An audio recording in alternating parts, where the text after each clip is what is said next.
Despite being naturally gifted with full magical power and ranking first in both academics and combat, he was reborn to the day of his awakening, only to awaken the most useless dual professions and become the laughingstock of everyone present.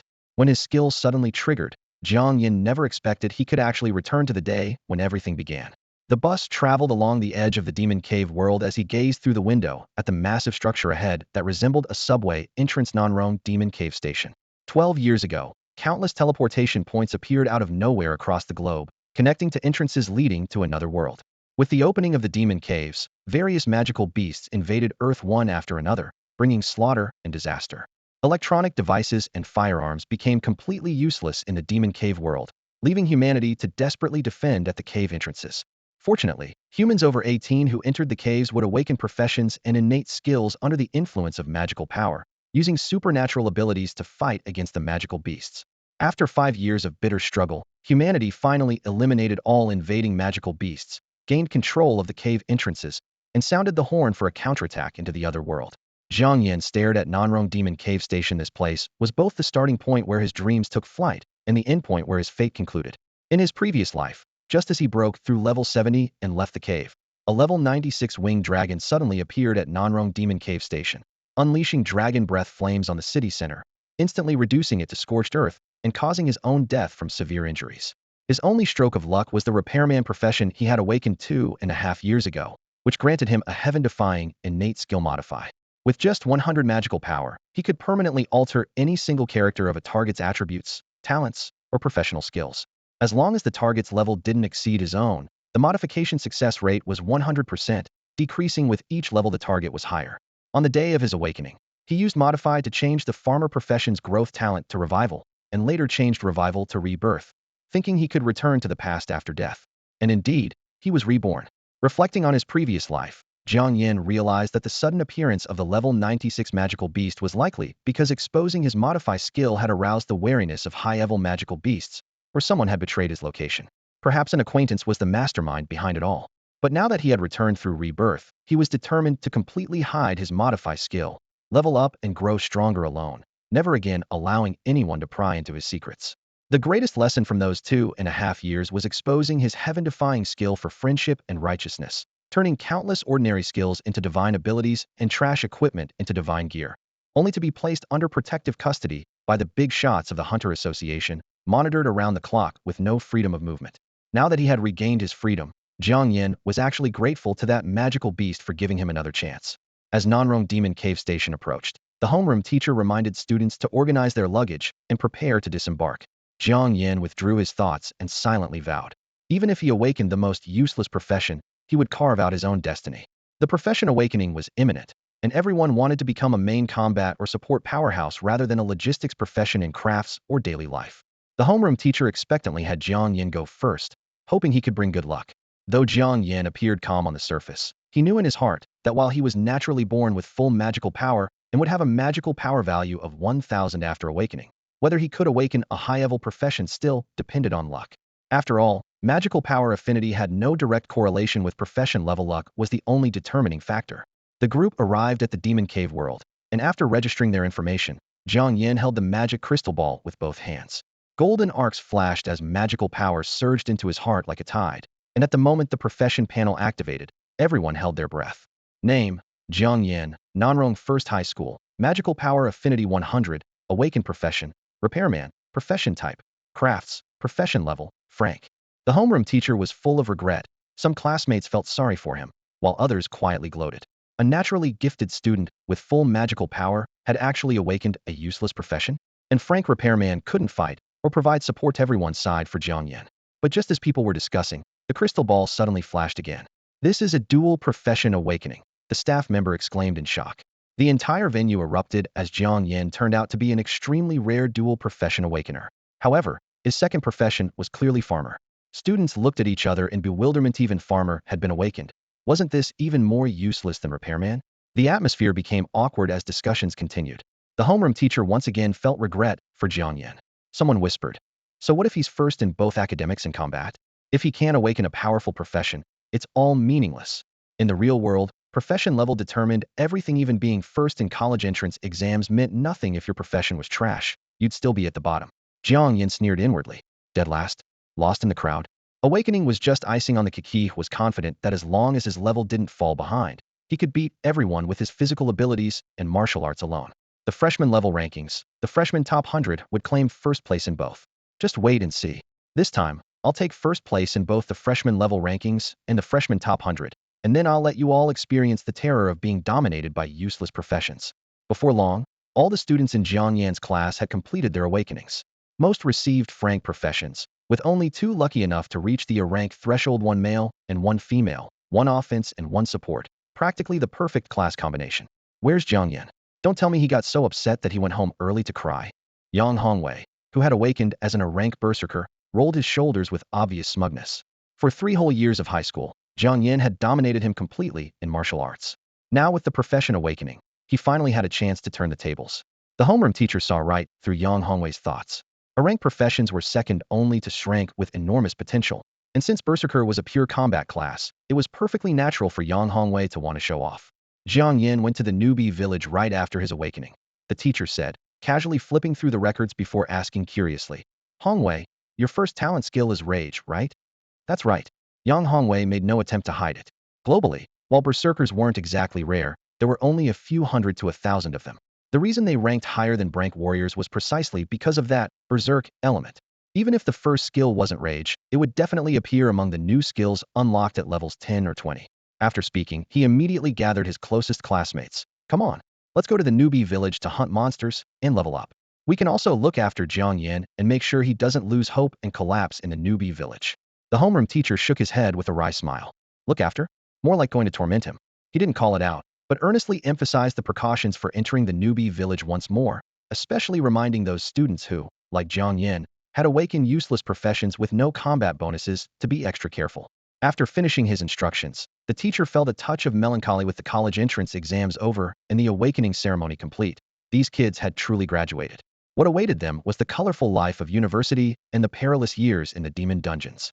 The Charging Rabbit breeding base served as the Newbie village exclusively for new awakeners, funded and built by the Hunter Association.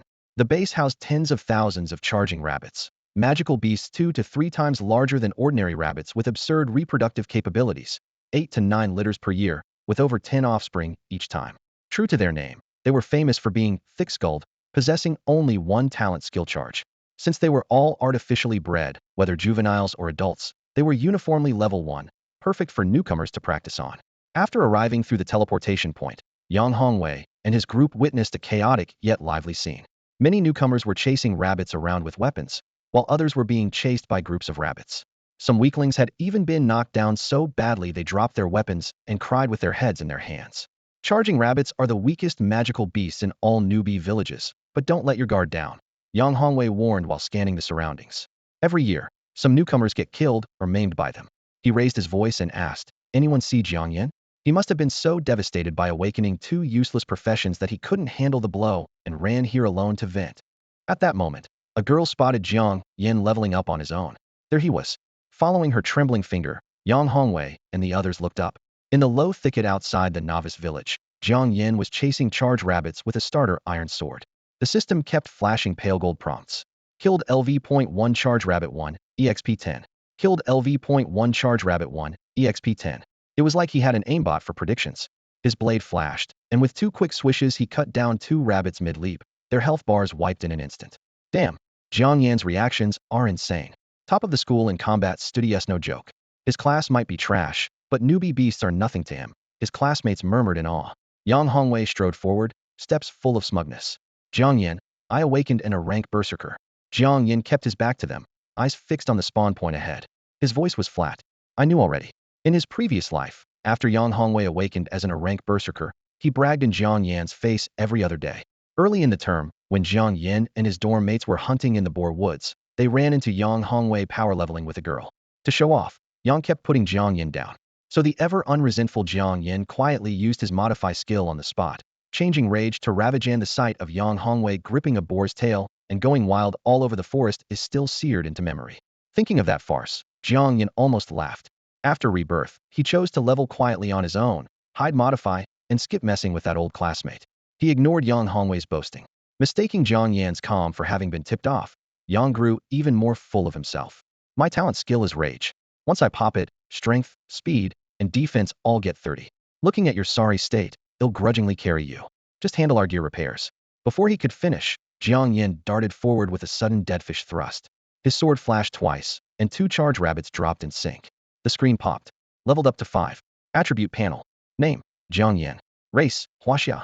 Class, Tinkerer, Farmer. Level, 50500. HP, 170. MP, 1400. Spirit, 195. Attack, 16820. Defense, 134. Speed, 15210. Magic resist, 140. Talent skills, modify, rebirth. He had already tweaked things on the way from the Awakening Plaza after claiming his iron sword and entering the novice village. Replaced the farmer's accelerate growth with rebirth. One word changed, and it went from speeding up plant growth to reviving plants and even reviving himself.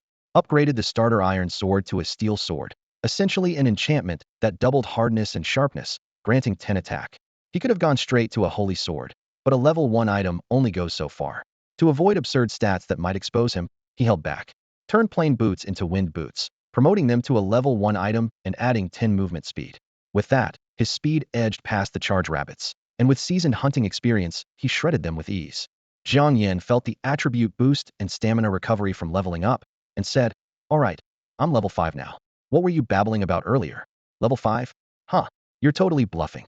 Yang Hongwei froze for a moment, then waved his hand dismissively with a "you've lost your mind" expression. He knew perfectly well that getting from level 1 to 5 required killing at least 100 level 1 charging rabbits. 12 10 rabbits needed. 23 20 rabbits needed. 34 30 rabbits needed. 45 40 rabbits needed. A total of exactly 100 rabbits. Normal newbies usually had to grind in the first stage starter village for a day or two to accumulate enough experience from those 100 rabbits. Jiang Yan had just entered less than an hour ago and claimed he was already level 5, and he had awakened a trash class with no damage, no crowd control, and not even any support effects. Yang Hongwei clenched his fists and continued his tirade. "You haven't even been in the village for an hour. Even if you killed 1 charging rabbit per minute, you could only kill 40 or 50 at most. Besides, your garbage class has no combat bonuses whatsoever." Just as he finished speaking, a bright magical broadcast echoed across the entire starter village. Starter village charging rabbit breeding ground speedrun record has been broken. Previous record, 1 hour 17 minutes, 53 seconds. Nanrong First High School, grade 12 class 1, student Jiang Yan completed it in 36 minutes, 8 seconds. The air instantly froze as all the new students looked up in unison, as if time had hit the pause button. Yang Hongwei's eyes widened as the announcement slapped him across the face like a resounding smack. Then Jiang Yan's voice delivered another blow. 1 rabbit per minute? Who are you looking down on? If you hadn't come over here chattering, I could have pushed the record down to 35 minutes. Yang Hongwei's face turned red with rage as he gritted his teeth. Just wait. If you can speedrun with a trash class, then with my rank class, I'll easily crush your record. Jiang Yan raised an eyebrow with a cold smile. There are no trash classes, only trash awakeners. By the same logic, trash will still be trash even if they awaken in strength class. With that, he strode toward the teleportation point at the village entrance with crisp, decisive movements. The circular magical teleportation array on the outskirts of the starter village glowed with alternating blue and white light. National regulations stated that awakeners must reach level 20 before being allowed to move freely in the real dungeon world. The Hunter Association had therefore built 3 stages of starter villages, with completion levels perfectly reaching the 20-level breakthrough. If Jiang Yan wanted to top this year's freshman level rankings and get into the elite classes of the 3 major magic academies, there was only one way: continue speedrunning. At the Awakening Plaza. At this moment, news of the first stage speedrun record being broken had synchronized here. Homeroom teacher Old Joe was preparing to leave when he heard Jiang Yan in 36 minutes 8 seconds, causing him to freeze in place. Didn't he awaken 2 Frank classes? How does it feel like 2 Shranks? Fellow teachers from the same school also looked at each other in bewilderment. It was hard to imagine that with just physical techniques and martial arts, Jiang Yan had completely cleared out the charging rabbits. If he had awakened a main combat class, how incredible would his future be? But instead 2 Franks. What a waste. Such a waste. A promising talent drawing trash cards. Time passed minute by minute. On Jiang Yan's side, the ground still echoed with the faint humming from when he stepped onto the teleportation array. Meanwhile, at the Awakening Plaza, discussions continued to buzz around keywords like Jiang Yan, trash class, and physical technique freak. An hour later, another broadcast suddenly rang out about Jiang Yan breaking records and speedrunning the second starter village. Away. I can't take it anymore. I'm done too, gasped a classmate nearby, his chest heaving as he clutched his stomach. face pale as a sheet. These charging rabbits have beaten me senseless. I feel like throwing up. We're out of healing potions, and if this drags on any longer, I'll be flat on my back. Inside the charging rabbit breeding facility, broken fences lay scattered everywhere, grass debris filled the air, and blood spattered the ground. The recent battle had left everyone's uniforms caked with dirt. Several students slumped in the corner, their faces grim as they stared at the records displayed on the light screen. Jiang Yan must be cheating, right? Someone croaked in disbelief. On the light screen, Jiang Yan's personal clear time 36 minutes and 00 seconds glowed bright and glaring. In contrast, their team of 4 had fought tooth and nail for a full hour, yet their kill count hadn't even reached 100. He definitely bought premium newbie gear. Yang Hongwei gritted his teeth, trying to console himself. He had awakened as a rank berserker, and when his rage talent activated, his physical stats skyrocketed. But even pushing himself to the limit, he had only managed to kill 32 charging rabbits. Now, with his mana depleted and the backlash from his rage state setting in, his limbs felt like lead and his chest felt like it had been hammered by iron, forcing him to retreat from the battle in disgrace. His classmates chimed in agreement. Exactly. The speed and reflexes Jiang Yan showed while hunting his boots must be enchanted with movement speed. And that sword in his hands was way sharper than our newbie swords. He definitely bought it. Yang Hongwei took a deep breath and forced himself to finish his thought. A single top-tier level 1 piece of equipment can boost your stats by 20 or 30 points. If I were willing to throw money around, I could easily break his record. The Hunters Association gives out free level 1 newbie weapons. What normal person would waste money buying higher stat level 1 gear? Obviously, he's used to being first place, and now that he's awakened a trash tier class, his ego can't handle it, so he's compensating with equipment. He waved his hand dismissively, his voice mixing exhaustion with smugness. But it's pointless. Once levels get higher, the class differences will become obvious. Even if he throws more money at a full set of level 5 divine gear, there's no way he can keep speedrunning other newbie villages. Before he could finish speaking, the loudspeaker above the breeding facility crackled to life with a buzz. Announcement. The solo speedrun record for newbie village Whirlwind Wolf Plains has been broken. Previous solo speedrun record, 1 hour, 29 minutes, 48 seconds.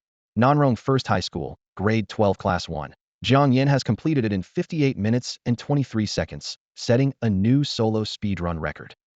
The air seemed to be sucked out of the room instantly. Yang Hongwei's face flushed crimson, burning as if he'd been slapped across the face. He looked up at the loudspeaker, his Adam's apple bobbing, but couldn't manage a single word of rebuttal.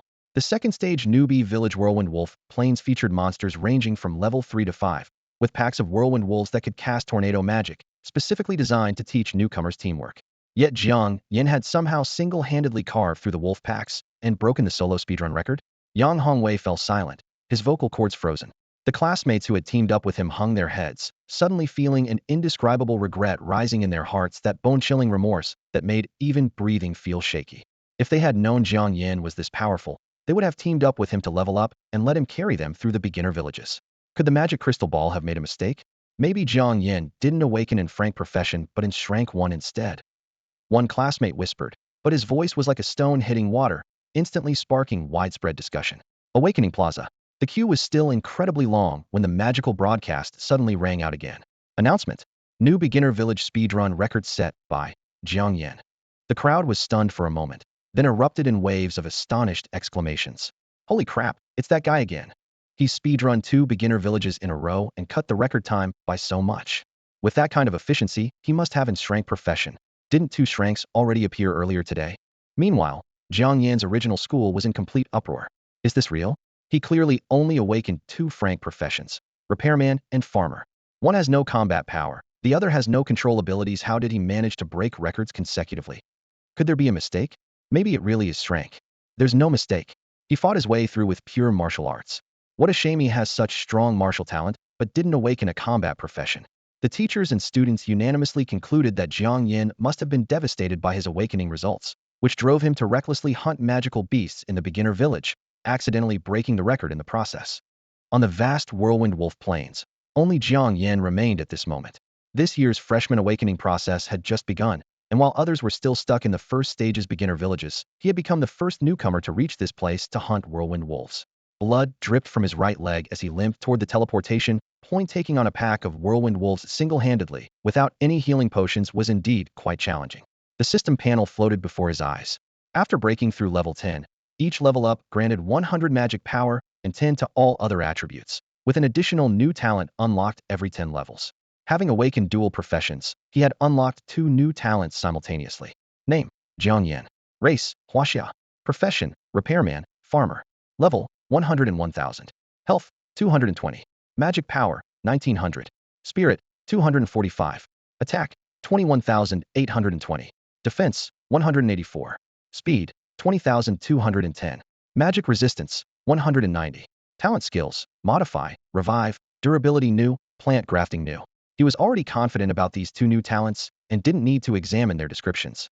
Durability restores equipment durability.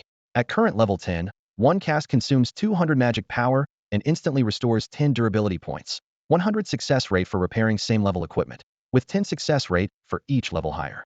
Plant grafting: a common farmer class skill that can fuse the genes of 2 different plants, creating new specimens with dual traits. Jiang Yan closed the panel and took a deep breath. Modify. Jiang Yan focused on the farmer profession panel before him and once again used his modify skill on himself. As his intention took effect, the newly acquired plant grafting talent was modified into universal grafting. Innate skill: universal grafting.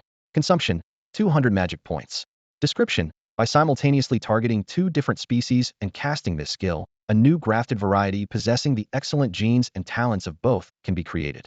Note: if the target's level is not higher than the caster's, this skill has a 100 success rate. For every level the target exceeds the caster, the success rate decreases by 10. Simply by removing the word plant from the skill description, an ordinary plant grafting technique instantly transformed into a heaven-defying divine ability of creation. After his rebirth, Jiang Yan understood this deeply, so he had already mapped out his future plans. Once he speed cleared the final Newbie village, he would venture out to capture low-level magical beasts for experimentation, using both universal grafting and modification abilities to splice together new magical beast species with powerful talents, then form contracts with them. In his previous life, he died miserably due to carelessness. In this life, he decided to conceal his heaven-defying modification skill and walk a hidden path of solo leveling. But the problem before him was clear: neither of the 2 professions he awakened could directly enhance combat power, destined to lean toward support roles. Therefore, the optimal solution was to become a beast tamer, contracting an absolutely obedient and formidable magical beast companion for assistance. With universal grafting and modification at his disposal, contracting powerful battle pets wouldn't be difficult for him. In his previous life, he had experimentally bred rare pets for countless influential figures. Though he despised magical beasts, compared to those profit-driven, unpredictable humans, magical beasts bound by master-servant contracts were actually more reliable and trustworthy. This truth, Jiang Yan had already seen through. At this moment, he dragged his torn right leg, blood soaking his pants all the way down, his face pale from blood loss, yet still gritted his teeth as he moved toward the teleportation array at the edge of the grassland needed to return to Awakening Plaza to mooch some healing from a healing-type freshman. Whirlwind Wolf Grassland was the final Newbie village, where the wolf packs were all level 10 plus, wild boar-class magical beasts. Charging in recklessly would only mean certain death. Without attack or control skills, relying solely on physical strength and martial arts foundation to break records, Jiang Yan needed to prepare level 10 equipment, recovery potions, and healing potions. Meanwhile, the Newbie village chief carried a coarse cloth bag, bending down to collect the whirlwind wolf corpses slain by Jiang Yan. Rows of bodies all bore the same thread-thin sword wound at their throats, clean and precise bloodlines. This kid can really fight, the old village chief marveled. His movement and swordsmanship are the most exceptional I've seen among freshmen. No wonder he dared to challenge the entire grassland solo and broke the speed clear record. Looking through the association files, the village chief felt even more regretful. Born with full magic power and the rare dual profession awakening, yet both professions were frank, destined for support development, truly embodying the saying, heaven envies talent. He continued examining the corpses, the clean one-strike kill technique resulting in an extremely high magic crystal drop rate, collecting 3 crystals in moments. Magic crystals were irregular crystallizations formed by a magical beast's talent upon death. By embedding them into equipment, users could directly activate the talent skills within by injecting magic power. According to regulations, all magical beast corpses and dropped magic crystals within Newbie villages had to be surrendered to the association. Ostensibly for training freshmen, it was actually a scheme to freely obtain massive hunting results and centrally collect magic crystals. After all, magic crystal drop rates were extremely low, with magical beasts below level 30 averaging 1 crystal per 100 kills, making any equipment embedded with magic crystals exceptionally expensive and in short supply on the market, regardless of quality. Jiang Yan wanted to clear the beginner village as quickly as possible, and hunting magical beasts was all about collecting magic crystals to earn money for expensive storage equipment. Without storage gear, hunting was a losing proposition, couldn't carry enough backup weapons and potions, and couldn't haul away beast carcasses. If he was lucky enough to discover a magic stone mine, he could only dig a little before having to head back, and by the next visit, the vein would likely be claimed by high-level magical beasts or other hunters. With these thoughts in mind, he grumbled while channeling magic power into the teleportation array, flashing back from beginner village Whirlwind Wolf Plains to Awakening Plaza. As the white light faded, Jiang Yan's appearance was shocking. His right arm was torn with bloody gashes from whirlwind wolves. His right leg was dripping with blood that had already stained half his pants, instantly drawing the attention of everyone around.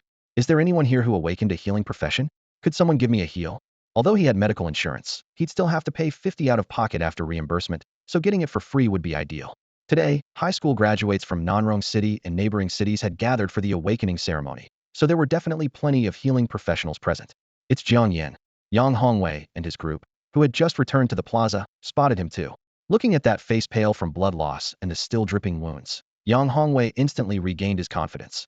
Jiang Yan must have bought a complete set of level 5 divine equipment before entering Whirlwind Wolf Plains, and stocked up on plenty of recovery and healing potions, yet he still nearly lost his life. If it were him, with level 5 divine equipment, Whirlwind Wolves wouldn't be scary at all, definitely wouldn't end up in such a sorry state. From the crowd, a girl quickly walked up to Jiang Yan and raised her hand, gathering energy. Holy light. A warm, golden pillar of light descended from above, enveloping Jiang Yan. Purifying and healing energy flowed into his body, making him feel like he'd been given a powerful painkiller. His torn wounds instantly began to close, and his health, which had dropped by a third, started slowly recovering. You're the one who awakened the Shrank profession, Sacred Angel. Jiang Yan looked at her in surprise. Among this year's new students, 3 Shrank Awakeners had appeared, one of whom was the Sacred Angel. In his previous life, he'd had no connection with these people, but he never expected to be personally healed by a Shrank Sacred Angel on his first day of rebirth. The girl nodded and continued steadily channeling magic power until Jiang Yan's complexion returned to a healthy color and the flesh on his arm and right leg was completely restored. Only then did she stop the skill, breathing lightly. My magic power is completely depleted. Thanks. Jiang Yan flexed his arm. If your equipment ever loses durability, come find me, I'll repair it for free. You're a craftsman profession? The girl blinked. I'm a repairman, and I also have a farmer profession. Upon hearing this, Yao Kursin suddenly widened her eyes and said with some excitement, You're that Jiang Yan who solo speedran 2 beginner villages and broke 2 speedrun records in a row? Jiang Yan's name is absolutely on fire right now. While the teachers and students at Nanrong No. 1 High School are still trying to figure out what's happening, people from neighboring schools are already buzzing with speculation. What profession did Jiang Yan awaken to become this ridiculously powerful? When they learned he had awakened the rare dual professions, but they were just 2 frank jobs, their curiosity wasn't dampened, it was ignited even more fiercely. With no combat buffs and no control effects, how on earth did he speedrun the beginner village and push the record to such an absurd height? By the edge of the playground, Yao Kursin, who came from a neighboring city and had awakened in Shrank profession, was crouched in front of Jiang Yan, healing his wounds. The girl looked up, her bright, watery eyes filled with admiration. Both professions you awakened have no combat buffs or control effects. How did you manage to speedrun the beginner village and break your personal record by such a huge margin? Her voice was soft and sweet, carrying an unconscious note of amazement that made Yang Hongwei beside them so envious that in his own words his dick turned purple. Yang Hongwei, full of bitter jealousy, deliberately squeezed between the two, his tone dripping with sarcasm. Do you even need to ask? He obviously spent a fortune on equipment to boost his stats. Hearing this malicious speculation, Jiang Yan's eyes instantly turned cold. Yang Hongwei was being disgusting again, and this time he needed to be taught a proper lesson. And you've been my classmate for 3 years. Jiang Yan turned his head, his voice suddenly rising and drawing the attention of surrounding students. If you knew me even slightly, you wouldn't say something so stupid. His pace wasn't fast, but every word carried fire. All these years I've studied desperately, fighting for first place in both liberal arts and martial arts just to get scholarships to survive. I'm a poor orphan with a young sister to take care of. Where would I get the money to buy equipment for speedrunning? With that, he swung the iron sword in his hand, which he had long since reset to its original attributes in an arc, and thrust it heavily toward Yang Hongwei. Since you're not convinced, take a look at this sword. Shifting his attack, he continued hitting his opponent's sore spots. You've always resented me, hated how my martial arts scores have beaten yours for 3 straight years. Now that I'm unlucky and awakened useless professions, while you got lucky and became a rank berserker, you come here to show off, provoke, and humiliate me. Jiang Yan deliberately raised his voice, laying out Yang Hongwei's glorious deeds, one by one in front of everyone. His posture was exactly like a bullied student making a public accusation, drawing sympathy and outrage from the onlookers. Now that you see me breaking beginner village records, you spread rumors that I bought my way up with money. Fine. Since you're so convinced I spent money, I'll strip off all my equipment for you to inspect. Let's see how you keep spreading lies. With that, he shoved the iron sword into Yang Hongwei's arms and pulled off his t-shirt, already soaked with sweat and bloodstains. Yang Hongwei instinctively channeled magic power into his eyes, revealing the equipment information. Equipment, iron sword. Level 1. Attack, 10. With just one glance, his heart sank. It was too ordinary, nothing like expensive high-tier equipment. Meanwhile, Jiang Yan stuffed the bloodied shirt over to him, then quickly untied his shoelaces and threw his equally bloodstained boots at Yang Hongwei's feet. The gazes of surrounding students immediately turned sharp, their contempt unconcealed. Jiang Yan simply removed his pants too, leaving only his underwear, and spread his arms wide. Well, do you have anything else to say? Should I take off these last shorts for you to inspect too? At that moment, Yang Hongwei's face went completely pale, cold sweat involuntarily breaking out on his forehead. After examining Jiang Yan's equipment, he discovered that the iron sword was just a basic starter weapon provided free by the association, while the clothes and shoes were ordinary items with no level or attribute bonuses. The classroom instantly erupted into chaos. Yang Hongwei, who had been acting so arrogant moments before, now looked like someone had just ripped away his dignity in public. A male classmate who had never liked him stepped forward with a cold sneer, deliberately raising his voice. Yang Hongwei, feeling embarrassed now? Jiang Yan has been first in both academics and combat for 3 consecutive years, and topped the entire school in the college entrance exam. Even if he awakened in frank profession, his combat power could still crush you, and a rank warrior. The young man glared at Yang Hongwei, pressing his advantage step by step. Just because you can't clear the Newbie village yourself, you randomly slander and spread rumors. Thinking others can't do it either? You've gone too far. I'm never teaming up with you again. He spat and raised his voice. Damn it. What kind of skill is bullying an orphan? Think you're hot stuff just because you awakened a rank? If you've got guts, get in the ring and sign a death match. If I don't beat you to death, I'll be your grandson. As soon as he finished speaking, another figure stepped out from the crowd. It was a tall male student with broad shoulders, each step making the floor tremble slightly. Wang Qingfeng. Yang Hongwei's legs went weak at the sight of him. Compared to his verbally aggressive classmate, this was his true nightmare. If Yang Hongwei was the eternal runner-up in combat scores, suppressed by Jiang Yan for 3 years in their class, then Wang Qingfeng was the eternal runner-up of the entire grade, similarly suppressed by Jiang Yan for 3 years. His physical attributes far exceeded his peers, yet he lost to Jiang Yan in every combat final, allowing Jiang Yan to achieve 3 consecutive championships while he could only manage 3 consecutive second places. Wang Qingfeng strode quickly to Yang Hongwei, his thick eyebrows furrowed and his gaze cold as ice. Yang Hongwei's heart pounded wildly as an absurd thought suddenly popped into his head. Wang Qingfeng was the school board chairman's son after all, stronger than Jiang Yan in ability, yet repeatedly lost to him. Could it be because he knew Jiang Yan was an orphan who had to care for his sister, so he deliberately held back? I. Yang Hongwei stammered, unable to form a complete sentence. Bang! Wang Qingfeng directly kicked him flying between the desks, then casually brushed the dust off his shoe tip with a cold snort. Don't ever say you graduated from Nanrong First High School again. You're a disgrace. After doing this, he turned and walked to Jiang Yan's side, bending down to pick up the clothes that had been pulled off, his tone carrying undisguised admiration. Worthy of being the man who suppressed me for 3 whole years. It took me almost an hour to speed clear the charging rabbit Newbie village, but you finished it in 36 minutes. Jiang Yan took the sweat-soaked, blood-stained clothes, frowning. Do you have money on you? Lend me some. I need to buy a clean set. Borrowing money hurts feelings. Wang Qingfeng simply pulled out his phone. How about this? I'll pay 2,000 for your strategy guide to speed clear Whirlwind Wolf Plains. Don't try to fool me with some online tutorial. Deal. Jiang Yan didn't refuse. He understood the other party was using this method to offer help indirectly. Memories came flooding back. In their first year, to compete for the 10th Sanyuan scholarship, Jiang Yan had gritted his teeth and fought for the championship, nearly collapsing on the spot. In the following 2 competitions, Wang Qingfeng had obviously held back, probably after investigating his background and learning that his parents were killed by magical beasts when he was 9, leaving only his young sister to depend on that prize money for survival. In those years, the entrance to the demon caves near Nanrong City hadn't been conquered yet, and powerful magical beasts would occasionally break out, causing massive casualties. Wang Qingfeng had been born with a silver spoon, but had never truly respected anyone except Jiang Yan. Seeing Jiang Yan humiliated by Yang Hongwei now naturally filled him with rage. Watching Yang Hongwei crawl up from the ground, angry but not daring to speak, Jiang Yan felt indescribably satisfied. This guy had thoroughly embarrassed himself and definitely wouldn't dare act up again. As for him holding a grudge and seeking revenge, he'd need the ability for that first. Suddenly, a thought flashed through his mind like lightning. That level 96 magical beast with such clear purpose, attacking the city center at night, and nearly melting him along with the entire district, could it have been lured there by Yang Hongwei? Let him take the blame for this first. Jiang Yan sneered coldly, a flash of cold light in his eyes. Next time he tries to mess with me and disgust me, I'll find an opportunity to take him out and scatter his ashes so thoroughly, he won't even have a chance to become an undead skeleton. With Wang Qingfeng's financial support, Jiang Yan spent 1,200 yuan on a second-hand level 10 armor set.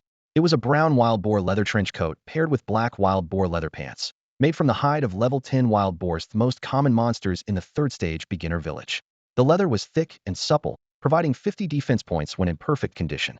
The Hunters Association officially priced this armor set at 6,999 yuan, but at the temporary stall outside the association's marketplace, it sold for just 1,200 yuan for two reasons.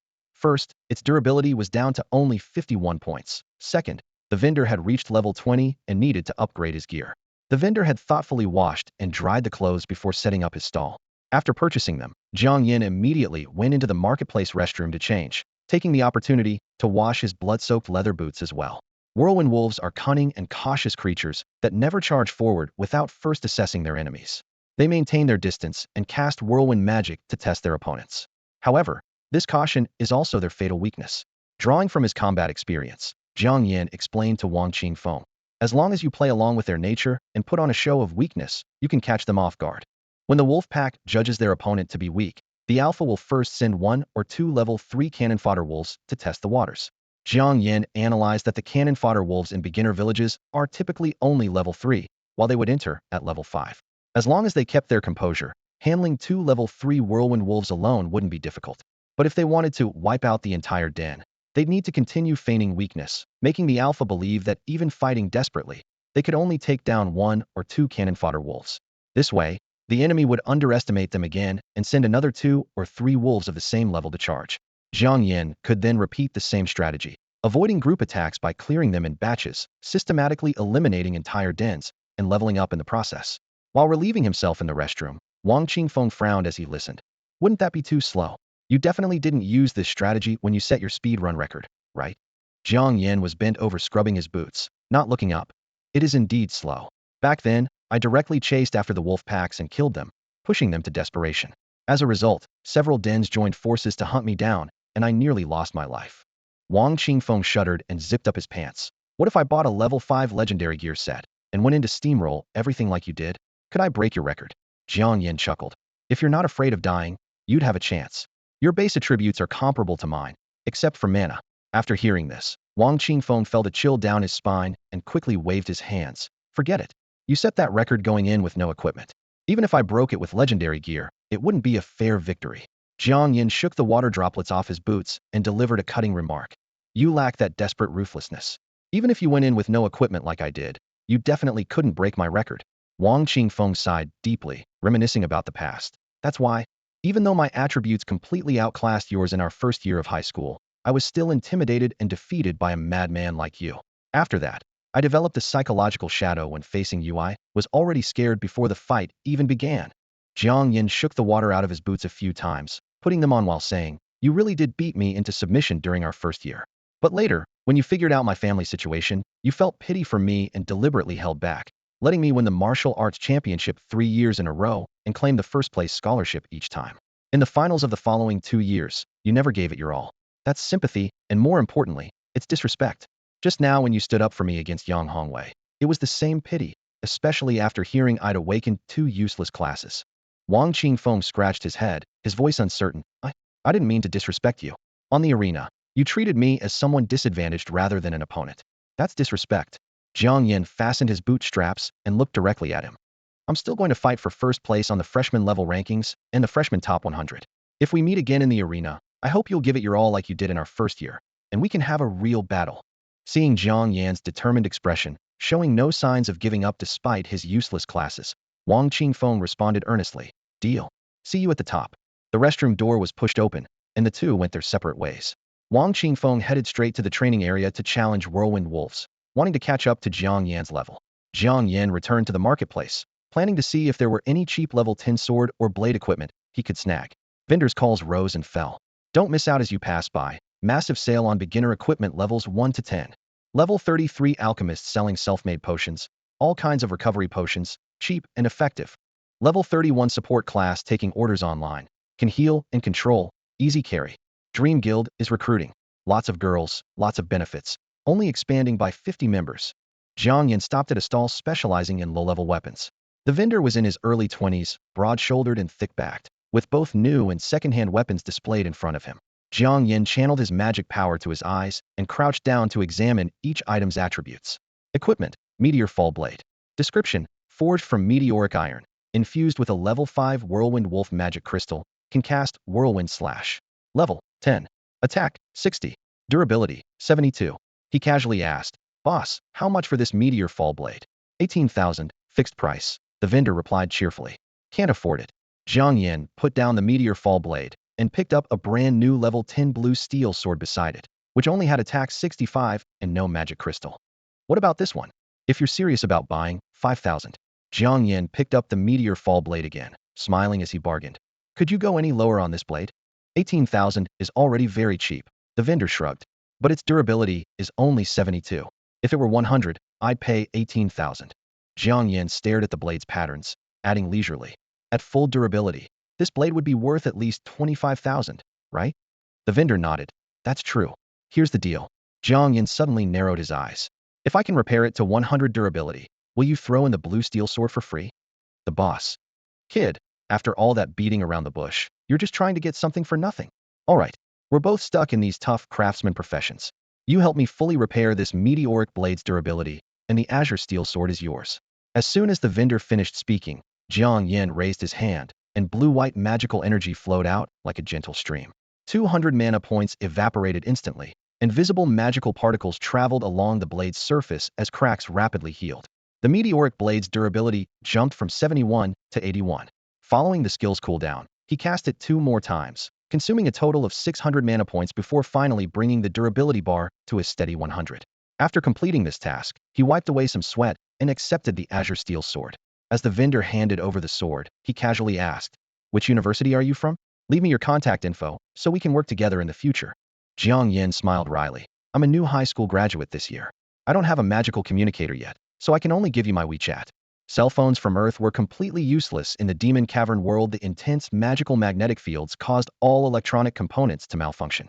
For long-distance communication here, one had to rely on magical communicators. These devices required high magic affinity magic stones or metals as base materials, then embedded with magic crystals that had transmission abilities. The problem was that only magnetic beasts and black bats dropped such crystals. Both were difficult to breed artificially, and the drop rates were low. Even the cheapest communicators cost 50 to 60,000 yuan, while those with video functions could cost hundreds of thousands. Ordinary adventurers simply couldn't afford them. While they were talking, Yao Kursin, who had been preparing to hire an upperclassman to speedrun through the Newbie village, hurried over. Seeing the blue-white light effects from afar, she immediately approached the stall. "Classmate Jiang Yan, did you just use a skill?" "Yeah, I helped this upperclassman repair his blade's durability, and he gave me the azure steel sword." Jiang Yan gestured with open hands, the sword's blue light gleaming subtly. Yao Kursin's eyes immediately lit up. "This sword has a whirlwind wolf magic crystal fused into it? It can use whirlwind slash, right? Upperclassman, what's the price for this sword?" Zhao Xuxing had wanted to build a good relationship with Jiang Yan anyway, so he generously said, "With full durability, it normally sells for 25,000. But since you're classmates, I'll waive the remainder, take it for 20,000. Deal." Yao Kursin flipped her right hand, and 2 gold coins clinked onto the table. The gold coins gleamed with a golden luster. These were the universal currency issued by the Hunters Association. 1 gold coin, 10,000 yuan, 100 silver coins, 10,000 copper coins. The association minted physical coins because money-counting machines didn't work in the demon caverns, and paper money could easily be torn to shreds by magical energy during combat. Only then did Jiang Yan notice that Yao Kursin wore a storage ring embedded with pink crystal diamonds on her index finger. That's where the gold coins had come from. Storage rings were extremely expensive, revealing her substantial background. Considering her Shrank Seraph profession, Jiang Yan had only one assessment. Jiang Yan was envious. Zhao Xuxing was filled with regret. If he had known that this delicate-looking girl was a wealthy young lady with money to burn, he would have jacked up the price and squeezed much more out of her. Unfortunately, there's no medicine for regret in this world. He could only glumly accept the 2 gold coins and watch helplessly as Yao Kursin tucked the most valuable item on his stall, the demon meteorite blade, into her robes. Jiang Yan, could I hire you to speedrun me through the Newbie village? The girl suddenly turned around, speaking rapidly with a hint of helplessness. I've been teaming up with my classmates for a whole hour, and I'm still level 1. I spent the entire time healing them and couldn't get any last hits to level up. So I figured I'd come here and find someone to carry me. If you're willing, I'll pay you 50,000 yuan to help me speed through and level up. Deal. As she spoke, she generously opened her fair palm in a lavish gesture. Jiang Yan, who had been reborn and was desperately short on cash, naturally wouldn't pass up such an opportunity when a wealthy patron came knocking. However, could you advance me 10,000 first? He nodded subtly, accepting the commission. Without hesitation, Yao Kursin pulled 5 gleaming gold coins from her storage ring and handed them over. Jiang Yan picked out 2 and pocketed them, saying, I'll take 2 as an advance, and you can give me the remaining 3 after we finish the Newbie village speedrun. With money in hand, he immediately headed straight for the equipment section, targeting a pair of level 10 boots. Once he had the boots, his complete level 10 gear set would be ready, giving him even better odds of breaking records when he solo cleared the 3rd stage of the Newbie village. Soon, he found what he was looking for: the Gale boots. Equipment: Gale boots. Material: soft magic steel, whirlwind wolf leather. Core: level 5 whirlwind wolf magic crystal. Ability: can cast whirlwind skill, instantly boosting movement speed. Level 10. Speed 50. Durability 100. The pristine boot's surface gleamed with metallic luster, and gentle breezes swirled around where the magic crystal was embedded. After some haggling, he still gritted his teeth and swiped his card. 21. 800 yuan, not a penny less. Jiang Yan calculated in his mind. After the speedrun, he could use his skills to restore the boots to full durability and sell them as brand new. If he encountered some generous rich kid, he might even turn a profit. After equipping his new gear, his mood lifted considerably. Let's go. First we'll hit the charging rabbit breeding grounds, then farm the whirlwind wolf grasslands. As for the wild boar forest, I'll take you there after I finish my solo run. Yao Kursin hurried to keep up behind him, her voice excited. Are you planning to break the last remaining solo speedrun record for the Newbie village? Yes. Jiang Yan nodded with determined eyes. Even though I'm a rare dual class awakener, both my classes are only frank trash jobs. If I want to be accepted by one of the 3 great magic academies and get into the prodigy class, I can only let my achievements do the talking. Will you challenge the freshman top 100 rankings after that? Yao Kursin continued to probe. Magic Dungeon University City published 2 rankings annually: the purely boastful freshman level rankings that simply showed off levels, and the highly prestigious freshman top 100 rankings. The former was just for show with no rewards, while the latter was the most exciting competition before the school year began. Breaking into the top 100 not only came with generous rewards, but could also earn direct admission to the 3 great magic academies. Therefore, for freshmen with mediocre college entrance exam scores and unremarkable awakened classes, the only path to enter the 3 great magic academies and join the prodigy classes to enjoy the finest resource cultivation was to challenge the top 100 rankings and achieve outstanding results. Jiang Yan asked, if I told you I wanted to claim first place on both the freshman level rankings and the freshman top 100 list, would you think I'm just daydreaming? The 2 sat side by side on a wooden bench at the far end of the playground. The evening breeze carried the cool scent of grass as it swept past them. Yao Kursin raised her hand to brush away the stray hair by her ear and shook her head firmly. Even though the profession you awakened to is terrible, your physical combat and martial arts skills are incredibly strong. You broke the speedrun record set by class main combat profession awakeners, and by such a huge margin too. This proves your abilities are no less than those of class awakeners. At least during the freshman period, your combat power is currently the strongest in our entire class. Hearing this assessment, Jiang Yan felt warmth in his heart, and his tone became more sincere. Thank you for not looking down on me. Unlike those people who can't help but mock and gloat when they see I awakened in class profession. Yao Kursin leaned forward slightly, her smile sweet, yet serious. I'm just stating a fact. Besides, when both sides have exhausted their magical power, it comes down to hand-to-hand combat. So someone who's physically strong and skilled in martial arts is essentially like having awakened an additional powerful warrior profession, right? These words perfectly aligned with Jiang Yan's thoughts. He raised his eyebrows and patted the tool pouch at his waist, making a bold promise with great confidence. Just for saying that, I'll take care of all your equipment durability from now on. So when you said earlier that I could come to you for free repairs when my equipment loses durability after I healed you, that was just empty politeness? Yao Kursin lifted her chin, her eyes sparkling with mischief. Jiang Yan spread his hands and laughed heartily. It was just politeness. But if you're shameless enough to actually come to me for repairs, I'd be too embarrassed to charge you. The 2 locked eyes for a moment, then suddenly burst into laughter together. After a brief silence, Yao Kurson thought for a moment and added seriously.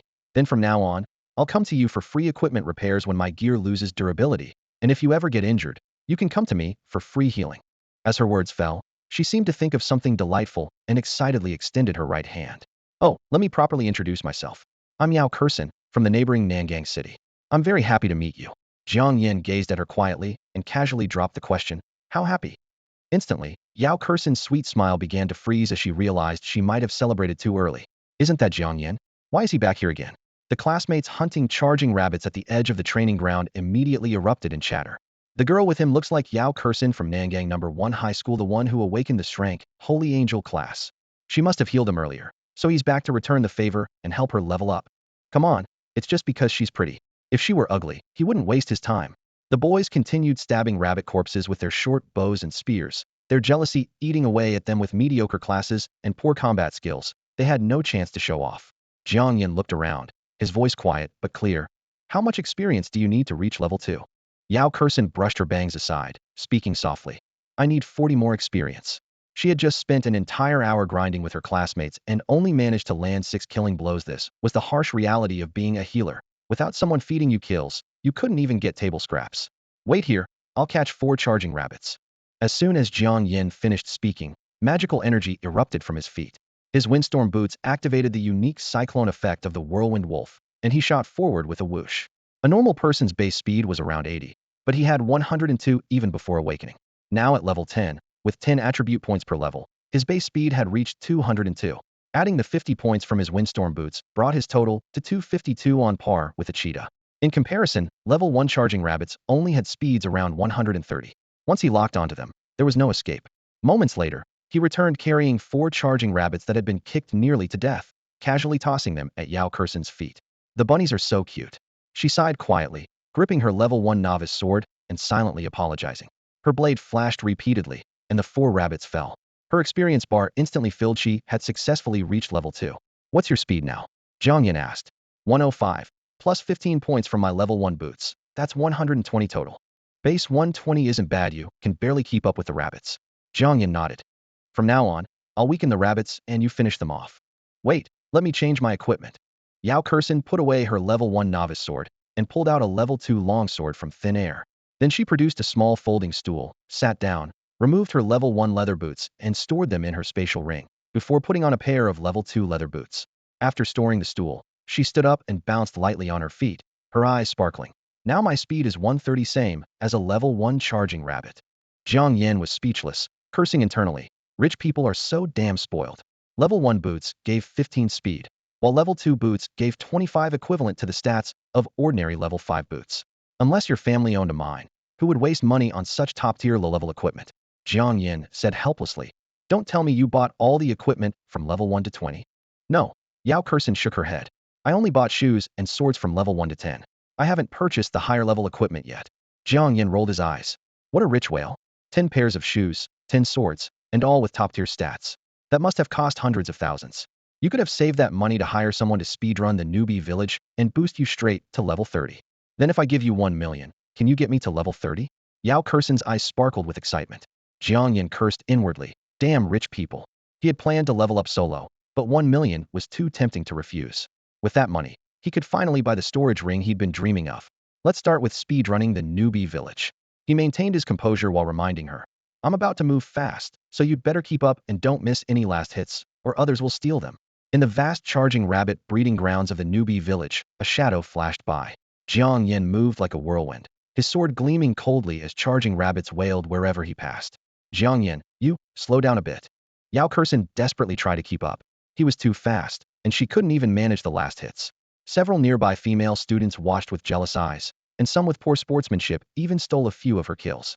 Under Jiang Yan's overwhelming efficiency, in less than 20 minutes, Yao Kurson followed behind him, frantically landing last hits.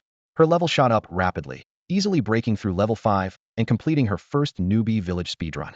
At that moment, the massive magic crystal ball in the Newbie village's monitoring backend was recording each student's level in real time. Yao Kurson had been stuck at level 2 for over an hour, but now she'd rushed to level 5 in just over 10 minutes, immediately catching the village chief's attention. No wonder she leveled up so fast. Jiang Yan was carrying her. Discussions erupted in the back end. According to regulations, if high-level awakeners teamed up for power leveling, even breaking speedrun records wouldn't count. Only first-time newbie village achievements without assistance would be officially recorded and announced. News of Jiang Yan's speedrun carry in just over 10 minutes spread quickly, and several female classmates with low stats who struggled to kill even a single charging rabbit gathered around. Jiang Yan, you're amazing. Could you help us level up too? I've been grinding for over an hour and only killed 6 rabbits. I'm losing my mind. Please save me, Jiang Yan. Jiang Yan politely declined on the spot. Sorry, she paid me 50,000 to carry her out of the newbie village. I need to complete that commission first. Hearing about the payment, the girls hoping for a free ride immediately fell silent. Jiang Yan couldn't be bothered to say more and gestured for Yao Kursen to follow as he headed straight for the Whirlwind Wolf Plains. Watching his departing figure without a backward glance, the girls immediately began whispering complaints. It's all excuses. He's obviously trying to suck up to Yao Kursen because she awakened and shrank class. All guys are the same. They'll bend over backwards for any pretty girl. When the gap between them widens later and he becomes useless, he'll learn what simps end up with nothing really means. Yao Kursen had awakened and shrank class, so the gap and difference in status between them would only grow larger over time. When he lost his usefulness, he'd discover what it truly meant for simps to end up with nothing. My teammates and I couldn't even reach level 2 after grinding for a whole hour, but teaming up with you, we speedran through it in less than 20 minutes. Yao Kursen laughed while catching her breath, then pulled out 2 deep blue energy drinks from her storage ring. The labels clearly read, Mighty Brand Energy Boost, priced at 500 each. She shoved one bottle into Jiang Yan's hands and tilted her head back to chug the other. The cool liquid slid down his throat, and Jiang Yan felt his fatigue scatter like dust in the wind, his limbs instantly feeling light and refreshed. The teleportation array lit up, and the two stepped into their destination, Whirlwind Wolf Plains. The moment they landed, Yao Kursen swiftly pulled out a folding camp stool and switched to her level 5 heel blade shoes. Jiang Yan's craftsman class came with Magic Eye, allowing him to examine equipment attributes from a distance without touching them. He channeled his magic power, a faint blue glow flickering in the depths of his pupils. Both level 5 pieces had incredibly high base stats and were each embedded with a level 5 magical beast core. Before his rebirth, he and Yao Kursen had attended different schools and barely knew each other. Seeing this firsthand now left him puzzled. Did this girl's family actually own a mine? Or had her relatives discovered an entire magical stone vein in some dungeon? Even though you're in Strength Awakener, you're still a support class weak in combat and survival. You should keep a lower profile. Jiang Yan whispered his warning. That storage ring and all this expensive gear will eventually catch someone's attention, maybe even attract murderers and thieves. Yao Kursen just smiled innocently. Don't worry, I've got backup plans. What kind of backup could you possibly have? Jiang Yan shook his head and said no more.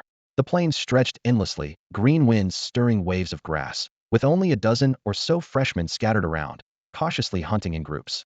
Whirlwind wolves lived in packs at least 6 or 7 per den, sometimes over 10, so ordinary freshmen could only survive by teaming up for brute force attacks. Jiang Yan casually scanned the area, but didn't spot Wang Qingfeng anywhere. I'm ready. Yao Kursen stood on her heel blade shoes, flashing an OK sign. Let's begin then. Jiang Yan drew his steel sword and kicked off. The Gale Boot's whirlwind skill erupted instantly, green cyclones wrapping around the soles as he became a blur charging into the sea of grass. As long as his magic power held out and durability remained intact, the Gale Boots could change skills infinitely, and with his natural full magic capacity and ability to repair equipment on the fly, he had nothing to hold back. Within 100 meters, the first pack of whirlwind wolves had barely lifted their heads when cold steel pierced their defenses.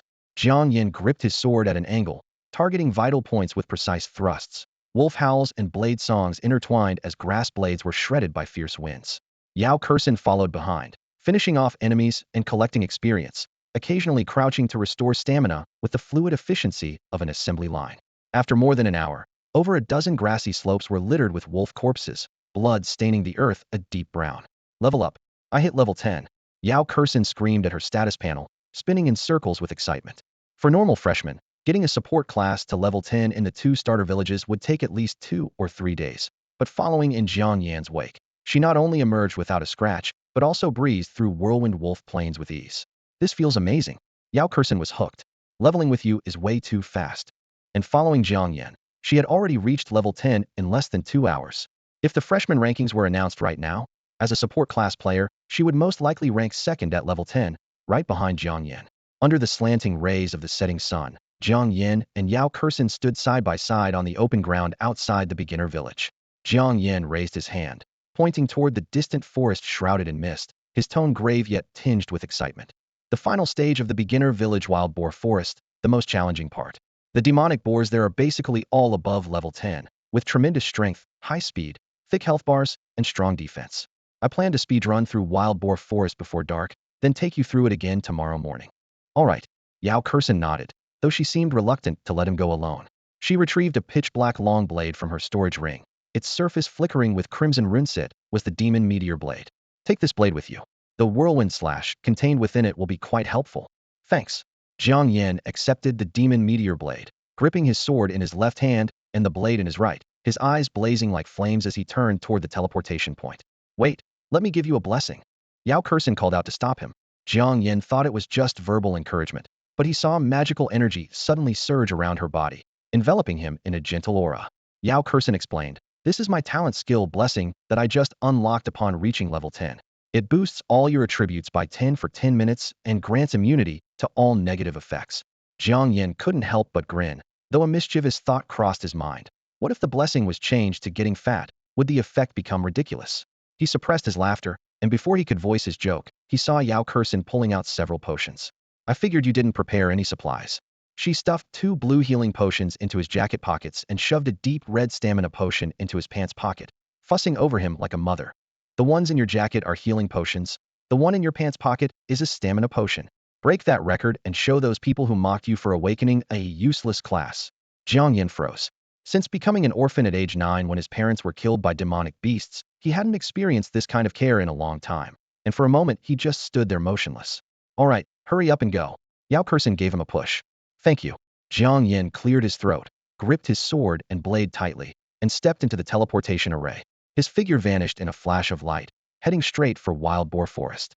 After the teleportation light faded, Yao Kursen had originally planned to leave as well, but after a moment's thought, she pulled out a level 9 longsword from her storage ring, her eyes sparkling with mischief. "I'm level 10 now, and the whirlwind wolves here are only level 3 to 5. I should be able to dominate them like Jiang Yan does, right?" Moments later, fierce winds howled through the forest. "Mommy, I was wrong. Stop chasing me." Yao Kursen was being pursued by over a dozen whirlwind wolves, her face pale with terror and her left arm bleeding from claw marks. While tearfully casting holy light healing on herself, she stumbled desperately toward the nearest group of freshmen. "Don't leave. Help me." The 5-person team looked up to see dust clouds rising as nearly 100 whirlwind wolves came charging like a tidal wave, instantly turning their faces ashen with fear. Holy crap! Did she desecrate their ancestral graves, or something? "Don't run toward us. Run, run, run. She's even faster than us, we're all gonna die because of her." Among the tree shadows, screams and curses intertwined. The village chief, who had been monitoring the beginner village, finally couldn't stand it anymore. His tall, imposing figure suddenly appeared behind Yao Kursen, his surging magical power rolling toward the wolf pack like a thunderous wave. In an instant, the whirlwind wolves, who had been blinded by bloodthirsty revenge, came to their senses and fled in terror, scattered by the overwhelming aura. Yao Kursen leaned on her knees, gasping heavily, finally able to catch her breath. The village chief rubbed his forehead helplessly. "You and that boy Jiang Yan killed so many of their companions earlier. Now that Jiang Yan isn't here, you, a support class, dare to go provoke them? Do you have a death wish?" "So, they confirmed Jiang Yan wasn't around and then swarmed to hunt me down?" Yao Kursen didn't know whether to laugh or cry. "That's so unfair. We're both level 10, why don't you dare seek revenge on Jiang Yan? But you dare come after me." The more she thought about it, the angrier she became. "Someone please explain this to me. I actually got looked down upon by a pack of whirlwind wolves.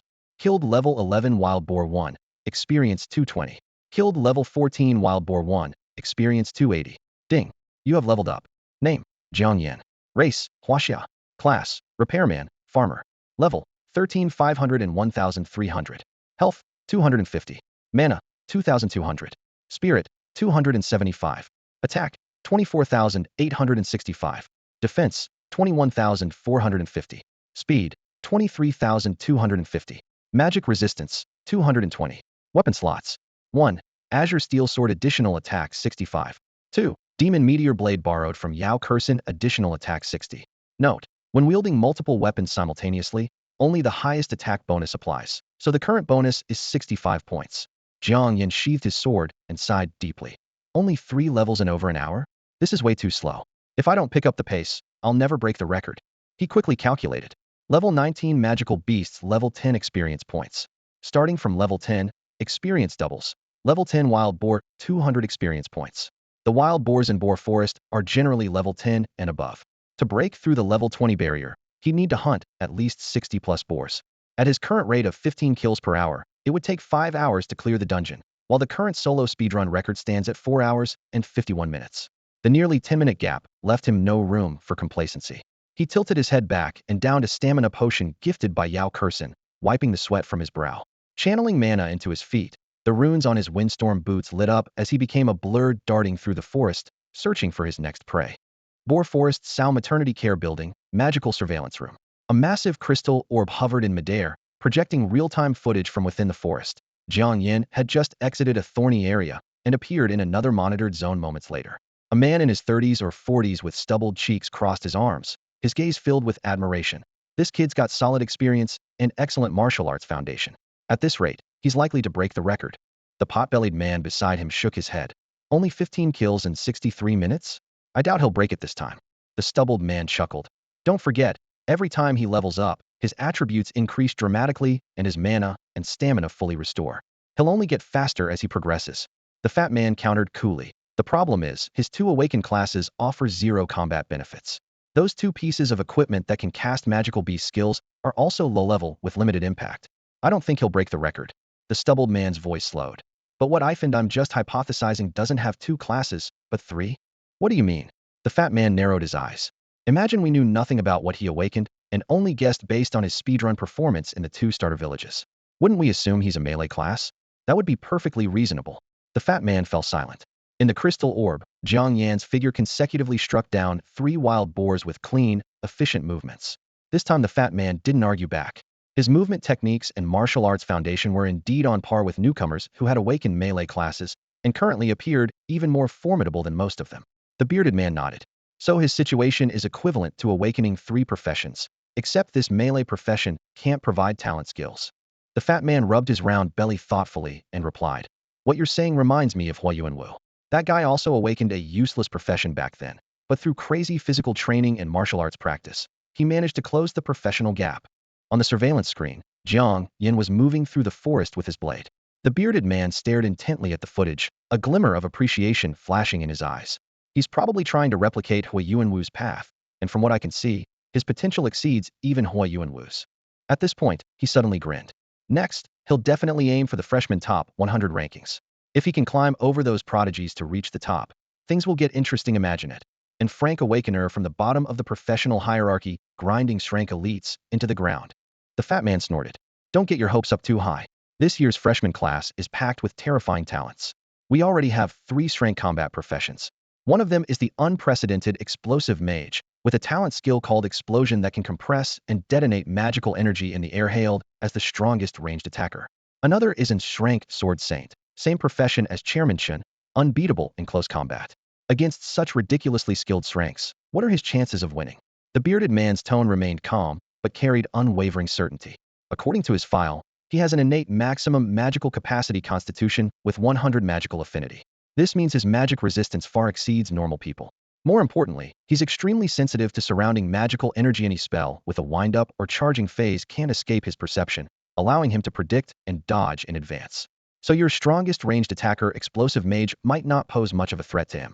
As for that so-called invincible Sword Saint, he's just a freshman lacking combat experience and agile footwork. If he really faces Jiang Yan, he'll likely get crushed. The fat man rolled his eyes. Fine. If you put it that way, I can't argue. The bearded man's gaze was sharp as steel, his tone decisive. I've always been good at reading people. This kid's level and achievements will definitely surpass Hua Yuanwu's in the future. Whirlwind slash. Fallen leaves swirled through the forest. Jiang Yan gripped the demon fall blade in his right hand, channeling magical energy into the weapon. The level 5 beast core within the blade instantly activated, creating a crescent-shaped whirlwind of blade light.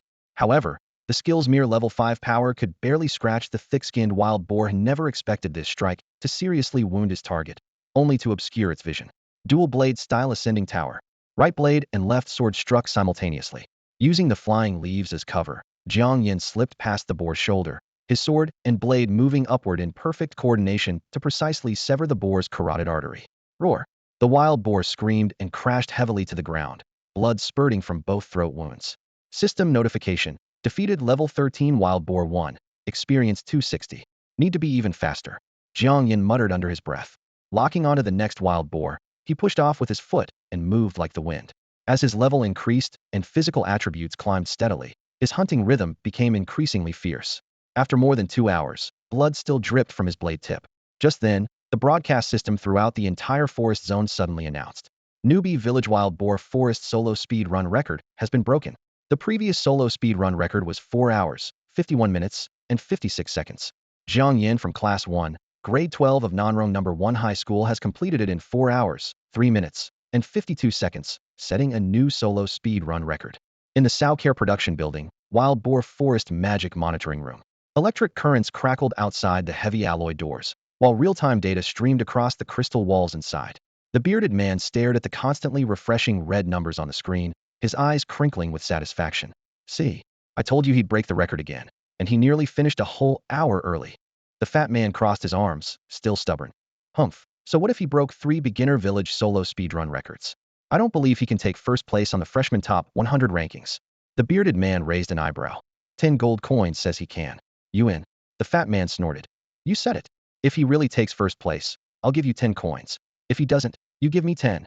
Deal. The bearded man agreed readily. Even if I lose, it's only about 10 days' wages.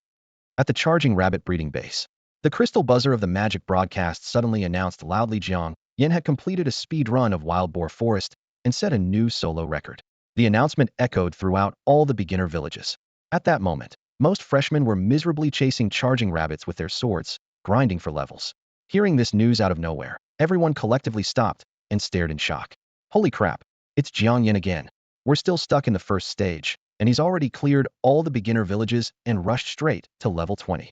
Didn't he awaken in Frank Profession? How is he as fierce as someone who awakened Strank? Among his classmates, some felt envious, some jealous, and others harbored secret resentment. If I'd known he was this amazing, I would have shamelessly begged him to team up from the start. Training hard before awakening really does work. I need to learn from him and keep exercising. Others mocked coldly. Just showing off. A trash profession is still trash will get crushed by higher-tier professions later anyway. At Awakening Plaza, Yao Kursin was currently crouched behind a stall, selling off level 19 equipment at low prices. Having just reached level 10, this junk was completely useless to her now. Hearing the keywords Jiang Yan and broke the record in the broadcast, her heart first warmed, then filled with deep envy. Compared to him, my profession is the real trash. Yao Kursin muttered.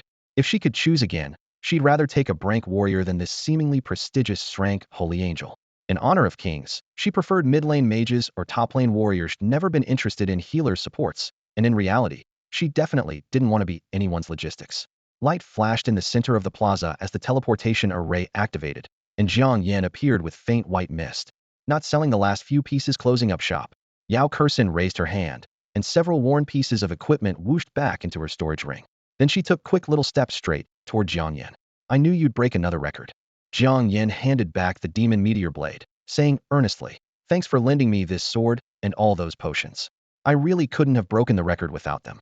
Yao Kursin took the weapon without even bothering to check its stats. She trusted that Jiang Yan had definitely repaired its durability to full and casually stored it in her ring. It's getting late. I need to head home. What time will you take me leveling tomorrow? How should we contact each other? I'm heading back too. Let's add each other on WeChat when we leave the dungeon, Jiang Yan replied. Okay. The two walked out of Nanrong Magic Cave Station one after the other, exchanged QR codes at the station entrance, added each other on WeChat, then headed off in different directions. Night wind stirred the tree shadows under the streetlights, and phone screens glowed pale blue. Jiang Yan looked at his phone. It was now 4:39 p.m. At exactly noon, his sister Jiang Yao had messaged him on WeChat asking, have you awakened your profession yet? At 2 p.m., she followed up with, what profession did you awaken? Now, during rush hour, the buses would definitely be terribly congested. So Jiang Yan simply walked briskly toward the nearest Nanrong Demon Cave subway station while replying to his sister. I have good news and bad news. Which do you want to hear first? A video call invitation popped up instantly. He accepted it, and his phone screen was immediately filled with that delicate, adorable round face. I want to hear the good news, his sister's voice rang out clearly. The good news is your brother awakened 2 professions, a rare dual profession awakener. Jiang Yan deliberately kept her in suspense. What about the bad news? His sister blinked her big eyes. The bad news, both are Frank. Jiang Yan shrugged. Repairman and farmer. Jiang Yao immediately comforted him. Frank is fine. I never wanted you to awaken too powerful a profession anyway, so you wouldn't constantly run off to hunt magical beasts. Safety comes first. Don't worry, Your brother isn't that fragile. Jiang Yan waved his hand with a smile. I'm about to enter the station, gotta hang up now. He didn't tell his sister that he had not only reached level 20, but had also dominantly broken the speedrun records of 3 newbie villages, telling her would only make her worry more. After school started, they would have to enter the demon cave world for practical training, returning home only once a week at best, or once a month at worst. Before then, he had to save enough money to ensure his sister's life was well taken care of.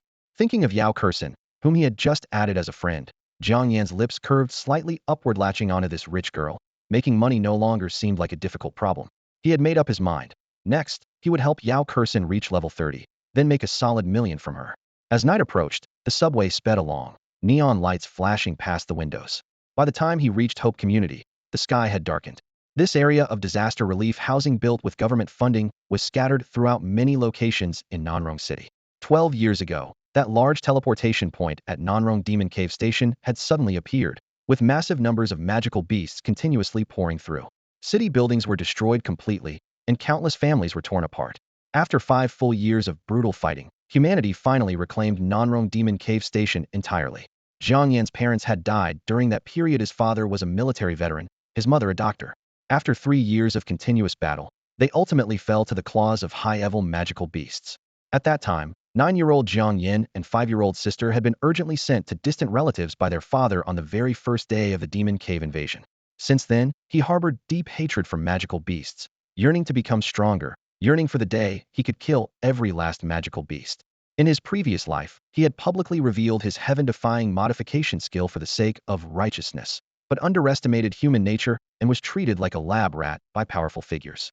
Before dying, he had modified his original resurrection skill to rebirth, hoping to return to 9 years ago when his parents were still alive. The skill had indeed worked, but only sent him back to the day of his awakening.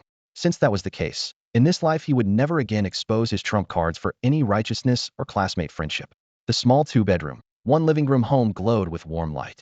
Jiang Yan pushed open the door to the enticing aroma of food. His sister had prepared a lavish dinner early, originally intended to celebrate her brother's awakening, but now it had become a consolation feast.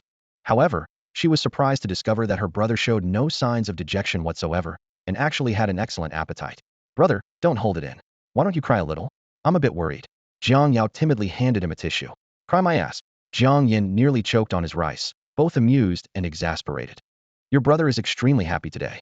Before he finished speaking, his phone vibrated. On the screen, Yao Kursin had sent a message. Jiang Yan, I can't level up with you tomorrow.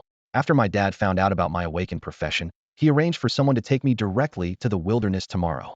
Jiang Yan stared at those words, stunned for 3 seconds. The rich girl had flown away, and the million had flown away with her. Now I really do want to cry. As I promised earlier, here's the 30,000 yuan. Consider it payment for speedrunning me through all the newbie villages. A transfer notification flashed across the virtual interface. It was Yao Kursin making up the remaining 30,000 yuan balance. Earlier that day, she had already advanced Jiang Yan 2 gold coins, and now she was settling the difference quite generously. Jiang Yan's fingers flew across the keyboard. Forget about the 30,000. I already made a killing taking 20,000 for running you through those 2 newbie villages, not to mention the high-quality recovery potions you gave me. After all, I did stand you up, Yao Kursin quickly replied. You have to take the money, or I won't feel right about it. I don't accept payment for work I didn't do, Jiang Yan responded firmly. If I took it while you felt uneasy, I'd feel even worse. The chat box went silent for a few seconds before lighting up again.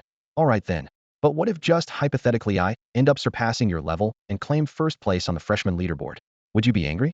Think I won unfairly? Jiang Yan sent back a smiley face. I'd only be happy for you, but unfortunately, that's impossible. In his mind, Jiang Yan recalled the original freshman leaderboard.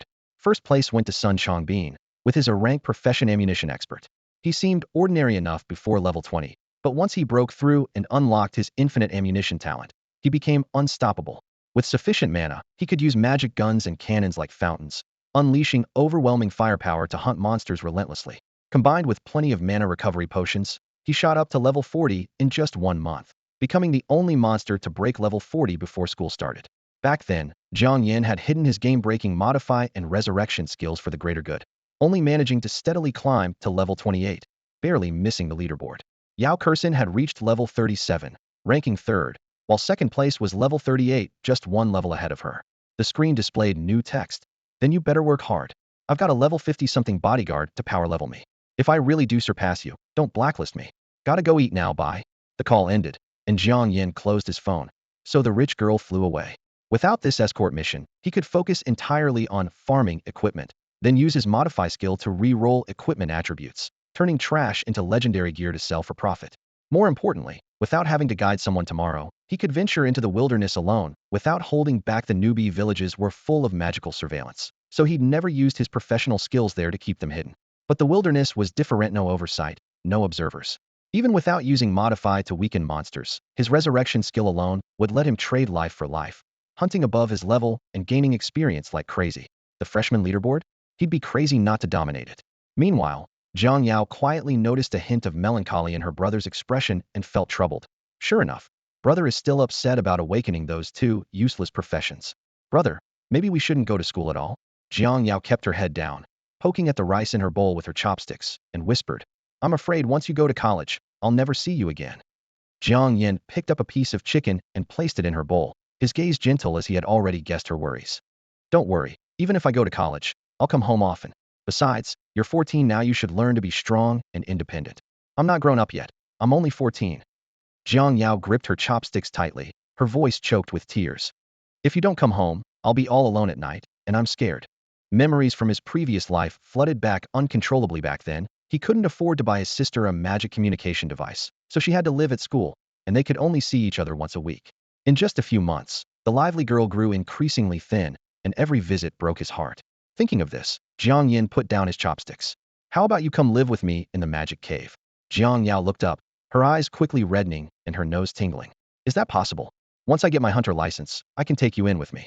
A hunter license required at least level 30 and membership in the Hunter Association. Whenever magical beasts invaded or new teleportation points appeared, the association would immediately deploy all hunters to fight alongside the military on the front lines.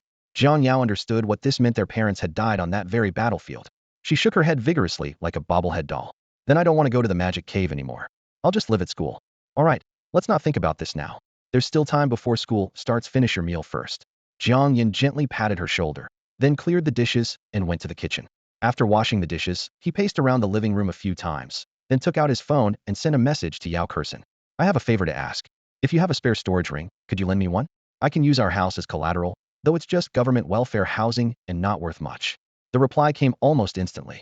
Tomorrow at 8 a.m., Awakening Plaza. Thank you.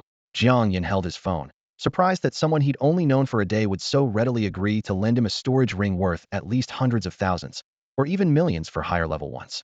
Yao Kursen sent another reminder. You're welcome, I trust your character. That's why I'm lending it to you. But don't expose the storage ring in the wild, or it might tempt people to do bad things. Jiang Yan didn't plan to take it for free. Thanks, I'll borrow it for 3 days at most and return it with interest. On the other side, Yao Kursen pushed open the study door and poked her head out. Dad, transfer me some money. I need to buy a level 20 storage ring. Her father didn't look up, snapping shut the documents in his hands. Didn't you just buy a level 10 one the day before yesterday? I can easily level up to 20 tomorrow by hunting monsters, so I need to prepare a level 21. The level 10 one already has enough capacity for many things. Her father shook his head. Besides, tomorrow your brother and Uncle Lin both have storage rings, so you don't need to buy another one. Wait until you reach level 30, then buy a level 31. Yao Kursen immediately grabbed her father's arm and started acting cute. No way, I want the level 21. Father Yao had no choice but to give in, sighing deeply. Fine, who told me to have such a promising daughter who awakened such an incredible class support profession? All right, I'll buy it for you. Early the next morning, Jiang Yan hurriedly finished breakfast, told his sister he was going to the Newbie village to train and level up, then shouldered his travel pack and left home. At 7:50 a.m., he arrived at Nanrong Demon Cave Station, scanned his newly received student ID, and stepped through the teleportation array into Awakening Square. The morning mist had not yet cleared, and the square was bathed in a pale blue glow. Jiang Yan had barely steadied himself when Yao Kursen arrived early. The girl spotted him from afar and ran over cheerfully, discreetly slipping a storage ring she had been clutching into his pocket when no one was looking. Sure, I borrowed this from home without telling them, she whispered. Jiang Yan had no choice but to act as if nothing had happened, calmly raising his head. His gaze moved past Yao Kursen to 2 men who appeared behind her. One was in his 40s or 50s, powerfully built, his camouflage uniform stretched tight across his frame. The other was in his early 20s, handsome, bearing some resemblance to Yao Kursen, also wearing camouflage. From several meters away, Jiang Yan channeled his magic power and used the magic eye granted by his repair craftsman profession to examine their information. What impressive backing. One at level 68, the other at level 52, and both with a-class combat professions, he thought admiringly. No wonder Yao Kurson was so confident with protectors like these. Even a pig could reach level 30 or 40 in a month. Yao Kurson asked with concern, "Are you really planning to go out and hunt monsters alone?" "No party." Jiang Yan nodded. "I prefer working solo. Besides, I'll only hunt low-level magical beasts on the outskirts, not venture into the deep forest." "Oh, okay," she responded, then made formal introductions. "Brother, Uncle Lin, this is Jiang Yan, the classmate who helped me speedrun 2 newbie villages yesterday." The older man in camouflage nodded slightly. Yao Junfeng. The younger man quietly studied Jiang Yan.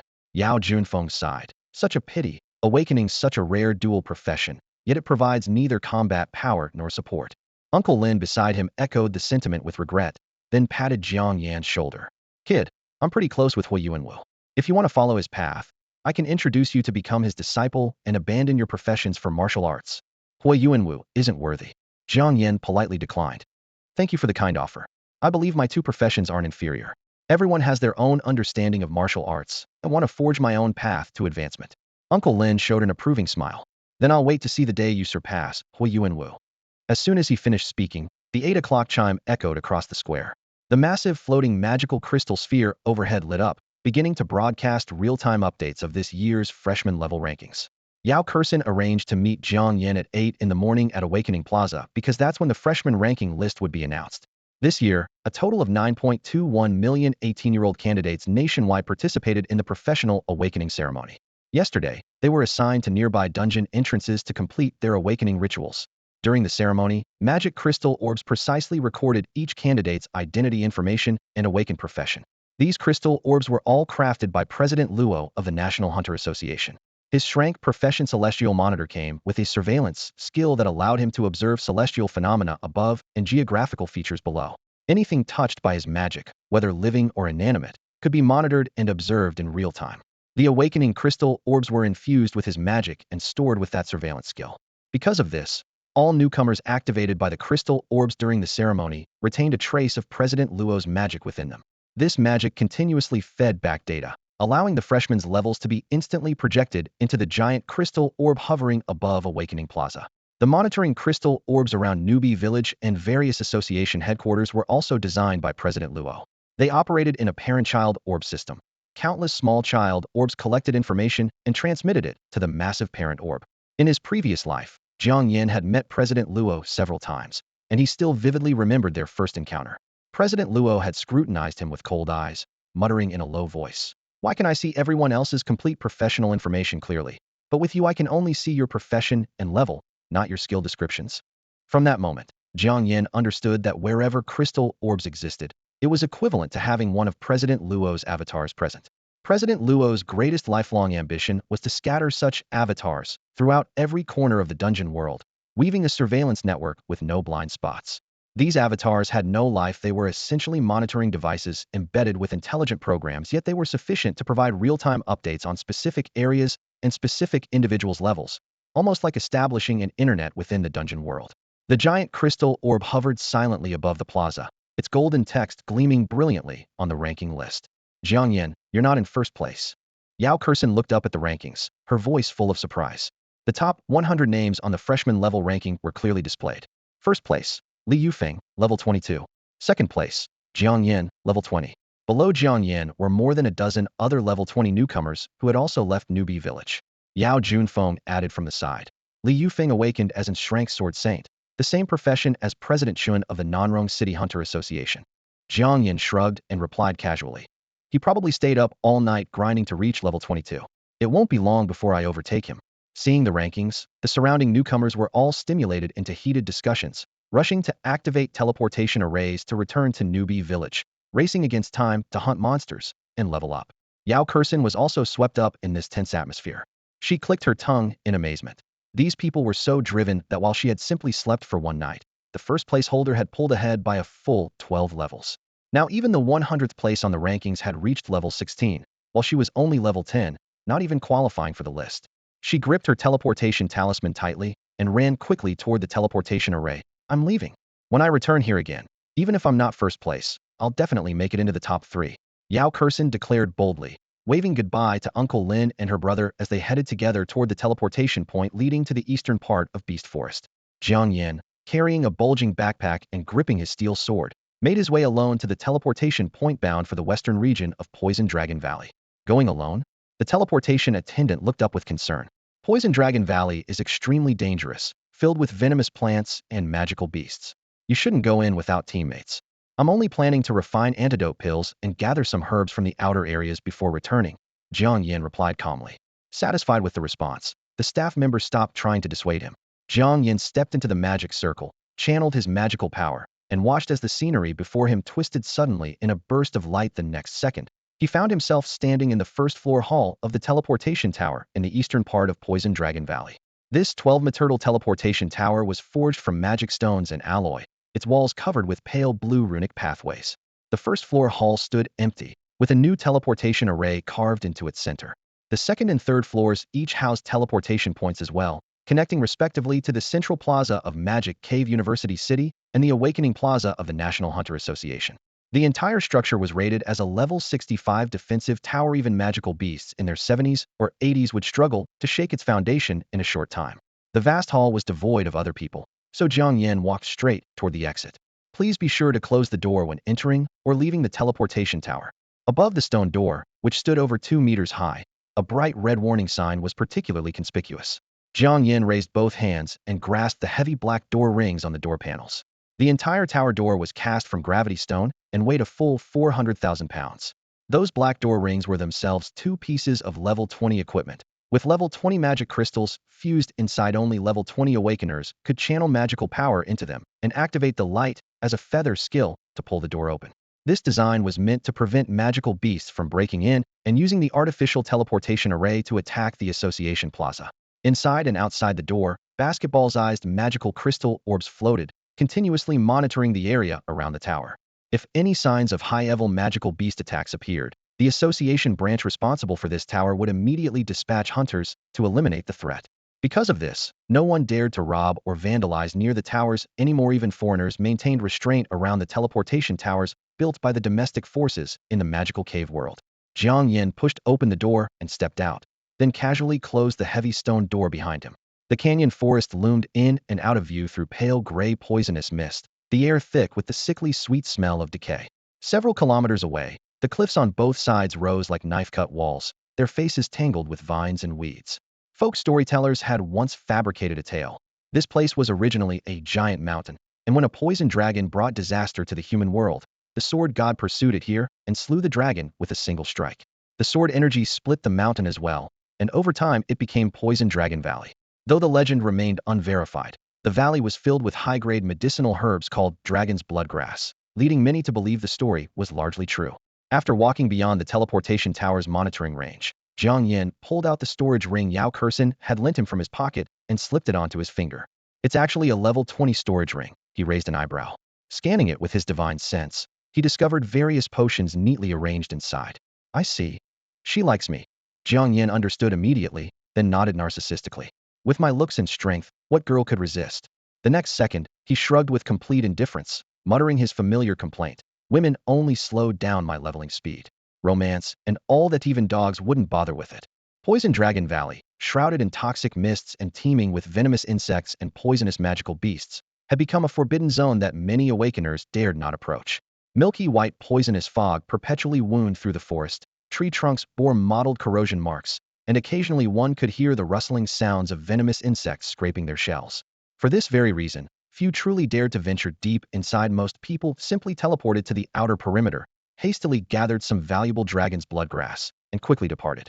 The outer ring rarely saw high-level hunters, but low-level magical beasts below level 30 were everywhere. The less frequented an area, the more easily magical beasts gathered in groups. This region had instead become a paradise for novice teams with detoxification skills. They could hunt for experience while avoiding competition with experts, making it an ideal training ground that balanced efficiency with safety. Jiang Yan's choice to come here relied not on luck, but on strength. When his farmer profession broke through level 20, he unlocked the talent skill immunity to pest damage. This skill could be cast on plants, animals, or himself, with immunity duration equal to the caster's current level 20 levels, meant a full 20 days. In other words, with just a thought, he could essentially spray himself and targets with top-grade insect repellent lasting 20 days, during which mosquitoes and bone-gnawing beetles alike would only dare to keep their distance. Last night before bed, Jiang Yan had already cast immunity to pest damage on both his sister and himself, ensuring peaceful sleep without worrying about mosquito bites. After completing this, he activated his Modify skill, changing immunity to pest damage to immunity to poison damage.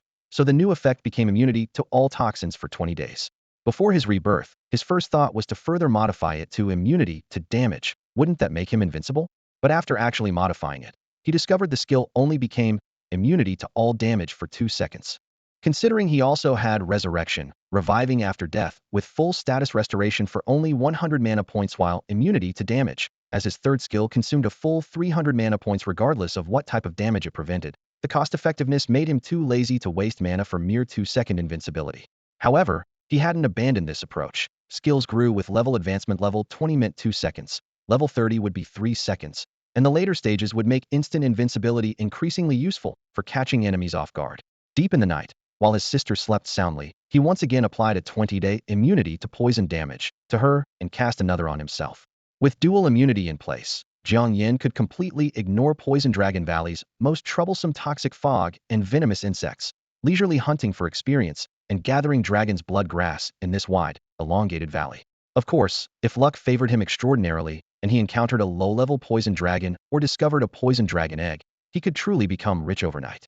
Poison dragons dominated Poison Dragon Valley, capable of flight, possessing formidable combat power, and equipped with an innate skill to spew large amounts of corrosive venom with acidity comparable to concentrated sulfuric acid, making them ideal battle pets for wilderness assassination and evidence destruction. Since poison dragon hatchlings and eggs were extremely rare, they had become priceless luxury items. Casually capturing a low-level hatchling or stealing an egg could easily fetch tens of millions. With dual immunity protecting him, entering this miasma-filled Poison Dragon Valley felt like returning to his own backyard. Jiang Yan donned his swift wind boots and ventured deep into Poison Dragon Valley. All sorts of bizarre flying insects and venomous creatures around him scattered like they'd seen a ghost, sensing intense danger from several meters away and fleeing in all directions, not daring to approach. Jiang Yan raised his hand to wipe the moisture from his face. Magic power surged in his eyes as his demon eye activated instantly, and lines of pale golden text immediately appeared in his vision. Magical Beast. 8-eyed Demon Spider level 7. Magical Beast. Miasma Demon Toad level 16. Magical beasts more than 10 levels below his own provided no experience, so he completely ignored the level 7 8-eyed Demon Spider and locked his gaze on the level 16 Miasma Demon Toad. The Miasma Demon Toad crouched among the rotting leaves, its body measuring over a meter in both length and width. Its bloated, dark green skin was covered in poisonous sores, with a crimson forked tongue protruding from the right side of its massive mouth, releasing a foul stench with each breath. Generally speaking, the larger the body, the higher the level, and its massive form perfectly confirmed this principle. Sensing it was being watched, the miasma demon toad suddenly raised its head. Its gaping maw, large enough to swallow a child whole, aimed at Jiang Yan and expelled a cloud of gray miasma with a whoosh. The pungent, acrid smell mixed with nerve-paralyzing components dispersed through the air. This was its innate skill, miasma breath, and one of the sources behind the perpetual fog that shrouded Poison Dragon Valley. Just as the gray mist rose, a thick red tongue shot through the fog like a bullet, wrapping around Jiang Yan with a swoosh and dragging him toward the demon toad. Precise entanglement, the miasma demon toad's second innate skill. Disintegrate, Jiang Yan shouted. A pale golden light flared around his body, and the previously unbreakable grip of the tongue crumbled instantly, as if struck by lightning. Before the miasma demon toad could understand how its prey had escaped, a flash of blue light swept past its eyelid. The blue steel sword sliced in through the corner of its mouth and cut all the way to its belly, spilling scalding, foul blood. Organs, intestines, and undigested flesh spilled out in a rush, the putrid stench overwhelming. Defeated level 16 Miasma Demon Toad 1. Experience 320. No magic crystal dropped. The miasma demon toad's flesh was toxic and inedible, and its skin and bones were equally useless as equipment materials.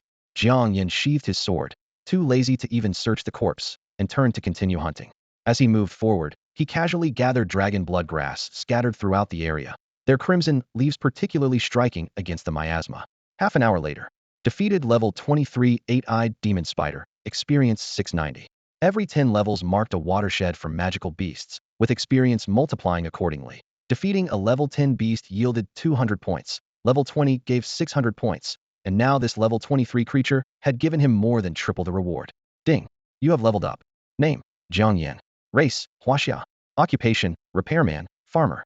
Level 21, 120-2100. Health 330. Mana 3000. Spirit 355. Attack 32865. Defense 29450. Speed 31250. Magic resistance 300. Talents: modification, resurrection, durability, universal grafting, disintegration, poison immunity.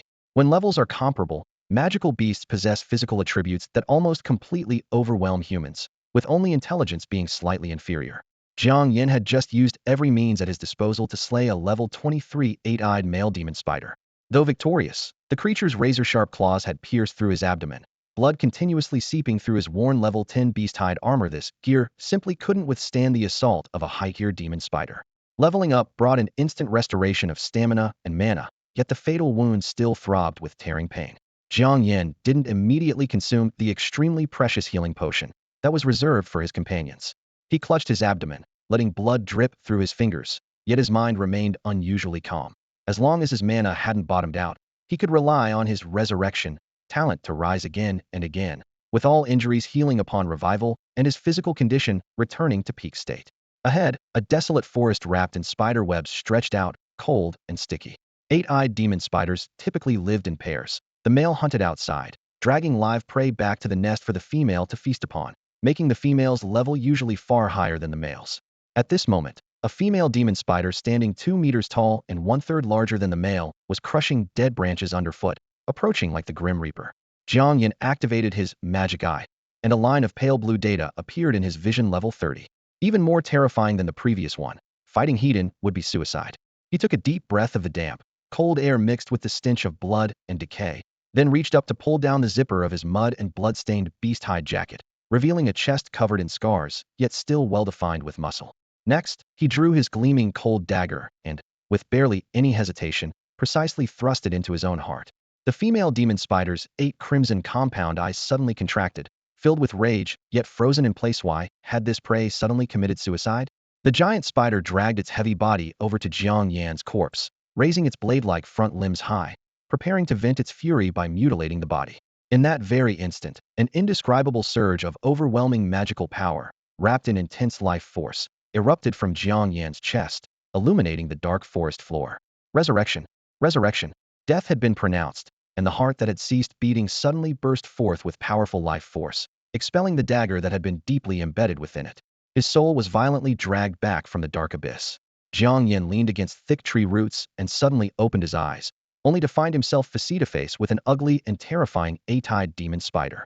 It loomed high above, preparing to desecrate this corpse to vent its fury. Though mentally prepared, Jiang Yan's heart still tightened at the sight of this massive creature. The mother demon spider was equally startled by his resurrection, instinctively raising its sharp front limb covered in barbed venomous hairs, striking directly at Jiang Yan's face with the intent to crush his skull. Clang! Jiang Yan swung the steel sword he had gripped tightly even in death, slashing horizontally to sever the limb and pin it to the tree trunk behind him.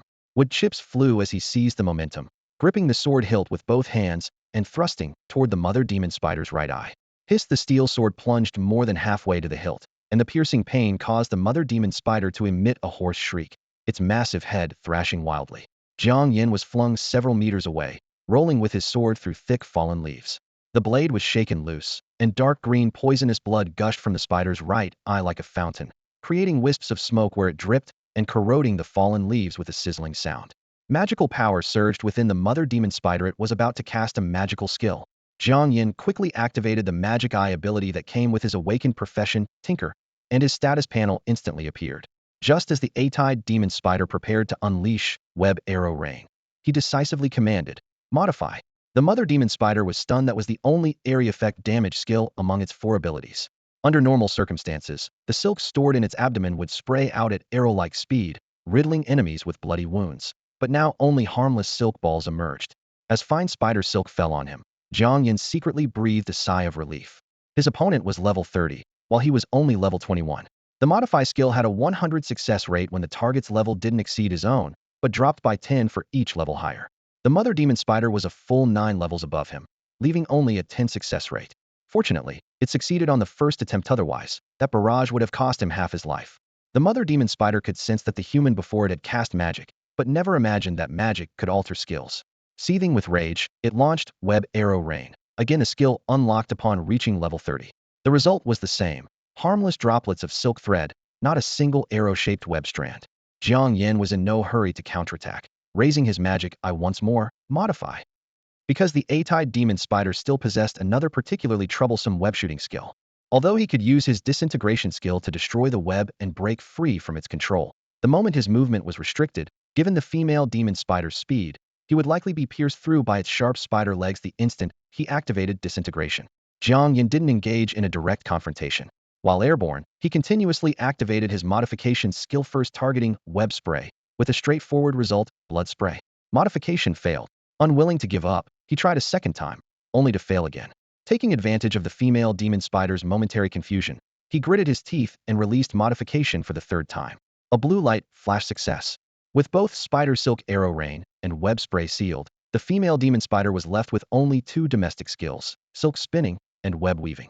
However, it was still a level 30 magical beast, with size and attributes that completely overwhelmed the level 21 Jiang Yan couldn't afford to be careless. It raised its 8 pitch-black legs high, staring intently at this tiny human who had previously blinded one of its eyes, yet instead of fleeing after being thrown away, had returned to fight.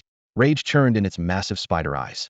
After Spider Silk Arrow Rain failed, it stopped wasting magic power on experiments and simply switched to another magical skill, Web Spray.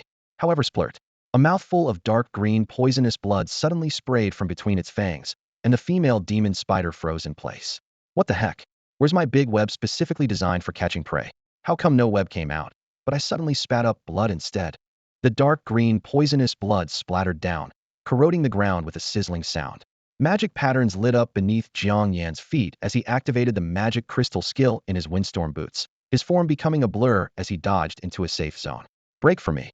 He lunged toward the female demon spider's abdomen, his azure steel sword flashing with cold light as he slashed at the weight-bearing spider leg on the right side. Rip. The leg, thick as a human thigh, snapped cleanly. The excruciating pain caused the female demon spider to emit a piercing, hoarse shriek. Its front limbs, those slender, sharp appendages comparable to human arms sweeping across with a whoosh. Clang.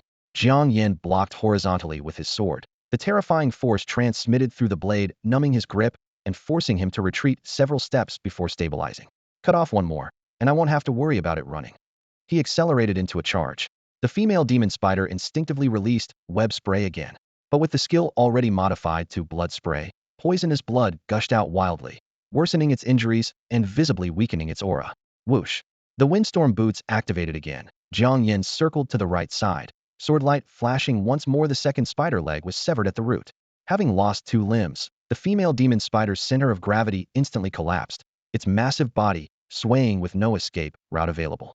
Jiang Yan fought steadily, engaging it for over 10 minutes before finally slaying this level 38-eyed demon spider. Defeated level 38-eyed demon spider 1. Experience 1200. Jiang Yan panted heavily, but his heart was elated. Fighting monsters above his level was indeed difficult, but the experience was truly sweet. One more kill, and he could level up. Just then, he sensed magical power rapidly gathering within the corpse. Accompanied by condensing emerald light, a thumb-sized jade-green magic crystal rolled onto the ground. It actually dropped a magic crystal. A level 30 magic crystal was worth at least 100,000 to 200,000 on the market, and if it had powerful innate skills, the price would only be higher. Jiang Yan eagerly examined its properties. Item: 8-eyed demon spider magic crystal. Level 30. Innate skill: Web Spray. Not bad, much more practical than Spider Silk Arrow Rain. A level 30 Web Spray, once it hits, would leave even a level 40 powerhouse standing still if they don't have crowd control removal skills. Jiang Yan nodded with satisfaction, but then sighed regretfully. It's just a pity that I'm only level 21 and can't use level 30 equipment, so I can't utilize the skill contained in this magic crystal. Otherwise, the upcoming cross-level hunting would be much easier. Magical beasts in the 20s and 30s are now commonplace in this area. With my current strength, facing beasts above level 25 would cost me dearly, and if I venture deeper, where level 30 to 40 beasts roam, even 10 lives wouldn't be enough. Jiang Yan weighed the dangers in his mind as he pulled out a mana potion from his storage ring and downed it in one gulp, breathing slightly heavily. The potent medicinal power spread through his bloodstream, and he flexed his stiff fingers before continuing his search for dragon blood grass along the outer edges of Poison Dragon Valley, while keeping an eye out for monster packs to harvest experience points efficiently. Not far away, 8-eyed demon spiders crawled across the ground and tree trunks. These fist-sized creatures were mostly under level 10, clearly offspring of a nearby mother spider. Though their venom was potent, aside from their silk, they had no culinary or crafting value. With this in mind, Jiang Yan didn't even bother opening his storage ring and simply passed by the spider swarm. The disadvantage of Poison Dragon Valley became apparent at this moment. Everywhere were poisonous beasts that couldn't be cooked or sold. Compared to Beast Forest, which was like money scattered on the ground, this place yielded virtually no material profits.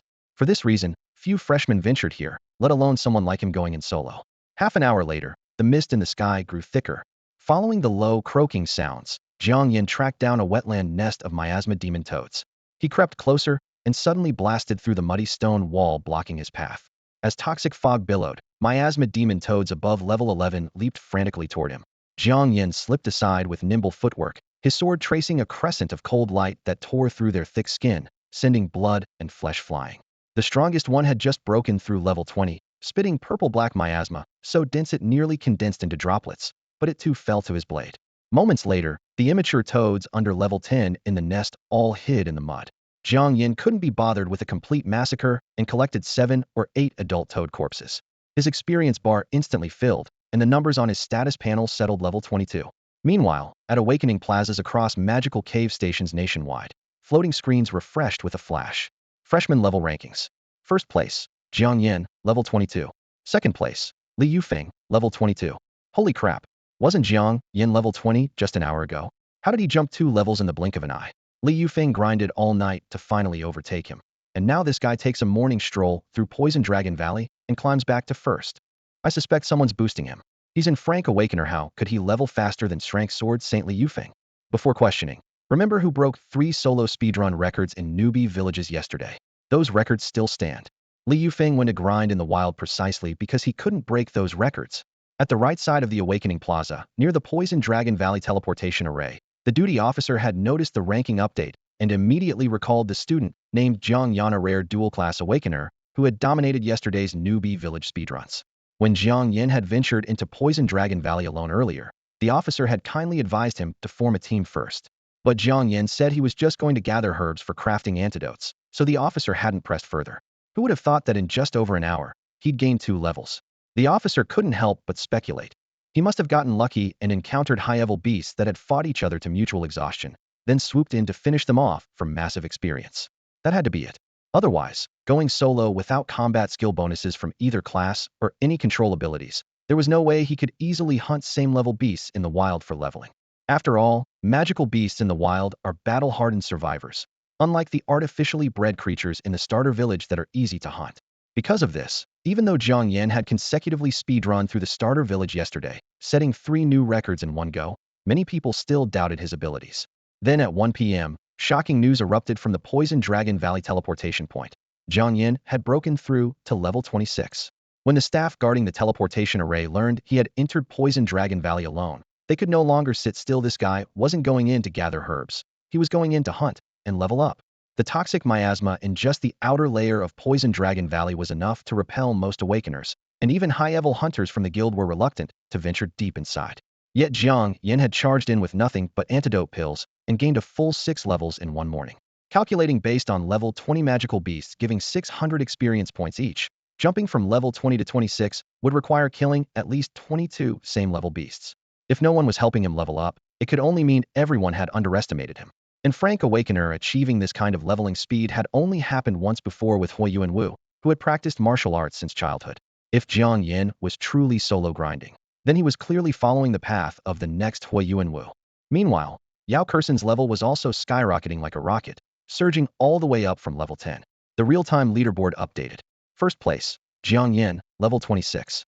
Second place, Li Yufeng, level 23. Third place, Yao Kursen, level 21. With 2 high-level guardians personally escorting her, Yao Kursen didn't need to train in the starter village at all. She could just focus on grinding monsters and leveling up. Seeing the leaderboard, all of Jiang Yan's classmates were stunned. If support class Yao Kursen could reach 3rd place, then Jiang Yan was probably teaming up with her to level. Who said Jiang Yan was finished? This is incredible. If I'd known he could be this amazing even with a trash awakening, I would have shamelessly begged to join his team. Some expressed admiration, while others became laughingstocks. Yang Hongwei had eagerly jumped out to show off when he saw Jiang Yan awaken 2 trash classes, But now with Jiang Yan at level 26, he hadn't even reached level 10 and was still stuck in the second stage of the starter village, completely becoming a clown. Deep in Poison Dragon Valley, blood mist rose in the air. Jiang Yan, covered in blood from head to toe, pulled his steel sword from his corroded and tattered clothes, struggling to tear open the belly of a dark green vine python and crawl out with difficulty. The python was entirely dark green, 100 meters long, and a full level 35 by conventional fighting methods. He could never have won. So he had simply let himself be swallowed into the snake's belly, relying on his resurrection skill to slowly grind it to death from within. Level 10 equipment was still too low-end. The steel sword couldn't be modified into a holy sword. The magical attributes he could modify were pitifully few, and its stats were insufficient. It could barely pierce the snake's skin. Thanks to his durability skill, he could protect the blade while slowly wearing down the beast's health. Otherwise, the steel sword would have been completely corroded by stomach acid long ago. On the floating panel screen, his level had just settled at 26. To kill this vine python, he had burned through a full 15 lives. During the process, to maintain his steel sword's durability, he had continuously consumed mana, leaving only one bottle of mana recovery potion in his storage ring. Resurrection could instantly restore his injuries and status to full, but it wouldn't return consumed mana. Thinking of this, Jiang Yan couldn't help but feel grateful to Yao Kexin. If not for the 10 bottles of 1,000-point mana recovery potions she had prepared in the storage ring she lent him, he would probably be forced to modify his resurrection skill at the last moment and be reborn back to the past again.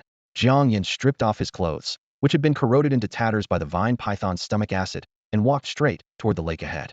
The lake's surface was as wide and smooth as a mirror, its emerald waters emanating an eerie chill, as if the entire lake had been mixed from poisonous paint. This was clearly the magical beast vine python's territory, with no higher-level fierce beasts visible in the surrounding area. So Jiang Yan confidently stepped into the shallow water to quickly wash away the remaining blood and acid. The lake water was bone-chillingly cold, and he dared not delay. After washing, he immediately retrieved his backpack from his storage ring and put on a set of ordinary clothes. His gale boots had only 9 durability remaining, with a pitted and scarred surface. After cleaning them, he raised his hand to cast a durability repair skill. Having leveled up to 26 after killing the vine python, his mana had just fully recovered, but he remained cautious, drawing only 200 mana points to restore the boot's durability from 9 to 35. The level 10 second-hand armor had been gnawed to pieces by the acid, leaving only 4 durability, so he simply tossed it into the thorn bushes by the Lakino point, wasting mana to repair it. This battle had yielded tremendous rewards. He had harvested an entire backpack full of dragon blood grass and obtained a level 30 magic crystal. Jiang Yan gazed at the 100-meter-long vine python corpse before him, excitement flashing in his eyes. Level 35 magical beast, every scale worth money.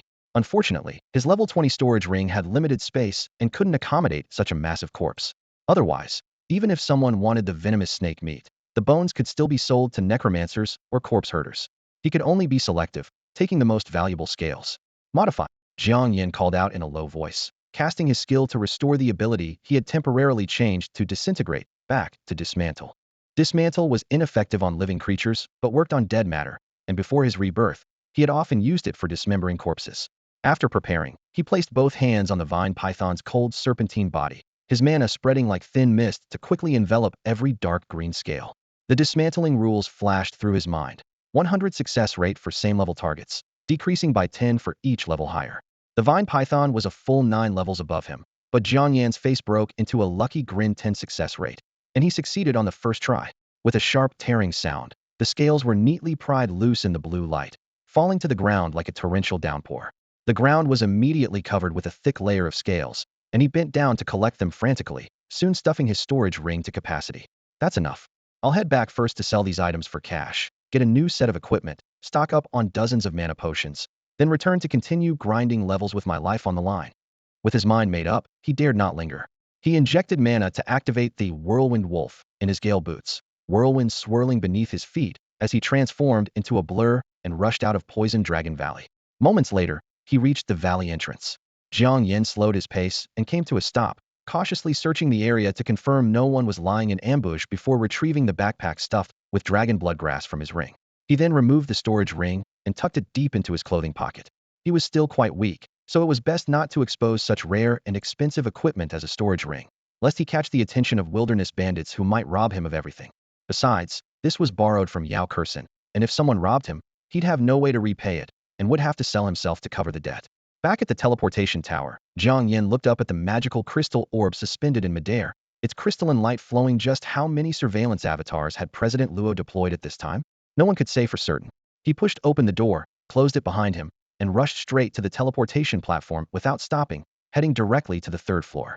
The first floor's teleportation point led to Awakening Square at Nanrong Demon Lair Station. The second floor connected to Central Square in Demon Lair University City. The third floor linked to Awakening Square at the National Hunter Association headquarters, the first otherworldly city that humanity had built with their own hands in the Demon Lair world. This city was originally established as a frontline base when hunters sounded the horn for counterattack. After expanding into a full city, it was officially named Hunter City. Besides the National Hunter Association headquarters, the city housed 3 major guilds controlled by capital but with functions similar to the association, as well as numerous merchant guilds. Because the merchant guilds offered higher purchase prices, this became the best place to sell battle spoils. The Hunter Association bought everything, but at depressingly low prices. If you wanted to earn more, you had to sell to the merchant guilds. Take Dragon Bloodgrass, for example. Guilds specializing in medicinal materials offered prices far higher than the association. Selling vine python scales to equipment material guilds could also net considerably more money. High profits came with high risks. After all, merchant guilds were non-governmental capital organizations. Without President Luo's surveillance avatars watching, after completing a transaction, you might be followed and robbed the next moment, ending up with nothing. Most hunters preferred to sell to the association at lower prices rather than take the risk, but Jiang Yan was poor and had to take desperate chances. Exiting the teleportation array, he headed straight for Hunter City's commercial district. Just then, Yao Kursin and her brother finished hunting in the 100 Beasts Forest and also teleported to Awakening Square at the National Hunter Association headquarters. Jiang Yan. The girl immediately recognized him as he prepared to leave and ran over excitedly, beaming with joy. I'm level 22 now. What about you? Jiang Yan pointed up at the enormous crystal orb above the square, the real-time, scrolling leaderboard for this year's freshman. Yao Kursin looked up.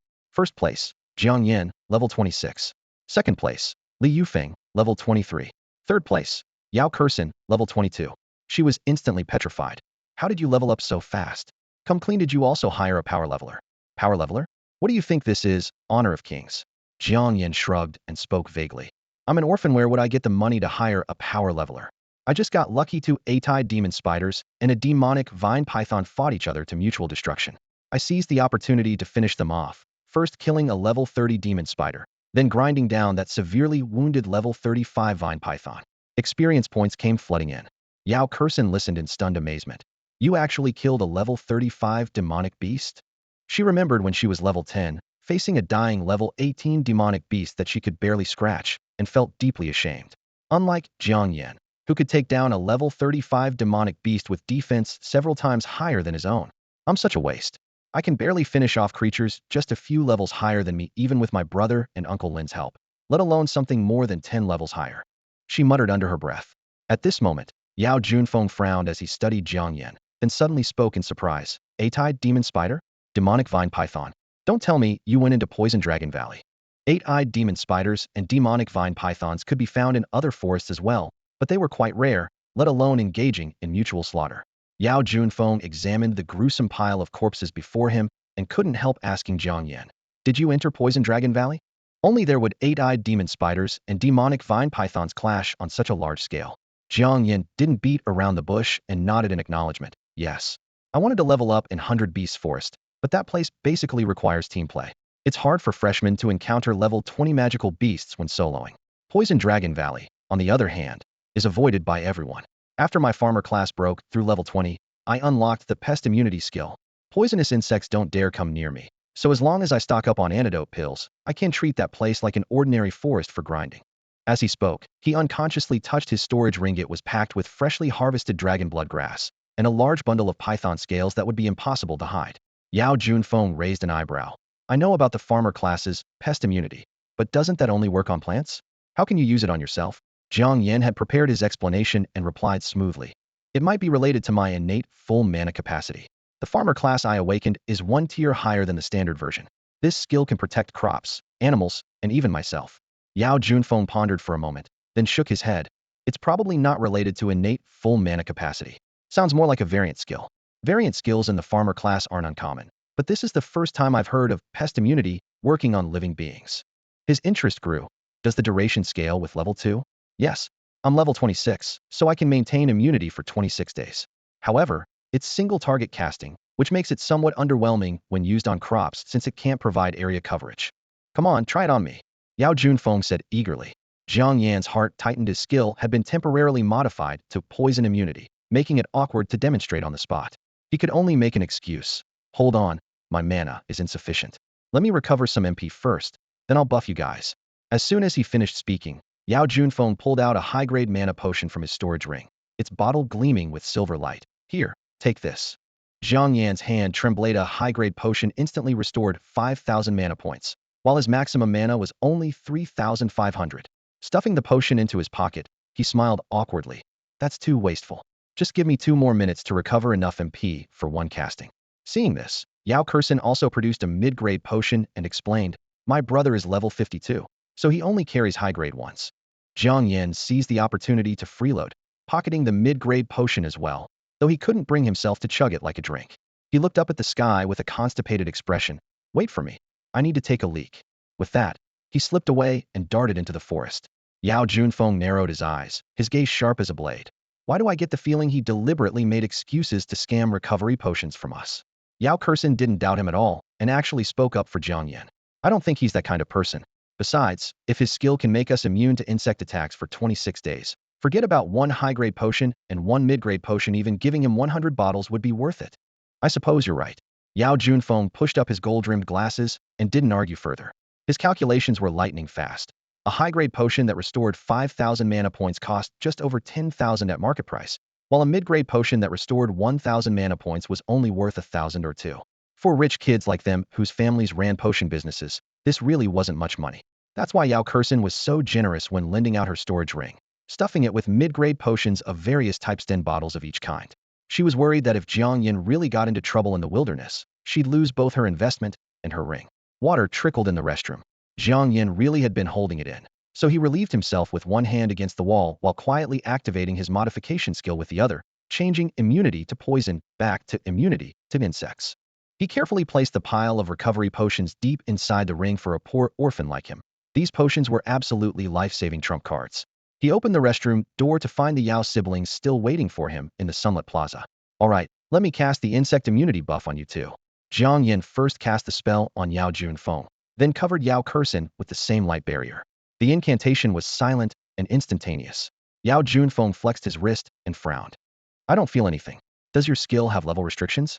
I'm higher level than you, could that cause it to fail? Jiang Yan shook his head. No level restrictions. I didn't feel anything when I cast it on myself either, but once I entered Poison Dragon Valley, the venomous insects automatically avoided me. The effect is really strong. Yao Junfeng pondered for a moment. Uncle Lin has something urgent to deal with, and Beast Forest is too crowded anyway. I'll take you to Poison Dragon Valley this afternoon to test it out. If the bugs really do avoid us, the hunting efficiency there will definitely blow Beast Forest out of the water. Plus, you have Holy Light you can heal and purify. Poisoning is a negative effect too, so you've got that covered. Yao Kursin's eyes lit up. Jiang Yan, want to team up with us? It'll save you from grinding solo all the time. Jiang Yan politely declined. I still need to gather dragon bloodgrass in Poison Dragon Valley to make money. I don't want to hold back your brother from helping you level up. All right then. Though disappointed, Yao Kursin nodded. Taking advantage of the relaxed atmosphere, Jiang Yan casually inquired. By the way, this is my first time in Hunter City. I heard some trading companies pay better prices than the guild. I've gathered quite a bit of dragon bloodgrass and stripped some scales from a level 35 magical Bias Divine Python. I'm looking for a reliable buyer. My family buys dragon bloodgrass. Yao Kursin immediately raised her hand. However much you've gathered, I'll have my brother buy it all. Jiang Yan feigned surprise. Your family works with trading companies? Works with them? We are a trading company. Yao Kursin grinned. The president of Mighty Commerce Guild is my dad. Mighty Commerce Guild, one of the top 10 trading companies and the biggest potion dealer in the Demon Caves. No wonder she casually drank 500 yuan bottles of Mighty brand energy drinks. No wonder she bought equipment sets in pairs for levels 1 through 10. No wonder she directly offered 1,000,000 yuan for him to escort her to level 30. And no wonder she stuffed a bunch of potions into the storage ring when lending it to him. So I think I misunderstood. When she lent me the storage ring and filled it with various recovery potions, it wasn't because she liked me, but because she was afraid I'd die and wouldn't be able to return her storage ring. As the largest potion dealer in the Demon Cavern, Dolly Trading Company single-handedly drove down the prices of various recovery potions, earning the deep resentment of many awakened individuals with alchemist professions. However, the vast majority of ordinary awakened individuals applauded this development, hoping that Dolly Trading Company would continue to push prices even lower so that low-tier and even non-awakened ordinary people could afford potions and enjoy the convenience brought by magical elixirs. Without this company's aggressive price competition, a bottle of recovery potion on the market today would cost at least 10 times more, making it completely unthinkable for ordinary people. Take intermediate mana potions as an example. 3 years ago, they easily cost over 10,000 yuan per bottle, but now, under the impact of Dolly Trading Company's mass production, they can be purchased for just 1 or 2,000 yuan and can restore a full 1,000 mana points. Healing potions, which have greater demand and are more difficult to manufacture, should have had even more outrageous prices, but these too were forcibly suppressed. Dragon blood grass is precisely the core ingredient for crafting high-grade healing potions. This medicinal herb can also be found in other demon cavern forests, but both in quantity and age as well as medicinal properties, they are far inferior to the dragon blood grass found in Poison Dragon Valley. Poison Dragon Valley is perpetually shrouded in miasma and toxic fog, making it extremely easy for those who venture deep inside to get lost, poisoned, or even lose their lives. If this area weren't so perilous, even one-year-old saplings would have been uprooted long ago. Ordinary herb gatherers who take antidote pills and venture inside will most likely not even earn back the cost of the antidote pills, while constantly having to guard against poisonous insects and magical beasts. As a result, most teams only dare to dig up low-age dragon blood grass on the periphery, while the high-age, high-quality specimens deep in the valley remain virtually untouched, causing their value to skyrocket. Jiang Yan had originally only wanted to visit the herb shop under Dolly Trading Company to inquire about market prices, but unexpectedly discovered that his companion Yao Kursen was actually the daughter of Dolly Trading Company. He immediately asked, "What's your family's purchase price for dragon blood grass?" Yao Kursen wasn't very familiar with this, so she passed the question to her brother Yao Junfeng, who frequently escorted merchant caravans and managed the family business. Yao Junfeng patiently explained, "Dragon blood grass is purchased by the plant. For specimens with intact appearance and undamaged root systems, the base price is 500 yuan per plant, with an additional 200 yuan for each year of age." Jiang Yan pressed further, "What about those over 10 years old? They should be more expensive, right?" For those over 10 years old, the base price jumps directly to 2,500 yuan per plant, with an additional 1,000 yuan for each extra year, Yao Junfeng continued. For those over 50 years old, the base price is 50,000 yuan per plant, with an additional 5,000 yuan for each extra year. If you're incredibly lucky and find 100-year dragon blood grass, the starting price is 350,000 yuan per plant, and each additional year adds another 10,000 yuan. At this point, he suddenly smiled. "You awakened as a farmer profession, so you must possess skills to accelerate plant growth. If you're looking for stable work, why not join Dolly Trading Company? The benefits and treatment we provide to farmer profession individuals are absolutely the most generous among all trading companies." Jiang Yan's ambitions lay far beyond farming or working for others, so he politely declined. "When the demon caves invaded Nanrong City, my parents fought on the front lines and ultimately died at the hands of demonic beasts. From that moment on, I vowed to become stronger, and one day I will exterminate all demonic beasts.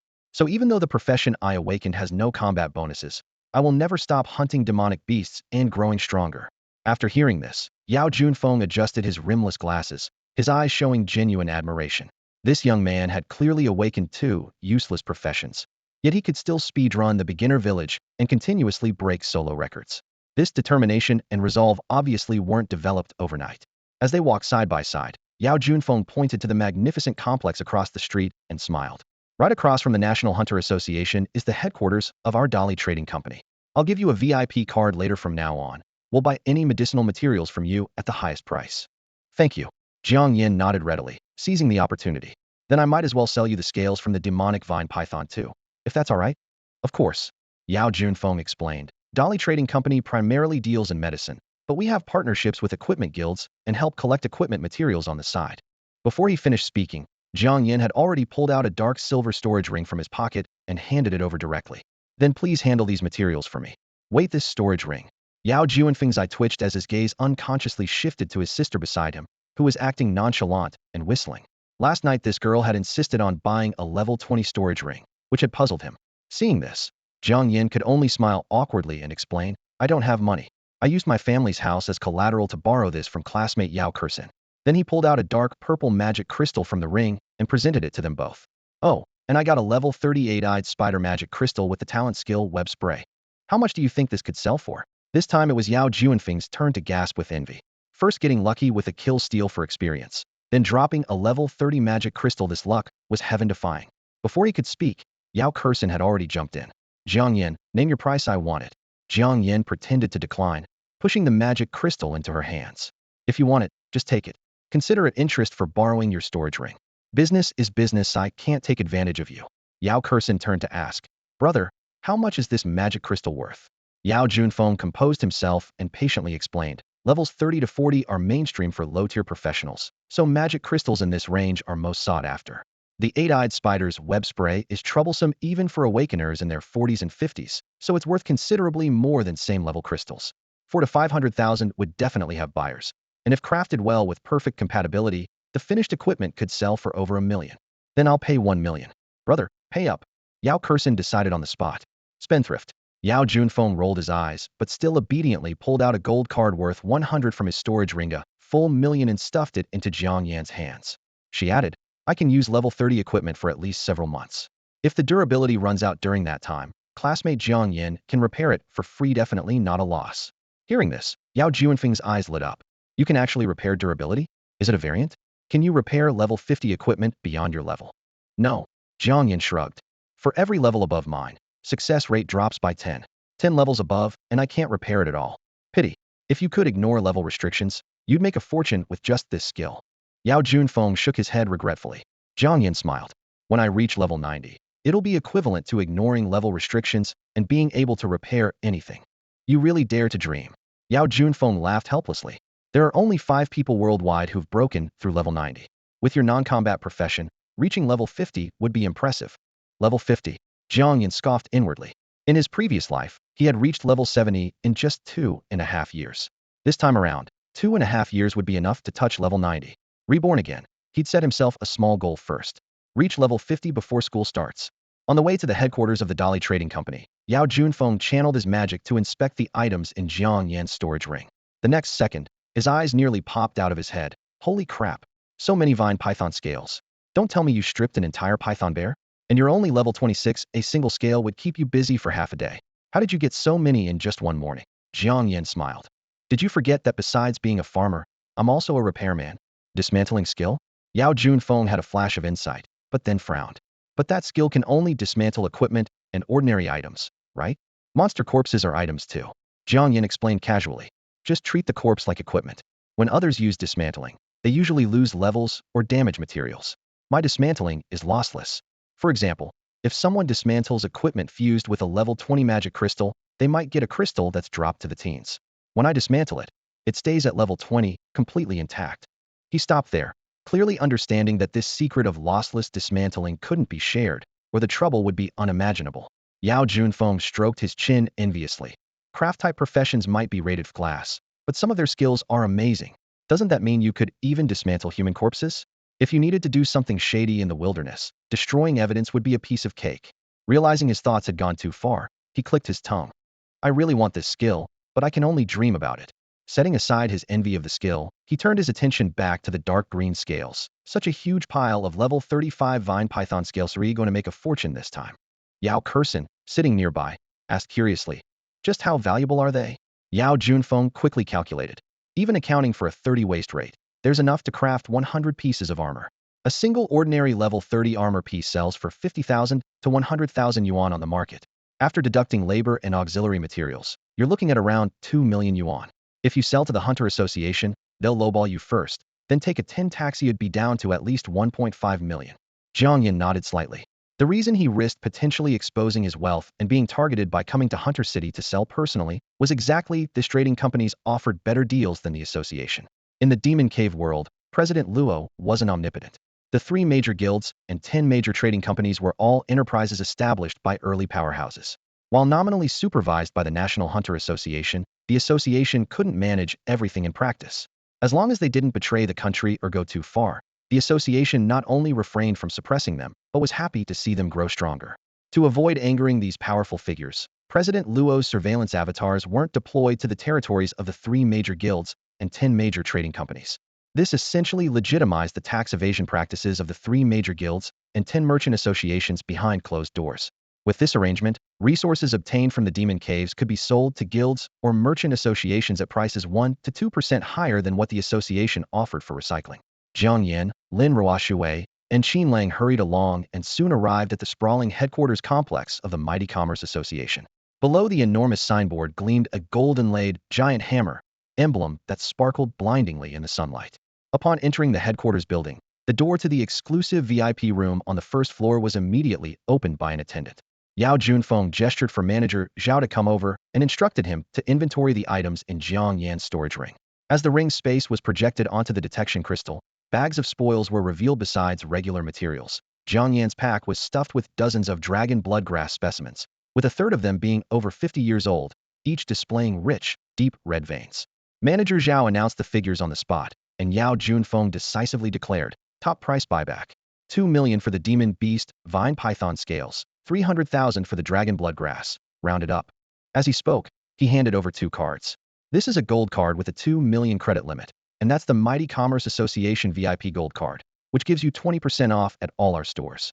Gold coins clinked onto the tablilla, full 30 pieces. Manager Zhao simultaneously returned the level 20 storage ring that Yao Kursin had lent out, completely intact. Combined with the 1 million profit from selling magic crystals earlier, in just this short morning of desperate fighting in Poison Dragon Valley, Jiang Yan had already earned over 3 million on paper. It seemed like a great harvest, but if he really wanted to buy Yao Kursin's level 20 storage ring, the money was still far from enough. Thanks, he said gratefully, then turned to Yao Kursin. I can borrow this ring for 3 days at most. Once I gather enough money, I'll return it with interest. Yao Junfeng waved his hand dismissively. Forget it, my sister is level 22 now, so this level 20 ring is useless to her anyway. How about this, give it back to her, and I'll have manager Zhao get you a level 25 storage ring. Bro, you're really my blood brother. Jiang Yan grinned shamelessly, rubbing his hands together so vigorously they nearly sparked. Both Yao Junfeng and Yao Kursin rolled their eyes simultaneously. In less than 10 minutes, manager Zhao brought over a level 25 storage ring. Jiang Yan immediately bought 100 bottles of magic potions in bulk, plus dozens of bottles of stamina and healing potions, stuffing the new ring to capacity. What about antidote pills? Yao Junfeng casually reminded him. Knowing he had poison immunity skills, Jiang Yan feigned nonchalance. I have enough in stock, and I have a friend whose family runs a pharmacy. I get wholesale prices. After finishing his supplies, he bid farewell to the Yao siblings and headed straight to the Magic Equipment Commerce Association, one of the 10 major merchant associations, to acquire level 25 gear. The weapon display cases in the center of the hall gleamed coldly, with various blades filling an entire wall. Jiang Yan's eyes immediately fell on the magic flame blade. Equipment, magic flame blade. Material, crimson demon iron. Core, level 25 explosive flame magic crystal. Effect, when infused with magic power, spews blazing flames during slashes. Level, 24. Durability, 85. Price, 990,000. Damn expensive. Jiang Yan clicked his tongue, but couldn't tear his gaze away. I really want this blade. Explosive flame just looks cool, but if it were explosive blast instead, every strike would cause internal and external damage. He looked up and asked, Boss, can you give me a discount? The shopkeeper shrugged. You get what you pay for. See that sword on the far right? It also has a level 25 magic crystal, but the blacksmith had a brain farth crystal has 0 compatibility with the sword. It's been sitting there for 3 months, dropped from 990,000 to 300,000, and still no buyers. Jiang Yan followed his pointing finger to the end of the display case, where a heavy greatsword sat. Equipment, magic sound sword. Material, crimson demon steel. Core, level 25 explosive roar magic crystal. Effect, produces deafening explosive roars when swung. Level, 25. Durability, 91. His eyes immediately lit up like searchlights. The blacksmith was stupid? To him, this was pure genius. Using this defective product, he could get the most powerful equipment for the least money. What difference did explosive flame versus explosive roar make to him? Both were destructive power. This idea was truly brilliant. Jiang Yan praised sincerely, lovingly stroking the sword's blade. Boss, I'll take this magic sound sword.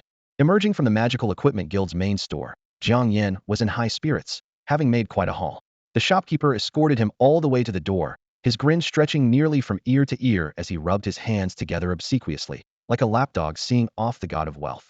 Once the money god had walked away, his smile instantly twisted into a cold, mocking sneer. What a fool with too much money. Over 1 million spent on nothing but trash equipment. The shopkeeper silently recited an old merchant saying, when someone's intelligence doesn't match their wealth, that wealth will naturally flow back to the market in various ways. Even if buying this junk was just for novelty, once the novelty wore off, the customer would surely regret today's idiotic decision. Still, complaints aside, the shopkeeper couldn't help but wish for several such rich fools to visit every day. After leaving the Magical Equipment Guild, Jiang Yan remained in excellent spirits, walking briskly toward the National Hunter Association headquarters. He had completely transformed his appearance. Though he hadn't yet purchased a helmet or accessories to boost mental power, all his other weapons, armor, and boots had been fully upgraded. 1. Equipment, Sonic Blade. Description, forged from Crimson Demon Steel, embedded with a level 25, Thunderclap, magic crystal. When infused with magical power, each sword swing produces a deafening roar. Level 25. Attack 240. 2. Equipment, Aqua Magic Combat Suit.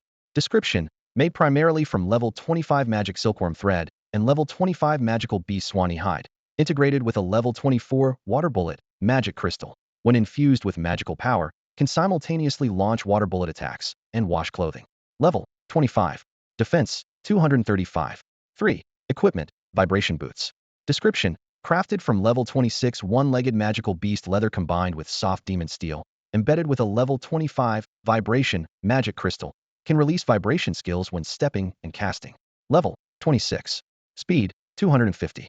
In others' eyes, these three pieces of equipment were completely mismatched with their respective magic crystal properties, a perfect example of wasteful, trash combinations. The Sonic Blade's Thunderclap effect only made ears ring annoyingly. If the Thunderclap were truly modified to Explosion, Flame Burst, or Critical Strike, the destructive power would match the sharpness of Crimson Demon Steel. The Aqua Magic Combat Suit was even more bizarre. Likely the craftsman got tired of doing laundry and embedded water bullet into the fabric. But once magical power was infused, water bullets would spray chaotically from inside and outside the garment, leaving the wearer constantly soaked. It had sat in the store for months, with prices slashed to barely cover material costs, yet no one showed interest. Only this connoisseur, Jiang Yan, took a liking to it at first sight. Had even envisioned. If the water bullet technique were changed to reflection, combined with resurrection skills for life gambling battles, it would surely become divine equipment. The vibration boots on his feet, mockingly dubbed massage wellness shoes by the shopkeeper, contain magic crystals derived from the vibration talent of one-legged magical beasts. However, the level 25 vibration skill could only create approximately 2.5 magnitude earthquakes minimal impact, so no one was willing to waste money on such useless equipment. However, the level 25 vibration skill only produced tremors equivalent to a 2.5 magnitude earthquake, making this ability essentially worthless, which naturally meant no sucker would waste so much money on equipment containing such garbage magic crystals. But for Jiang Yan, who possessed the heaven-defying modification skill that could alter any character and talent abilities, this was no mere health massage but it was clearly a pair of life-saving divine boots. By changing vibration to teleportation, these boots instantly transformed from ordinary massage equipment into divine footwear capable of instant movement. As long as he couldn't find same-level shoes with teleportation magic crystals before breaking through level 30, Jiang Yan would never easily replace them. Even if the level gap became too large to wear them later, maxing out their durability before selling would still net him at least 2 to 3 million. This was the terrifying power of the modification skill. It could turn powerful abilities into trash and elevate trash skills to godhood.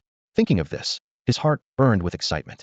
With this equipment set, he could charge straight to level 30 in Poison Dragon Valley this afternoon if luck favored him, or at worst kill some magical beasts and steadily reach level 28.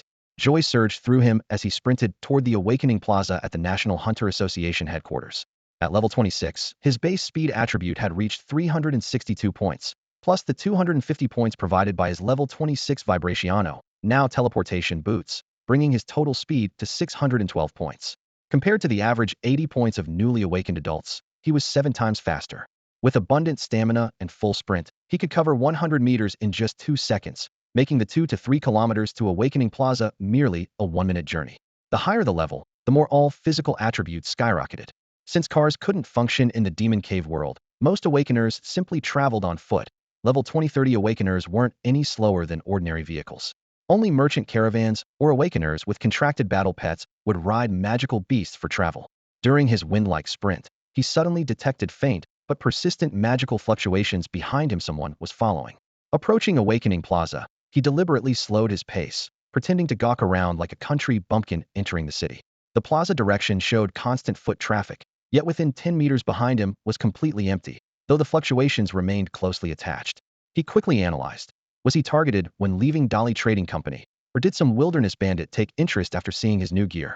Anyone capable of prolonged stealth either possessed an assassin's stealth skill, ninja invisibility technique, thief's concealment ability, or wore ridiculously expensive invisibility clothing.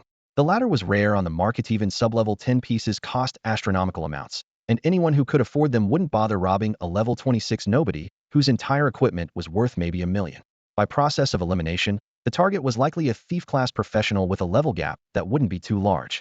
Thieves ranked as class, and, due to their profession's inherently bad reputation, often faced wariness and discrimination, causing many to develop twisted mindsets and turn to crime.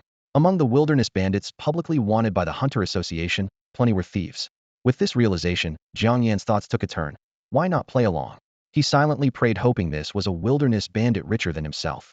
Jiang Yan deliberately muttered to himself, trying to provoke the invisible rogue who had been tailing him, ensuring his pursuer wouldn't give up halfway after following him this far. With this new gear, my attributes have improved significantly across the board. The journey to Poison Dragon Valley should be much safer now.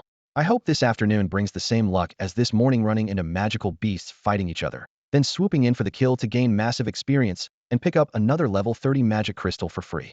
He spoke while adjusting his hiking pack, his voice just loud enough for the rogue to overhear. The rogue hidden in the air perked up. A level 30 magic crystal? No wonder this kid came out of the Magic Equipment Guild with a complete gear upgrade. Must have found some premium loot and cashed in big time. Only level 26 and traveling solo. What a gift. At this thought, he licked his lips, silently celebrating his good fortune to die alone. Low-level target planning to venture into the remote Poison Dragon Valley. Jiang Yan kept his storage ring carefully concealed, displaying only a bulging hiking pack with pickaxes and an entrenching tool hanging from either side. To any observer, he looked exactly like a casual cultivator heading into the valley to harvest dragon's bloodgrass. The rogue completely bought into the act, convinced he was just a non-combat profession making a living through herb gathering. Crossing the street intersection, Jiang Yan arrived at Awakening Plaza and headed straight for the Poison Dragon Valley teleportation point on the right side of the square. The area was guarded by the National Hunter Association, where the expressionless staff member didn't bother suggesting he form a party despite seeing him alone, a stark contrast to the helpful attitude at Nanrong Demon Cave. As Jiang Yan stepped onto the teleportation array, the faint magical fluctuation behind him suddenly drew closer. Less than an arm's length away, the rogue stood right beside him. Yet the level 32 guard remained completely oblivious, a testament to the quality of the invisibility skill. However, Jiang Yan's innate maximum magical constitution made him extraordinarily sensitive to even the slightest magical disturbances.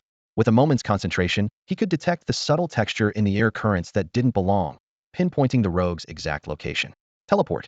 Jiang Yan channeled his magic power. The array patterns lit up, and the radiant glow instantly engulfed both figures.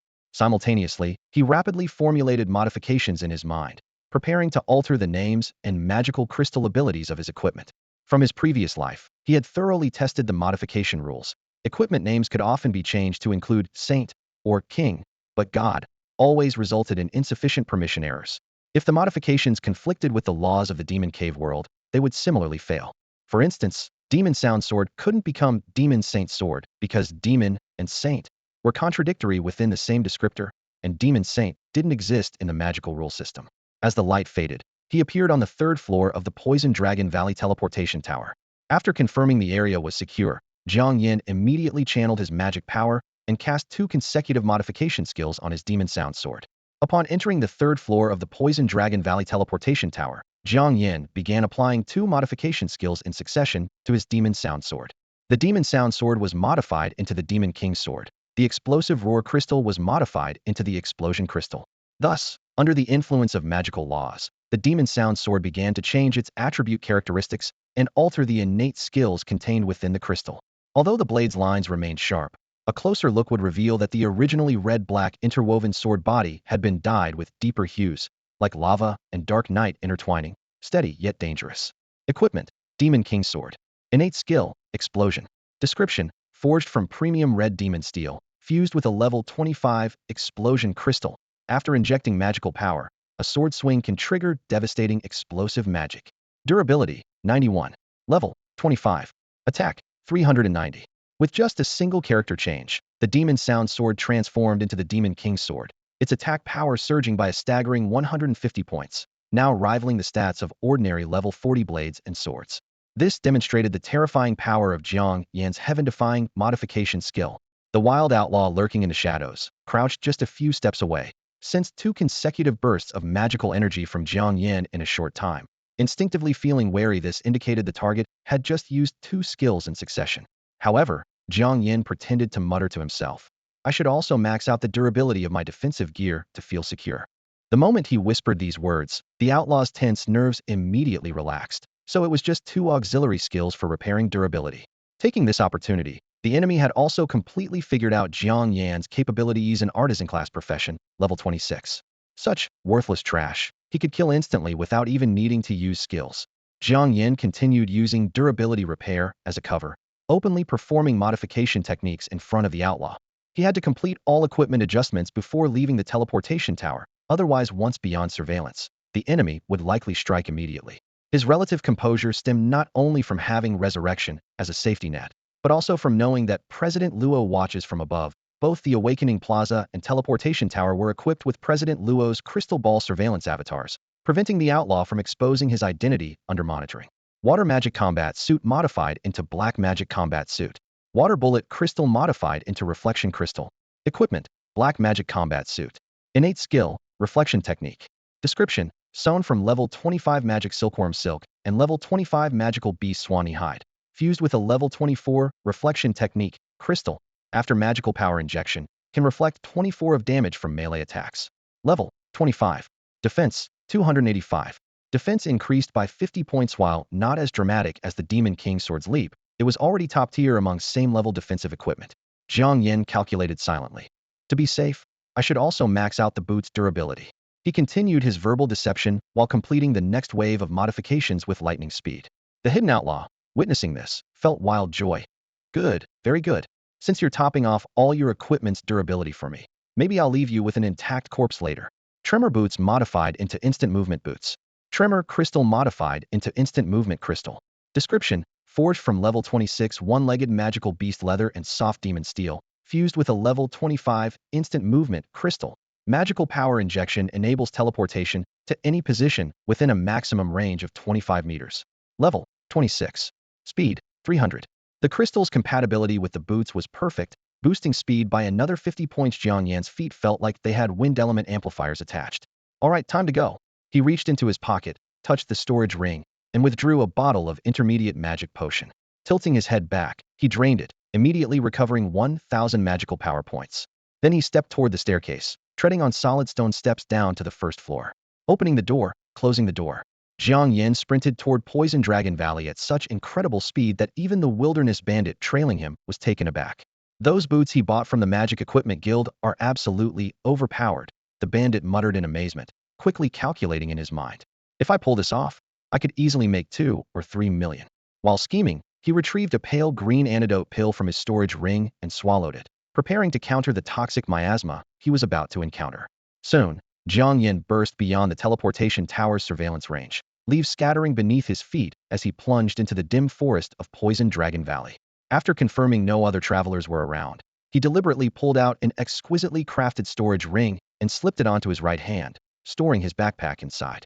Almost instantly, the magical energy lurking behind him intensified dramatically. This kid has a storage ring. The bandit's eyes blazed with greed. Looks even more high-end than my level 10 one. I've hit the jackpot. Just then, Jiang Yan suddenly spun around, feigning alertness as he scanned his surroundings and muttered under his breath. Am I imagining things? I thought I sensed some magical energy just now. Before he could finish speaking, the bandit's invisibility shattered, revealing a gleaming triangular blade that materialized in the air. The weapon sliced through the wind with a sharp whistle, aimed straight at Jiang Yan's heart. Jiang Yan's chest tightened as he locked onto his opponent's explosive magical surge, gripping his heavy Demon King sword and thrusting forward. But his attacker was too fast. The triangular blade instantly tore through his black magic armor and pierced straight through his heart. In the same instant, Jiang Yan's Demon King sword plunged into the bandit's left chest. The searing pain drained all color from the bandit's face, yet he still managed a cold, gritted smile. Nice reflexes. Didn't expect that sword of yours could break through my defenses. Too bad you didn't aim for the heart like I did. Blood streamed down his clothes, but even as death approached, Jiang Yan's lips curved into a smile. He channeled his last remaining magic into the Demon King's sword, blood frothing from his throat and staining his chin red, his gaze growing distant as he whispered softly. Royal flush. A devastating blow. His heart was pierced, blood gushing wildly along the triangular blade. Yet Jiang Yan didn't even flinch, his lips slowly curving into a smile that made the wilderness bandit gripping the sword break out in cold sweat.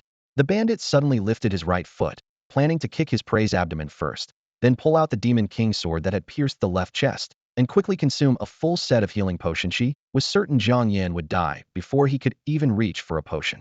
The moment his toe left the ground, a thunderous roar like high-level explosive magic erupted beside his ear.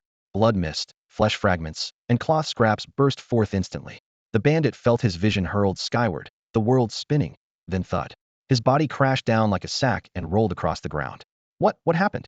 He opened his mouth, only to discover his brain could no longer control his limbs, only his senses remained functional.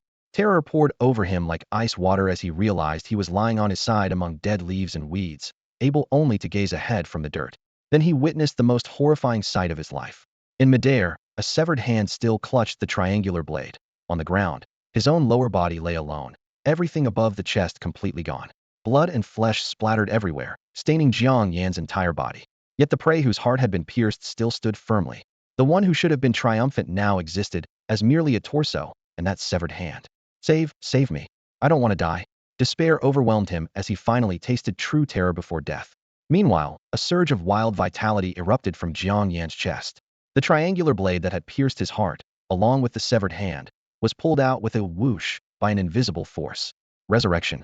Jiang Yan frowned, disgustedly brushing blood droplets from his face and neck, spitting. Bad luck. He wasn't a craftsman class, but the bandit would never have another chance to investigate this secret. The system's cold notification appeared. Killed level 34 Chinese player. Experience 0. Jiang Yan felt quite regretful. Killing one's own race yielded no experience, a protective mechanism in the magical rules to prevent same-race slaughter for leveling purposes. Therefore, all class panels indicated race. Similarly, newbie villages only contained the same species of magical beasts, and their fights among themselves wouldn't grant levels, keeping their ranks permanently fixed. Setting aside his regret, he began searching for loot. Carrying his terror of explosive magic and resurrection abilities, the bandit could only die with his secrets, eyes wide with unwillingness. Jiang Yan continued his own prayer. Hopefully this guy wasn't broke. He'd better be worth the life I just sacrificed for him. Jiang Yan stared at the severed hand before him, his eyes lighting up when he spotted a ring adorned with a green magic crystal on the index finger. A storage ring. This kill wasn't for nothing. He suppressed his racing heartbeat and quickly yanked the ring off, then muttered disdainfully under his breath. Only level 10? What a waste. Such a powerful profession like thief, and he couldn't even steal a level 30 storage ring. Examining the ring, its empty interior immediately projected onto his retina. Aside from dozens of intermediate potions, it was filled with nothing but pots, pans, and spare clothes. Jiang Yan clicked his tongue twice. A level 34 guy poorer than me. A level 26 pauper. What a disgrace to thieves. The only decent item in the ring was that triangular rapier. Level 30 equipment, with a level 20 piercing magic crystal embedded in the blade. Jiang Yan swung the sword tip, sighing inwardly. No wonder, even though I reacted fast enough earlier, this sword still nearly prevented me from activating my dark magic armor's rebound in time.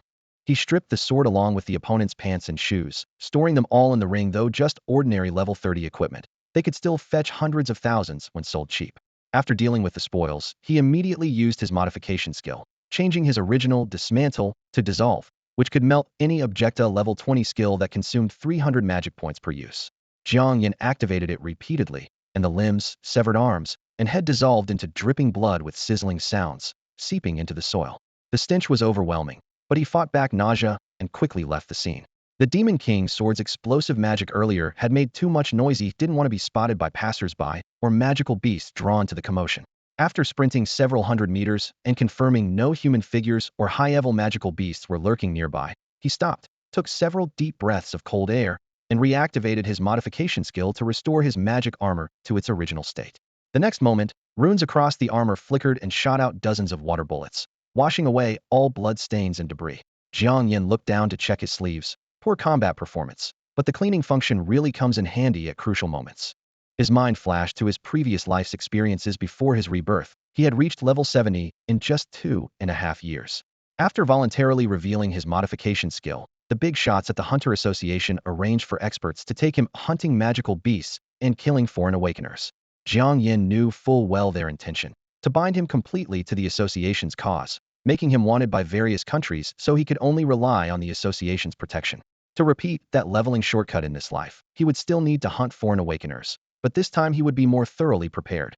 Whenever he killed, he would destroy the body and eliminate all traces, never giving opponents a chance to become undead or be summoned. I need to contract a magical beast that can help me dispose of bodies as soon as possible. Otherwise, doing it myself every time drains too much magic and is disgusting, he plotted silently. Just as Jiang Yan was cleaning up, two figures appeared at the crime scene though the body had been destroyed. The traces hadn't been completely eliminated yet. What a thick stench of blood. A brutal battle had clearly just taken place here. The air reeked of pungent metallic rust, with wet bloodstains and scattered flesh fragments splattered across tree trunks, rocks, and grass leaves everywhere. Torn fabric was mixed among the carnage. The edges of these cloth scraps were charred black, clearly indicating the victims had likely been blown to pieces on the spot by explosive magic. The man Yao Junfen spoke while crouching down, gently dabbing at a drop of blood on the ground with his right index finger. The blood was still warm and bright in color, indicating the victims had died no more than 5 minutes ago. He looked up and surveyed the surroundings. Aside from the scattered limbs and bones everywhere, there were no claw marks from magical beasts fighting or struggling, nor any beast footprints. Obviously, this wasn't the work of magical creatures. Could the killer still be nearby? Should we head back and wait for Uncle Lin to finish his business before coming in? The girl following behind him, Yao Kexing, ripped her staff tightly, worry evident in her voice. The siblings were indeed members of the Yao family. Yao Junfeng picked up a piece of charred fabric, rubbing the rough fibers between his fingertips before making his assessment. The material of this fragment corresponds to level 30 equipment, meaning the deceased was at least level 30 himself. But there are almost no signs of resistance here, indicating the killer was significantly higher level, at least 40 or 50. If they were only a few levels higher, even a sneak attack wouldn't have blown someone apart like this. After his swift analysis, he reached a conclusion. Without a doubt, this was the work of wilderness bandits killing for treasure. At this point, he wasn't nervous. Even if that bandit is higher level than me, it can't be by much. No need to worry. With her brother taking charge and carrying life-saving trump cards, Yao Kersen wasn't originally afraid, but suddenly thinking of something, her face tightened. Oh no. Those wilderness bandits love targeting awakeners who act alone and are lower level than them. Jiang Yan has been hunting solo all this time. What if he's been marked? Since he chose to go solo, he's already made up his mind to bear the risks, Yao Junfeng said flatly. Even if he teamed up with us, he'd still have to be ready to get killed by magical beasts or bandits at any time. That's the awareness you need when entering the demon caverns. Yao Kersen could only nod, silently praying in her heart that Jiang Yan wouldn't be so unlucky. Meanwhile, deep in another valley. Achoo! Jiang Yan suddenly sneezed, unsure whether it was Yang Hongwei cursing him behind his back again or his sister worrying about him. His entire body was covered in blood foam. He raised his hand to activate the water bullet technique embedded in his magical armor, and several high-speed water bullets shot out with popping sounds, washing away the sticky blood clots remaining in the gaps of his leather armor. Then he grabbed the hem of his clothes and wrung out the water forcefully, unable to help but mentally complain about the stupid author who had fused water bullet technique magic crystals into the clothing. If the goal was convenient washing, why not use waterproof materials while they were at it? Now look what happened. Every time he washed, he was left bone-chillingly cold. No wonder this crappy outfit couldn't sell for a good price. Complaints aside, while his wet clothes were slightly drying, he endured the discomfort and used his modification skill to change the water bullet technique back to reflection technique. Having skills that worked smoothly in combat was what really mattered. After cleaning his equipment, he continued advancing deeper into Poison Dragon Valley. That magical vine python he had slain, was its corpse still there? An hour had passed, so the meat had probably been devoured clean by other magical beasts. But if the skeleton was intact, dragging it back to sell to necromancer summoners would be worth at least several 100,000. With this thought, Jiang Yan quickened his pace, moving at full speed through the canyon forest, rapidly heading toward the location of the magical vine python's corpse. His mana was running dangerously low. Jiang Yan pulled out 2 intermediate mana potions and tilted his head back, letting the pale blue liquid flow down his throat as 2,000 mana points instantly refilled. He couldn't help but sigh. Whoever invented mana potions was truly a brilliant genius. After restocking, he rushed toward where the vine python's corpse lay. The ground was utterly devastated, with massive serpentine bloodstains winding for dozens of meters. Yet only a pile of bone fragments remained. Magic ants and venomous insects had already picked the carcass completely clean. Jiang Yan's footsteps startled the swarm of low-level creatures. The thumb-sized critters scattered like they'd encountered their natural predator, while the remaining ones, all level 3 to 5, with larger bodies, waved their pincers and retreated reluctantly.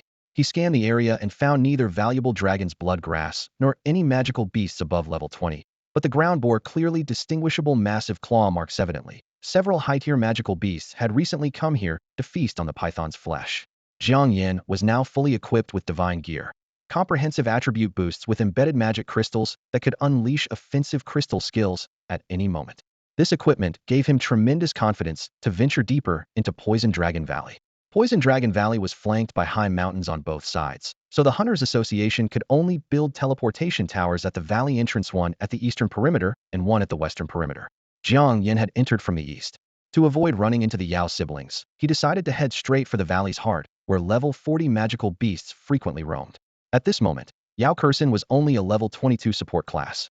Even with her level 52 brother, Yao Junfeng, escorting her deeper, her damage output could only handle finishing off beasts in their 20s or 30s. Therefore, the pair would definitely stay in the level 20-30 zones, hunting targets around level 20-something. Jiang Yan had calculated the drop rates. Magical beasts below level 30 had only a 1 magic crystal drop rate, while those between levels 3000 and 50 boasted a 10 rate. I'm only level 26, but with this equipment and my resurrection skill, even if I encounter a level 40-something beast, I can outlast it by burning through lives. Jiang Yan clenched his fist. This time he prepared plenty of mana potions, planning to go all-out hunting above his level. Following the principle that higher level equals larger size, he locked onto a series of massive claw prints wider than his own body and began tracking stealthily. Magical beast, giant poison lizard level 38. Finally, his prey appeared. Level 38, that's 12 levels above me, so my modification skills won't work on it. Jiang Yan quickly assessed. The creature had nearly 5,000 health points, movement speed comparable to his own speed-boosted pace, but its attack, defense, and magic resistance were more than 10 times his own, killing it would likely cost him several lives. The natural attribute advantages of magical beasts were evident, though fortunately humans could compensate somewhat through forged weapons. When the distance closed to 25 meters, Jiang Yan chugged mana, and the magic crystals embedded in his boots flashed instant movement. A blur of motion instantly brought him to the giant poison lizard's right side. Gripping the Demon King's sword with both hands, cold light flashed as he slashed viciously at the lizard's right foreleg. Ultimate strike. As the blade fell, explosive magic layered on top, the thunderous roar distorting the very air. Yet the giant poison lizard seemed clad in heavy armor. That sword strike only blasted open a surface gash, demonstrating just how formidable its defenses were. 4 p.m., Non-Rome Magic Cave, Awakening Plaza. The freshman level rankings updated. Level 26 Jiang Yan still held first place securely. Second place Li Yufeng had just teleported back from 100 Beast Forest after breaking through to level 25. Brimming with confidence only to discover he still trailed Jiang Yan by 1 level, his brow immediately furrowing. How is this guy leveling faster than me? A classmate beside him offered comfort. He must have high-tier experts power leveling him. The higher the level, the more professional differences get amplified. With Jiang Yan's 2 frank trash classes, how could he possibly outpace someone who awakened and shrank Sword Saint without help? Just then, the freshman rankings updated once more. Holy crap, how did Jiang Yan level up again? The light screen in the center of the Academy Plaza kept refreshing, and the number next to Jiang Yan on the leaderboard jumped to a striking 27, causing the watching freshman to erupt in excitement. Are those really 2 frank professions he awakened? This is insane. When the rankings were announced at 8 this morning, Jiang Yan was only level 20, but in just half a day, he'd gained another 7 levels. Some in the crowd carefully recalled their own grueling half-day at the training grounds, feeling even more frustrated. We're all frank awakeners here. No matter how strong his physical abilities are, he couldn't possibly outperform combat professions, right? Someone powerful must be power leveling him. Prejudice sat like a boulder in people's hearts. In the 10+ years since the Demon Cave invasions began, frank awakeners typically stalled out in their 30s or 40s. Those rare few who broke through to level 50 had spent fortunes hiring high-tier experts for protection. Only one person had ever truly climbed to the top through his own strength, Hui Yunwu, who had trained in martial arts since childhood and possessed exceptional combat skills. Hui Yunwu had used sheer ability to overcome his profession's limitations, fighting his way to level 70 and remaining a legend to this day. But most people present were convinced that Jiang Yan could never become the second Hui Yunwu. Just as the chatter reached its peak, Wang Qingfeng emerged from the teleportation array at 100 Beast Forest, dust still settling as his gaze immediately found the light screen. He had also made it onto the freshman top 100 rankings, level 22, ranked 89th. People around him kept muttering that Jiang Yan must have found someone to carry him. Wang Qingfeng, irritated by the constant complaints, strode into the crowd and called out with a cold laugh. Yesterday he soloed all the dungeons with just free starter gear and broke records. And you're still questioning him? Are your brains waterlogged? The male student who'd been speaking turned bright red, wanting to argue back, but couldn't help glancing at the level badge on Wang Qingfeng's chest. The 22 level gap left him completely deflated. Anyone who could clear the Newbie village on their second day after awakening was either incredibly skilled or had serious backing, and these rookies still stuck in their teens really couldn't afford to provoke such people. But someone stubbornly persisted. So what if he speedrun the dungeons? His two professions are Frank Repairman and Frank Farmer. They don't boost combat power or provide support effects. Wild magical beasts aren't the same as the tame ones in Newbie Village. Without expert guidance, even if he's wearing a full set of level 20 purple gear, he couldn't break through same level magical beast defenses, let alone hunt enough to gain 7 levels. Wang Qingfeng let out an even louder snort of laughter. He's a poor orphan who barely has any friends. On Awakening Day, classmates looked down on his Frank status and couldn't be bothered to team up with him. Tell me, where would he get the money to hire experts? Did you all sponsor him? The questioner's face turned ashen, his lips moving but unable to squeeze out a single word. Wang Qingfeng surveyed the crowd, his eyes full of disdain. A bunch of snobs who judge people by appearances. Since you all think Jiang Yan didn't level up quickly through his own abilities, just wait for the freshman top 100 tournament. When Jiang Yan proves himself with his own strength and slaps you all in the face, I hope you'll still be as stubborn as you are now. After lashing out at those people, Wang Qingfeng glared darkly at Li Yufeng, who ranked second on the leaderboard and had just awakened as in Strength Sword Saint. This coward only reached his level by teaming up and having teammates carry him through monster fights. Even if he caught up to Jiang Yan, he'd still be nothing but trash. If Jiang Yan had that Strength Sword Saint class, with that kid's relentless drive, he would have broken through level 30 long ago. Bah, worthless. After cursing, Wang Qingfeng decided to stock up on more healing potions and switch hunting areas. Being left so far behind by Jiang Yan in levels was embarrassing even to himself. As the sun set in the west, the gray-green miasma of Poison Dragon Valley grew thicker and thicker. Bang! Bang bang! Chain explosion magic tore through the air as a raging demon bear, 20 to 30 meters tall, crashed heavily to the ground, with its head mangled and bloody, its eyes blown into pitch black holes. Killed level 36 Raging Demon Bear 1, experience 1440. Ding! You have leveled up. Name: Jiang Yan. Race: Huaxia. Class: Repairman, Farmer. Level: 284602-800. Health: 400. Mana: 3700. Spirit: 425. Attack: 398,390. Defense: 364,285. Speed: 382,300. Magic resistance: 370. Talent skills: Modify, Resurrect, Durability, Universal Grafting, Dismantle, Pest Immunity. Jiang Yan, who had been too exhausted to grip the Demon King sword just a minute ago, instantly felt his life and stamina fully restored with the level up. He took a deep breath of the air mixed with blood and poisonous fog, his gaze drawn to a sudden burst of blood-red light from the demon bear's heart. A thumb-sized crimson magic crystal rolled onto the ground. His eyes lit up. Earlier, while hunting the level 38 giant poison lizard, he had died 7 times in a row without seeing a single magic crystal. Afterward, he had slain dozens of level 10 and 20 magical beasts, all with empty hands.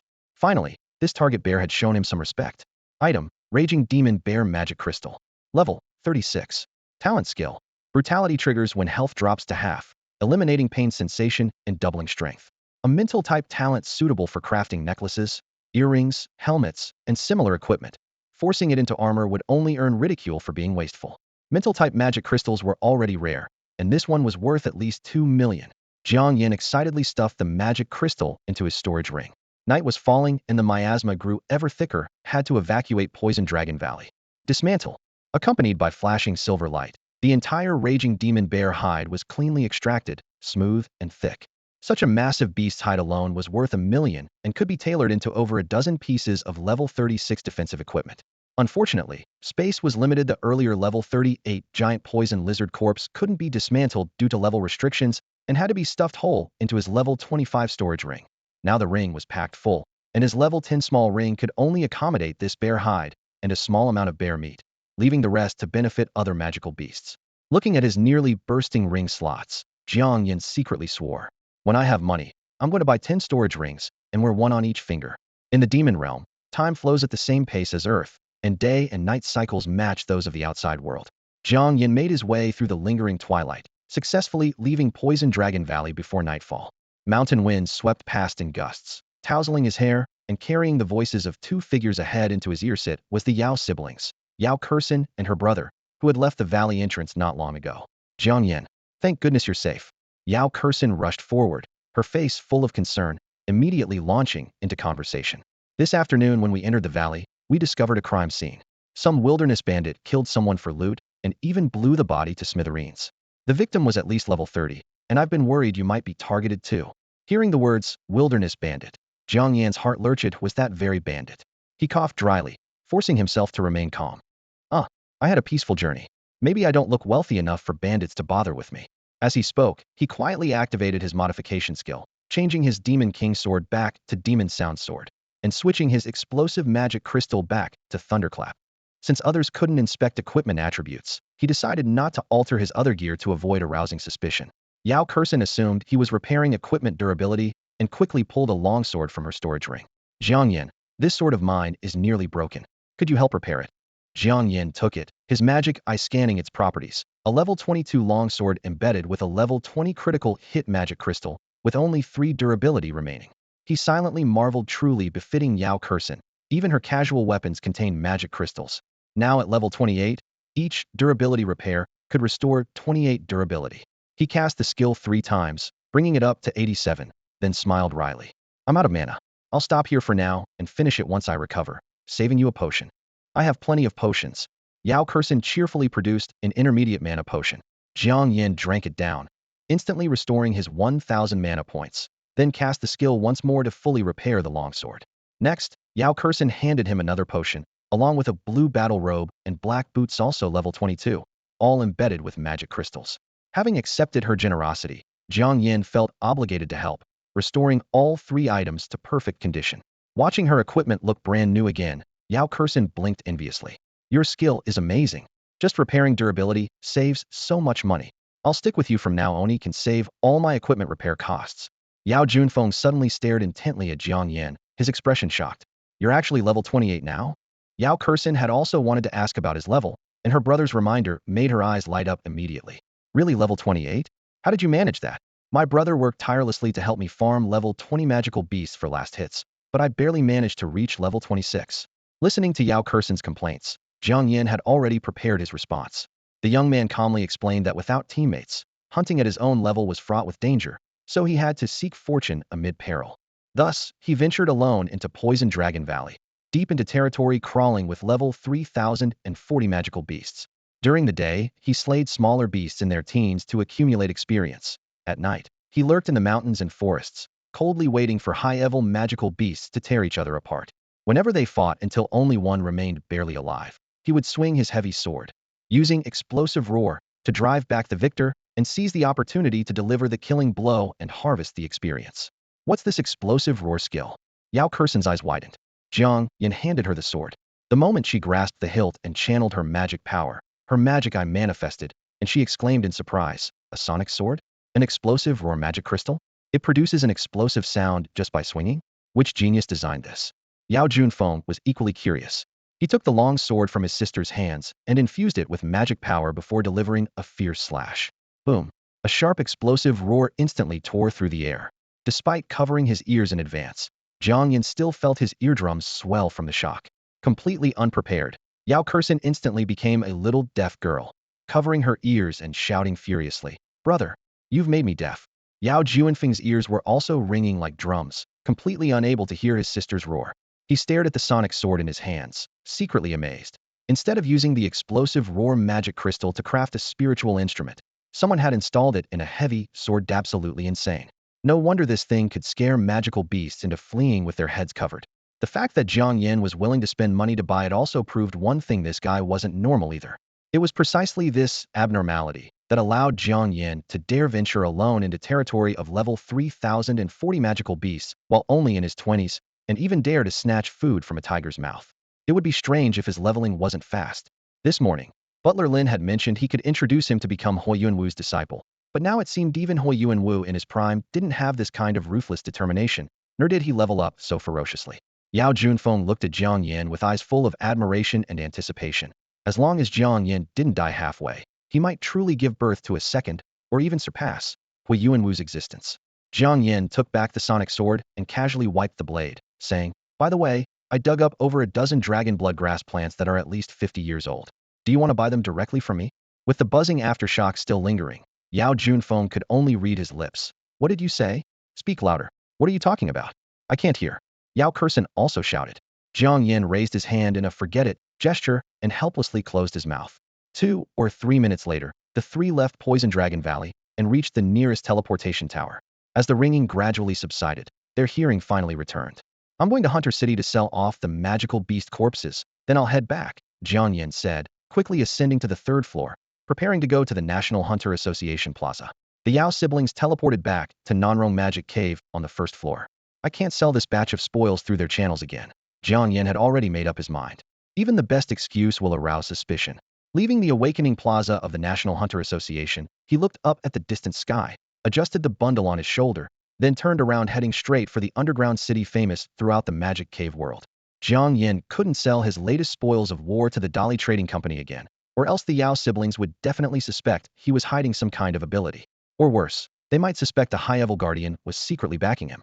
But he was just an orphan with no money or connections. A little digging would confirm he couldn't possibly have anyone protecting him. That would leave only one explanation for all the suspicious signs.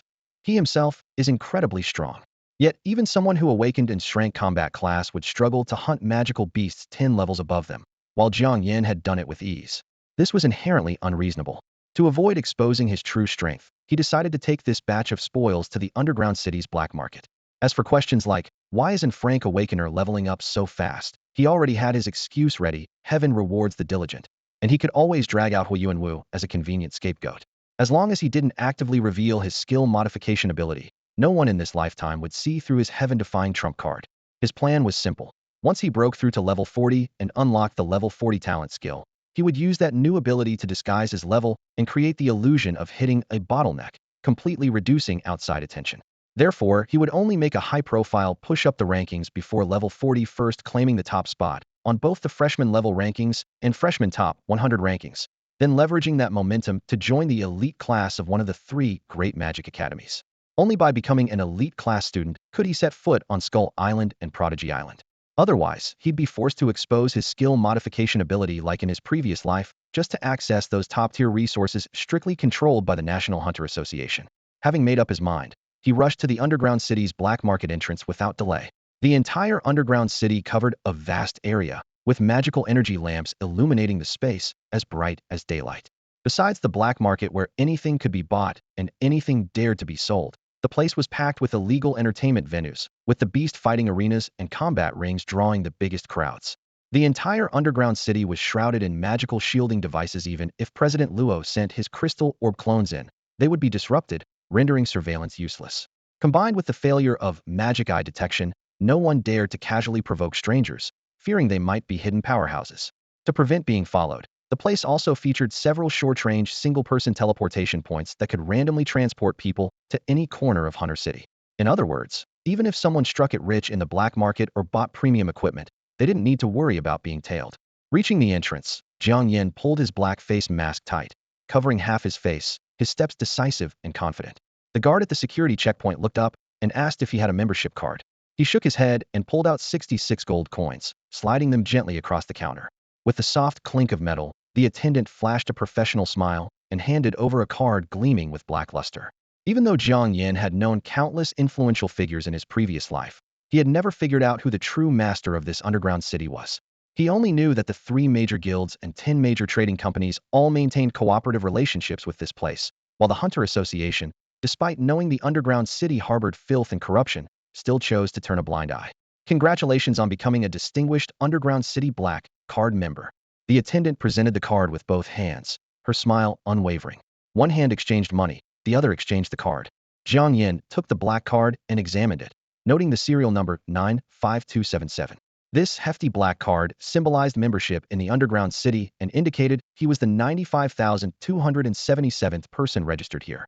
95,277.66, 6,288,282, which converted to 6,288,282 gold coins, with each gold coin equivalent to 10,000 yuan from membership fees alone. This underground city had already raked in a staggering 62.8 billion yuan. At this thought, he silently marveled at the terrifying money-making power of this underground marvel. Swiping the card through the pale blue security barrier, his vision was quickly consumed by the black market before him. This place boasted that anything could be traded, but at the moment, stalls were sparse and foot traffic was light. Suspended illumination crystals cast down dim yellow light, while the air was thick with a mixture of metal, spices, and the scent of blood. Jiang Yan chose an open area and gestured sternly for the surrounding people to step back. Then, he pulled out a remarkably intact level 38 troll poison lizard corpse from his storage ring. Thud! The massive creature, 30 to 40 meters long, crashed to the ground. Its obsidian-like scales reflected a cold, hard gleam, resembling a steel war beast. The ground trembled slightly, and the onlookers' gazes were instantly locked onto this monstrous corpse. While the crowd was still reeling in amazement, Jiang Yan spread out the completely stripped hide of a berserk demon bear beside the giant lizard, then revealed a brutal magic crystal of equivalent level. With all three trophies displayed simultaneously, the black market's atmosphere seemed to ignite as people quickly gathered around. Most of the onlookers wore masks or face coverings: monkeys, foxes, anonymous bronze faces. No one wanted to expose their identity in such a place, lest they become targets for wilderness bandits. After all, anyone who could afford the 660,000 yuan entry fee was considered a fat sheep. "Brother, how much for this troll poison lizard corpse?" asked the man in the monkey mask. 2 million, Jiang Yan replied in a lowered voice, his tone calm. The monkey-masked man shook his head. If the head and right front limb weren't smashed up, 2 million would be reasonable. "If you're serious about selling, I'll offer 1 million. Jiang Yan patted the lizard's armor-like muscle. "This is a level 38 monster, and I only damaged the right front limb and head. This steel-like hide alone is worth 1 million, not to mention the intact skeleton, which could easily fetch another million from undead-type awakeners." Before he finished speaking, a nearby equipment vendor approached. "Brother, what's your asking price for this berserk demon bear hide? And what skill does the magic crystal have?" "Bear hide is 1 million. Magic crystal skill is brutality. It's a mental type skill dropped by this level 36 berserk demon bear." "Mental type?" The vendor's eyes lit up. "How about 2 million for both the magic crystal and bear hide?" Jiang Yan scoffed. "Don't kid around. When brutality activates, it eliminates all pain sensation and double strength. This is rare merchandise. I could sell it to the Hunter Association for 2 million. The vendor gritted his teeth. "Look, I haven't made any sales today, so I'm short on cash. I'll give you 2 million for the bear hide and magic crystal, and you can pick any item worth over 1 million from my stall. How's that?" Converting to cash and heading home was the immediate priority, so Jiang Yan nodded. "Deal. Let's consider it making a friend." The vendor immediately handed over a gold card worth 200 and stored the bear hide and magic crystal in his storage ring. After completing the transaction, Jiang Yan was approached by another equipment dealer.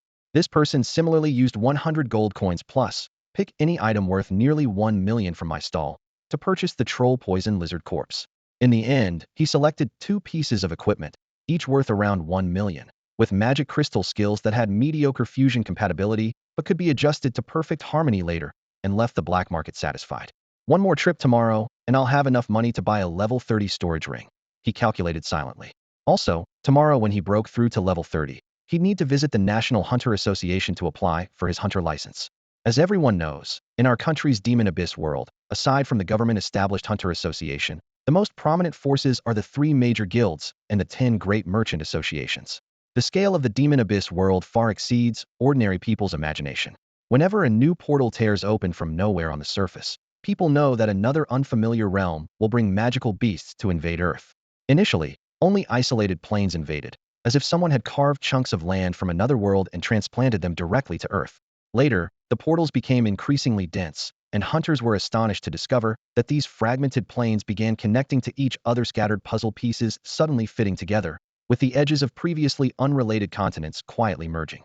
Here's the most vivid example. The first Demon Abyss portal that appeared in Kyoto was named Demon Origin Continent by the Hunter Association. Hunter City was built beside the cliffs at the eastern edge of Demon Origin Continent, with endless black thorn forests stretching beyond the city walls. 5 years ago, Demon Origin Continent experienced a rare massive earthquake, with tremors that seemed to tear the sky apart. Simultaneously, a new portal rift opened above the capital of the beautiful country across the ocean. Investigation confirmed that this rift had delivered the western section of Demon Origin Continent volcanic clusters, charred plains, lava rivers, every blade of grass and tree matching perfectly. Since then, similar phenomena have occurred at Demon Abyss portals in multiple domestic cities. The rainforest plain off the South China coast merged with the northern frontier ice field portal. The abyssal canyon from Eastern Europe found its corresponding fracture at the edge of the mining district in western Hunan. People gradually realized that if portals continue proliferating, these scattered plains will eventually form a complete continent whose area might even dwarf Earth itself, and that day could very well mark Earth's doom. Jiang Yan wasn't being paranoid. Before his rebirth, he had access to many classified secrets unknown to ordinary people, leading him to conclude that the entity orchestrating all this would likely descend along with the true mother plane when the puzzle was complete. Even more terrifying, Each newly invading plane brought magical beasts stronger than the previous batches, if constantly testing humanity's trump cards, or slowly cultivating parasites, forcing humans to continuously upgrade. He didn't know when the final descent would arrive, but he understood that if he hadn't reached level 90 by then, he shouldn't dream of protecting his sister, let alone defending the land that raised him. The wyvern that caused his rebirth was only level 96, yet it unleashed a single explosive flame from the air that instantly turned the entire city center into boiling lava. At that time, only 5 hunters worldwide had broken through level 90, and even their combined efforts might not have been enough to slay that wyvern. Therefore, Jiang Yan absolutely couldn't entrust Earth's fate to others. She had to be the first to break through level 90. Only then could he rely on his modification talent, which had a 10% chance of permanently altering even level 99 powerhouse's ability to weaken enemies and turn the tide at crucial moments. When that time truly came, he would have no need to hide anymore and could freely modify and weaken enemy strength, then modify and enhance allied forces. Before my rebirth, it took me 2.5 years to break through to level 70. After being reborn, I need to reach level 90 within 2.5 years, or at least level 87 if that proves impossible. That way, when I encounter the level 96 wyvern that killed me, I'll be able to alter its abilities and wear it down to death. After leaving Nanrong Demon Cave Station, Jiang Yan hurried through the night. Despite holding back his speed, he covered the dozen-kilometer journey in just a few minutes, arriving at his residential complex. The streetlights cast a dim yellow glow over the apartment building, and soft footsteps echoed through the stairwell. Inside their home, the evening news played on the living room television. 4 dishes and a soup sat on the table, steam slowly dissipating in the cool air. His younger sister, Jiang Yan, sat on the sofa, occasionally pulling out her phone. The last message in their chat still showed from that afternoon. Her lips were pressed tightly together, clearly anxious. The door lock clicked softly as the key turned, causing the girl to look up sharply. Haven't eaten yet? Didn't I tell you I might be late today and not to wait for me? Jiang Yan entered, his tone carrying a hint of apology. The food's gotten cold. Let me reheat it. Jiang Yao quickly stood up. I'll handle it. I brought some bear meat back anyway. He walked into the kitchen and retrieved a pre-cut piece of demon bear meat from a low-key, silver-gray storage ring. The gleaming ring caught the light, making Jiang Yao's eyes widen in surprise. Brother, where did you get a storage ring? Everyone knew that even a level 1 storage ring with just 1 cubic meter of space cost hundreds of thousands, far beyond their family's means. A classmate lent it to me. Jiang Yan rinsed the meat clean and skillfully wielded his knife, cutting the thick muscle into 4 palm-sized pieces. This meat came from a level 36 berserk demon bear that had long dominated Poison Dragon Valley, its flesh containing trace amounts of toxins. However, just last night, Jiang Yan had cast poison immunity. On his sister, these minor toxins posed no threat whatsoever. The stove flared to life as the iron pan gleamed with oil. The bear meat quickly seared, locking in its juices while golden droplets sizzled and popped. Jiang Yan simply sprinkled black pepper and salt on the surface, simple preparation that filled the air with an irresistible aroma. Smells amazing. Jiang Yao swallowed hard, her stomach responding with an audible growl. High-grade demon bear meat is quite potent. Eat just 1 piece first, or you might get a nosebleed and be too energized to sleep later. Jiang Yan placed a perfectly cooked piece before his sister, then devoured his rice and side dishes with remarkable speed. The 3 pieces of bear meat disappeared in moments, and he cleaned every grain of rice from the pot. His sister's generous portion left her completely satisfied, with no room for rice. After clearing the dishes, Jiang Yao pursed her lips. Brother, I talked with Linlin today. She's going to board at school with me next semester. That's good, you'll have company. Jiang Yan nodded slightly. He had originally planned to move his sister closer to the academy near the demon caves, but even living nearby, his constant hunting would leave little time to care for her.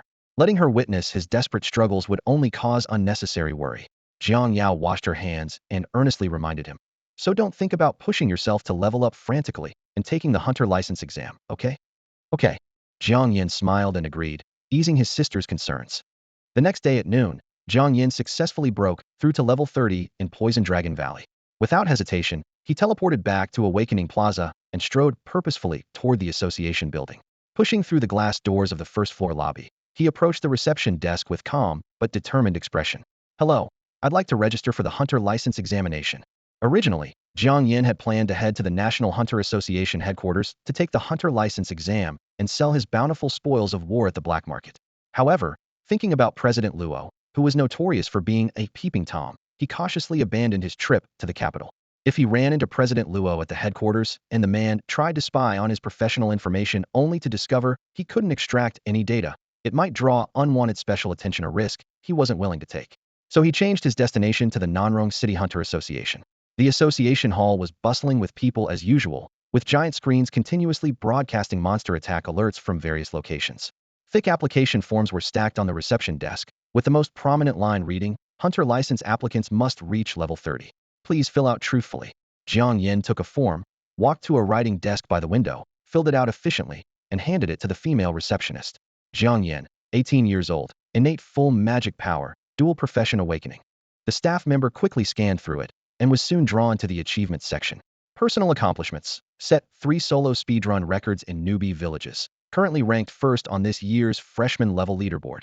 First high school graduate of this cohort to break through level 30. Reading this, her eyes lit up. Regardless of profession, this was a genius among geniuses. She continued reading. Frank repairman, Frank farmer.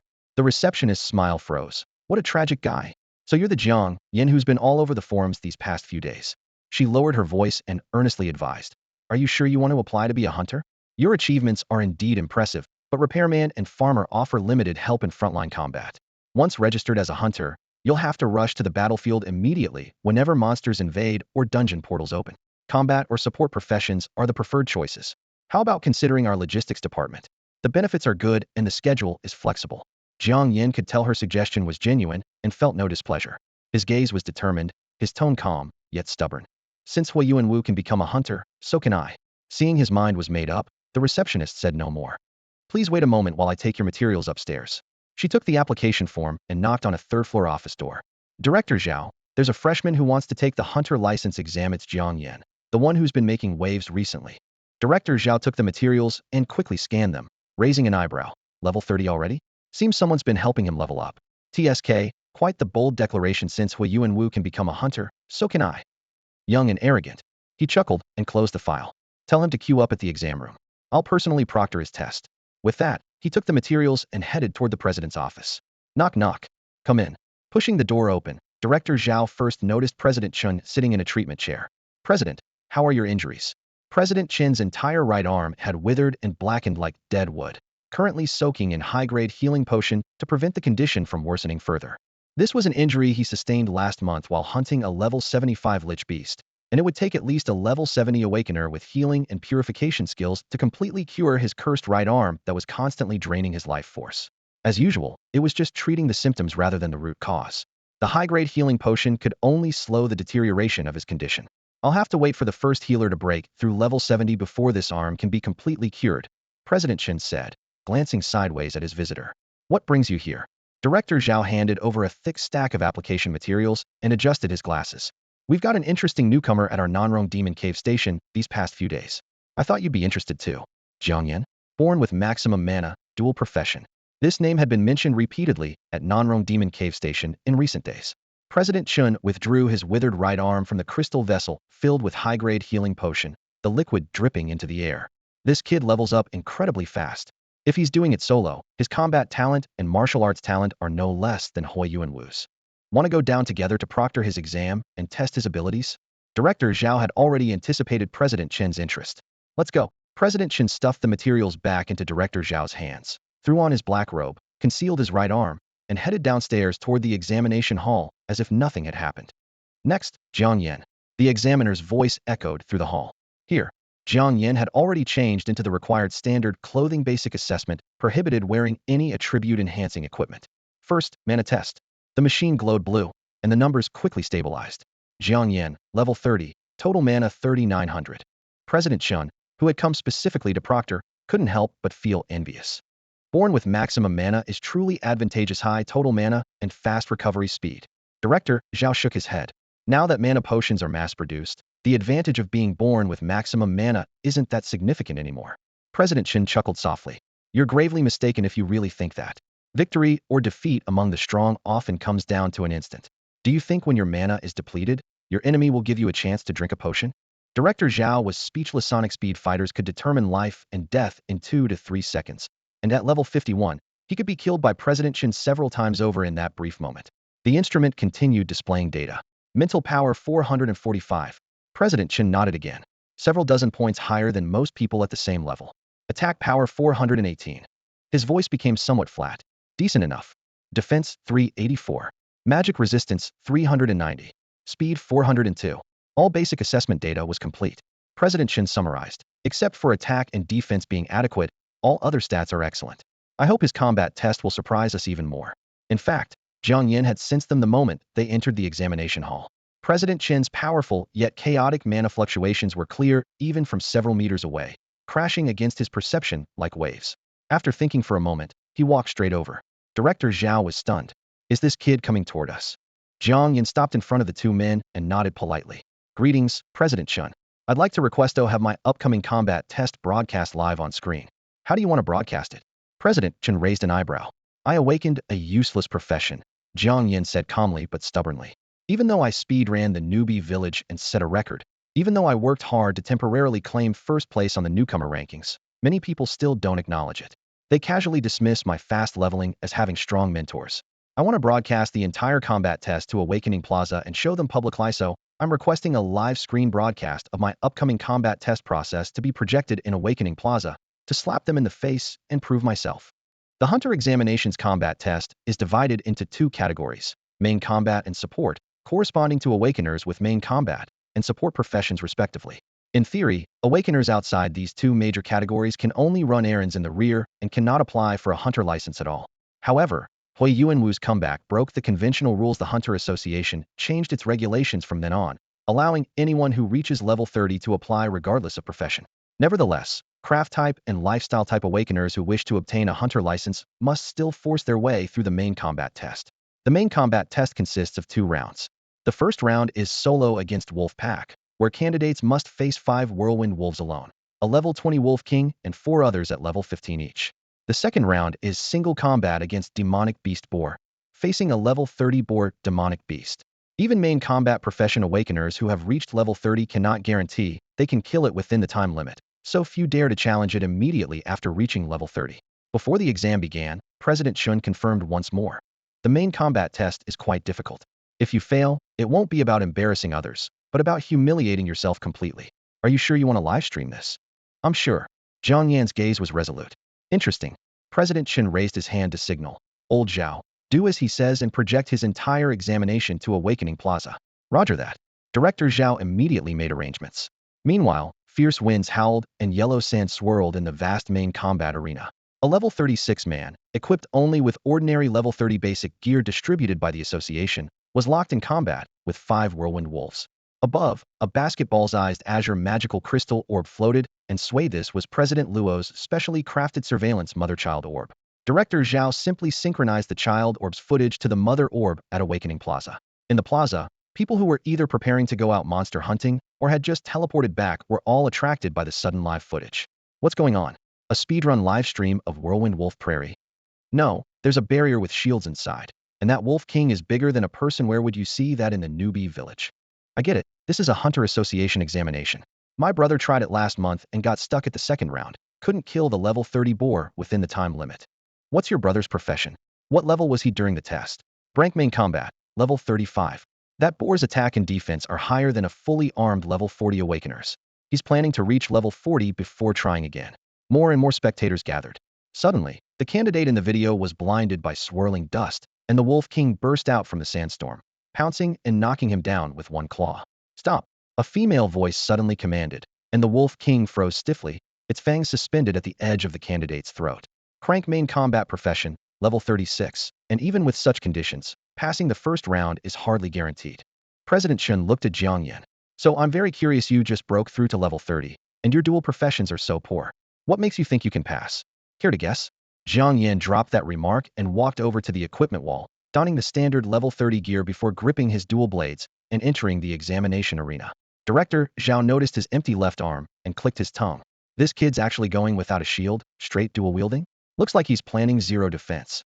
President Chun crossed his arms in agreement. Offense is the best defense. That guy who just failed the test was lugging around a shield burned through his stamina fast and slowed down his movement.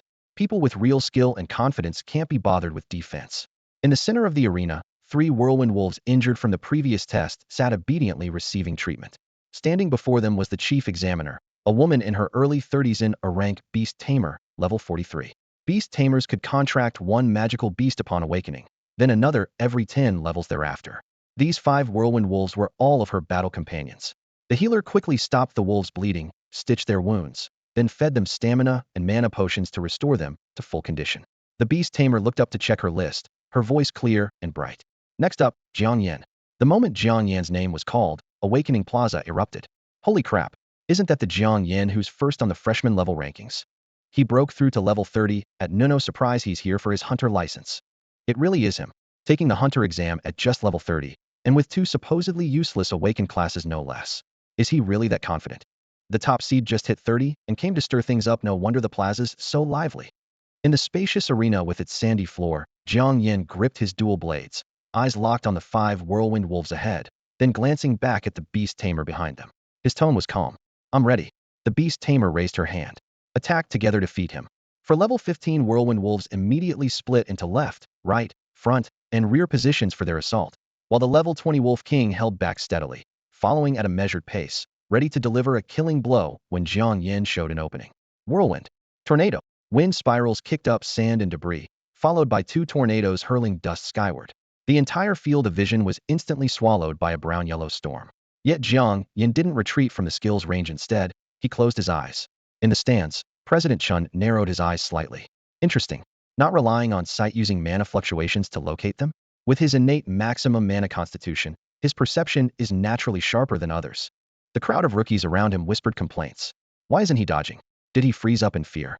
In the Newbie village, wolf packs send 1 expendable scout first. He probably thought it'd be the same here, but 4 charged at once, and he's completely stunned. Within the sandstorm, Jiang Yan's figure was quickly consumed.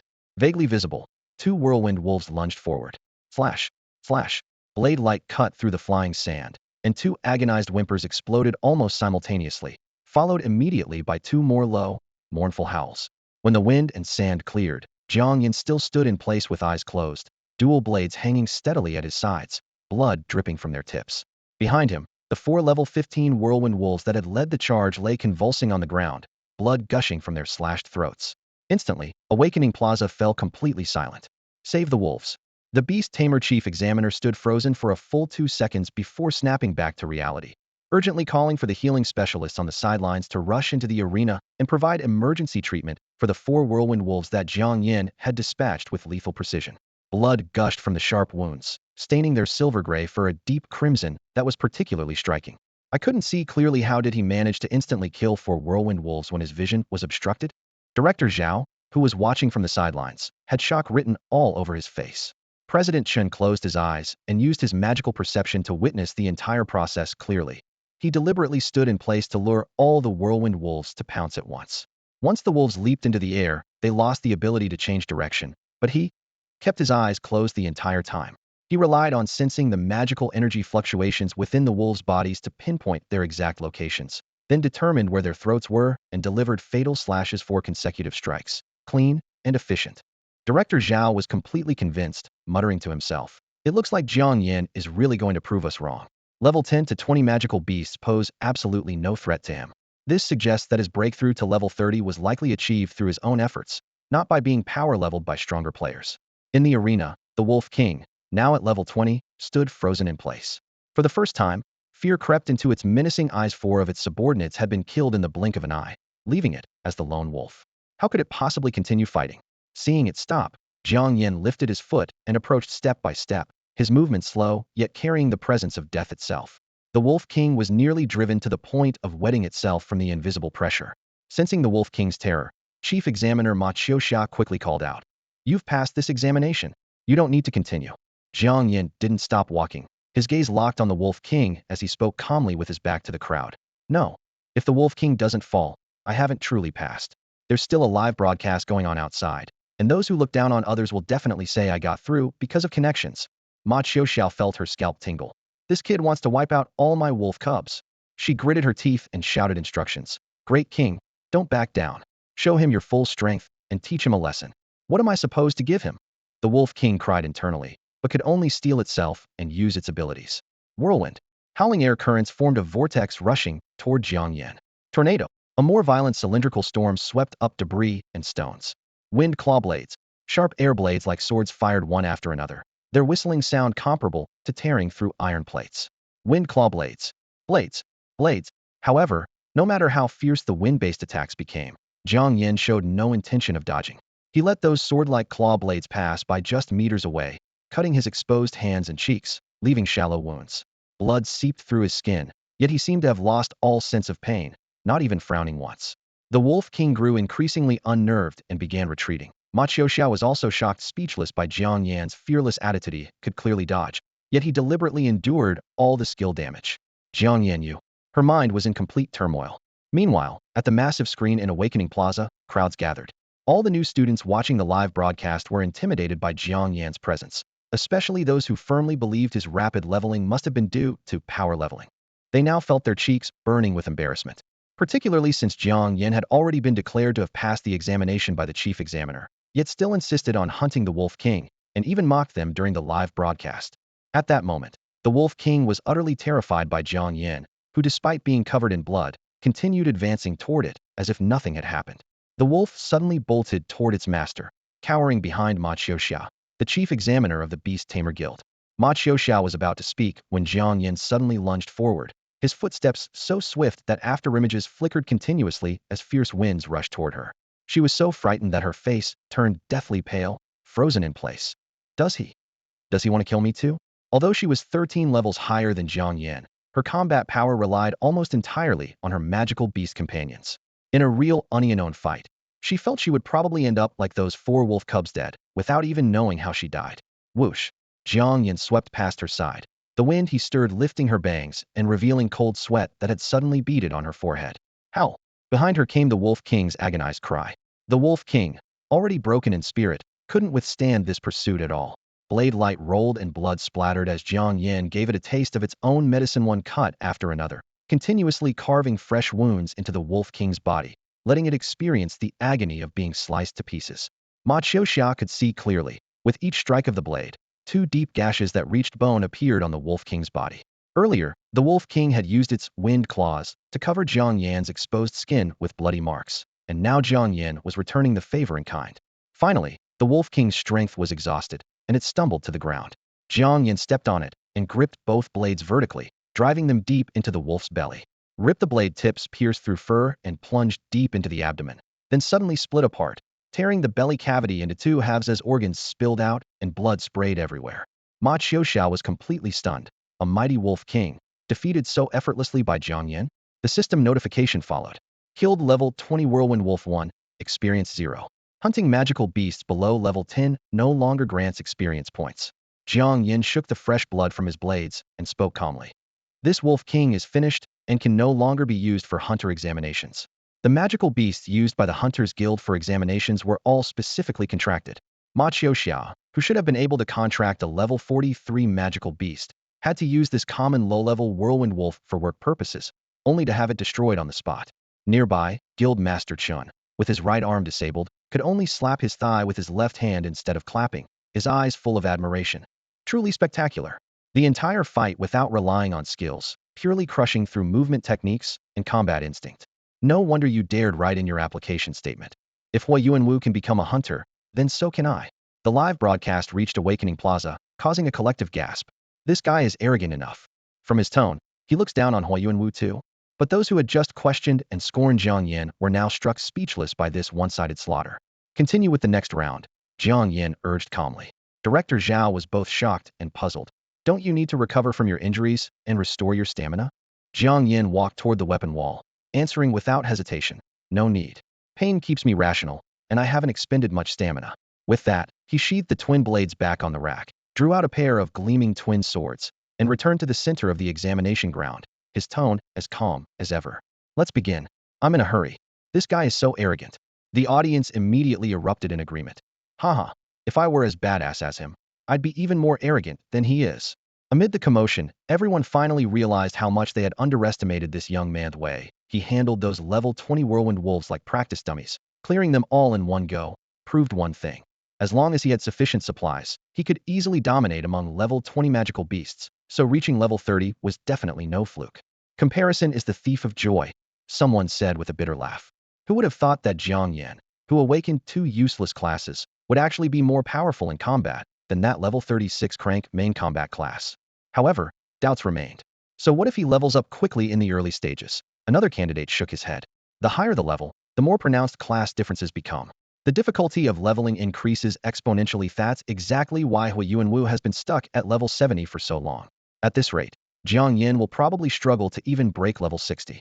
Before the discussions could die down, the second main combat test for the hunter license had already begun. The iron gate rose, and a magical beast bore the size of an adult elephant slowly lumbered out. Its two tusks were as thick as barrels, with razor-sharp tips that gleamed coldly, and even a casual swing could slice through iron bars, sending sparks flying. Do you think he can take down this boar within 15 minutes? Chairman Chen suddenly turned and asked. Director Zhao pondered for a moment before giving a negative response. His solo fight against the wolf pack was indeed impressive, but those two class skills provide neither damage output nor support buffs. Same-level magical beast boars have thick hides, tremendous strength. It would be difficult to even wound one seriously, let alone kill it. Everyone knows that magical beast boars are hexagonal warriors, high defense, great strength, fast speed, strong magic resistance, vicious skills, and sharp tusks. In the final stage of the Newbie village, they're the nightmare of newcomers. Every year, countless new players get stuck there, tortured by boars until they question their very existence, becoming completely disillusioned with leveling and the hunter's path. He shook his head and continued his analysis. A level 30 boar has 3,500 HP, with both defense and attack exceeding 1,000. Meanwhile, Jiang Yan's attack stat on the test panel is only 418, and his level 30 meteoric iron sword can add at most 300 more points, totaling just over 700. Forget about breaking through its defense. He'll probably struggle to even draw blood. The exam also prohibits recovery potions, so I expect he'll have to surrender within 10 minutes. I'd advise you to watch closely and not get slapped in the face later. Chairman Chen adjusted his glasses with a confident tone. If I'm not mistaken, he's about to give you all a textbook lesson in boar hunting. Finishing the battle within 10 minutes isn't impossible. The referee waved the flag to signal the start. With a piercing shriek, the level 30 magical beast boar charged forward with a roar savage charge. Its massive hooves crushed rocks, and the entire arena felt like it had been scraped by an out-of-control truck. Jiang Yan pushed off with his feet, bent his body slightly, and suddenly dodged to the right, cleanly evading the strike that could have demolished a load-bearing wall. Meanwhile, Jiang Yan charged toward the demonic boar that had just skidded to an abrupt halt. He raised his right hand and gripped a gleaming sword between his teeth, freeing his right hand to grab hold of the boar's massive tusk. Using the leverage, he pulled himself up and leaped onto the beast's back like an eagle swooping onto a branch, clamping his legs around its spine to secure his position. On the monitoring screens at Awakening Plaza, Director Zhao looked puzzled. What's this kid trying to do? Instead of taking advantage of the boar stopping to strike directly, he's climbing on top of it. President Chun had already guessed his strategy and explained with a smile. Didn't you mention earlier? His base attack is only 418. Even with the level 30 meteoric iron sword giving him an additional 300 attack, it's still hard to penetrate the boar's hide. Since he can't slash through it, why struggle with the tough skin? Director Zhao still couldn't understand Jiang Yan's boar riding maneuver. In the footage, Jiang Yan positioned himself at the boar's neck, his right hand gripping the tusk tightly, while his left hand held the meteoric iron sword, its cold gleam reflecting in the boar's eye. The next moment, squelch. The left eye, larger than a bowl, was viciously pierced by the sword tip, with about a third of the meter-long blade plunging deep inside. The excruciating pain caused the wild boar to thrash its head violently, charging around like a maddened bull. In the chaos, Jiang Yan was thrown off, leaving the sword embedded deep in the boar's eye socket. President Chun turned his head leisurely. Do you understand now? Director Zhao wiped the cold sweat from his forehead. No wonder he switched from dual blades to dual swords. The boar's hide is thick. One sword strike would barely cause minor damage. But by targeting the eye, he can not only inflict serious injury, but also blind it directly. However, this move is extremely risky. If someone tried to copy it and failed, they'd be lucky to just get crippled at worst. They'd be gored by those tusks. Midair, Jiang Yan twisted his body to adjust his angle, catching the other sword from his mouth with his right hand. The moment he hit the ground, he gripped the sword with both hands and drove it into the earth. Clang! The blade carved a furrow over a foot deep, his feet dragging 2 long tracks across the ground as sparks flew. In the live stream, countless female viewers watched with racing hearts. Having lost its left eye, the demonic boar flew into a rage, shaking its head and neck until it finally dislodged the embedded sword. Roar! Its suddenly activated berserk pain resistance increased, strength doubled. Its entire form became like a charging tank as it initiated another savage charge enhanced by its berserk state, barreling straight toward Jiang Yan. Jiang Yan remained perfectly still, though he knew the next move would be tusk pierce. Sure enough, magical energy surged through the boar's body as its tusks blazed with cold light.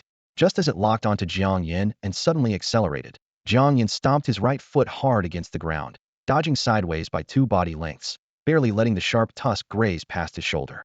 Simultaneously, he reached out with one hand and grabbed the charging boar's tail. His entire body was dragged along, kicking up clouds of dust like a shadow pulled by a kite string. Then came a scene that made every viewer's heart skip a beat. The meteoric iron sword in Jiang Yan's hand flashed with cold light as he drove it straight into the boar's rear end. Ruhar! Even in its pain-dulled berserk state, the boar let out an agonizing shriek. Strong surface defense, but soft on the inside. Jiang Yan growled, putting all his strength into both hands as he dragged the blade forward from back to front. Swoosh! He slid out from beneath the boar's belly, emerging near its right front leg as he withdrew the sword. Almost simultaneously, a horrifying line of blood tore from its rear all the way to its abdomen, with intestines spilling out and blood spraying everywhere, along with a torrent of boar excrement and urine gushing out uncontrollably. Holy crap! I'm completely blown away. I can't believe that actually worked. Let's go, let's go. I feel like I can do it too now. Today I'm definitely going to clear the wild boar forest. Amazing, the watching freshman shouted excitedly. No wonder he's stronger than Li Yufeng with his Shrank Sword Saint class, even though he awakened a trash profession. Ding. Defeated level 30 magical beast wild boar 1. Experience 1200. As the system notification chimed, Jiang Yan gained another wave of experience. At the examiner's table, the beast tamer's face instantly darkened.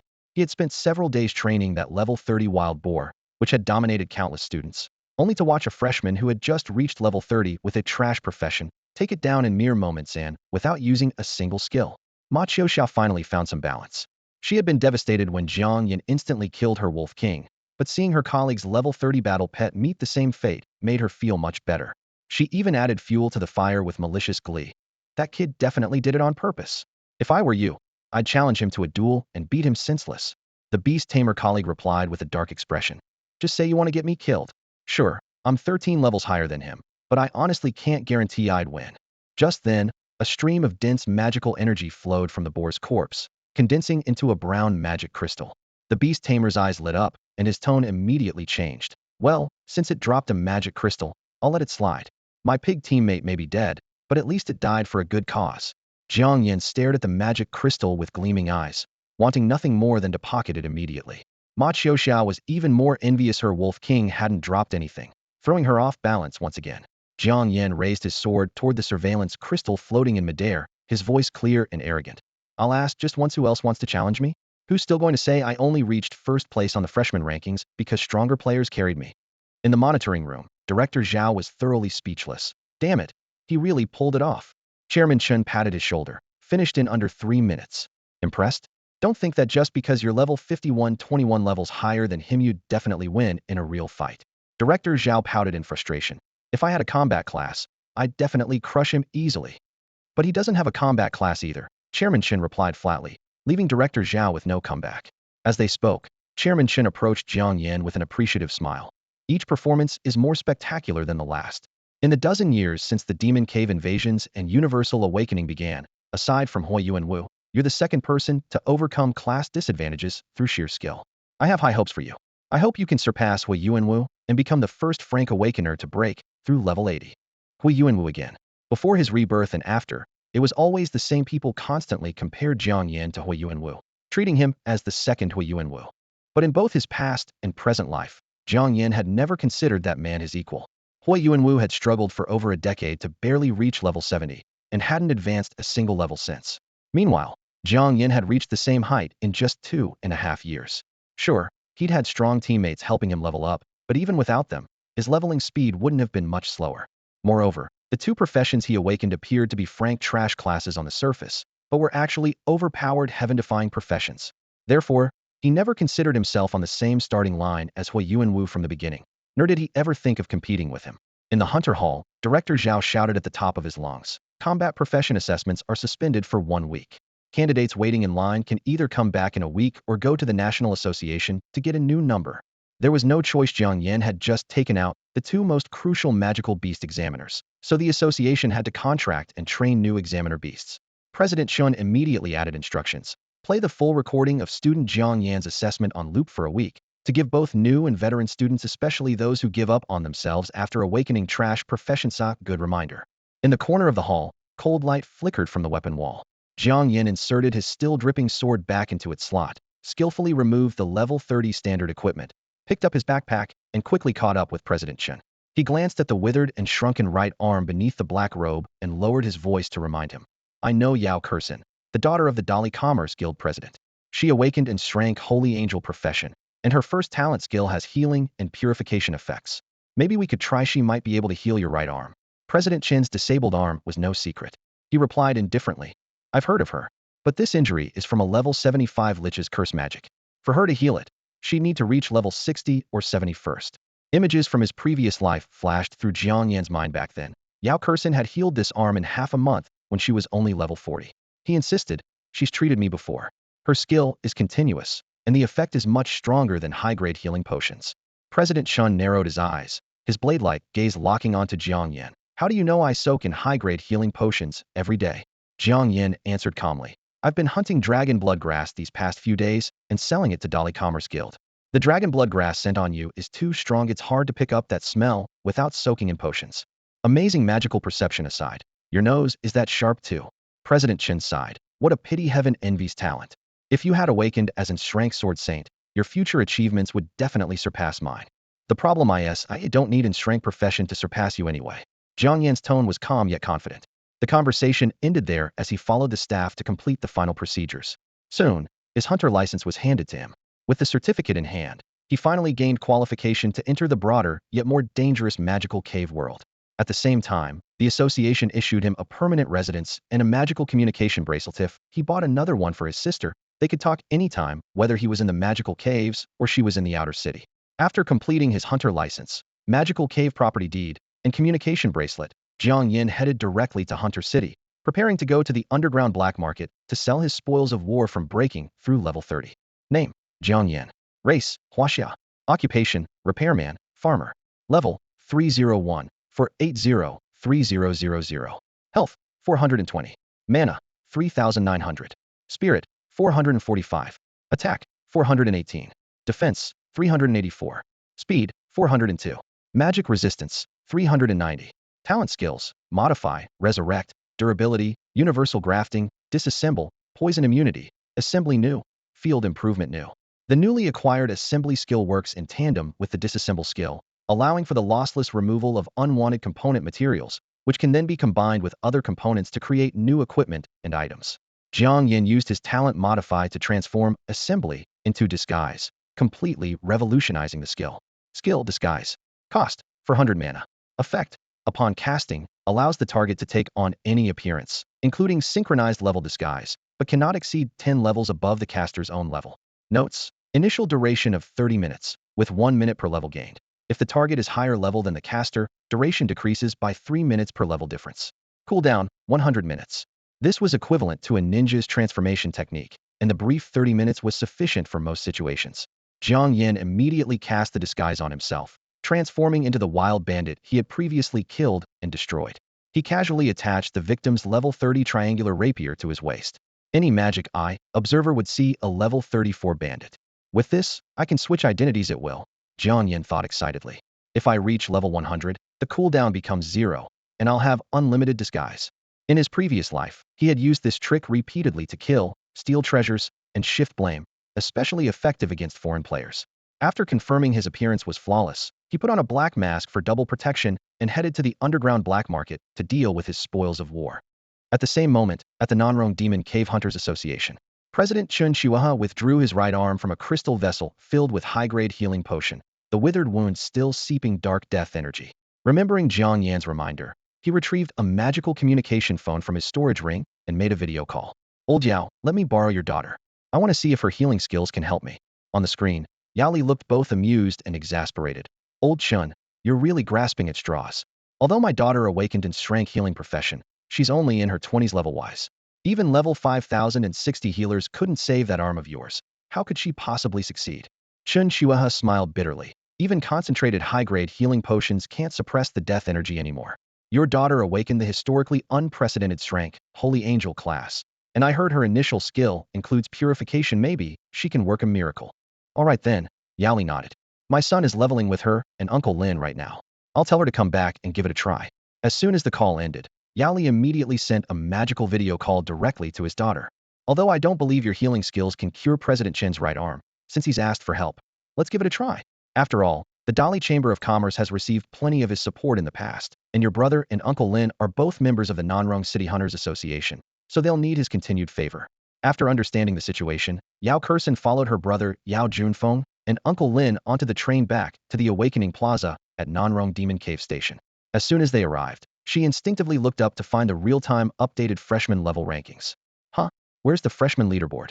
The massive magical crystal orb wasn't displaying the rankings at the moment, but instead was broadcasting live footage of Jiang Yan's hunter certification exam. I'm almost level 29 now, and I'll definitely break through to level 30 this afternoon to catch up with Jiang Yan. A spark of competitive spirit flashed through her mind as Yao Kursen stared at the screen in confusion. Speaking of Jiang Yan, isn't that him in the video? What's he doing? Yao Junfeng was the first to recognize the beast tamer Ma Xiuxia in the footage, along with the 5 whirlwind wolves in front of her, and exclaimed in surprise, "This is the combat test for hunter certification. Jiang Yan has actually reached level 30 and signed up for the exam directly." Uncle Lin was equally stunned. His leveling speed is way too fast, but his awakened class is so poor, and he dares to take the test right after hitting level 30? He's like a newborn calf that doesn't fear tigers. She has no idea how difficult the combat exam is. In the footage, for whirlwind wolves launched their attack first.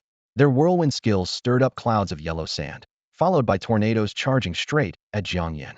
The young man held dual blades, but remained completely motionless, even closing his eyes. The moment the dust engulfed him, for agonized beast roars rang out simultaneously. In just 2 or 3 seconds, the dust cleared. Jiang Yan still stood in the same spot, while behind him, for whirlwind wolves lay convulsing on the ground, blood gushing from their throats. Holy crap, how did he do that? Yao Junfeng was dumbfounded. He remembered when he took the hunter certification exam at level 35 last year, barely passed this first stage after getting thoroughly beaten, yet Jiang Yan had instantly killed 4 level 15 whirlwind wolves. Uncle Lin recalled his earlier comment about newborn calves not fearing tigers and felt his face burn with embarrassment, as if Jiang Yan had reached out from the crystal orb to slap him. What came next was even more outrageous when the level 20 Wolf King unleashed its ranged attacks. Jiang Yan took the hits without retreating, pursuing and slashing relentlessly like a cold-blooded assassin, leaving the Wolf King covered in wounds. When the examiner's attempts to stop him proved futile, Jiang Yan killed the Wolf King on the spot, claiming it was too terrified to continue serving as a proper test subject. Damn, Yao Junfeng's scalp tingled. This guy is absolutely insane. I nearly failed at level 35, and he's playing around at level 30 like it's nothing. Before anyone could recover from their shock, Jiang Yan in the footage refused both healing and recovery potions, proceeding directly to the second exam against a level 30 demonic wild boar. In less than 3 minutes, the massive boar crashed to the ground. Is that really a level 30 wild boar? Not level 13. Yao Kursen couldn't believe her eyes. Wild boars can be hunted like that? No wonder he levels up solo faster than we do with a full party. Yao Junfeng didn't know whether to laugh or cry. Uncle Lin's throat bobbed as he whispered in awe. This young man is terrifyingly powerful. His combat talent is even more monstrous than Hui Yuanwu's was in his youth. Given time, his level and achievements will likely surpass Hui Yuanwu's. After watching the video, Yao Junfeng felt a complex mix of emotions. No wonder the association specifically projected this footage onto Awakening Plaza and played it with such fanfare, served both to inspire the newcomers and to motivate these veteran seniors. Filled with admiration and gratitude toward Jiang Yan, Yao Kursen hurried to the association building and pushed open President Chen's office door. She took a deep breath, pressed her palms together, and golden white holy light instantly bloomed between her fingers, gently yet firmly enveloping President Chen's withered right arm. The holy light seeped into his flesh like warm currents, continuously driving out the black death energy that emerged from his skin like wisps of fog. President Chen stared at those tendrils of black smoke, his voice trembling with excitement. It's actually working. Thank goodness I followed Jiang Yan's advice. President Chen, do you mean? Jiang Yan told you to come find me. Yao Kursen quickly pressed for details. President Chen nodded and recounted exactly how Jiang Yan had recommended he seek out Yao Kursen after the assessment ended at noon. As the holy light continued flowing in, color was returning to his gray, lifeless arm. President Chen clenched his fist and declared decisively, I'm taking you to level up. Your level is too low right now. If you could reach level 40 or 50, you might be able to completely heal my arm. What? Yao Kursen was stunned. This level 83, Shrank Sword Saint President was actually going to personally help her grind experience. Nearby, Yao Junfeng scratched his head enviously. If President Chen were willing to help him level up, wouldn't breaking level 60 be a breeze? Butler Lin also swallowed hard. If it were his turn, breaking through level 70 would be within reach. Just like that, Jiang Yan's casual suggestion had delivered an incredible opportunity to Yao Kursen. Meanwhile, having finished exploring the dungeon, Jiang Yan emerged from the entrance carrying his dimmed mining lamp and headed straight to the Magic Equipment Guild there. He selected a complete set of level 30 gear with the best basic attributes, then hurried back to the National Hunter Association's Awakening Plaza. Before the massive light screen, the newcomer level rankings gleamed brilliantly. Jiang Yan looked up and froze. First place, Yao Kursen, level 32. Second place, Jiang Yan, level 30. Third place, Li Yufeng, level 28. This is rigged. Yao Kursen must have found some overpowered carry for illegal team play. Having money and connections is absolutely amazing. Yao Kursen's father is the president of the Dali Chamber of Commerce, so as soon as she enrolled, someone directly placed her into the elite, heaven-reaching generation squad, giving her a head start with the big shots carrying her along. Reality is often this cruel personal effort seems utterly powerless in the face of privileged backgrounds. Jiang Yan desperately grinded for experience, fighting day and night, barely managing to reach level 30, only to be effortlessly surpassed by rich kids like Yao Kursen. This year's freshmen are exceptionally fierce. Just 2 days after awakening, 2 people have already broken through level 30. Even Li Yufeng will likely cross the level 30 threshold today. At this insane leveling pace, by the time next month's freshman top 100 rankings open, there will probably be several monster freshmen who've broken through level 40. Everyone stares at the constantly updating freshman level rankings, feeling pressure wash over them like a tide. So they all rush into various demon caves, desperately hunting and racing against time to level up. Jiang Yan teleported back to Nanrong Demon Cave Station and, using the address on the property deed given to him by the Nanrong City Hunter Association, arrived at the Hunter residential area across from the association building. This area was divided into 2 types: collective apartment complexes and standalone villas. Low-level hunters were assigned to densely populated collective buildings, while high-level hunters could live in standalone houses. Regardless of housing type, both courtyard walls and rooftops were inscribed with magic gathering arrays that continuously collected floating magic particles from the air, increasing the magic purity throughout the residential area. The higher the magic purity, the faster hunters could recover their magic power. Living in such an environment for years could also nourish one's vitality and strengthen the body. However, in collective complexes, numerous residents simultaneously absorbed magic power, so when divided among them, the effect was naturally far inferior to the villa district. Jiang Yan had no interest in this level of collective housing. He was only here to post a rental advertisement. Housing allocated by the Hunter Association could only be rented, not sold, and the rent wasn't cheap. At level 30 with no merit points, Jiang Yan belonged to the lowest tier of the Hunter system, so his assigned house had a poor location and small area. However, even so, plenty of wealthy people were willing to pay the monthly rent of 100,000 yuan, especially those ordinary people with low levels and poor professions who could never pass the Hunter certification exam, but still had to work and live in the Demon Cave world. If they wanted to survive, they needed to secure a home in the safe zones, and these safe zones were territories carved out with blood and lives by the Hunter Association and military, under unified control by the military or government-affiliated Hunter Association, prohibiting private land occupation and construction.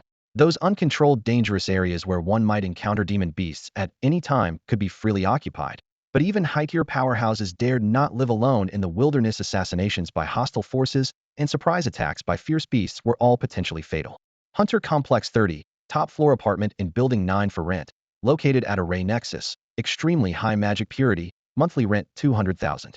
Interested parties please contact Hunter Magic Communication number. Jiang Yan wrote this advertisement in the most prominent position on the complex bulletin board. After finishing, he picked up his tools and headed straight upstairs, planning to personally improve the top floor environment so he could double the rent again. After breaking through level 30, his farmer profession unlocked a new talent skill: field improvement, which originally could only transform barren farmland into fertile fields. Jiang Yan took a deep breath, pale green light surging in his palm as he whispered the key command: modify. As Jiang Yan used his modification skill to change field improvement into heaven and earth improvement, the skill's effect was like night and day. Jiang Yan repeatedly cast his skill improvement abilities to enhance the air quality on the top floor. As wisps of pale blue light patterns spread across the ceiling, visible dust was dispersed, and the air became crystal clear. The better the air quality, the more active the magic particles floating within became. In just a few minutes, the entire floor seemed to be covered by an invisible magic gathering array, with magic particles continuously converging here and their concentration steadily rising.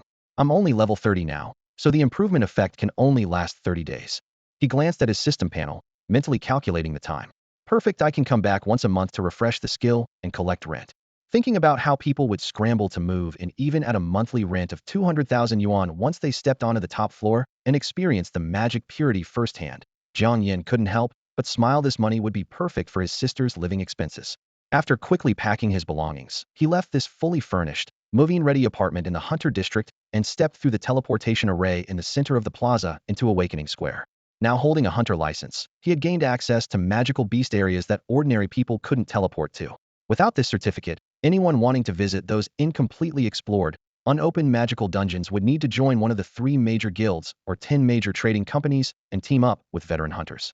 Take Beast Forest and Poison Dragon Valley. For example, these dungeons beyond the Newbie village that level 20 players could challenge had been thoroughly mapped out, with the highest magical beast levels and danger coefficients clearly documented in public records.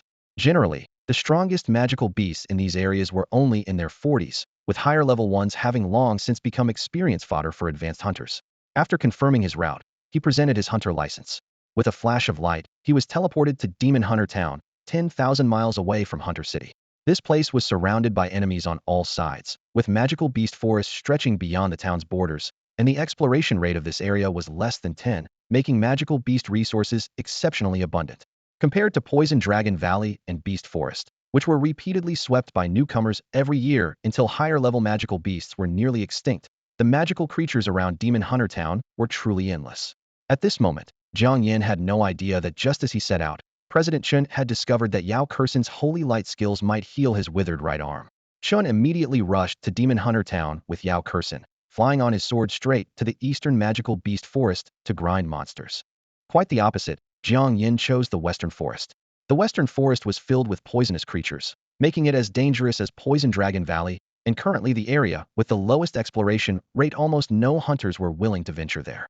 Without fixed teleportation points, he could only leave Demon Hunter Town and trek on foot toward his destination dozens of kilometers away. He sprinted at full speed, dust flying beneath his feet, reaching the forest's outskirts in about 10 minutes. Breathing slightly heavily, Jiang Yan retrieved a stamina potion from his storage ring, drained it in one gulp, instantly restoring his stamina to full, then sat cross-legged to organize his equipment. Disassemble. He removed his level 26 boots, pointed his finger, and the level 26 magic crystal embedded within already modified from vibration to instant movement was extracted without damage. Next, he took out the level 30 short boots he had specifically purchased from the magic equipment trading company, used his modification skill to restore the boots disguise slot back to assembly, then embedded the instant movement magic crystal this way. The new short boots not only provided 100 base movement speed, but could also trigger teleportation. Jiang Yan continued his work, successively removing magic crystals from his level 25 Demon King sword and level 25 magic combat suit, then installing them into brand new level 30 equipment. With the damage-free disassembly and assembly complete, his attack, defense, and speed attributes each increased by at least 100 points. Finally, he drank an intermediate magic potion, instantly restoring his 1,000 magic points to full. After storing the old equipment stripped of magic crystals in his storage ring, he gazed coldly at the rolling poisonous mist in the forest, then charged into the western forest. In the western forest of Demon Hunter Town, where only a few percent had been explored, Jiang Yan had ventured less than a kilometer when he already encountered several level 20-something magical beasts. The air in the forest, shrouded by thick vines and damp mist, reeked of blood, and he could clearly sense the malevolent auras lurking everywhere. A few hundred meters ahead, he would undoubtedly encounter a considerable number of magical beasts above level 30. This unexplored magical beast forest was hiding hordes of high-level, unknown dangers. These level 20-something magical beasts no longer caught Jiang Yan's attention as he continued deeper, stepping on moss-covered tree roots. The attributes of his 3 core pieces of equipment flashed continuously through his mind. The magic sword came with an explosion skill, the battle armor could reflect 24 of damage, and the short boots possessed instant movement, within a 25-meter range combined with the resurrection skill modified through his farmer profession as a safety net. His principle was simple: either don't kill at all, or only kill magical beasts of levels 30 to 40. Thus, Jiang Yan was essentially risking his life in frenzied Padawan-style cross-level hunting. After more than an hour, the deep forest was littered with remains and scorched earth everywhere, and Jiang Yan's experience bar finally broke through to level 32. However, Yao Kursen, who had Tongtian die severely injuring magical beasts while she only needed to follow up with finishing blows to harvest experience, had already climbed to level 34 first. It wasn't until the forest mist was dyed dark gold by the setting sun that Jiang Yan stopped, having reached level 33 by then. His fully packed storage ring made him leave the battlefield with satisfaction, pass through Demon Hunter Town's stone walls, and head straight back to the teleportation array toward the Awakening Plaza of the National Hunter Association. The real-time scrolling newbie level rankings on the giant screen refreshed prominently. First place, Yao Kursen, level 36. Second place, Jiang Yan, level 33. Third place, Li Yufeng, level 29. What the hell? Did Yao Kursen start cheating too? Jiang Yan muttered to himself. Could it be that President Chun took my advice, had her heal herself, discovered the remarkable effects, and decided to personally help her level up? Just as the thought crossed his mind, ripples appeared at the entrance of the Demon Hunter Town exclusive teleportation channel, and two familiar figures emerged from the light pillar. President Chun and Yao Kursen. I knew Yao Kursen was cheating. Jiang Yan grumbled silently. Yao Kursen first looked surprised, then joyfully ran over with her eyes curved in a smile. Jiang Yan, thanks to you. I'm level 36 now. Jiang Yan pursed his lips. I should have kept my mouth shut. Now even if I risk my life, it'll be hard to surpass you again. Hee. I'll take first place on the newbie level rankings, and you can take first place on the newbie top 100 rankings. Yao Kursen waved her fist carelessly. President Chen also didn't spare his praise. The girl was too slow with finishing blows, so I gave her a hand along the way. Jiang Yan clasped his fists and smiled frankly. Thank you for the kind offer, but I'd rather be self-reliant to avoid people saying I'm riding coattails. Besides, you could only help me to the 40s at most, and following you around. The exploded magic crystals definitely wouldn't be sold to me cheaply. It's not worth it. After a few pleasantries, he bid farewell to the two and headed back toward the underground city. The 100-minute cooldown for his disguise skill had passed. Before entering the underground city's black market, Jiang Yan activated his disguise again at noon. He had mimicked the appearance of a wild rogue, but to avoid being targeted for producing good items consecutively in one day, he now transformed into the level 36 Zhao Xuxing, the senior who had asked Jiang Yan to help repair equipment durability on Awakening Day and had gotten a free steel sword in the process. The battles in the underground city remained brutal.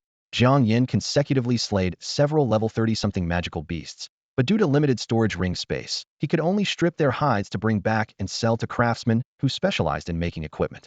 Besides this, his biggest gains this time were a level 36 magic crystal and a level 31 magic crystal. The level 36 crystal was a paralysis magic crystal, while the level 31 was a wind shield magic crystal. Jiang Yan modified it into a storm crystal, which would fetch at least 2 to 3 times the price of a wind shield. After all, wind shield was just a common defensive barrier, while storm belonged to the rare category of large-scale magical attacks. Their values were completely different at the same level. Jiang Yan estimated that if this batch sold smoothly, he could almost gather enough funds to purchase a level 20 storage ring. With only one day left until his promised deadline to return Yao Kursen's ring, he secretly encouraged himself if he could sprint to over 30 million within this day, he could directly acquire a level 30 storage ring. That day's trading went extremely smoothly. After selling all the spoils of war, his account balance soared to over 16 million. The level 31 Storm Magic Crystal was unexpectedly popular, with a wealthy buyer readily paying 2.5 million for an instant purchase. Conversely, the level 36 Paralysis Magic Crystal, which worked for both melee and ranged weapons, only sold for 1.5 million. But Jiang Yan was still very satisfied after all. Ordinary level 30 magic crystals typically only cost a few $100,000, and only after crafting nearly perfect equipment could they possibly break the million mark. By this calculation, these two transaction prices far exceeded his expectations. Seeing that his disguise skill had about 10 minutes left, Jiang Yan simply put the 3 pieces of equipment from which he'd already extracted magic crystals on his stall. After modification, their basic attributes had each increased by dozens of points, reaching the standard of ordinary level 30-something equipment in one go, and finally sold as a bundle for 800,000. At this point, his total assets had grown to 17 million. Might as well go home later and pick up 2 more pieces of equipment that others have ruined, modify them into divine gear, and push to 20 million. He calculated in his mind. Once the funds were in place, he'd hunt in the western forest of Demon Hunter Town the next day, and as long as he earned another 10 million, the level 30 storage ring would be secure. At 8 o'clock that evening, he indeed achieved his goal. Several pieces of junk he'd bought at low prices were completely transformed in his hands, retagged with high prices, and resold, finally pushing his funds past 20 million. He packed up and left the magic cave, returning home to rest with a full sense of accomplishment. The next day at 3 in the afternoon, the second batch of spoils from the western forest had all sold out, and his account successfully crossed the 30 million mark. While browsing the black market, he discovered a level 32 storage ring. The main body had several cracks from battle damage, with only 14 durability remaining, so the price had been reduced to 22 million. Jiang Yan considered for a moment and decisively made the purchase for stored to perfect condition. This ring would be worth at least over 30 million on the market, absolutely guaranteed profit.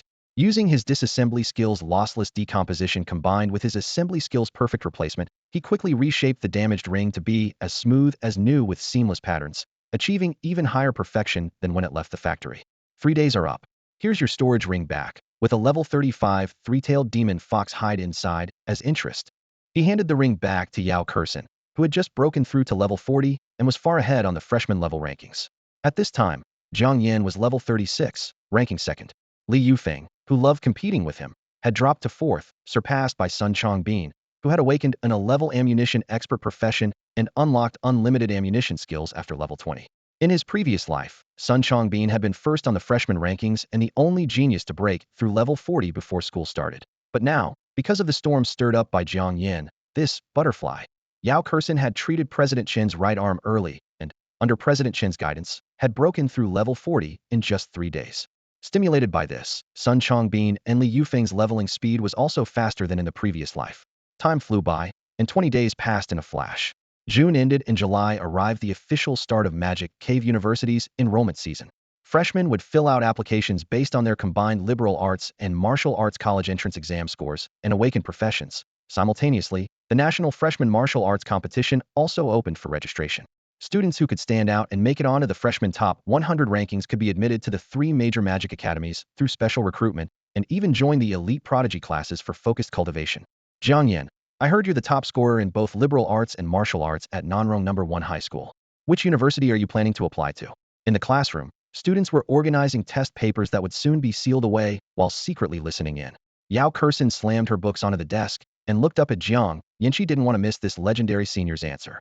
With Jiang Yan's current test scores, he could easily get into any of the 3 major magic academies: Huaxia, Hongmeng, or Longyuan. The problem was that his 2 awakened professions leaned toward craftsmanship and lifestyle skills, offering limited help on the front lines. According to academy regulations, such professions, no matter how high their scores, could only be placed in regular classes and couldn't enter the elite class, the place that gathered top students, received the highest resources, and specifically cultivated battlefield game changers.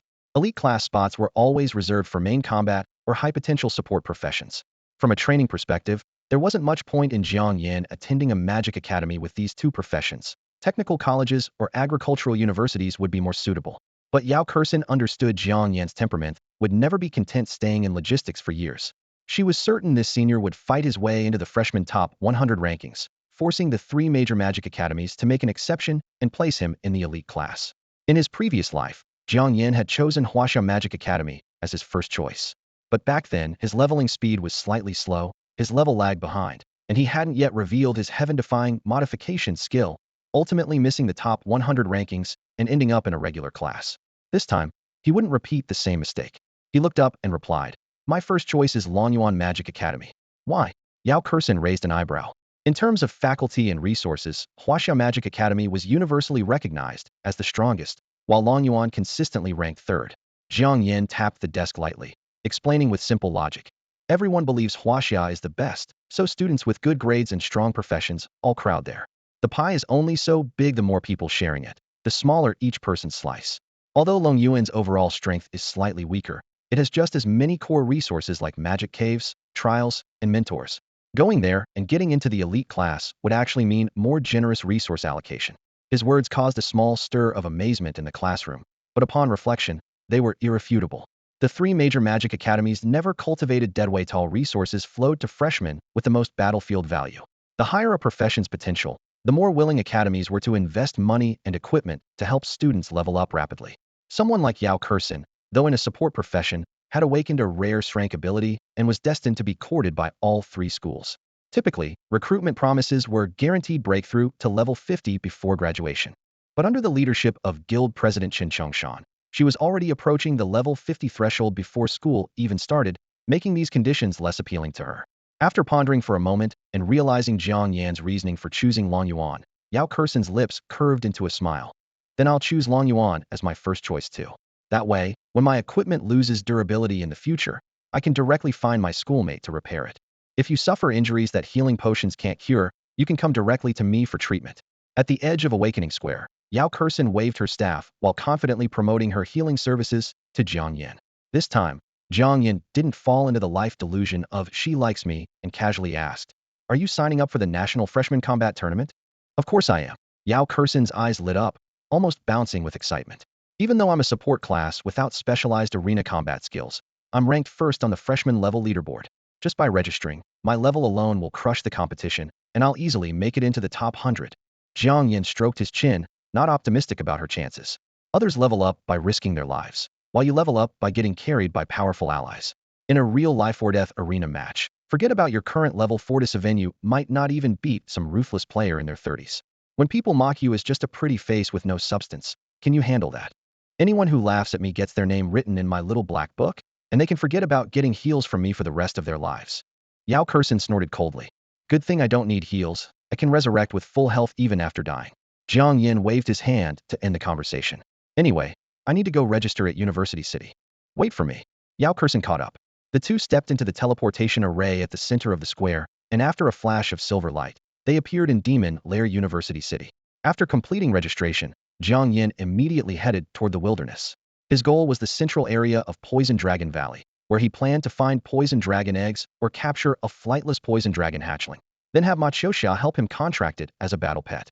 Since Yao Kurson had healed President Chen's right arm last week, she lost her opportunity to be carried by him. Her brother and Uncle Lin were also busy escorting merchant caravans. That morning, she had run into Jiang Yan by chance at Nanrong Demon Lair Station and decided to tag along. Are you going to hunt monsters and level up? Can I come with you? Jiang Yan didn't hide his intentions.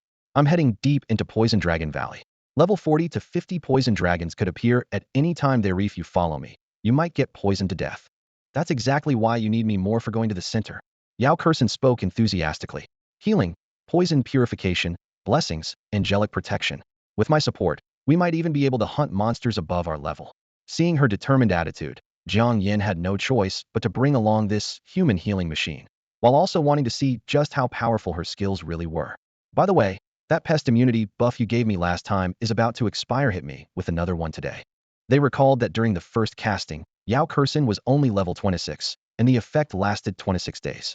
Now that the duration was nearly up, she raised her staff again, gathering holy light, and the new pest immunity would last a full 43 days.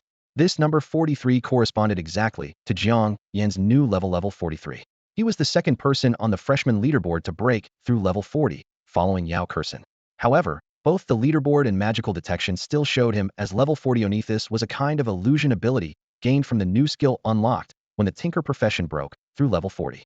After breaking through level 40, Jiang Yan unlocked two new talent skills: the harvest skill from the farmer profession that could quadruple crop yields, and the modification skill from the craftsman profession. The modification skill allowed him to freely change the form of equipment and items. For instance, he could transform a sword into a blade or any other weapon form. However, with his edit skill, Jiang Yan could modify the modification skill into alter, rewrite, and other variations. After some experimentation, he found that the modified alter skill worked similarly to modification, both changing item forms. But when he modified it to rewrite, Jiang Yan discovered this skill could actually tamper with his own or his equipment's levels and attributes. Unlike the edit skill that could change fate with a single character modification, the rewrite skill that could freely modify attribute content only served as a deceptive illusion. For example, he could rewrite equipment levels, changing a level 30 piece to level 40, but the level 40 equipment would still retain level 30 attributes. This was essentially a fraud skill. So while Jiang Yan appeared to be level 41 to others, he had actually broken through to level 43, but since he didn't reveal this, no one could discover his ability to rewrite levels. Over the past few days, he had used this skill to scam quite a bit of money in the dungeon's black market, specifically buying low-level magic crystals cheaply, then rewriting their levels, turning level 20 crystals into level 31s, more than doubling the price, while the crystal's actual effect remained at level 20. Since Jiang Yan didn't tell anyone, those suckers couldn't detect the problem. Even if they felt something was off, they would only suspect poor compatibility between equipment and crystals, never suspecting Jiang Yan of selling counterfeits. Through this experience, Jiang Yan had realized a profound truth. You can always earn money back, but once you lose your conscience, you can indeed earn much more. His entire set of level 40 equipment was obtained by trading away his conscience, including the level 40 storage ring he wore as a necklace, also earned through his conscience over the past 2 days. Of course, he had rewritten the levels and attributes of his entire level 40 gear set, so to others, he appeared to be a level 41 player still wearing level 20-30 equipment, only able to afford a level 4 storage ring, a complete pauper.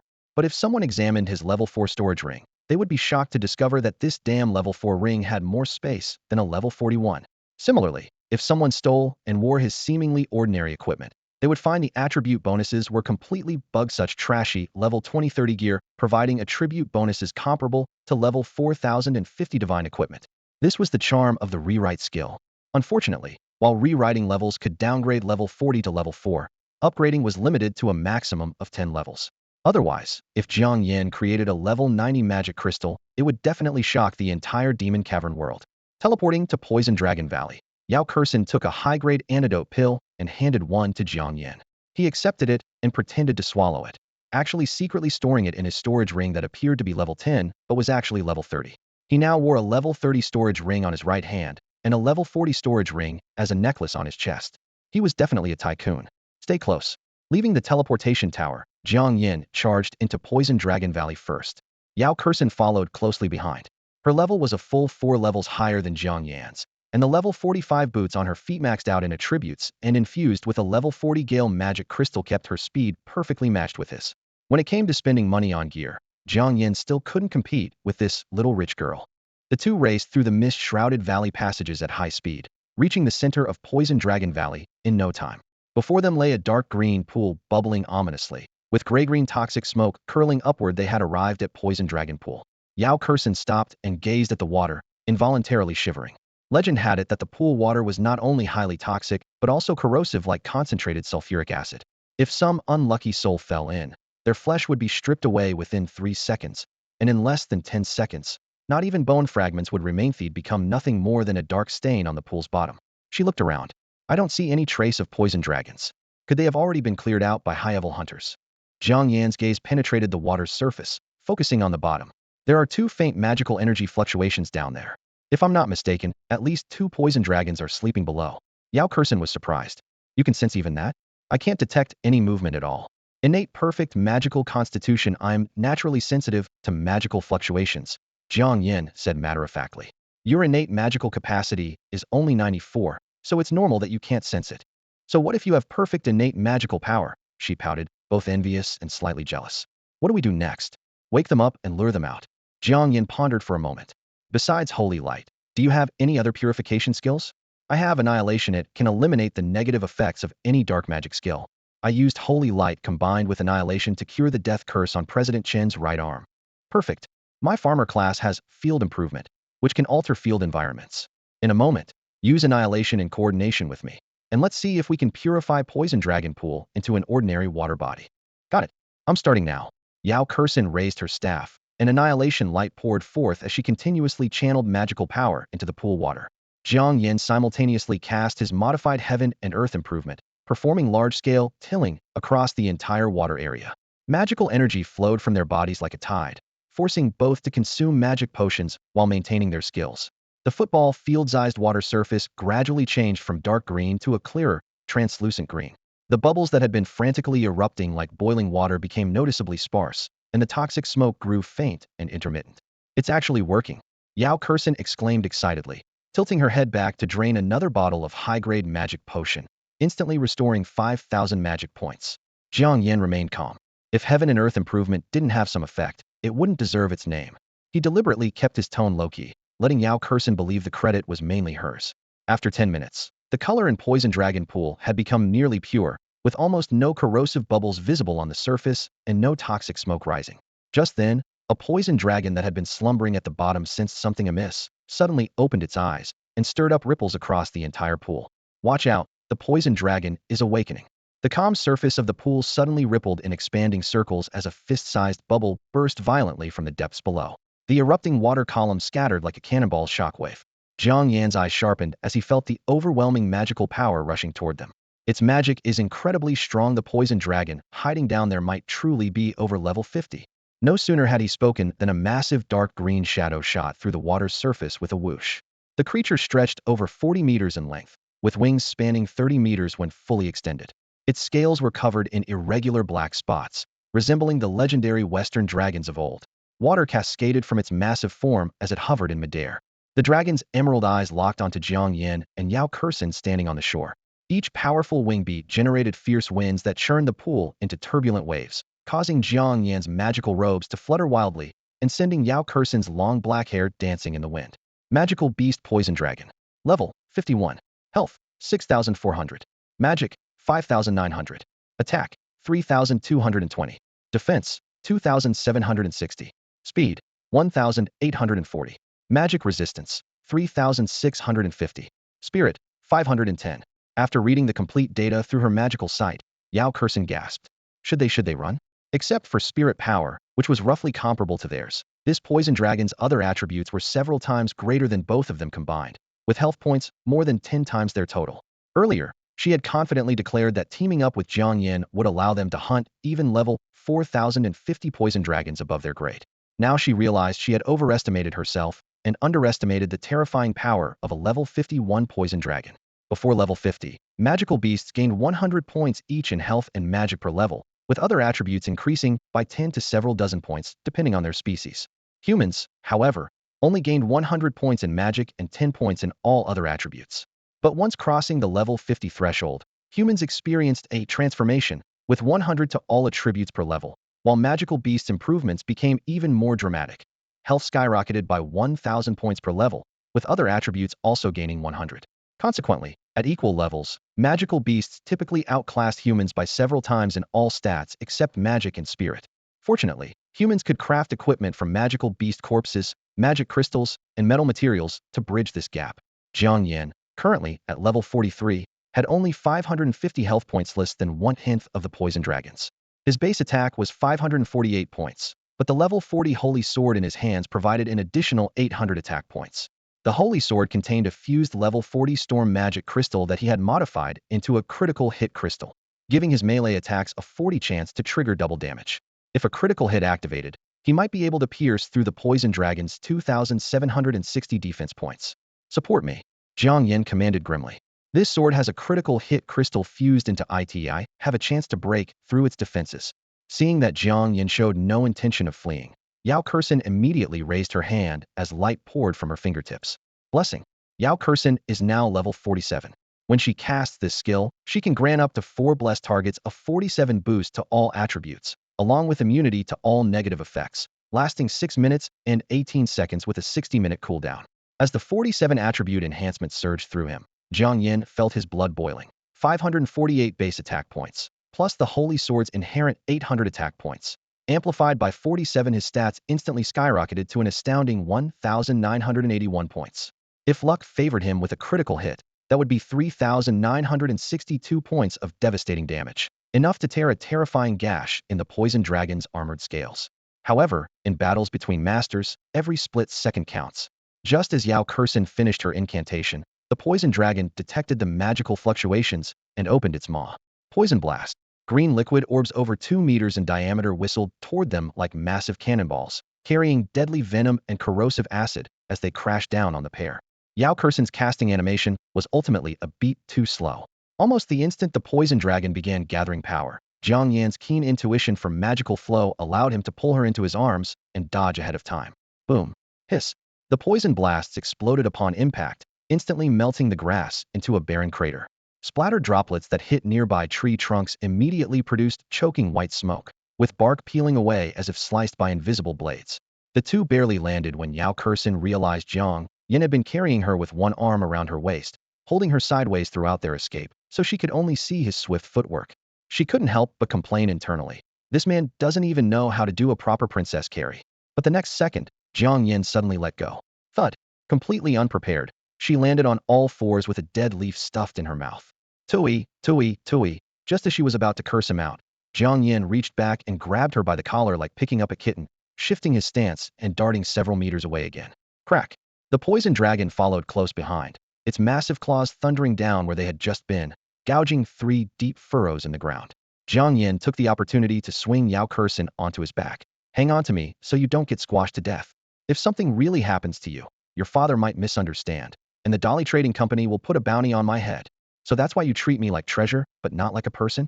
Despite her internal complaints, Yao Kursen could only keep quiet. She pressed herself against his back, arms locked tightly around his neck and legs wrapped around his waist, trying to minimize any hindrance. She knew perfectly well that with her current agility, she couldn't possibly dodge a speed-type beast like this poison dragon, while Jiang Yan could predict its movements by sensing the magical energy surges within it. With this thought, she lay against Jiang Yan's back and quietly channeled her magic, casting 2 skills on him. Holy Shield, Angelic Protection. Yao Kursen, clinging to Jiang Yan's back, cast 2 skills in rapid succession. Translucent holy light instantly formed a luminous shield around Jiang Yan, like a flowing crystal barrier that blocked out the poison dragon's terrifying pressure. The light shield not only absorbed part of the impact, but also silently infused warm, sacred energy into his body, healing his fatigue and wounds. With no cooldown time, she maintained the magical input while staying ready to recast it at any moment. Even if it couldn't block all of the poison dragon's power, it could still absorb several more hits. Next came Yao Kursen's level 40 talent Angelic Protection. Four brilliant halos descended from above, layering over both Jiang Yan and herself, dispelling all negative effects, adding 4 layers of protection, and reducing damage by 40% for a full 4 minutes, though with a 1-hour cooldown. With these divine abilities washing over him, Jiang Yan felt like he'd been injected with adrenaline, his blood boiling. This effect is insane. I don't even need to spend money to stay alive. He dodged a dark green poison projectile from the dragon, kicked off the ground, and closed the distance to less than 30 meters. Switching the storm crystal to a critical crystal. Hold tight. I'm going on the offensive. The poison dragon seemed enraged by the human's provocation, rearing its head and spewing forth clouds of dark toxic mist. Yao Kursen realized that antidote pills might not neutralize this area effect poison breath, so holy light exploded from her palms, completely enveloping both her and Jiang Yan. At this moment, she had played every support card she had. There was nothing more she could do. From here on out, it's up to you, she whispered. The level 40 combat boots on Jiang Yan's feet were embedded with a level 25 instant movement crystal. As the skill activated, he became a blur, instantly crossing 20 meters to appear on the poison dragon's broad back. The sudden teleportation made Yao Kursen's eyes widen. Holy cow, where did you buy those boots? They can actually teleport. Jiang Yan didn't look back, gripping his sword with both hands and striking down hard at the connection point between the dragon's right wing and spine. Flash. The first strike didn't trigger a critical hit, but it tore a moderately deep gash in the wing's shoulder blade. Before the pain-maddened dragon could fully roll over, he brought down his second strike with full force. Critical hit. Slash. The double damage light blade nearly cleaved the entire right wing in half, sending blood and scales flying. Just one more hit would completely sever the wing.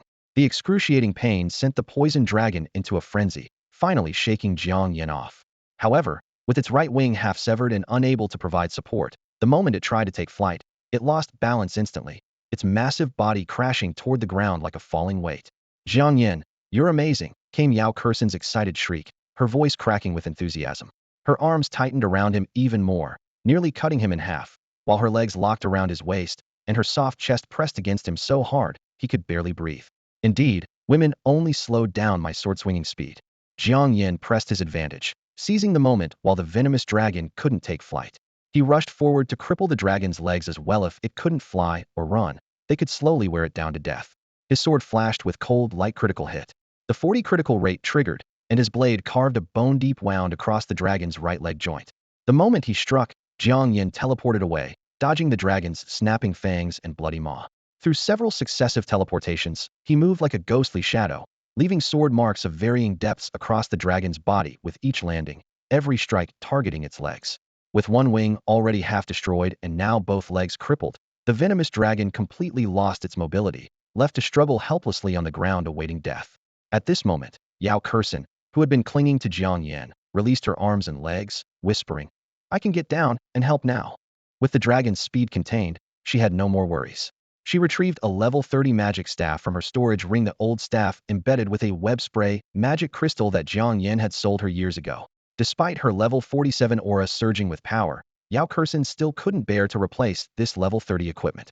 The staff glowed with blue light as the level 30 web spray crystal skill erupted, casting a sticky web over 10 meters in diameter that crashed down toward the dragon's head. The dragon roared in fury, spitting corrosive venom to dissolve the webbing, but its magic power was limited while Yao Kursen's mana was virtually infinite. She chugged magic potions while continuously casting webs, keeping the dragon's vision completely restricted. Jiang Yan seized the opening, teleporting once more to land on the dragon's spine. Raising his holy sword high, another critical hit triggered as he severed the dragon's entire right wing with one strike. Heartrending shrieks shattered the pond's surface. Another dragon at the Batoma female was awakened by the commotion, her massive form bursting from the water. Level 46, considerably weaker than the male. Just as Jiang Yan was about to warn Yao Kursen, the female dragon merely cast a cold glance at her mate before fleeing skyward like her life depended on it, disappearing without a trace in moments. Jiang Yan, Yao Kursen, husband and wife sharing the same pond, yet when disaster strikes, each flies their separate way. Jiang Yan shook his head with mock sympathy. Poor dragon, better stay single in your next life. Female dragons only slowed down your leveling speed. Before he finished speaking, his holy sword was already striking repeatedly at the dragon's slender neck, one blow after another, until he finally severed its head. System notifications flooded in. Defeated level 51 magical beast venomous dragon 1. Experience 3060. Ding. You have leveled up.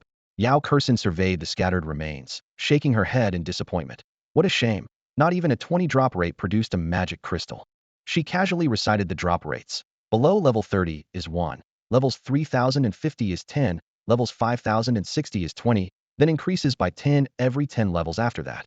Jiang Yan felt the sting too. A level 51 magic crystal with any talent skill could sell for millions. Wait for me on shore. I'm going down to check for dragon eggs. With that, he efficiently stripped off his clothes, tossing them along with his holy sword into his storage ring. Yao Kursen froze. You just stripped completely naked like that? Not even leaving your underwear? Are you not treating me as an outsider, or not treating me as a woman?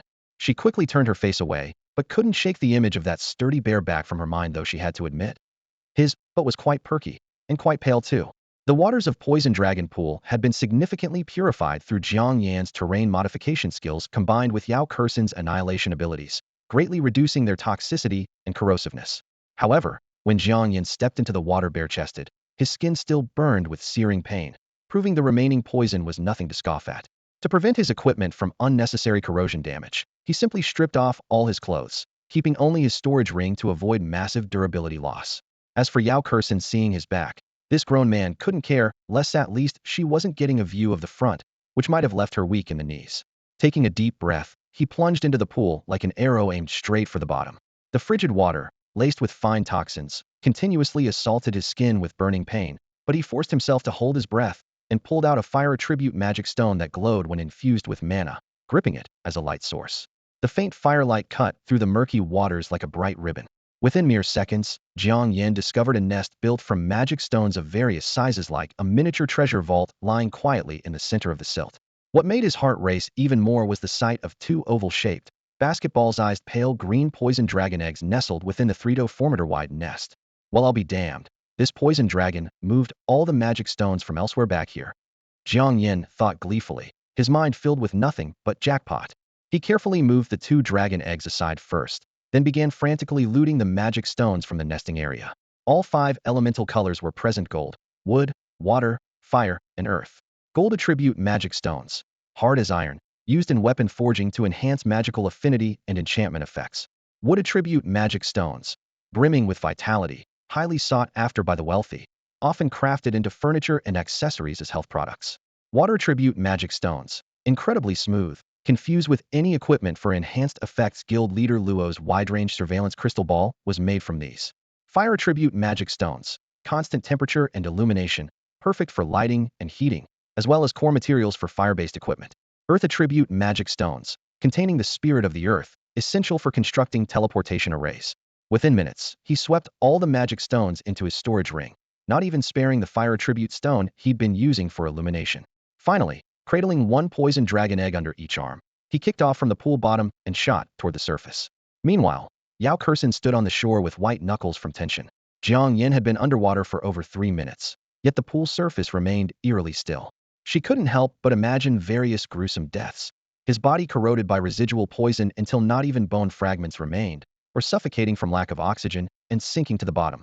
But since she couldn't swim, all she could do was stare helplessly. Suddenly, a series of glub-glub bubbles emerged from the center of the pool, creating ripples across the surface.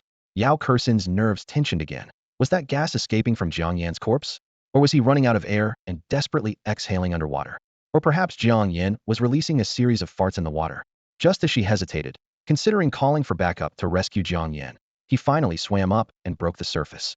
Yao Kursen's heart, which had been in her throat, instantly settled as she cupped her hands around her mouth and shouted, "I thought you died down there." The pool water was pitch black, emitting corrosive toxic fumes. Jiang Yan's entire body had turned red from the immersion, and he now tilted his head back, gasping frantically. His chest heaved violently like a shark that had just broken free from a fishing net, desperately forcing air into his lungs. Suddenly, Yao Kursen's gaze froze. Jiang Yan was cradling 2 fist-sized dark green dragon eggs in his arms, their shells covered with black spots. There were actually 2 poison dragon eggs down there. She couldn't help but exclaim. Won't poison dragon eggs be ruined soaking in such toxic water? Can they still hatch? While treading water with one arm, Jiang Yan replied with a smile. I've got 2 more down below. If you want to see them, you don't need to turn around. Before he finished speaking, Yao Kursen's face instantly burned bright red. She whipped her head to the side and muttered under her breath. Shameless. Yet her mind couldn't stop conjuring images of his earlier pristine, top-buttocked, fair-skinned silhouettes trying to seduce me. After climbing ashore, Jiang Yan carefully placed the 2 poison dragon eggs on the grass, then pulled a towel from his storage ring to dry the water droplets from his hair and skin.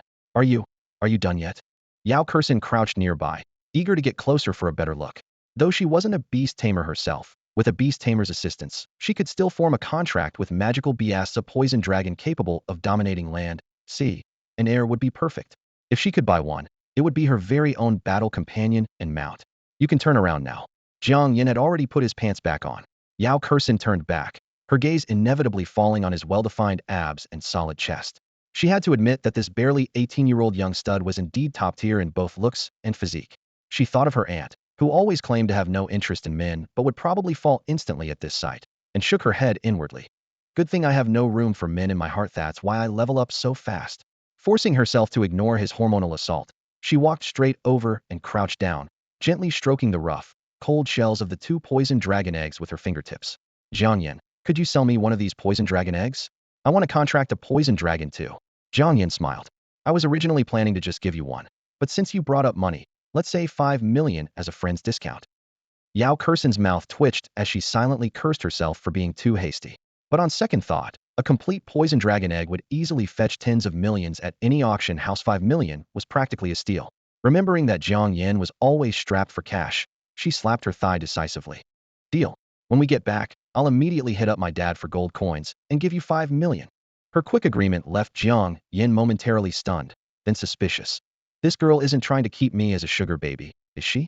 The heiress of the mighty Dolly Trading Company, why isn't she teaming up with those shrank prodigies instead of clinging to an frank waste like me? Women's hearts are like deep-sea fishing, impossible to fathom. He waved his hand with a laugh. I was just kidding. Without your support, I never could have easily taken down that poison dragon, let alone retrieve the eggs. By all rights, you deserve one. But I need to hatch them first. After I pick mine, I'll give you the remaining one. Perfect. Yao Kursen's eyes curved into crescents. After leaving Poison Dragon Valley, Jiang Yan found an excuse to ditch Yao Kursen, then headed to the underground city's black market to sell the level 51 poison dragon corpse before browsing the magical beast pet shops. The black market was dimly lit, with air thick with the scent of rusted cages and potions. Jiang Yan carried a heavy sack on his back, the surprisingly weighty poison dragon corpse within the rough burlap, faintly gleaming with green scales, immediately catching the attention of dealers. He quickly negotiated a price and sold the corpse, then entered the pet shop unencumbered. The universal grafting skill, modified from plant grafting techniques, worked not only on flora but also on animals. By selecting 2 different species, there was a chance to create a new grafted magical beast that inherited the excellent genes and talents of both parents.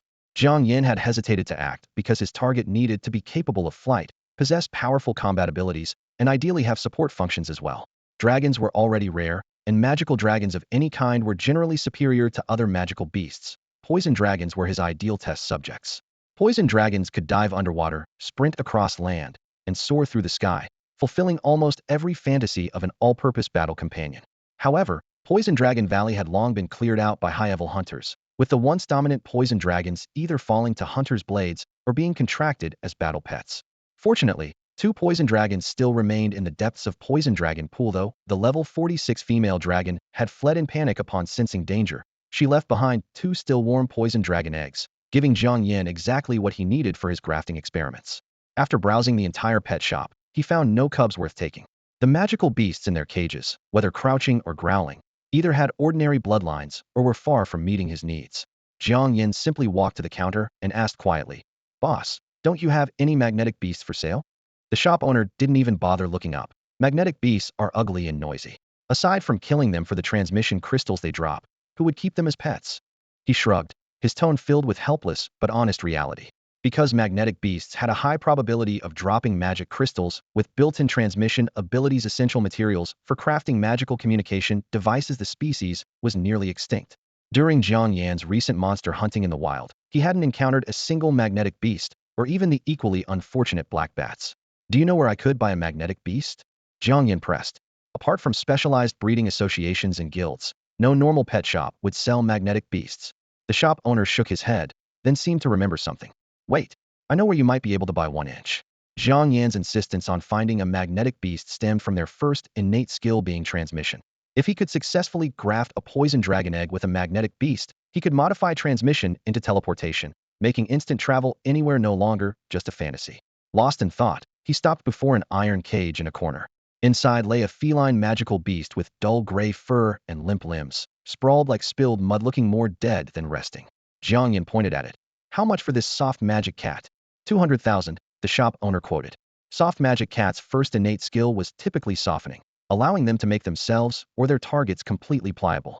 If grafting could grant softening abilities, then Jiang Yan's skill could be modified to include strengthening, petrification, hardening, melting, evolution, and more. When purchasing the level 1 soft magic cat cub that was born at level 1, Jiang Yan spent a full half-hour using gentle touches, soothing words, and mental bonding to convince the little creature to stop struggling and willingly enter the storage ring space. After leaving the beast pet shop, he headed straight to the Wolf Fang Guild headquarters, one of the 3 major guilds in Hunter City. The guild had built a massive magical beast breeding facility on the city outskirts, which included a specialized area for the rare magnetic beasts. Unlike charging rabbits or wild boars that could produce dozens of offspring multiple times a year, magnetic beasts had extremely low reproduction rates, making them scarce at the facility. Through persistent persuasion and price increases, Jiang Yan finally paid 500,000 yuan to take home a level 1 cub. The cub's body was covered in bumps and craters, resembling a miniature moon with 4 stubby legs. Its skin was grayish-white and hairless, but a single antenna-like tuft protruded from its head. This was their signal recorder. Once the antenna touched a target, it could permanently lock onto their signal and use its innate transmission ability to communicate across vast distances in real time. With his beast purchases complete, Jiang Yan didn't linger and headed straight home from the Magic Cave Commercial District to conduct his experiments. Since middle school hadn't ended yet, his sister wasn't home. Jiang Yan took 2 poison dragon eggs from his backpack and placed them on the bed, then summoned the level 1 magnetic beast cub. He placed one hand on the poison dragon egg shell and the other on the magnetic beast's back. Universal grafting. As the skill activated, the magnetic beast trembled violently, as if something was being extracted from it. Normal plant grafting would spontaneously create a seed containing dual genetics, while grafting 2 magical beasts would produce an entirely new magical beast egg. This time, however, it was 1 egg against 1 magical beast, so the magnetic beast's genetic talents would be directly fused into the poison dragon egg. The eggshell's surface showed no change, but the grafting ritual was complete. Jiang Yan silently prayed that the transmission talent would remain within the poison dragon's body. He then grafted the soft magic cat's softening genes into the other poison dragon egg. If either egg sprouted an antenna-like tuft at the top, it would indicate perfect fusion of the magnetic beast genes.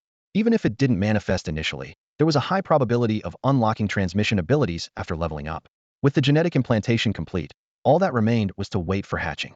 Jiang Yan piled up fire attribute magic stones and created a constant temperature incubation nest on the bed, placing both poison dragon eggs inside. Poison dragons were naturally amphibious magical beasts capable of living on land, sea, and air, so they could hatch in either water or on land.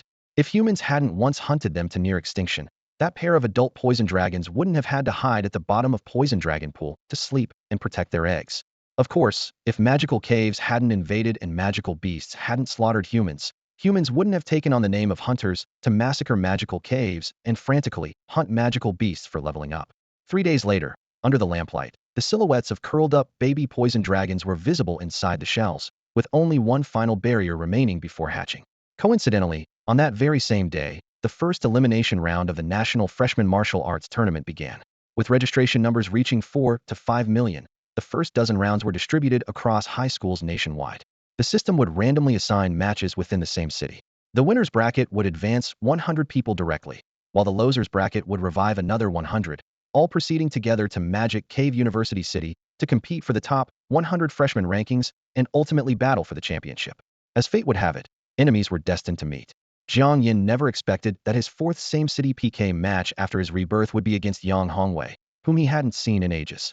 Ever since that day at Awakening Plaza when Jiang Yan made Yang Hongwei the target of public scorn in front of so many people, Jiang Yan hadn't seen him again. He had assumed Yang Hongwei was desperately hunting and leveling up to surpass him, only to be killed by magical beasts. This is going to be quite a show. Several high school classmates participating in the competition gathered together to watch, their faces full of anticipation for the drama about to unfold. It had been over a week since Jiang Yan broke through to level 40, and now he had barely reached level 41. proving that his two awakened classes were indeed mediocre. The higher the level, the slower the progression, and sooner or later Yang Hongwei would overtake him. In contrast, Yang Hongwei's leveling momentum remained strong. Rumor had it that he had a relative in a leadership position at Tiger Fawn Guild who pulled him directly into the guild for intensive training, allowing him to reach level 36 in such a short time. In terms of raw attributes, Jiang Yan's 5-level advantage only gave him about 50 more points than Yang Hongwei. However, Yang Hongwei possessed 4 enhancement skills: Berserk, Block, Charge, and Bloodthirsty Rage. Berserk alone could instantly boost all attributes by 30. In comparison, Jiang Yan's 2 useless classes combined had over 10 skills, yet not a single one could directly enhance combat power. This duel looked like a one-sided affair no matter how you viewed it. Don't forget that when he was level 30, he took the Hunter Certification exam and still managed to instantly kill a pack of level 20 wolves, then took down a level 30 magical boar in less than 3 minutes. That's because he studied their weaknesses beforehand. What if it were an uncommon magical beast? Could he handle that? Well, let's just watch the show. I think Jiang Yan definitely won't be able to withstand it. Yang Hongwei's 4 enhancement skills are no joke. As their discussion ended, the referee completed the equipment inspection. The competition prohibited contestants from secretly wearing high tribute gear, requiring everyone to use the standard level 10 equipment provided by the officials to prevent rich kids from crushing poor ones with superior gear. Jiang Yan and Yang Hongwei successively changed into the complete set of standard equipment: gray-black light armor, bracers, combat boots, and more. Learning that his opponent was Yang Hongwei, Jiang Yan deliberately chose a standard heavy sword. He knew all too well that Yang Hongwei was obsessed with heavy swords, so he decided to crush both body and spirit by defeating him with his own preferred weapon. Jiang Yan gripped the sword and adjusted its balance, the blade tip trembling slightly. Yang Hongwei glanced up and immediately sneered. "What makes you think you're qualified to use a heavy sword like me?" He patted the thick blade spine, deliberately raising his voice to ensure the audience could hear clearly. "Do you have Berserk? Can you burst with 30 attribute enhancement? Do you have Block? Can you negate 50 of damage? Do you have Charge? Can you instantly boost your speed? Do you have Bloodthirsty Rage? Can you counterattack after being injured? You have nothing." He approached step by step, his voice hitting the ground like a heavy hammer. "You awakened 2 useless classes, so what if you're 5 levels higher than me? Trash is trash, and high-level trash is still trash." Remembering the humiliation from that day, Yang Hongwei's eyes burned with flames of revenge. The shame of that day. Today, I'll make you pay back 100-fold. Now watch as I torment you to death. 3, 2, 1, begin. With the referee's command, Jiang Yan struck first. At the center of the arena, he shot forward like an arrow released from its bow. His level 10 ordinary boots only provided an additional 50 speed points, but the real key was that Jiang Yan was no longer the level 41 shown on his status panel. He had quietly reached level 45. Over the past 3 days, though he'd been busy with grafting experiments on the poison dragon egg and his leveling had been delayed, he still easily broke through. Level 45 brought a base speed of 552 points, and with the boot's additional 50 points, his current speed reached a staggering 602 points. In martial arts, only speed is unbreakable, Jiang Yan sneered inwardly. The Berserker class had always excelled in strength, but suffered in speed. Even if Yang Hongwei activated his 30 all-attribute boost, Rage, combined with the 50 movement speed increase from Charge, he would still seem as slow as carrying lead blocks in Jiang Yan's eyes. Whoosh! Jiang Yan closed in. Yang Hongwei's pupils contracted as he reflexively raised his heavy sword and activated Block. Clang! The two-handed sword struck down from above with a deafening crash. Even though Block negated half the damage, Yang Hongwei was still forced back 2 steps by the tremendous force, his feet dragging 2 black marks across the arena floor. Holy crap, so fast! The audience below erupted. The level difference is a real advantage. Jiang Yan's speed is at least 50 points ahead of Wei's. That's like wearing an extra pair of level 10 competition boots. The crowd buzzed with discussion. Jiang Yan was still fierce as ever, but his awakened class was too useless. If this strike didn't finish it, once Yang Hongwei activated Rage, the situation would become unpredictable. Before they finished speaking, Yang Hongwei had already activated Rage in the next instant. His muscles bulged as bloodshot veins filled his eyes. At the same time, Jiang Yan swung his sword down again in a crushing blow. This time, Yang Hongwei used brute force to block it without being pushed back, a contemptuous smile creeping across his lips. "That's it," he scoffed. The smile lasted less than half a second. Bang! Jiang Yan's right foot struck like a hammer, viciously kicking toward his groin. Yang Hongwei screamed and immediately dropped to his knees, his heavy sword clanging to the side as he curled up with both hands desperately protecting his vital area. All the male students around the arena shuddered in unison, their faces turning pale. "Jiang Yan is so underhanded," someone gasped. "If you face him, you'd better protect your vitals first." Another spectator added, "Should have seen it coming." When he broke through level 30 and took the hunter certification exam, he used those same dirty tricks, poking eyes and stabbing pig butts to kill that level 30 wild boar. Just thinking about it hurts. On the arena, Yang Hongwei gasped in pain while Jiang Yan looked down disdainfully. That's it. Wait, you're not much either. So what if you awakened as a rank berserker? Yang Hongwei grew angrier, but was completely helpless. Never expected Jiang Yan would resort to dirty tactics. The referee immediately began counting, and when no one stood up within 3 seconds, announced loudly, "Winner Jiang Yan." Jiang Yan shrugged with a casual tone. That's a win. I haven't even gotten serious yet. This doesn't count. Yang Hongwei flew into a rage and tried to climb up through gritted teeth, but the movement aggravated his exploded family jewels, causing him to collapse again in agony. The referee waved his hand. Medics. He's probably done. Forget him. Treated quickly. The audience burst into laughter. Yang Hongwei's face turned red with embarrassment as he glared viciously at Jiang Yan. Jiang Yan, you bastard, just wait. When I revive and advance in the elimination rounds, you better not get matched with me again, or I'll beat the crap out of you. Ah, hilarious. I thought you'd have an epic battle with him. Teasing voices echoed from the spectator stands. Down below, Wang Qingfeng leaned against the railing. His emotions a tangled mesh. Had originally worried that Jiang Yan would be overwhelmed by Yang Hongwei's heavy sword, never expecting that his opponent couldn't even withstand Jiang Yan's divine kick, bringing the fight to an abrupt end. I didn't expect he couldn't even handle one kick from me. Jiang Yan dropped his casual demeanor, though his tone remained uninterested. I was actually planning to have a teaching match specifically targeting his heavy sword technique. Wang Qingfeng rolled his eyes lazily. If you kicked me like that, I'd be flat on the ground too. Let's get one thing straight, if we get paired up next, you can't pull any more dirty tricks like that. Jiang Yan shrugged. I'll try my best.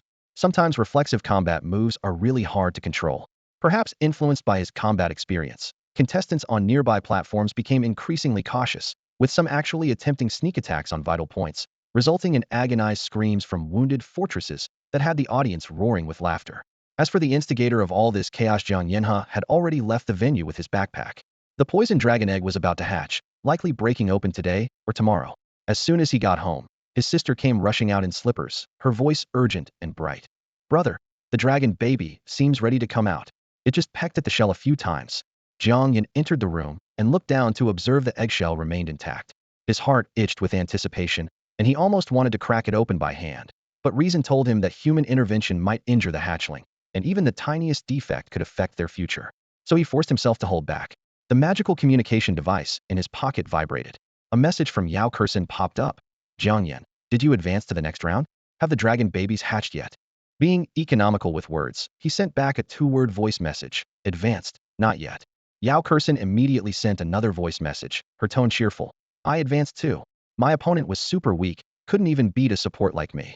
You're level 48. If you can't even beat freshmen in their 20s or 30s, you'd really be hopeless. Evening arrived. The eggshell was finally pecked open, creating a fingernail-sized gap. The starving poison dragon baby couldn't wait any longer, frantically gnawing at the shell wall from inside. Its tender, almost transparent emerald skin gleamed under the light, with internal organs and delicate bones clearly visible. The other egg began shaking as well, with the second little one working just as hard to break free. After devouring most of the eggshell, they gained their first burst of energy.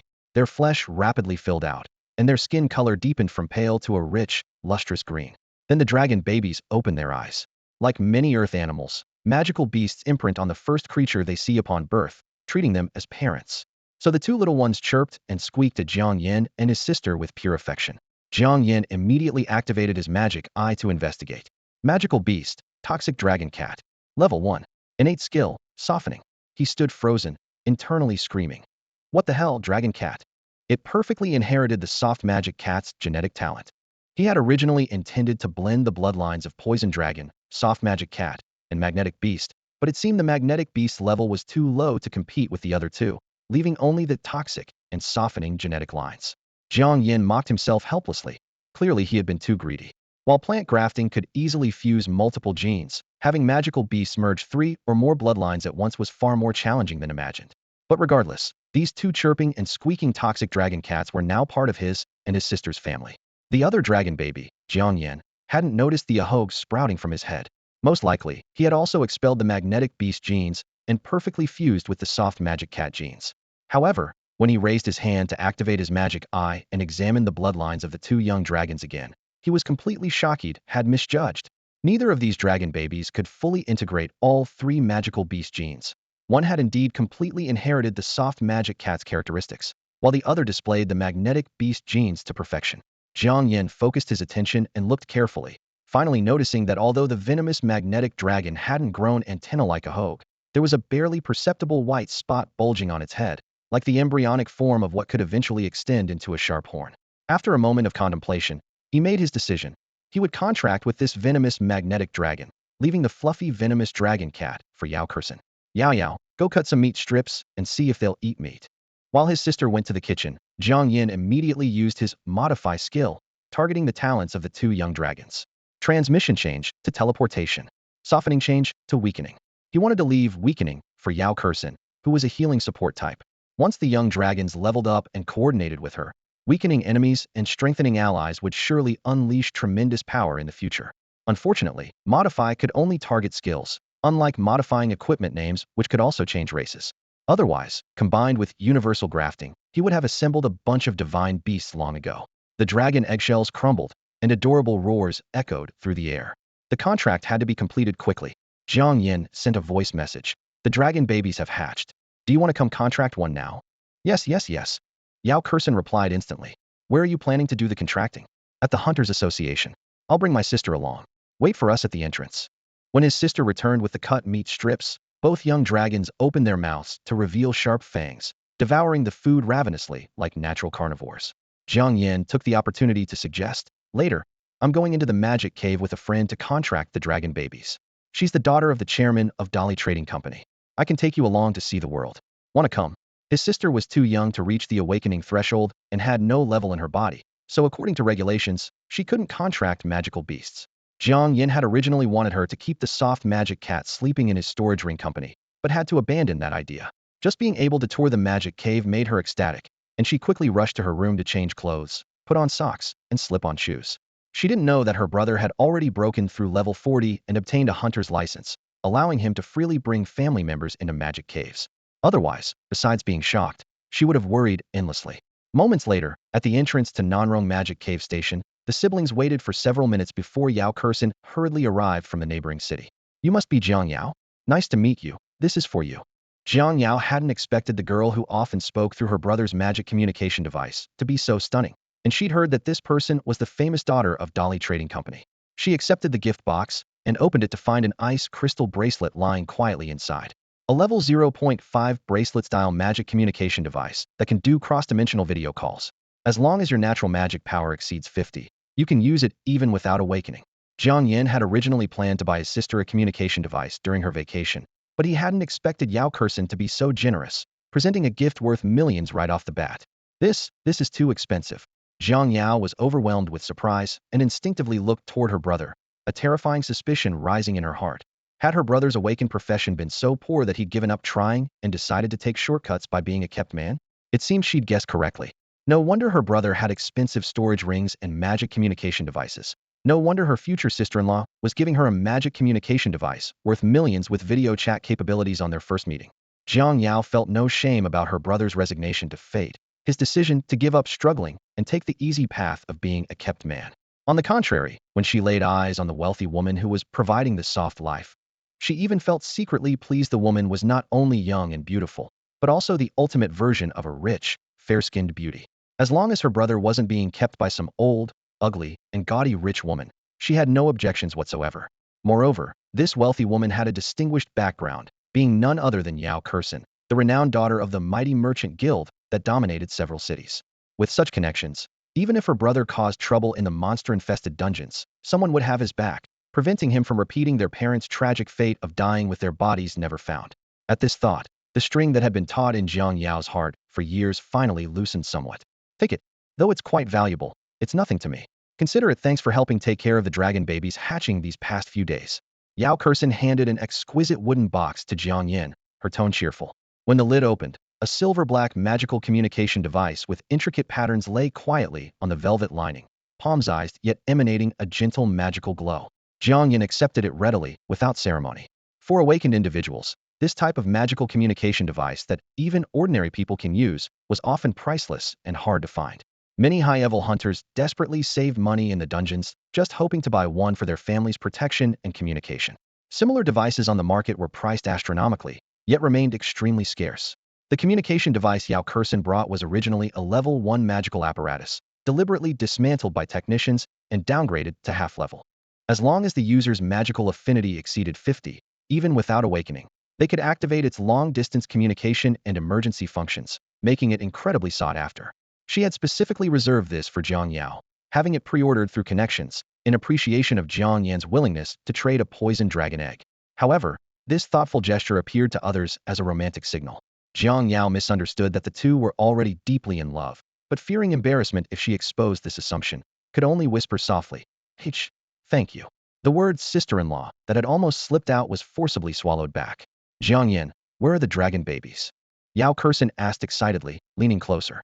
In the backpack, sleeping, Jiang Yan replied, shifting his body to slide the backpack from his shoulder to his waist. As soon as the zipper opened, two tiny creatures no bigger than 2 palms came into view. One was entirely dark purple with a faintly glowing tail tip. The other had a bluish-green surface with surprisingly soft fur growing along its spine. They were curled up together, breathing out wispy purple mist from their nostrils, sleeping soundly.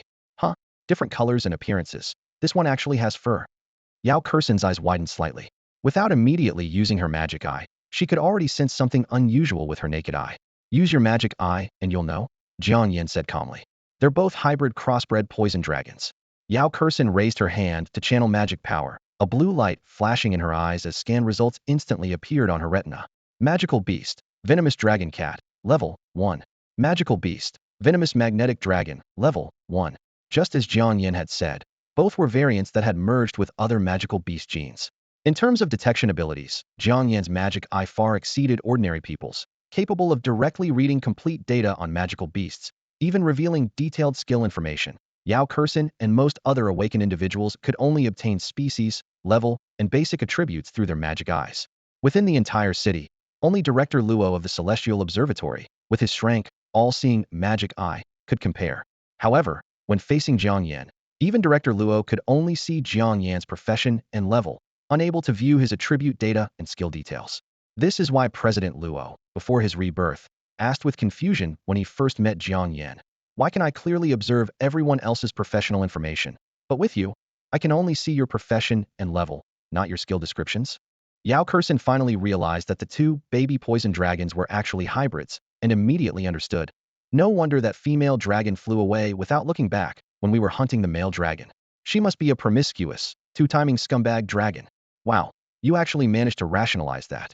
Jiang Yan went along with pinning the blame on the mother dragon. It must be exactly as you think. Otherwise, two poison dragons of the same species could never produce hybrid dragons of other races. After cursing the cheating female dragon, Yao Kursen lowered her voice and asked, "So which baby poison dragon do you plan to contract?" "I choose the venomous magnetic dragon," Jiang Yan replied without hesitation. "Once you've decided, no takebacks." Yao Kursen zipped up her backpack while comparing them aloud to herself. The venomous dragon cat will definitely look cuter when it grows up with all that fluffy fur. The venomous magnetic dragon is all slippery with spots, like a hairless spotted dog, so ugly. As a girl, when contracting magical beasts, I want something both beautiful and strong. This venomous dragon cat perfectly meets my beast selection criteria. The three showed their identification and teleported to Awakening Plaza at Nanrong Demon Cave Station. Night had fallen, and the giant magical crystal orb floating above the plaza was broadcasting the evening news from the Demon Cave world.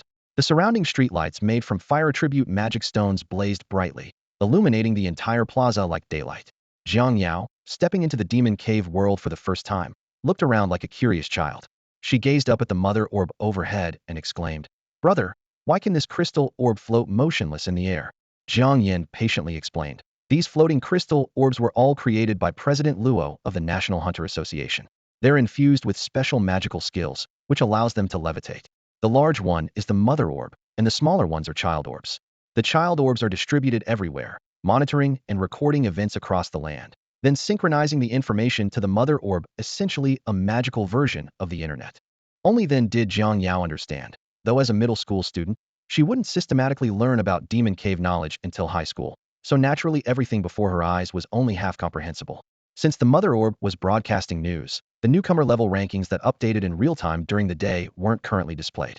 If the rankings were showing now and Jiang Yao saw Yao Kursen in first place and her brother in second, she would surely be shocked speechless.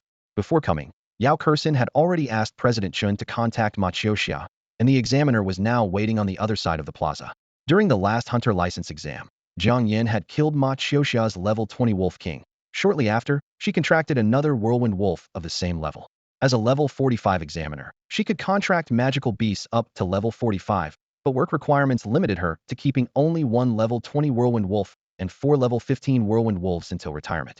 Seeing the three approach, Ma Qiuxia looked them over and got straight to the point. What magical beasts do you want to contract? Jiang Yan set down his backpack, and Yao Kursen was first to pull out the venomous dragon cat. The little creature woke up at that moment, and seeing a stranger, instinctively struggled and tried to bite, but couldn't even break through level 48 Yao Kursen's skin defense. Ma Qiuxia activated her magic eye to investigate. The moment she read the complete species information of the magical beast, her magic eye probe revealed the beast's racial data, and Ma Qiuxia immediately showed an expression of envious jealousy. Being rich is just so awesome. Jiang Yao cradled the newly hatched creature in both hands, with white eggshell fragments still clinging to its damp scales. The chubby little thing had a cat-like short tail and soft fur, yet sported a pair of tiny dragon horns. A textbook, venomous dragon cat. Though no one had ever heard of this magical beast before, anything with dragon blood was bound to have excellent lineage. Plus, with venomous in its name, it was likely related to the poison dragons from Poison Dragon Valley that had long been hunted to extinction. It was common knowledge that the lower a magical beast's level during contracting, the higher the affinity. If you could sign a contract the moment they were born, the little ones would treat their master as their birth parent and obey completely thereafter. However, raising a magical beast from scratch required an astronomical amount of money and time, so most people preferred to contract high-level adults directly. After all, master-servant contracts came with a built-in cannot harm master clause, so even stubborn ones could be gradually tamed. Jiang Yao handed the dragon cat to her brother Jiang Yan, then turned to lift a second newly hatched creature from the incubation box, a venomous magnetic dragon, with a dark green body and silver-gray magnetic stone patterns embedded in its belly. Ma Qiuxia's eyes instantly lit up like searchlights, envy and jealousy surging simultaneously. There's another one? And it's a different species? Venomous dragon cat, venomous magnetic dragon. Where did you buy these? I've never heard of these types of magic dragons. The demon realm was vast and boundless, with humans having explored less than half of it, and new dimensional invasions occurring every few years. Because of this, although Ma Qiuxia was seeing these unfamiliar species for the first time, she simply assumed they were rare rather than considering absurd possibilities like artificial crossbreeding or skill grafting. Yao Kursen decided to tell the truth. We didn't buy them. We found 2 eggs in Poison Dragon Valley and only discovered they were different breeds of poison dragon hybrids after they hatched. No wonder this little magnetic dragon looks 80% like a poison dragon, Ma Qiuxia realized. I thought all the poison dragons in the valley had been caught by hunters, but apparently some eggs were left behind. Envious as she was, Ma Qiuxia readily raised her hand and cast the contract skill repeatedly. She was level 45, while Jiang Yan appeared to be level 41, but had actually broken through to 45 as well between same-level contractors. The success rate was maxed out, requiring only 1 skill cast. Yao Kursen was level 48, 3 levels higher than her, which reduced the success rate by 30%. The first attempt failed, and only the second one lit up the contract seal. When the contract patterns simultaneously glowed on their palms and the creature's foreheads, their spiritual seas were connected by invisible threads, instantly sharing emotions: hunger, joy, anger, sorrow, and happiness. Yao Kursen looked down to see the venomous dragon cat in her arms struggling desperately, its little claws gripping her sleeve while its sharp teeth repeatedly attacked her fingers and arms, its mind filled with cursing emotions. She complained helplessly. Jiang Yan, it's cursing at me. Jiang Yan laughed with schadenfreude. It saw me and my sister when it first opened its eyes, so naturally it recognizes us. You're taking it away the first time you meet. Of course it thinks you're the bad guy. Yao Kursen rolled her eyes. It's all your fault for insisting on hatching them secretly without calling me to be there. If it had seen me first, it would have treated me like its mother and wouldn't resist me or curse at me. Ma Qiuxia said. That's not a problem at all. Newborn magical beast cubs don't remember anything. In a few days, it will forget Jiang Yan's scent and get used to yours. Then it will quickly treat you as its master and mother. Hearing this, Yao Kursen finally felt relieved. Holding the little dragon cat that was still chirping and nibbling on her arm with one hand, she gently rubbed its soft dragon scales with the other, unable to resist asking further. Jiang Yan, how do you plan to level up the dragon babies? Keep them at home for a few days first, Jiang Yan answered with certainty. Once they can walk on their own and their teeth and claws are fully grown, I'll take them to the Newbie village to grind monsters and speedrun them straight to level 20. That's wonderful. You must call me when the time comes. We'll speedrun the Newbie village together with the dragon babies. Yao Kursen's face was full of anticipation. When they reach level 20, will they be as big as a car? Then I'll be able to ride them into the sky. Just thinking about it makes me excited. Watching Yao Kursen's maternal expression, Ma Qiuxia almost blurted out, "Why don't you two just get married on the spot and have a couple of kids?" Jiang Yao silently observed her future sister-in-law, nearly blinded by that gentle radiance. Her future sister-in-law would definitely be a virtuous wife and loving mother. Her brother had struck gold. However, thinking about the cliché plot of poor boy meets rich girl, she couldn't help but worry. Maybe the future sister-in-law's family would object, forcing her brother to throw down a line like 30 years east of the river, 30 years west, and look down on a poor youth. Then go Alan, rediscover his original intentions, and strive for success. In just a few seconds, her mind had already played through an entire family drama series. Taking advantage of his sister's first time entering the Demon Cave world, Jiang Yan simply took her on a tour of Hunter City. Towering magic towers, neon-lit commercial streets, and markets filled with vendors from different races. They didn't miss any food, drinks, or entertainment. Yao Kursen also happily went on a shopping spree. Only after Jiang Yao was stuffed, satisfied, and exhausted did the three reluctantly leave the Demon Cave and return to the real world. The next morning, Jiang Yan and Yao Kursen had to participate in the National Freshman Martial Arts Competition. The rules were simple. Winners who achieved 16 consecutive victories would secure a spot in the national top 200. Those in the losers bracket would continue fighting until the top 200 was determined. The top 200 would then gather at Demon Cave University City for the finals, competing for the freshman top 100 rankings and spots in the elite classes of the three major magic academies. As the tournament progressed, Jiang Yan faced increasingly stronger opponents, but most were only in their early 30s level-wise, with overall strength not even matching Yang Hongwei's.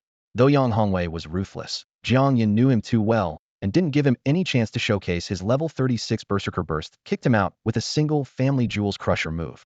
Advancing triumphantly all the way, Jiang Yan quickly became famous in Nanrong City. Have you been following this year's freshman martial arts competition? I went to watch in person over the weekend. It was absolutely explosive. Yeah, this year's freshmen are terrifying. Less than a month after awakening, breaking level 30 is everywhere. The most explosive is that student who awakened in Frank Profession level 42. He doesn't use skills in any match, relying purely on experience and martial arts to demolish a bunch of main combat professions. You're talking about Jiang Yan, right? My sister is in his class. I heard he doesn't have just one Frank profession, but two: repairman and farmer. Yet he managed to break the solo speedrun records of 3 newbie villages, and no one has beaten them since. During morning reading, gossip flew back and forth among classmates in the classroom, leaving Jiang Yao bewildered. Brother, you're becoming a stranger to me. As the old saying goes, even gold will eventually be spent. Over the past week, the National Freshman Martial Arts Tournament had been in full swing, and Jiang Yan's name was on everyone's lips almost daily.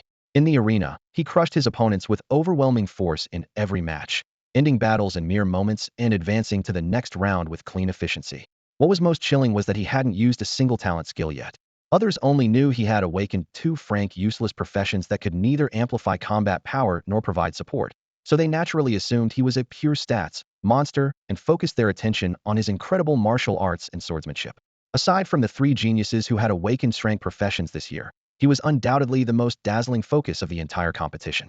The rumors about his speedrun through the Newbie village on Awakening Day, breaking 3 personal records in a row, had been snowballing through various middle schools and universities in Nanrong City. Let me tell you, breaking records isn't even Jiang Yan's most impressive feat. During break time, a male student waved his arms frantically, speaking as rapidly as a machine gun. Right after hitting level 30, he went to take the Hunter certification exam.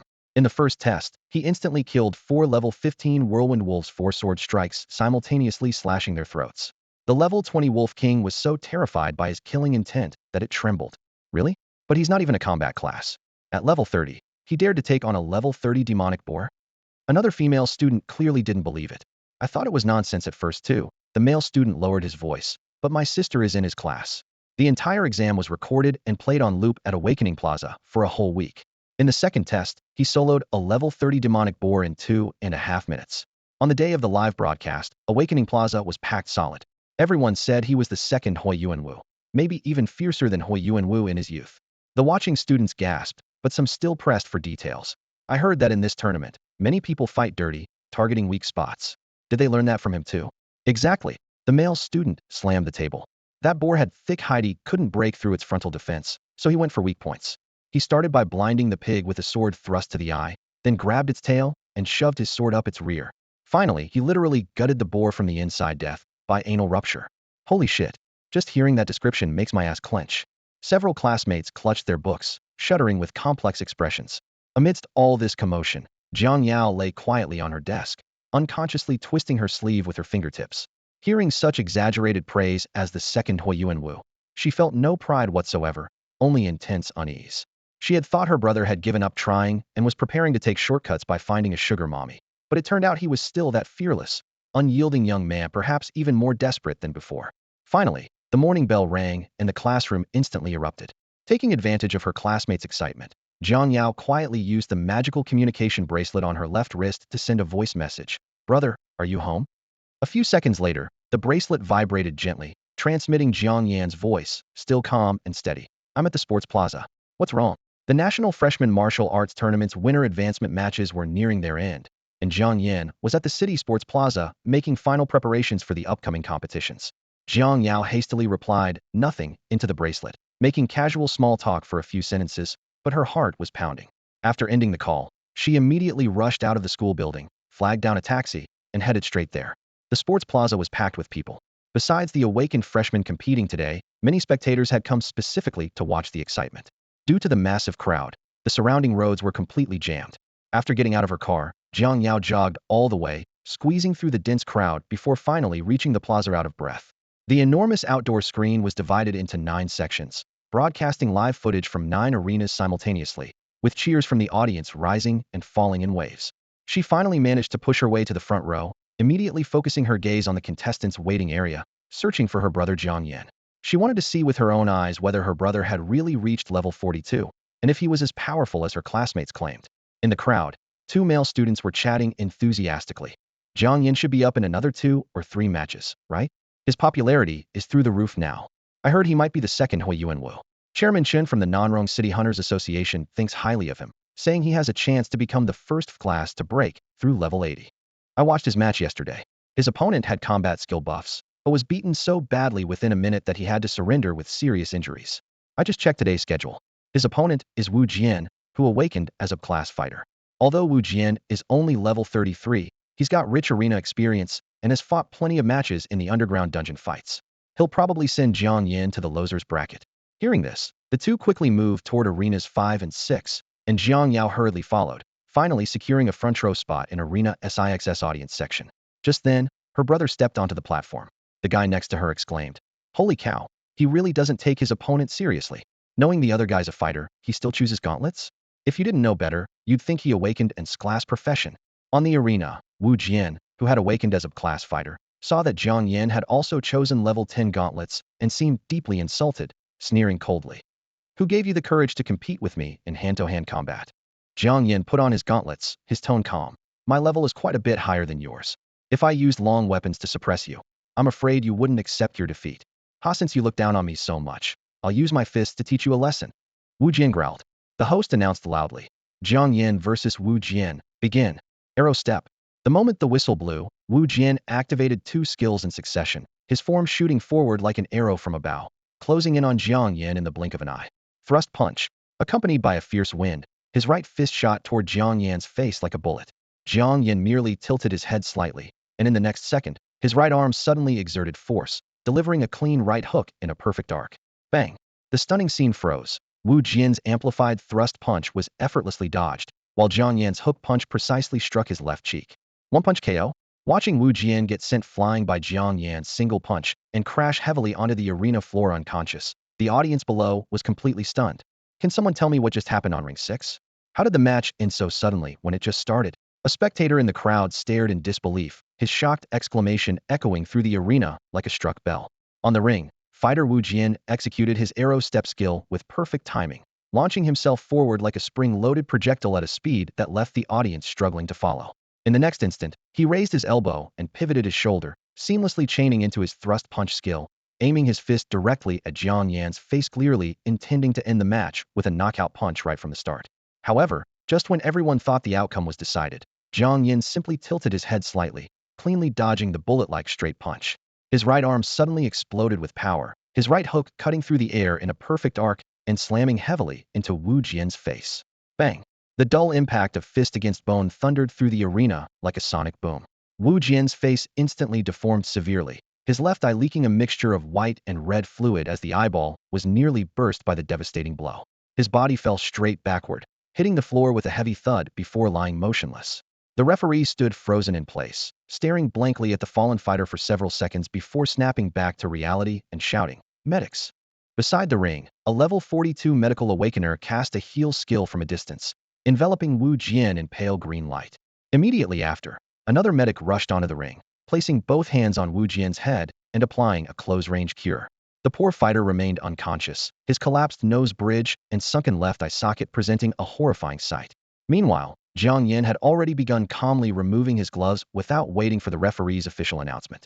Blood trickled down from a small cut on his left cheekbone where the thrust punch had grazed him. He raised his right hand, gently wiping the wound with his thumb, then looked down at the crimson stain on his fingertip. With cold indifference, he remarked, "Level 33, utterly pathetic." That single statement made countless hearts in the audience skip a beat. This guy's arrogance was completely unmasked, yet he clearly had the strength to back it up.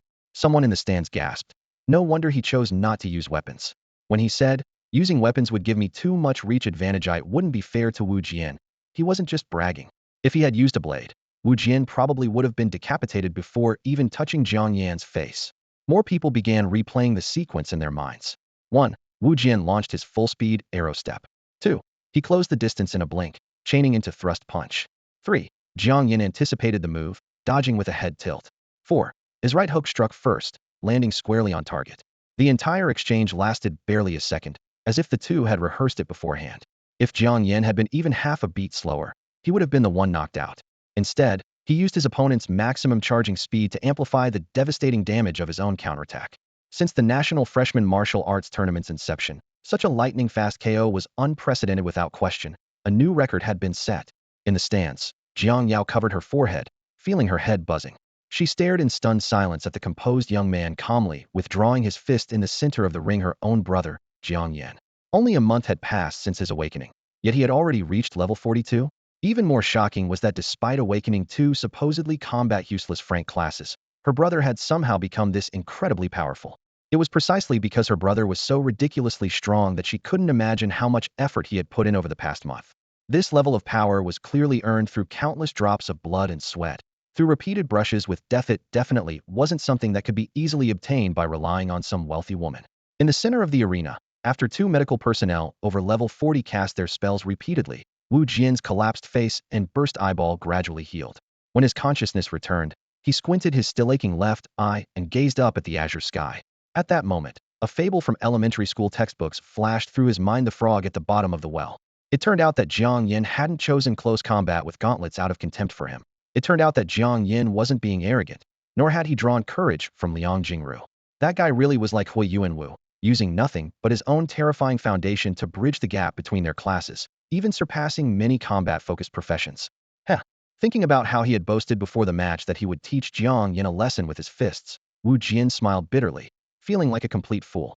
In the audience, Yang Hongwei, his cap pulled extremely low, suddenly felt a bit of consolation. After that humiliating, ball-busting defeat, he had become the record holder for the fastest loss in this year's freshman martial arts tournament. The referee's comment, "He's probably done for, get him treatment quickly," had made him a laughingstock. Couldn't go out without a mask and baseball cap, or people would call him done for bro, which made him murderous with rage. Now things were better. Wu Jian would inherit this crown of fool. The match was declared over, and Jiang Yan left the sports plaza directly. According to their agreement, after the noon match he would take Magnet to the Newbie village with Yao Kursen for leveling up. Magnet was the name he had given to the venomous magnetic dragon. The little guy's skin was getting harder like iron every day. The venomous dragon cat in Yao Kursen's arms had been named Softy by her, thanks to the perfect fusion of soft magic cat genes that made the entire dragon irresistibly adorable. On his way to Nanrong Demon Cave Station, Jiang Yan raised his hand and sent a magical voice message to his sister. "I'm taking Magnet into the Demon Cave for leveling later, so I might be back late. Don't wait for me for dinner." The magical communication bracelet vibrated gently, but Jiang Yao didn't check it immediately. The crystal bracelet, worth millions and priceless on the market, couldn't be seen by others. Only when no one was around did she open the voice message. After a long silence, she only replied, "Stay safe." She had many things she wanted to say, but ultimately swallowed them back since her brother was deliberately hiding things. He didn't want her to worry, so she decided to pretend she knew nothing. Nanrong Demon Cave Station.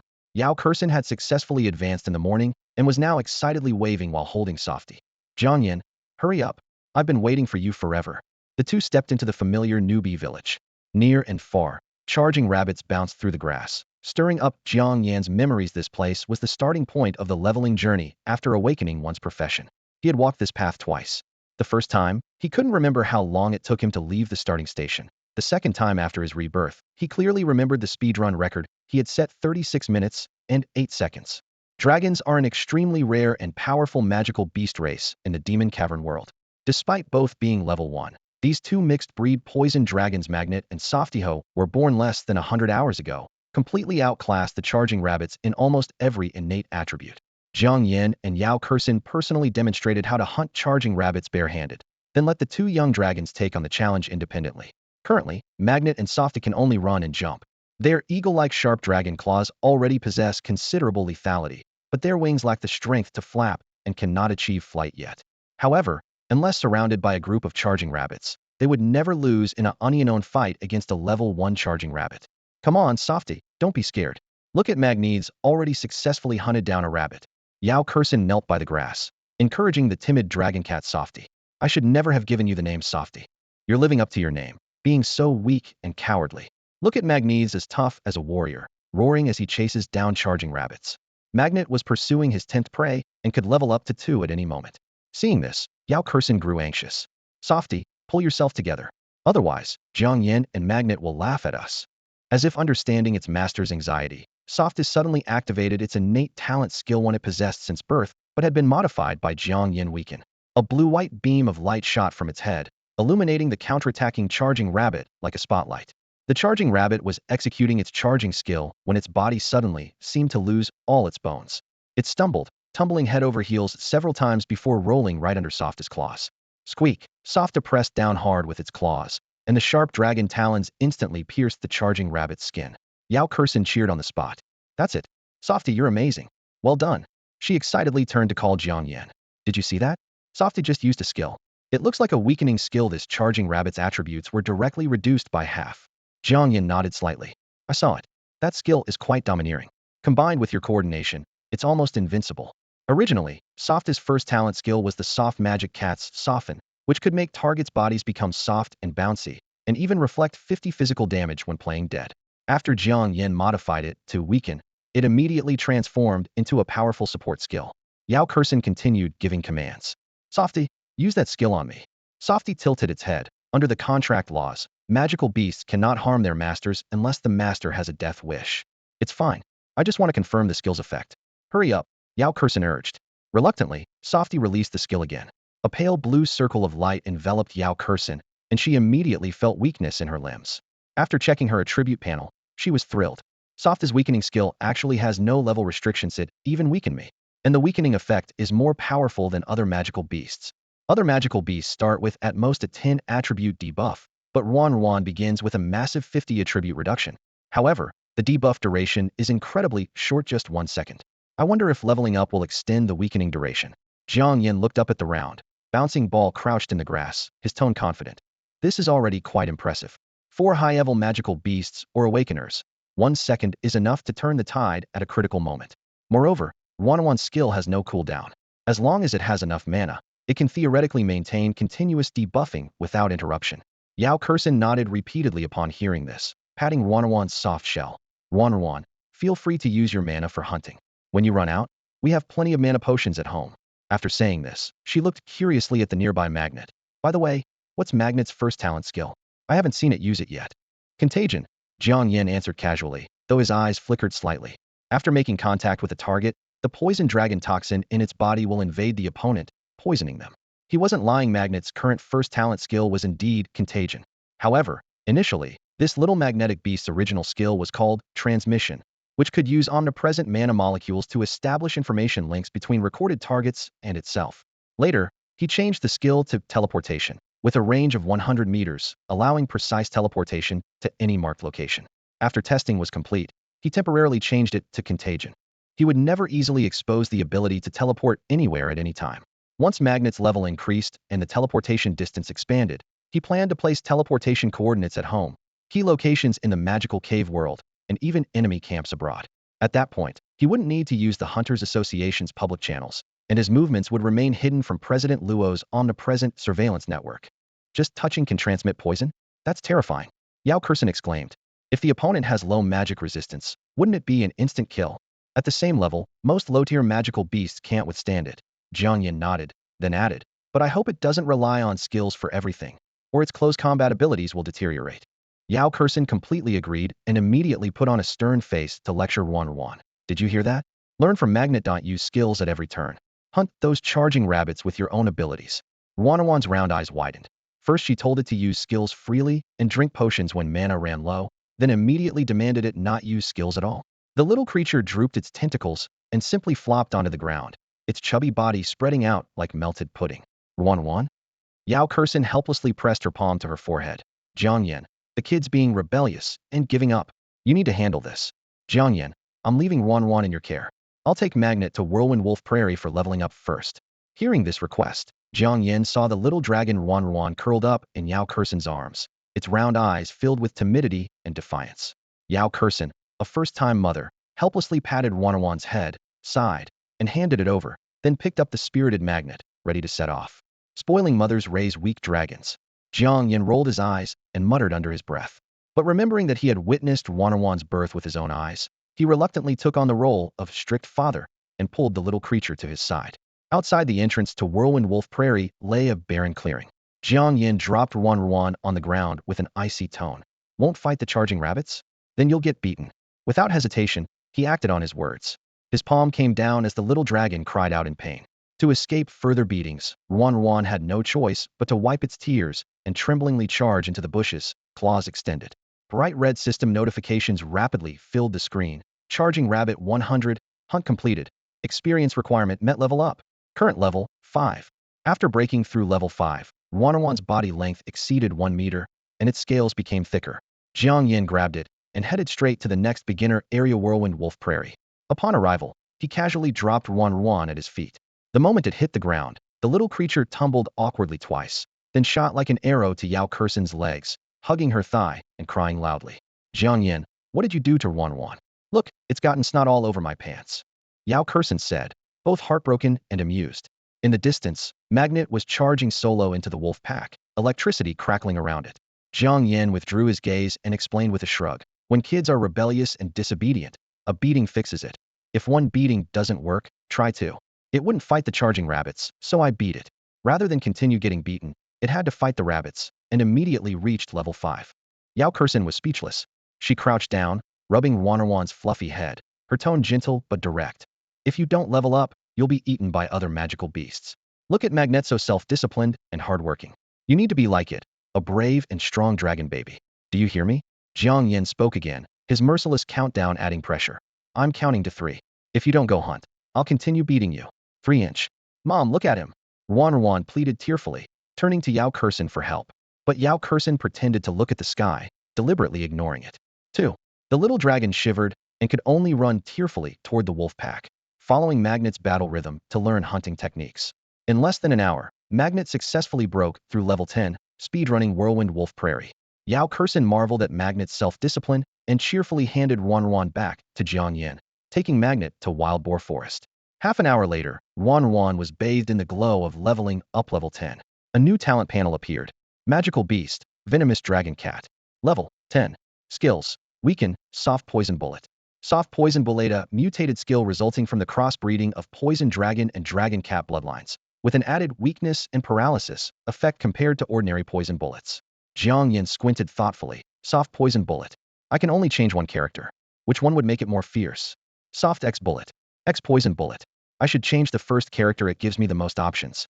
Modify. While Yao Kursen was still unaware of Wan's new skill, he immediately activated his modification privileges, replacing the first character of Soft Poison Bullet with Fire.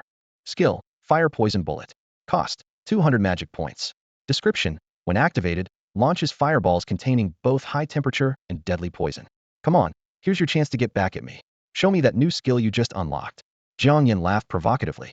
As soon as the words left his mouth, Wan, who had been plotting mischief, suddenly opened her massive maw bristling with fangs. A basketball-sized fire poison orb wrapped in flames and toxic mist came hurtling out. The air was instantly torn apart by scorching heat and sickly sweet poisonous gas, accompanied by a dull thud as it shot straight toward Jiang Yan. Jiang Yan raised his right hand and caught the blazing poison ball barehanded. The fire poison orb held for just an instant before exploding in his palm in a burst of red and black flames. The burning sensation of heat mixed with corrosion immediately crawled up his skin, and he could even smell a faint scorch. Not bad power at all. A level 10 fire poison orb actually managed to cause such obvious burning on level 46 me. He looked down at his reddened and slightly swollen palm, his voice carrying rare excitement. And that's with my body's immunity to toxins. If this hit an ordinary person, they'd definitely be corroded by the poison. Dragon-type magical beasts are truly terrifying. Their magical damage is way higher than regular beasts. He shook off the tingling pain in his palm and smiled. Let's go. I'll take you to find your mom. He then left with Ruan, heading for the wild boar forest. They met Yao Kursin in the wild boar forest. In just a short time, Ci Tai had reached level 13, and the venom shot, unlocked upon breaking through level 10, perfectly inherited the poison dragon talent. Meanwhile, Ruan had been trained quite well, mastering the fire poison orb at level 10. I tested it myself. The magical damage is pretty strong. My palm still has that fiery burning sensation. Jiang Yan waved his hand. Yao Kursin blinked in delight. Does that mean Ruan has fire dragon genetic talent? Could also be fire cat. Jiang Yan analyzed. Her magical beast race is venomous dragon cat, so this fire poison orb is probably the result of genetic mutation from fire attribute feline magical beast genes. At this, Yao Kursin raised her hand, and a gentle holy light enveloped Jiang Yan's palm, purifying and healing in one smooth motion. By evening, Ci Tai and Ruan had both broken through to level 20, officially speedrunning through the Newbie village. The terrifying growth potential of dragon-type magical beasts was now fully displayed. These two little ones, only 4 days old, had already grown to 2 meters tall and 5 meters long, large enough to serve as mounts for travel. Unfortunately, they hadn't yet mastered flight, so next they'd need to go to open areas to train gliding and wing flapping. Once proficient, Jiang Yan and Yao Kursin could ride dragons across the sky. Come on, let's go settle the Newbie village fees first. Jiang Yan reminded. Bringing magical beast companions into the Newbie village for leveling required payment. And with these two little dragon ancestors devouring magical beasts during their leveling period, it would cost several 100,000 credit points. Yao Kursin, flush with wealth, waved her hand dismissively. I've got it covered. Jiang Yan cheerfully added. After they learn to fly, we'll also need to get beast companion flight permits from the Hunters Association. Otherwise, flying without a license outside the magic caves will result in fines. Yao Kursin nodded, calculating. The higher their level, the bigger they get, and the more meat they'll need to eat each day. We'll also need to buy storage rings with larger capacity to fit them. Raising beast companions really burns through money. Jiang Yan shrugged. That's why poor people like me can only hunt magical beasts desperately to make money. Otherwise, we can't afford to raise these gold-devouring beasts. With that, he bid farewell to Yao Kursin under the pretext of hunting demons. The teleportation light flashed, and Jiang Yan arrived at the forest on the outskirts of Poison Dragon Valley. He took a deep breath of the humid air tainted with toxic mist and released Ci Tai from his storage ring. Ci Tai, mark a teleportation point here. The skill had changed again, leaving Magnet completely bewildered. The entire dragon was confused, unable to understand why the first skill kept changing back and forth. But it still followed Jiang Yan's instructions. In the dark, damp depths of the forest in Poison Dragon Valley, it raised its claws and tail, spitting out a ball of blue-white energy that marked a glowing teleportation point beneath its feet. Jiang Yan surveyed the dense forest and asked in a low voice, "How is it? Can you detect the signal from the teleportation point back home?" Magnet shook its dragon head, its gray dragon eyes filled with helplessness within its scanning range. There was only the light point it had just left behind. The one back home was clearly beyond range, completely undetectable, let alone allowing direct teleportation back. The Demon Realm world is just too vast. Jiang Yan sighed. The teleportation skill after level 20 had expanded Magnet's effective radius to a full 1,000 kilometers. With it as the center, it could instantly teleport anywhere within a 1,000-kilometer radius. What did 1,000 kilometers mean? The straight-line distance from the capital's outer ring to the Magic City was just about 1,000 kilometers. If teleportation points were set at both ends, Magnet could cross cities with just a roar. The fact that the home point was now disconnected meant they had crossed beyond this boundary from their base. Jiang Yan patted the dragon's neck. I'll take you around in a bit. When I tap your head, you mark the spot. Remember, just activate teleportation on your own, understand? Magnet was still confused, but nodded heavily nonetheless. Before taking action, Jiang Yan first cast a disguise on it. Its scale colors faded. Its body quickly became lean and elongated, and in the blink of an eye, it transformed into a level 15 whirlwind wolf. Then he disguised himself as well. Taking on the appearance and clothing of the level 36 wilderness bandit, he had killed the head wrap, leather armor. Even the worn ornaments at his waist were identical. Don't panic. The disguise only lasts 46 minutes. When time's up, we'll return to our original forms. Jiang Yan stored Magnet in his storage ring, then turned and strode away from Poison Dragon Valley, transforming into a completely different identity. First stop, South Rome Demon Realm Awakening Plaza. He walked through the crowd leading the Whirlwind Wolf. Many people looked curiously, but no one recognized their true identities. After leaving the plaza, Jiang Yan lightly flicked the wolf's head in the outskirts of the Newbie village. Magnet understood, its sharp wolf claws piercing the ground with a hum, generating the second teleportation coordinate. Second stop, National Hunter Association headquarters. After completing routine registration, Jiang Yan left the city again, arriving at the lush maple forest in the western suburbs. He flicked his finger again as a signal, and Magnet immediately left the third light point. Time flew by. Within 40 minutes, the man and wolf selected 4 locations that were both concealed and unmonitored, with each point less than 1,000 kilometers apart, connecting like beads to form a secret teleportation chain. With only a few minutes left on the disguise, Jiang Yan patted Magnet's back and gave the command. Flashes of light flickered as they jumped to the second point, then the third, then the fourth, and finally returned silently to their original location in Poison Dragon Valley Forest. The entire process left no trace, as if they had never left. Well done. I'll give you an extra pork leg when we get back tonight. Jiang Yan laughed as he rewarded it. Casually, he changed Magnet's first skill back to Contagion to prevent the little guy from accidentally opening teleportation portals and attracting unwanted attention. As darkness fell, Jiang Yan stored Magnet back in his storage ring, then left the Poison Dragon Valley Forest and headed toward the teleportation tower. Looking at the magical crystal orb monitoring the surroundings above the teleportation tower, Jiang Yan felt an unsettling unease, as if he had done something guilty, and then discovered that there truly were gods watching from above. The crystal orb hovered in midair, its surface runes flickering. Even from dozens of meters away, Jiang Yan could still sense that faint feeling of being locked onto.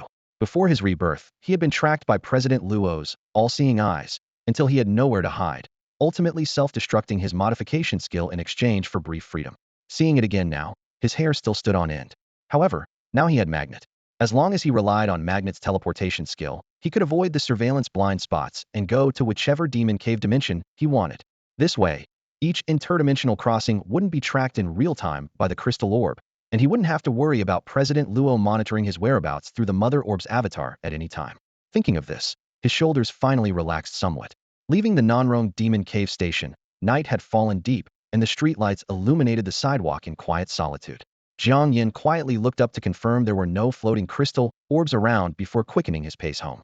The living room glowed with warm yellow light. As soon as he changed his shoes, his sister Jiang Yao came up to him. "Brother, where's Magnet? How many levels did it gain today?" It connected 3 newbie villages in one afternoon and jumped straight to level 20. He secured his backpack and answered frankly. Jiang Yao's eyes lit up, then she deliberately blinked. "What about you? What level are you now?" Jiang Yan casually inflated the number. "This might shock you, level 42. She had expected her brother to hide it, but he actually told her directly. After hesitating for a moment, she confessed. "Actually, I went to the sports plaza today and watched your match." Jiang Yan smiled and spread his hands. "Then you saw it too. Even though I awakened in Frank profession, my strength isn't inferior to those Shrank and A-rank guys, so don't worry." Jiang Yao asked again. "You registered for the National Freshman Martial Arts Tournament because you want to break into the top 100 and then enter the elite classes of the 3 great magic academies, right? I originally planned to tell you after advancing, so you wouldn't worry." He ruffled his sister's hair, then changed the subject. "Let's not talk about that. I'll let Magnet out. It's now as big as a car, and if it grows another dozen levels, even our living room won't be able to contain it." Before he finished speaking, his storage ring flashed with light. Accompanied by a heavy thud, a big guy occupied the center of the living room. Magnet's body was covered in rough rock armor, its thick limbs beneath making the floor tremble slightly. Jiang Yao was startled by the suddenly expanded size and couldn't help but step back. In just half a day, the little guy had become a massive creature. Conversely, in Magnet's eyes, she had become a tiny pet. Magnet recognized its master and immediately lowered its ugly cute big head topped with a sharp horn, gently nuzzling Jiang Yao's forehead docilely. Jiang Yao stroked the hard yet warm forehead armor and sighed. Such a big beast companion. How much would it cost to feed per day? What kind of family could afford to raise it? Jiang Yan waved his hand with a smile. Don't worry, demon caves have no shortage of low-level magical beasts, and money is the easiest thing to earn there. Magnet is strong in combat. Maybe it can even help me hunt and earn extra money for the family. Late at night, only the ticking of the clock remained in the room. While his sister slept soundly, Jiang Yan quietly released Magnet from his storage ring again. Then he cast his disguise skill. Magnet's appearance was compressed into a smaller, level 10 wild boar, while he himself transformed into an ordinary level 27 passerby. Finally, he used his modification skill to change Magnet's infection back to teleportation and whispered, cast teleportation skill, head to coordinate number 3. As magical energy suddenly surged violently through the air, Jiang Yan, disguised as a level 27 passerby, rode Magnet disguised as a level 10 wild boar and instantly teleported from his home's main hall to the outskirts forest near Nanrong Demon Cave Station's Newbie village. This was teleportation point number 3 marked by Magnet, with point 1 at home and point 2 located in Poison Dragon Valley Forest. At this moment, Magnet was only level 20, and following the rule of 1 coordinate per level, it could mark a maximum of 20 teleportation points, and could only sense and teleport to other coordinates within a 1,000-kilometer radius centered on itself. Go to point 4, Jiang Yan whispered. The next second, space trembled slightly, and the pair was transported to the western outskirts forest of Hunter City, 800 kilometers away near Kyoto Demon Cave Station. That was coordinate point 4. Continue, point 5. Their destination was the western forest of Demon Hunter Town, still 800 to 900 kilometers away in a straight line. Under the night sky, dark tree shadows crowded together like walls, with occasional roars of magical beasts echoing through the darkness. Jiang Yan excitedly jumped down from Magnet's back and patted his battle pet, which still maintained its wild boar appearance. Let's go hunt and level up. Darkness weakened normal humans' vision, but it had no effect on Jiang Yan, who possessed innate, full magical power. The magical energy fluctuations within any magical beast lit up like beacons in his perception. Level 20 to 30 magical beasts were merely practice targets for him. After more than 4 hours of fierce combat, the scattered corpses of magical beasts across the ground testified to their achievements. Magnet had leveled up from 20 to 26, and Jiang Yan nodded with satisfaction. That's enough. We'll come back tomorrow to push for level 30. Before returning, he cast his disguise skill, transforming himself back into the appearance of a level 27 passerby. His true level of 46 allowed the disguise to last 46 minutes, but the skill had a full 100-minute cooldown after the disguise ended. He had to wait another 54 minutes before he could use it on himself again. However, during this cooldown period, he could disguise others, and those disguised would similarly have to wait 100 minutes before undergoing a second disguise. Magnet maintained its wild boar form and carried him through several coordinate jumps, finally returning to coordinate point 1, his home's main hall. Jiang Yan stored his battle pet in his storage ring to let it rest, then voluntarily dispelled his own disguise and tiptoed back to his room to catch up on sleep. Brother, I'm off to school. In the early morning, his sister hurried out with her backpack. Middle school still had 2 days before summer vacation began, so she still had to get up early. Jiang Yan slept until noon before getting up to feed the young magnetic beast in its cage. In the future, he planned to use this cub for crossbreeding with other magical beasts to create a battle pet for his sister that would also carry magnetic beast genes and could modify transmission skills into teleportation abilities. As for that soft magic cat, he had sold it off long after finishing using it. First, he had no interest in raising such a magical beast, and second, non-contract magical beasts were basically impossible to tame. Keeping one at home as a pet would only invite trouble and pose a threat to his sister's safety. After all, even the weakest level 1 feline magical beast isn't something an ordinary child could handle, especially since the soft cat possesses a softening skill that can leave people feeling weak and powerless all over. In comparison, the magnetic beast cubs at the bottom of the magical creature food chain were much safer. They were purely herbivorous, with teeth that resembled molars for grinding leaves. Jiang Yan casually picked a few emerald green leaves and gently tossed them into the cage. Only after hearing the half-human-sized little creatures make their characteristic slurp slurp chewing sounds did he feel comfortable closing the cage door. After finishing this task, he dusted off his hands and strolled to the familiar food stall at the street corner, ordering a steaming bowl of beef noodles for lunch. With a competition scheduled for the afternoon, he wondered to himself, would he finally encounter a stronger opponent this time? 2 o'clock in the afternoon, at the Sports Plaza contestant waiting area. The massive electronic screen continuously refreshed the match results. After a flash of white light, the new round's roster appeared in red text on a black background. Wang Qingfeng stared at the screen and sighed regretfully. What a shame. We're already in the final stages of the city tournament, and we still haven't been matched against each other. Jiang Yan crossed his arms, looking relaxed. What's the rush? If you keep advancing, you'll definitely face me eventually. But you're only level 35, 1 level lower than Yang Hongwei. If you really do meet me, it won't be easy for you. Yang Hongwei signed a slave contract with a guild. That's why he leveled up so fast with all those resources thrown at him. Wang Qingfeng ran his hand through his messy bangs, his tone carrying a hint of defiance. Don't forget, I awakened as a knight class, which balances both offense and defense. Even if you're 7 levels higher than me, I might not be at a disadvantage. Jiang Yan raised an eyebrow and chuckled softly. 7 levels? Sorry, but I'm actually 11 levels ahead of you now. As they spoke, the announcement called Jiang Yan's number. I'm going to select my weapon. He walked toward the weapon wall. Wang Qingfeng followed closely behind, asking curiously, your opponent is an archer, so he'll definitely take a bow. You're not planning to choose a bow too and go head-to-head with him, are you? Jiang Yan waved his hand dismissively. If I really took a bow, that would mean I'm not taking him seriously at all. After a moment's consideration, he picked up a level 10 red-tasseled spear with a black shaft and a gleaming, cold steel point. Wang Qingfeng frowned and offered a suggestion. I think a sword would be better, at least you could deflect arrows with it.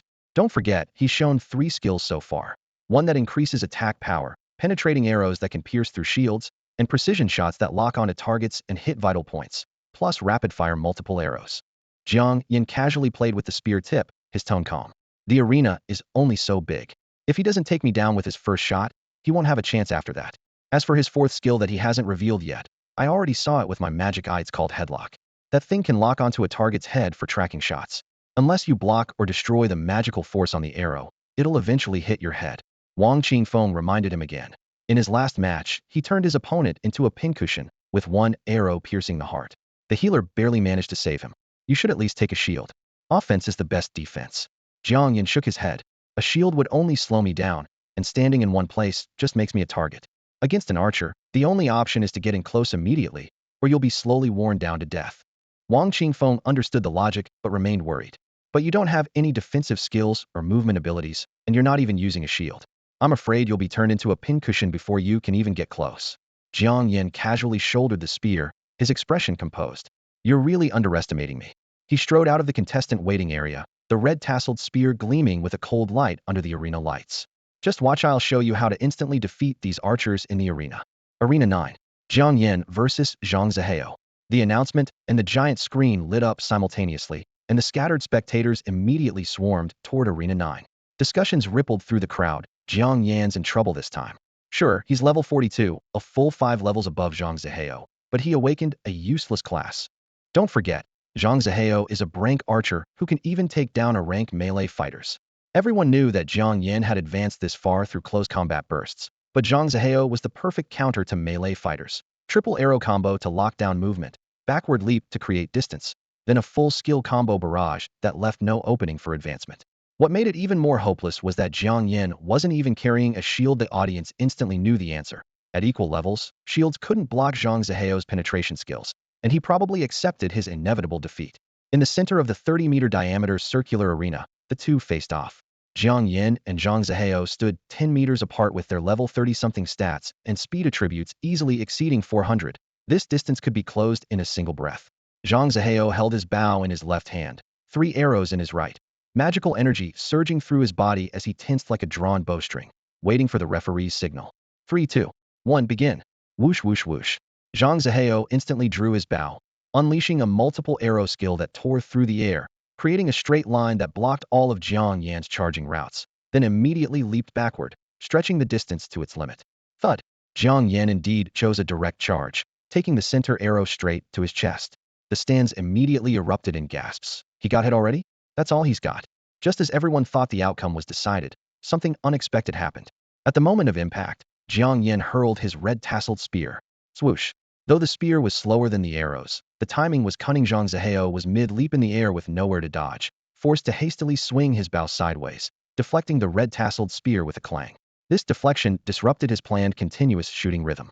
Meanwhile, Jiang Yan, with the arrow pinned to his chest, seemed oblivious to pain as he exploded forward, appearing before Zhang Zihao in the blink of an eye. Zhang Zihao's heart sank. Too fast.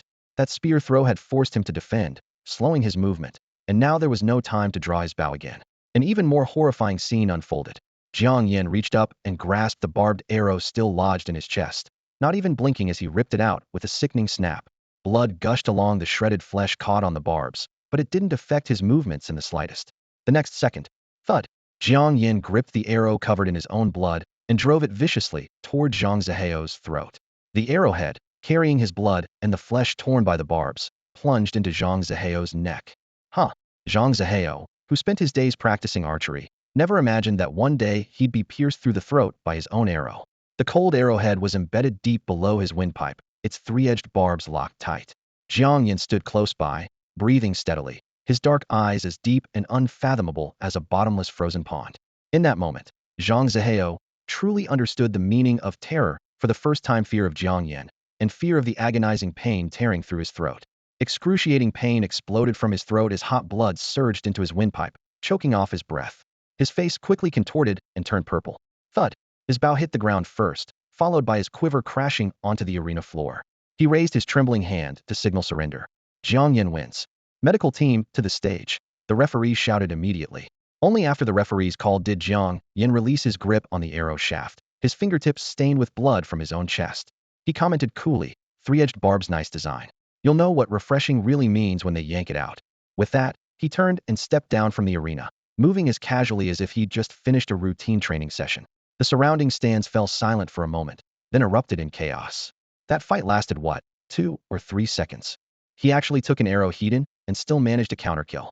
More eyes turned toward Wang Qingfeng, who was still standing there in a daze. Wang Qingfeng was equally stunned, so this was why Jiang Yan had chosen neither sword nor shield, but picked up a red-tasseled spear instead.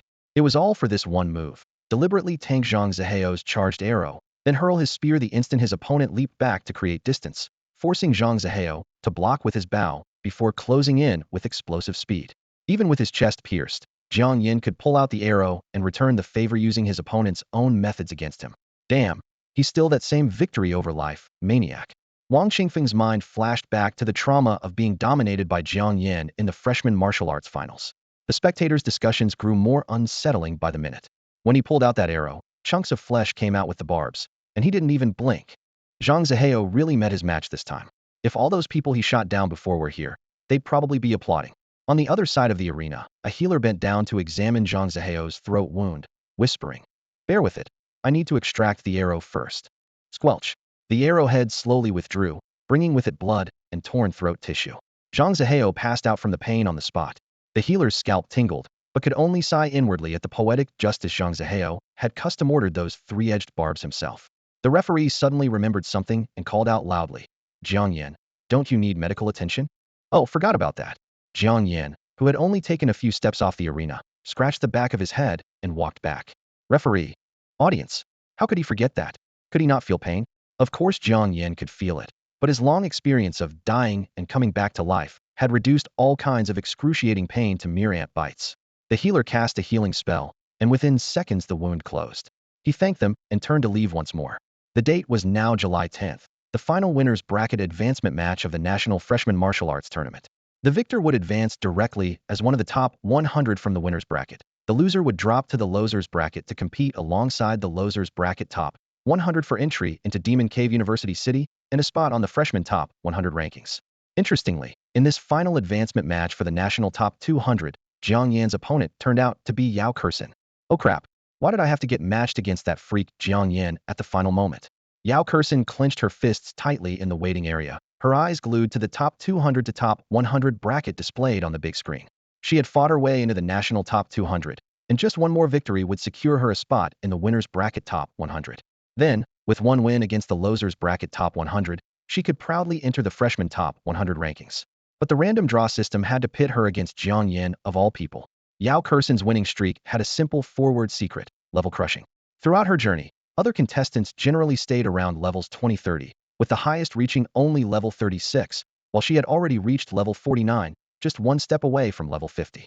But at this crucial moment, she encountered the person she least wanted to face: Jiang Yan. Precisely because she understood Jiang Yan's terrifying strength, despair washed over her like a tide. The screen showed Jiang Yan still at level 42, seemingly giving her a solid 7-level advantage, but she didn't feel confident about winning at all. Many other contestants didn't see it that way. Level 42 versus level 49. No matter how godly Jiang Yan's talent is, he can't win this one, right? Even the strongest combat talent can't overcome such a trash class. Yao Kersen hasn't shrank Holy Angel. She can turn even support into main DPS. Discussions erupted everywhere. Someone slapped their thigh, recalling, "I was eliminated by Kersen. She kept that holy light running constantly, instant health recovery, plus holy shield to tank damage, and finally stacked a 49 all attributes buff on herself. It was like cheating. Another person felt sorry for Jiang Yan. Unless he instantly kills Yao Kursin at the start and knocks her unconscious, he'll never wear her down under her healing aura. Go Kursin. You beat him in both class and level. However, someone in the corner scoffed. You don't know shit. Jiang Yan once killed a level 51 poison dragon. My brother's in his 50s, and even with my support, we might not beat that thing. Yao Kursin ignored her excited male classmate and searched the crowd for Jiang Yan, hoping he'd go easy on her and not make her defeat too embarrassing. However, Jiang Yan was nowhere to be found in the contestants' rest area. The only thing that gave her slight comfort was that Jiang Yan had been busy helping Magnet level up these past few days, seemingly stuck at level 42. He had even dropped from first to third on the freshman leaderboard, overtaken by Sun Chongbin. What she didn't know was that this level 42 was deliberately hidden by Jiang Yan. His real level had already reached 47, only 2 levels below hers. Match after match concluded at a rapid pace. Finally, the big screen displayed a shocking headline: the first time in National Freshman Tournament history, Frank class contestant versus Shrank class contestant. The audience erupted.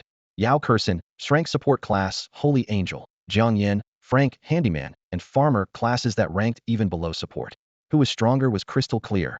Moreover, Yao Kursin was at the impressive level of 49, while Jiang Yan's publicly known level was only 42.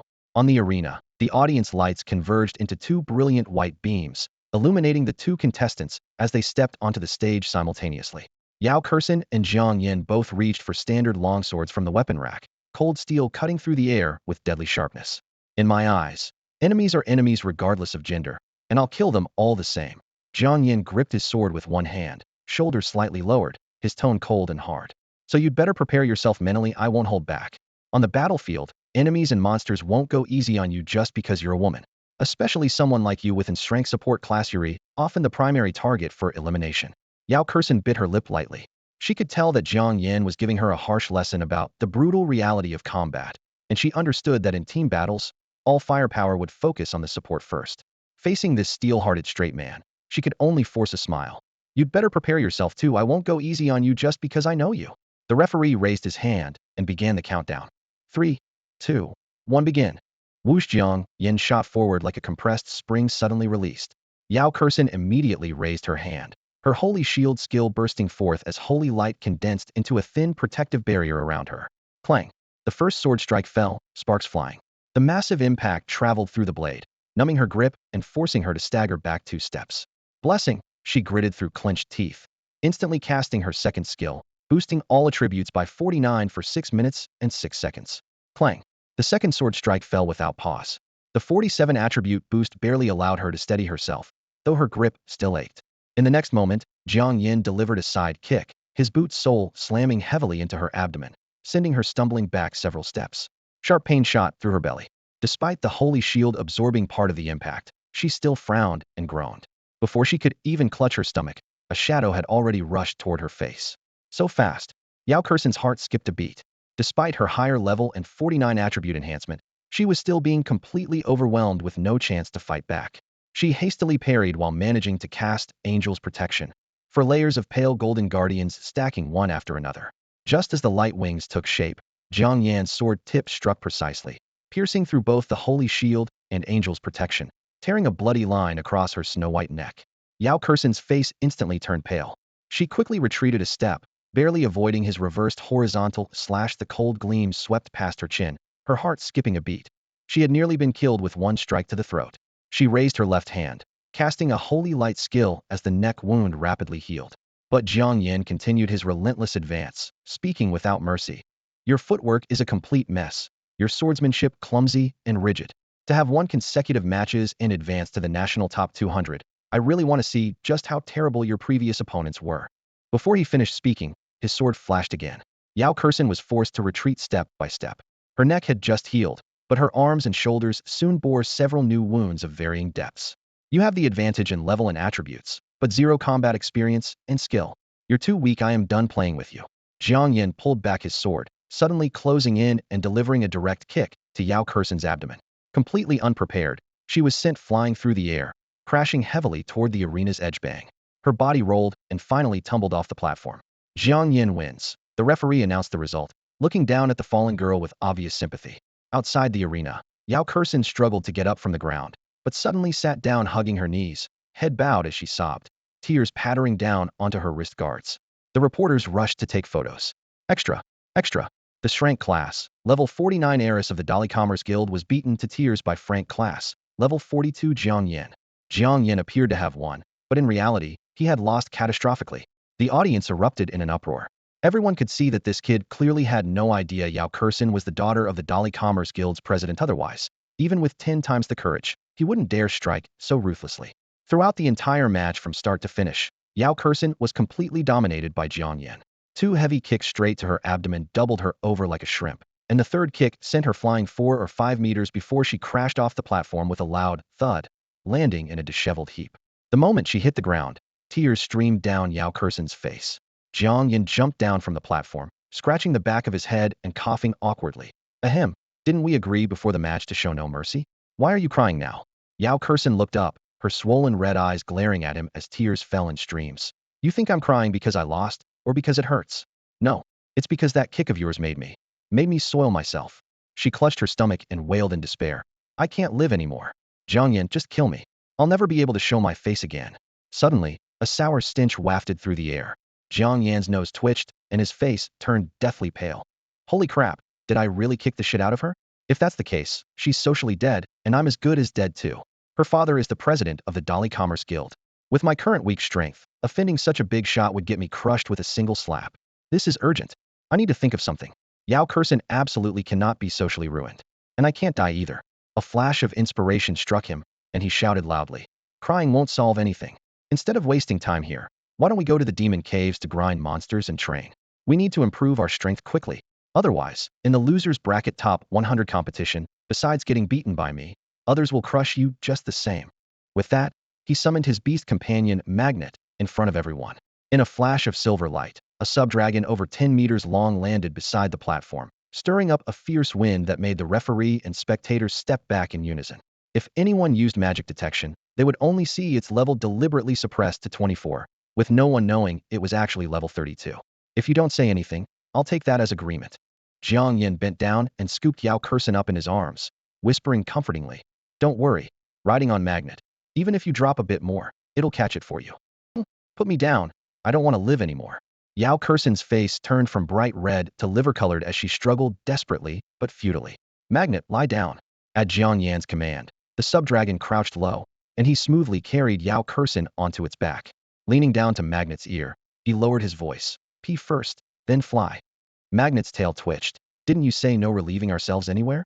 But having been cooped up in the storage ring for so long, it really was bursting. After a moment's hesitation, it still let loose with a splash, leaving a puddle on the ground. The next second, Jiang Yan slapped the dragon's back hard and shouted in reproach. Holy crap! Magnet! Relieving yourself anywhere again.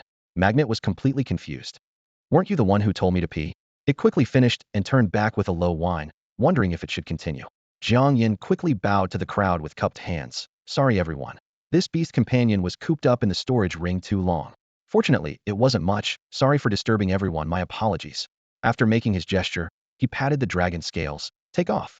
Magnet pushed off with both legs and shot into the sky with a boom, its massive wings stirring up fierce winds as the stone pavement outside the platform cracked like a spider web under its feet.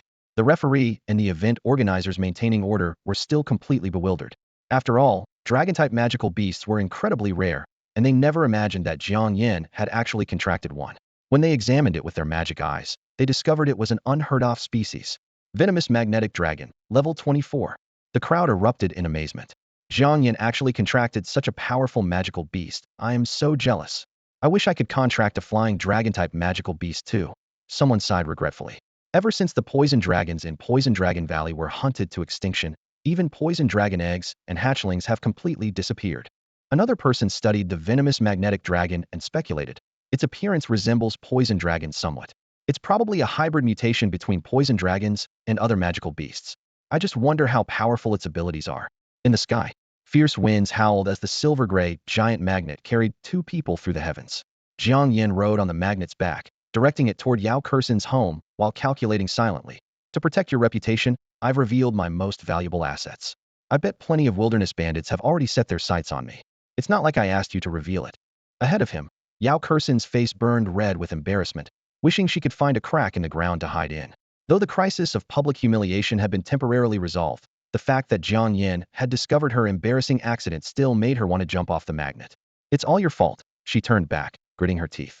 You clearly had plenty of ways to defeat me, but you chose to kick me off the arena, and you aimed right for my stomach.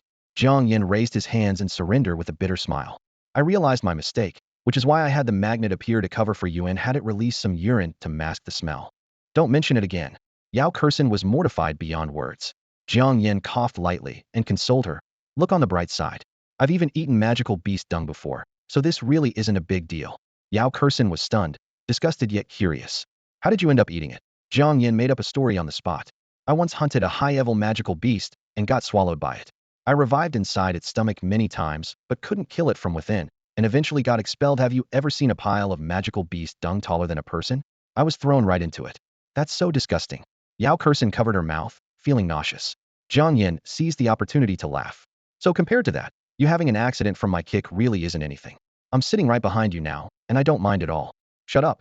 Yao Kursen was so angry steam seemed to rise from her head. Sensing her emotions reaching a breaking point, Jiang Yan dropped the jokes and spoke seriously. All right, let's not talk about that. Actually, what I'm most worried about is my sister. His expression grew somber. You've helped me, and even gave my sister a magic communication device. I remember that. Today I exposed my storage ring and the magnet. I'm not afraid of being targeted myself, but I'm worried those wilderness bandits and criminals might set their sights on my sister. Our parents died on the front lines defending against magical beast invasions, and now she's my only family. Magic Cave University is starting early, and whether I take her into the Magic Cave or leave her in Nanrong City, I can't protect her constantly. So I need to find the most secure protection for her. You're well informed, and come from a powerful family. Do you have any good ideas? In the howling wind, Yao Kursen looked down at the delicate chain nestled in her cleavageia, secret known only to her family. After a moment's hesitation, she finally looked up. Have you ever heard of a magical beast called the Inyong Beast? Inyong Beasts? Never heard of them. What type of magical beasts are these? Jiang Yan quickly searched through his memories from his previous life since his rebirth. He prided himself on being well informed, yet the name Inyong Beasts had never appeared before. Yao Kursen, sitting in front of him, gently brushed aside the long hair cascading over her chest and pulled out a necklace she had been wearing close to her heart. The silver-white chain gleamed coldly under the carriage lights as she held the pendant near her neck, making it easier for Jiang Yan behind her to see clearly. This is one of the magic crystals obtained from hunting Inyong beasts. Before she finished speaking, a dark magic crystal no larger than a pinky nail came into Jiang Yan's view. Yao Kursen explained. Inyong beasts is the collective term for In beasts and Yang beasts, one female, one male, bound by natural connection. They possess a combination skill called Inyong displacement. No matter how far apart they are, they can instantly swap positions. When the Yang beast goes out hunting and feeds, it immediately switches places so the In beast can also enjoy the meal. If the In beast encounters danger in their nest, the Yang beast senses it and uses the same method to replace it for protection. Jiang Yan listened in amazement, his dark golden magic eyes fixed intently on the pendant. The system panel quietly appeared. Equipment: In magic crystal necklace. Level: none. Description: infused with the In beast's bonding magic crystal. If paired with a Yang beast's bonding magic crystal, can cast the In Yang displacement talent skill regardless of distance. He reached out to touch the pendant, which still retained Yao Kursen's body warmth and felt slightly hot. Jiang Yan's heart skipped a beat. So such magical beasts really did exist in the magic caves. No wonder when he kindly reminded Yao Kursen last time to keep a low profile and not show off her wealth in the wilderness to avoid attracting bandits. She remained calm and said she had backup plans. Now it seemed this backup plan was precisely this magic crystal equipment that wasn't restricted by level or distance. He couldn't help but feel relieved. If he had truly fought to kill during their previous duel, and someone else wearing a Yang magic crystal necklace who shared the bond with Yao Kursen suddenly switched places with her, the consequences would have been unthinkable. According to his speculation, the one wearing the Yang magic crystal was most likely Yao Kursen's father, the president of Dali Trading Company, and Shrank Alchemist, a terrifying existence at level 84, one level higher than President Chun of Nanrong City's Hunter Association. He was currently only level 47, and even with his resurrection skill, he could only change it to rebirth to barely survive. Truly angering such a powerful figure would mean dying countless times wouldn't be enough. After the shock subsided in his heart, he still pressed on. According to what you're saying, if a In beast drops its crystal core, but the Yang beast doesn't, wouldn't a single In magic crystal be completely meaningless? Exactly. Yao Kursen nodded. In Yang beasts are naturally paired. To get both crystal cores to drop simultaneously while ensuring they both carry the Inyong displacement talent, the probability is pitifully low. My father has only collected 2 complete sets. Jiang Yan asked, where are Inyong beasts distributed? Yao Kursen shook her head. I don't know either. Since the Inyong beast's innate combination skill is so powerful, my father never revealed it to anyone. But I know he often travels to the Western Demon Continent. The Inyong beast was probably discovered in some unexplored region there. Is your father home? Jiang Yan pressed. He should be in Hunter City right now. Take me to see him. Take me home first. Yao Kursen lowered her head, mumbling softly. The embarrassing mess in her pocket still reminded her of her earlier predicament. Jiang Yan had no choice but to follow her pointing finger, commanding Magnet to suddenly accelerate. They shot through the clouds, diving toward the Yao family estate by the bay in the neighboring city. Wind howled around them as the mecha dragon's wings remained steady as a rock. Yao Kursen gripped the metal spine, feeling Magnet racing through the sky, then thinking of Softy, that height-phobic useless dragon. She felt frustrated. They're both poison dragons, so why is there such a huge difference? Above the estate, 3 powerful magical auras suddenly descended. Butler Lin burst through the villa's main door, his combat boots scattering stone chips on the granite steps. He drew a heavy blade from his storage ring, immediately locking onto the sky. Yao Kursen quickly waved her hand. Uncle Lin, it's me. The blade rang as it slid back into its sheath. Magnet folded its wings and landed on the granite plaza outside the main entrance. Butler Lin examined the black-gold armored dragon before him. So this is another poison dragon hybrid? Uglier than Softy, but clearly superior for travel and combat. The girl slid down the dragon's wing to the ground, her toes barely touching before she rushed toward the house. I need to shower and change clothes first. Butler Lin's nostrils twitched as he frowned. What's that sour smell? Yao Kursen stumbled slightly. Jiang Yan quickly covered for her. That's Magnet's urine smell. I've been with it so long I'm used to it. Butler Lin didn't pursue the matter further, casually asking about the school competition. I heard you made it to the national top 200. Is today's match over? Did you advance to the top 100 in the winner's bracket? Jiang Yan nodded. I advanced. What about our young miss? She didn't advance. Bad luck? Did she encounter in Frank Profession freshman? No, her opponent was in Frank Profession. Then how did she still lose? Because that Frank Profession was me. Butler Lin understood. I see. Then he became excited.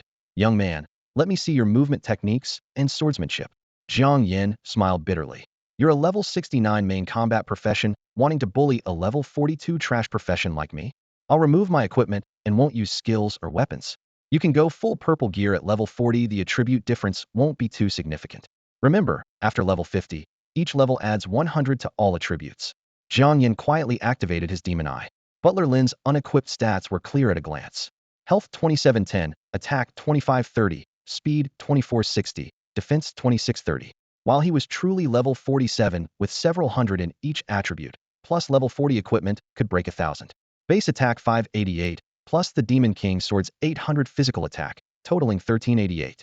The Demon King Sword also had a 40 double critical hit magic crystal embedded. Breaking through unequipped Butler Lin's defense wouldn't be difficult. The conclusion was clear: unequipped Butler Lin could be killed. Little Uncle Lin, is that all you've got? Back when I was level 43, I could take down a level 51 poison dragon with higher health, defense, and attack than yours. Now I'm level 47, and even without Yao Kursen's 49 all-attribute blessing, I can still kill you. As Jiang Yan spoke, he secretly sized up the combat class Awakener before him, Uncle Lin, who was over 20 levels higher and possessed unfathomable battle experience. To gauge the true gap between them, he decided to accept the challenge, pulling out a complete set of top-tier level 40 equipment from his storage ring and quickly equipping it, finally grasping the heavy Demon King sword. Blades have no eyes, he said, pointing his sword tip toward the ground with a calm tone. If I accidentally injure you severely, please don't fly into a rage and switch to better equipment to bully a junior. Impossible. Give it your all. Uncle Lin waved dismissively, completely unconcerned. In his eyes, Jiang Yan was only level 42 with a base attack of at most 500 or 600, which even with top-tier level 40 equipment would only reach 13 or 1400. Meanwhile, his own physical defense reached 630 unless Jiang Yan specifically targeted his eyes or other weak spots. He could stand there and take hits without his defense being broken. Not to mention his unequipped speed still exceeded 2000, allowing him to easily overwhelm this kid and properly vent the young Mrs. frustration. Come on, let's go to the beach. Uncle Lin strode forward with large steps, barefoot on the sand, wearing only casual home clothes as he led Jiang Yan toward the coastline. This stretch of ocean belonged to Yao Kursen's family property, with no other buildings or tourists around, allowing them to fight freely. The sound of waves rolled endlessly, and the sea breeze whipped sand particles that stung painfully, yet it also served as a natural arena. Don't blink me, speed is much faster than yours. Uncle Lin flexed his joints, bones crackling audibly. Ready, he asked. Bring it on, Jiang Yan replied coolly. Fast speed? Can it compare to instant teleportation? Jiang Yan sneered inwardly. Uncle Lin suddenly shot forward like a cannonball, his back foot exploding the sand surface and sending up clouds of flying particles. However, in the next moment, his vision went whoosh. Jiang Yan's figure vanished into thin air. Teleportation? Uncle Lin's heart jumped. This kid's shoes actually have teleportation skills. Right side. He caught the faint magical fluctuation from the right and raised his arm to block. Clang. Critical hit. Thud. The Demon King's sword in heavy sword form triggered a double critical strike, cleaving through Uncle Lin's physical defense with one slash and leaving a bone-deep wound on his right forearm, blood instantly staining the sand red. Critical hit skill? Well done, kid. Uncle Lin sucked in a sharp breath. If his reaction had been slightly slower and this sword had landed on his neck, he would have had to surrender and drink healing potions by now. He hadn't expected this guy's equipment to be so luxurious, nearly capsized in the gutter. After landing his hit, Jiang Yan's figure teleported away again. Teleportation plus critical hits, looks like I need to get serious. Uncle Lin narrowed his eyes and attacked again. The sand surface was left with one deep crater after another as he moved at speeds more than double Jiang Yan's. If Jiang Yan didn't use his shoe's instant movement skill, he had to concentrate fully, predicting movements through the subtle fluctuations of magical power within Uncle Lin's body. Otherwise, taking even one punch or kick would leave him severely injured. The soft sand somewhat limited Uncle Lin's performance, giving Jiang Yan a fighting chance. The sand is slowing him down. I can track his movements. I can dodge without using teleportation. Jiang Yan took a deep breath of sea air, his gaze locked onto the lightning-fast figure approaching him. Right whip kick, aiming for my abdomen. Jiang Yan instantly arched backward in a dramatic backbend. This bizarre posture made Uncle Lin immediately realize his sweeping kick had missed completely. His opponent hadn't planned to use teleportation at all, but had anticipated the kick's trajectory and dodged it with incredible flexibility by bending close to the ground. At the same time, Jiang Yan's right arm muscles tensed as he swung the Demon King sword upward with the momentum from his backbend. The cold gleam aimed straight at Uncle Lin's groin. Holy crap, this kid's playing dirty. Uncle Lin felt his sphincter tighten and a chill below his belly, hastily leaping up and pulling his legs back, but the sword's wind still made his body hair stand on end. Fortunately, this strike didn't trigger a critical hit. Landing and vaulting over Jiang Yan, Uncle Lin silently thanked his luck. Good thing I wasn't caught off guard, or I'd end up like that wild boar from the assessment. Recalling the rumors of Jiang Yan's legendary I stab rear, stab finishing blow combo that killed the wild boar, Uncle Lin's scalp tingled, no longer daring to expose any vital spots. His mouth twitched as he decided to abandon his fancy leg techniques and switch to his specialty, heavy punches. Just as the sound of his fist cutting through air began, Jiang Yan suddenly kicked up a spray of wet sand.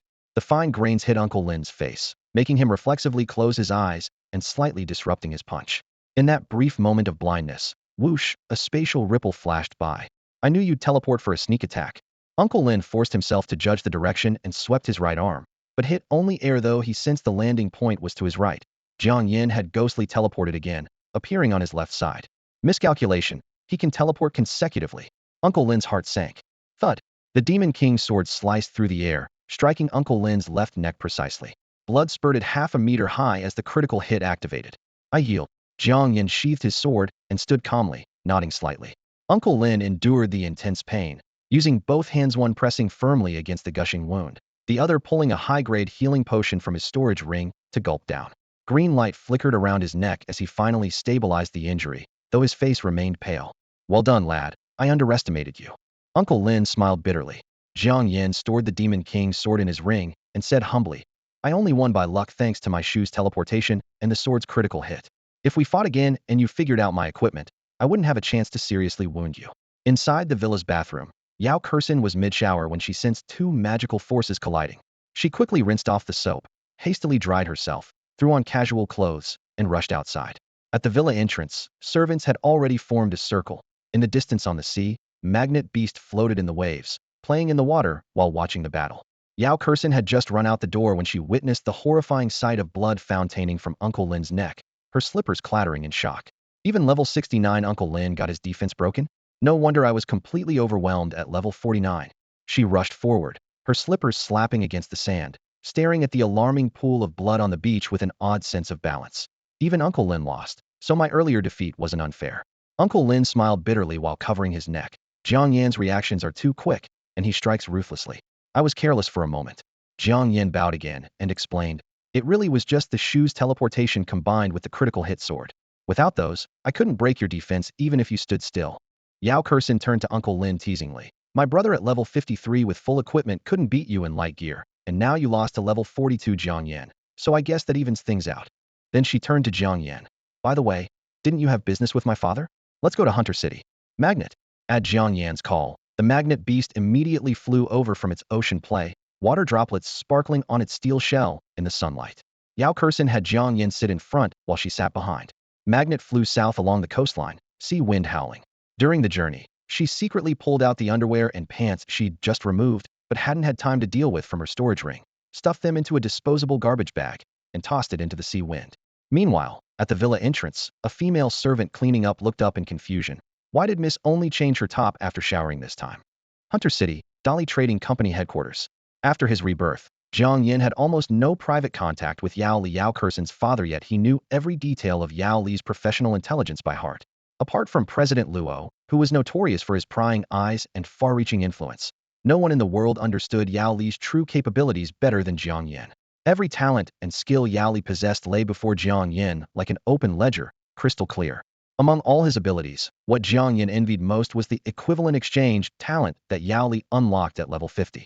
It was precisely this gift that catapulted Yao Li to become a dungeon overlord, enabling his rapid rise and the establishment of the renowned Dolly Trading Company. As long as he prepared raw materials of equal quality and value to the target finished product in advance, he could use a single skill to directly transform them into equivalent synthesized goods. For instance, whether it was 100 or 10,000 dragon blood grass plants, just one skill activation could refine them all into high-grade healing potions of equal value. When he had sufficient materials, he could single-handedly drive down the prices of all potions in Hunter City, destroying countless alchemists' livelihoods while benefiting countless awakened individuals. "If my dad finds out I told you the secret about the Inyong beast, he'll definitely be upset." Before entering the headquarters, Yao Kursin deliberately turned back to encourage Jiang Yan. "Don't be scared, he might have murderous thoughts, but as long as I threaten to die, he won't actually do anything to you." Jiang Yan could understand this reaction. If an outsider learned about his sister's life-saving methods, he would also kill to silence them first, then reduce the corpse to ash so thoroughly that even necromancers couldn't summon a single bone. "Your father is an alchemist with equivalent exchange. As long as I offer sufficient value, he has no reason to attack." From the moment they set out, Jiang Yan had calculated the entire response strategy clearly. He secured his storage ring, put away the magnet, and followed Yao Kursin into the Dolly Trading Company building, heading straight for the president's office. Along the way, Yao Kursin sent a magical communication to her father. At this moment, Yao Li had already teleported back from out of town and was waiting in his office. "Dad." Yao Kursin pushed the door open without even bothering to knock. In the spacious office, Yao Li was leisurely brewing tea, the pale green liquid steaming with heat. He looked up, first showing concern for his daughter. "How did it go? Did you advance to the top 100 of the winners bracket in today's competition?" Before he finished speaking, his peripheral vision swept unfavorably over the blonde kid who had followed her in. "I was matched against Jiang Yan, and then I lost to him." Yao Kursin pouted, complaining softly. Yao Li narrowed his eyes, his magic eye skill instantly scanning Jiang Yan's data, rising from 0 to level 42 in 1 month. With 2 frank useless professions without a master's guidance, this leveling speed was ridiculously fast. Yao Kursin continued to twist the knife. "Oh, Uncle Lin just sparred with him, and before he could even touch a hair on his head, his throat got slashed, blood sprayed several meters." Yao Li's unfriendly gaze finally showed a hint of surprise. "Really? He's only level 42. How could he possibly injure Lin Bo, who's level 69? Lin Bo wasn't wearing any equipment at the time," Jiang Yan explained, speaking at a measured pace, but with clear logic. "I'm level 40, fully equipped with gear appropriate for my level, and my heavy sword is embedded with a level 40 critical hit magic crystal that gives me a 40 chance of double critical strikes. Plus, these boots are fused with a level 25 instant movement magic crystal, allowing teleportation within a 25-meter range. That's how I managed to win by sheer luck." Only then did Yao Li understand. He looked at his daughter and suddenly became alert. "Why did you bring him to see me? Don't tell me he's your boyfriend." My heart can't handle such a shock, but his daughter's next words were even more terrifying.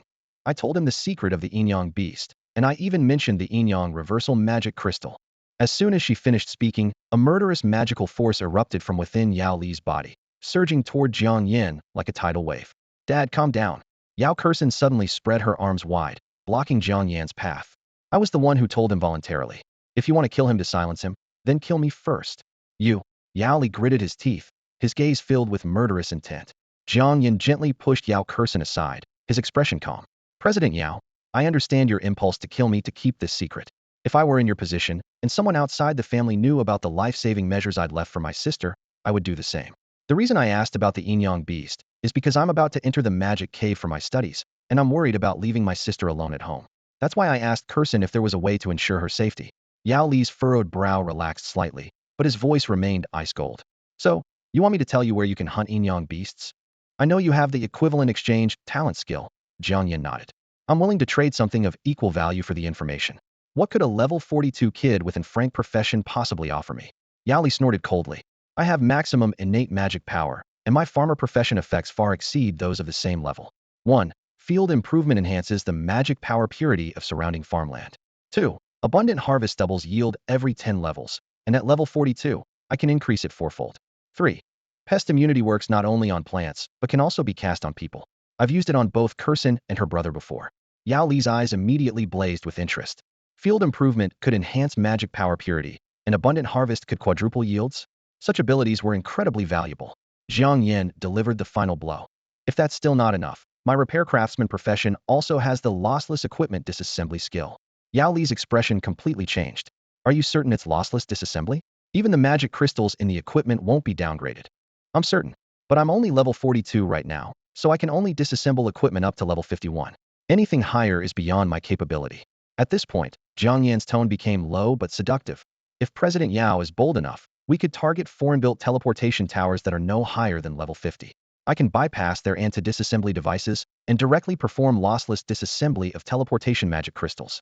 If Dolly Trading Company could control enough teleportation magic crystals, you'd never again be constrained by the Hunters Association. Finally, Yao Li was tempted. Yao Li retrieved a level 45 long-handled Mo Dao from his storage ring. The blade was black as night, with crimson patterns faintly visible as cold light danced across its surface. Those were level 45 explosive flame magic crystals completely fused with the metal. Extract the magic crystal without damage, and I'll tell you where to find the Inyong beasts. He placed the Mo Dao horizontally on the coffee table, his expression both expectant and scrutinizing. Jiang Yan extended his right hand, palm gently covering the blade. Surging magical power flowed from his fingertips into the steel, guided by precise magical laws to converge at the location of the explosive flame magic crystal. In the next instant, he let out a low shout and activated his dismantling skill. Hiss! With a sound like silk threads being cut, the crimson glow on the blade suddenly blazed bright. The firelight condensed, and a thumb-sized crystal was slowly lifted away from the metal by a ring of pale golden light threads. The moment the crystal completely separated, all radiance faded from the blade, leaving only cold iron. Yao Li reacted swiftly, catching the crystal between two fingers. Flame-like patterns churned within the crystal's interior. He took a deep breath and channeled magical power into his pupils, activating his magic eyes. Level 45, he exclaimed in a low voice, shock quickly transforming into wild joy. Normal craftsman profession dismantling would cause magic crystals to lose at least 1 or 2 levels, sometimes even dropping to the 30s. Yet this one maintained its full level. At this thought, his gaze unconsciously fell upon himself. Despite being level 84, he still wore level 6070 equipment, the reason being that the level 6070 magic crystals embedded in that equipment had extremely powerful skills, while new level 80 gear lacked magic crystals of equivalent strength. Rashly switching would actually decrease his combat power. If Jiang Yan could extract all these high-tier magic crystals without damage and embed them into level 80 or even higher armor and weapons, he could simultaneously gain higher base attributes and retain his original powerful skills. That would be a meteoric improvement. The only regret was that Jiang Yan was only level 42. Breaking through to level 60 in a short time would likely prove difficult. Thinking of this, he recalled the others' mention of the bold plan to dismantle foreign teleportation towers without damage and steal teleportation magic crystals, and his heart began racing uncontrollably. Those towers built by foreign forces didn't have President Luo's crystal ball for real-time monitoring. If one could truly ignore anti-dismantling devices and carry away entire core teleportation magic crystals, the benefits would be unimaginable. Yao Li lowered his voice, asking with barely contained excitement. Since you can even dismantle teleportation magic crystals without damage, can you also remove the magic stones used to construct teleportation towers? Jiang Yan nodded, his tone calm, yet confident. As long as the material level doesn't exceed mine by 10 levels, I can extract it perfectly intact. Awesome. Yao Li slammed the table, his praise nearly exploding through the office. Innate full magical power is just that strong. When others awaken the same profession, the effects aren't nearly as domineering as yours. Jiang Yan withdrew his palm, his gaze cutting straight to the point. Now can you tell me where I can hunt Inyong beasts? Yao Li raised his hand to indicate patience, first making a solemn declaration. Inyong beasts themselves aren't high-level. Hunting them individually is quite easy. But if you want to kill them in pairs simultaneously, with both dropping crystal cores, that's not so simple. I killed 1,000 pairs over 6 months, and only got 2 sets of Inyong displacement magic crystals to drop. And you must have tracking equipment kill one, and the other often vanishes without a trace in an instant. Location. Jiang Yan uttered only one word, his tone calm, yet urgent. Yao Li drained his cup of hot tea, set down the teacup, and twisted his right hand on the belly of the golden-toed tea pet on the coffee table. Click with a dull mechanical sound. The wall behind him slowly slid open, revealing a heavy metal door whose surface was covered with complex energy patterns. He produced an ancient bronze key from his storage ring, the metal reflecting pale golden cold light under the illumination. Witnessing this scene, Yao Kersen's eyes widened. She had never imagined her father's office concealed a secret chamber. Follow me. Yao Li stepped inside, with Jiang Yan and Yao Kersen following to the doorway, where they immediately spotted a teleportation platform standing prominently in the center of the secret chamber. After the door closed, Yao Li lowered his voice in warning, and only then did the two realize the extraordinary atmosphere of this place. This teleportation platform leads to an island rich in Inyong beasts. I've named it Inyong Island, Yao Li said solemnly. Neither this platform nor any information about Inyong Island must ever be leaked. Yao Kersen pouted defensively. I only mentioned it once to Jiang Yan. I didn't tell anyone else. Don't worry, I won't reveal it to outsiders. Jiang Yan nodded in agreement. The three stepped onto the teleportation platform. The platform was constructed from several earth magic stones, which could enhance magical laws and extend teleportation range otherwise. Low-grade teleportation crystals couldn't possibly support long-distance transmission over thousands of kilometers. The Hunter Association strictly prohibits anyone from building private teleportation points within the country or in dungeon territories under their jurisdiction. Yao Li continued explaining. Once exposed, the consequences would be very troublesome. Jiang Yan took his position and smiled. The association does this for safety, but all domestic teleportation points are monitored in real time by President Luo. Any powerful individual would feel uncomfortable being watched like that. If I had spare teleportation crystals, I'd secretly build my own points to go wherever I want. Exactly why many powerful individuals rarely use the association's teleportation towers, Yao Li agreed. We're not afraid of President Luo leaking information, but we must guard against staff members being bought by foreign forces. So the 3 major guilds and 10 major merchant associations all secretly build teleportation platforms behind the association's back. With that, he channeled his magic power. Light flashed, and the 3 were instantly transported to another space. The island beneath their feet presented a split landscape, half lush and green with warm summer breezes, the other half withered and desolate with bone-chilling cold. See that? This is Inyong Island. Yao Li pointed below. From an aerial view, it looks like an artificially carved Inyong 8 trigrams diagram, mysterious and strange. Jiang Yan asked curiously, where exactly is this located? If it weren't hidden enough, other powerful individuals or President Luo should have discovered it by now. Deep in the blood sea of the Western Demon Continent, Yao Li didn't hide anything. I suspect both the island and the entire Blood Sea only appeared half a year ago. Currently, no one else has discovered it besides me. I had a sudden impulse to find the edge of the Western Demon Continent's dimension, so I rode my flying dragon deep into the area and stumbled upon it by chance. Let me get a view from above. Jiang Yan retrieved his magnet beast from his storage ring and leaped onto it. Yao Kersen followed suit, and Yao Li, too lazy to summon his flying dragon, also jumped onto the magnet beast's back. Magnet, ascend. The magnet beast shot upward through the wind, revealing the island's complete form beneath the clouds. Distinct black and white 8 trigrams outlines embedded in the sea surface like a carefully carved design. I suspect this is a massive, unknown magical formation. Yao Li squinted. If someday we clear all the Inyong beasts from the island and still no one notices it, I plan to find a way to destroy and sink the entire island. An inexplicable unease rose in Jiang Yan's chest as he murmured softly. Dungeon dimensions are like puzzle pieces, transported piece by piece from other worlds. This Inyong 8 trigrams island definitely wasn't formed naturally. Perhaps we can find traces of otherworldly civilizations inside. You've already thought of everything I could think of, but unfortunately, aside from signs of artificial construction, this island shows no other traces of otherworldly civilization. However, he still pointed out that the unique Inyong beasts on the island seemed to be deliberately domesticated. The entire Inyong Bagua Island appeared more like it was specifically built to raise them, similar to a low-level magical beast breeding facility that the Hunters Association might establish in a beginner village. Yao Li's deduction was logical, and Jiang Yan silently agreed. The invasion of the demon caves was most likely controlled by a higher civilization behind the scenes. It couldn't possibly be just a simple world that only raised magical beasts. Before his rebirth, he had never heard of Inyong Island or Inyong beasts, which could only mean one thing. In that timeline, Yao Li had very likely slaughtered all the Inyong beasts on the island and destroyed the entire island in the process, leaving only him aware of this mysterious place hidden deep in the sea of blood. Magnet, descend. Jiang Yan patted his mount magnet's back and landed again on the teleportation platform in the center of the island. After landing, he looked around and casually asked, "Are there really no magical beasts above level 20 on this island?" According to Hunters Association rules, all teleportation platforms should have defensive towers to prevent high-level magical beasts from directly teleporting in. The teleportation platform was personally built by Yao Li. Reaching level 20 without any defenses meant he wasn't worried about high-level magical beasts that could use teleportation platforms suddenly barging into his sanctuary. Yao Li explained, apart from a few low-level magical beasts, Inyong Island is almost entirely populated by Inyong beasts. Inyong beasts are very special Yang magical beasts possess the innate skill absorbing Yin to supplement Yang, which allows them to completely drain the level and experience from their paired Yin magical beast. Even if a Yin magical beast is born at level 1, it will be drained to level 0 by the Yang magical beast in a short time. He continued, if you kill a pair of Inyong beasts, you might be lucky enough to get 2 Inyong position exchange magic crystals. Even ordinary people who haven't awakened can use the position swap skill effect just by wearing the crystal from a Yin magical beast.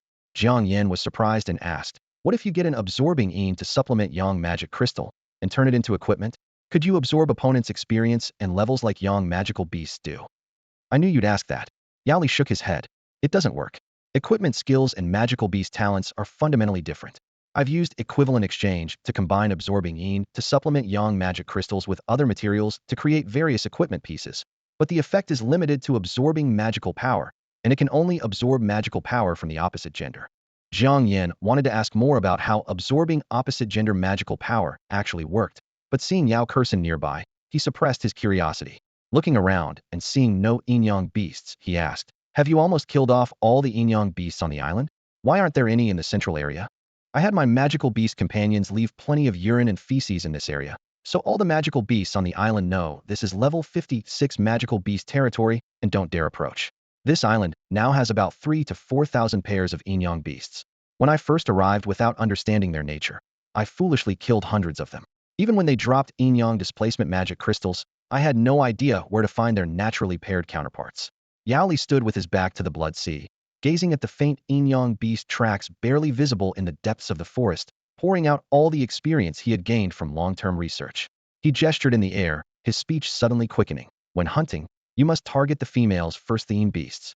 Use tracking skills to lock onto the Yin beast location. Once they sense danger, the Yang beast will immediately swap positions with them. That's when you can hunt them down in pairs. With that, Yao Li pulled a bronze lustrous green helmet from his storage ring level 30 equipment and handed it to Jiang Yan. Since you've learned the secret, I'm leaving the remaining Inyong beasts for you to clear out. The highest level Yang beast on this island is only in the 20s. As long as you're careful, you'll be fine. But remember, the Blood Sea is vast and treacherous, teeming with unknown magical beasts. The fog barriers and mirage-like illusions on the surface are mostly skills of oceanic magical beasts. Don't get curious, going into the sea is suicide. Jiang Yan took the helmet. The pale green metal felt cold yet steady, and as he put it on, his mental power surged by 600 points, as if forcibly pried open. The level 30 tracking magic crystal embedded inside could be activated at any time to lock onto a designated target with mental power. Yao Kursen wrinkled her nose, patted Jiang Yan's shoulder, and turned to her father. What about me? How am I supposed to cooperate in the hunt without tracking equipment? This bronze helmet's tracking skill consumes enormous amounts of energy, and we haven't developed any potions to restore mental power yet. You'll take turns wearing it and cooperating, Yao Li said with finality. As president of the Dali Trading Company, he was buried under mountains of trivial matters. Initially, he had only obtained 2 sets of Inyong displacement magic crystals and thought there weren't many Inyong beasts on the island. He had planned to exterminate them all, or even level the entire island. But due to his busy schedule and wanting the Inyong beasts to reproduce more magic crystals, he had given them 6 months to multiply. Who would have thought that at this crucial moment, his daughter would spill the entire secret to Jiang Yan? So he decided to dump the entire cleanup mission on these 2 young people. Yao Li turned to leave, then suddenly remembered the most troublesome issue. By the way, although your brother also has an Inyong displacement magic crystal necklace, I haven't told him anything about the Inyong beasts or Inyong Island. He doesn't know about the secret teleportation platform in my office either. Keep your mouth shut when you get back and let him find out. Oh, Yao Kurson tilted her head and responded quietly. And don't tell Butler Lin either. Yao Li frowned deeply. He's absolutely loyal to me. But you must always be cautious of others, remember that. I know. Dad, hurry back. If you're away from your office any longer, someone might discover your secret chamber. Yao Kurson waved her hand dismissively. Yao Li shook his head, clearly realizing his daughter hadn't grasped his subtle hint about not trusting anyone, especially Jiang Yan. He could only emphasize repeatedly, whatever you do, don't go out to sea or play in the water. Relax, relax. We're about to start hunting Inyong beasts, so go already. Yao Kurson shooed him away. Before leaving, Yao Li glared fiercely at Jiang Yan and coldly declared, listen up, boy. Unless your level surpasses Hui Yuan Wu before you graduate college, don't even think about pursuing my daughter. With that, he teleported away, leaving behind a completely bewildered Jiang Yan and a blushing Yao Kurson standing awkwardly in the wind. Your dad seems to have gotten the wrong idea, Jiang Yan said with his typical straightforward bluntness. I beat the crap out of you, and somehow in his eyes that turned into me having designs on you. Jiang Yan, go eat shit. Yao Kurson rolled her eyes dramatically on the spot. She summoned her level 25 mount, Ruan, from her storage ring, a chubby, white little beast with slightly twitching ear tips. She mounted up gracefully, patted the beast's back with a delicate huff. Magnet, let's go. We're not playing with him anymore. Suits me just fine. Jiang Yan shrugged and made a shooing gesture at Magnet. You'll only scare away the Inyong beasts if you follow me. Before he finished speaking, he sprinted toward the Inyong Island area. That peninsula was deathly still, with withered trees standing like skeletons, all the weeds turned ashen brown, and cold winds howling as if all life had been drained from it. Jiang Yan figured the demon beasts were most likely hiding there. On the beach, Yao Kurson watched his figure disappear into the gray mist and muttered, what kind of person is he? Just abandoning me here so carelessly? After holding her breath for a moment, she turned and patted Ruan's head. Magnet, ignore him. Let's go to the seaside and teach Ruan how to fly. Deep in Island, Jiang Yan finally spotted his target. Demon Beast, Demon Beast level 0. He immediately activated the tracking skill built into his level 30 bronze helmet. 400 magic points evaporated instantly as his mental power transformed into a thin thread, emerging from his consciousness and wrapping around the demon beast ahead, continuously draining his mental energy. Whoosh! Jiang Yan's feet moved like the wind as he charged toward his target. It was a three-eyed demon fox, 2 to 3 times larger than an ordinary fox, with a pitch-black body. Its black fur reflected an eerie, multicolored dark gleam. Seeing Jiang Yan approaching, the fox's central vertical pupil suddenly emanated chilling demonic power. In the next instant, Jiang Yan's vision blurred. The black fox was suddenly replaced by a massive snow-white fox, also three-eyed. Demon Beast, Yang Demon Beast level 13. A flash of sword light, and the Yang Demon Beast's throat was slashed, falling with a thud. Defeated level 13 Yang Demon Beast, experience 0, level gap too large, no experience, no magic crystal. Jiang Yan cursed under his breath and decisively cut off the tracking. Since Yang Demon Beasts wouldn't drop Inyong reversal magic crystals, there was no point in continuing the chase. Data showed that demon beasts below level 30 had only a 1 magic crystal drop rate, but his luck wasn't bad. After killing over 30 of them, he finally heard the telltale ding of a drop. Item, Yang Demon Beast Magic Crystal level 11 innate skill, Inyong reversal Yang. Seeing the Yang in parentheses, Jiang Yan's eyes lit up. Maybe I don't need to hunt the same pair of Inyong beasts at all.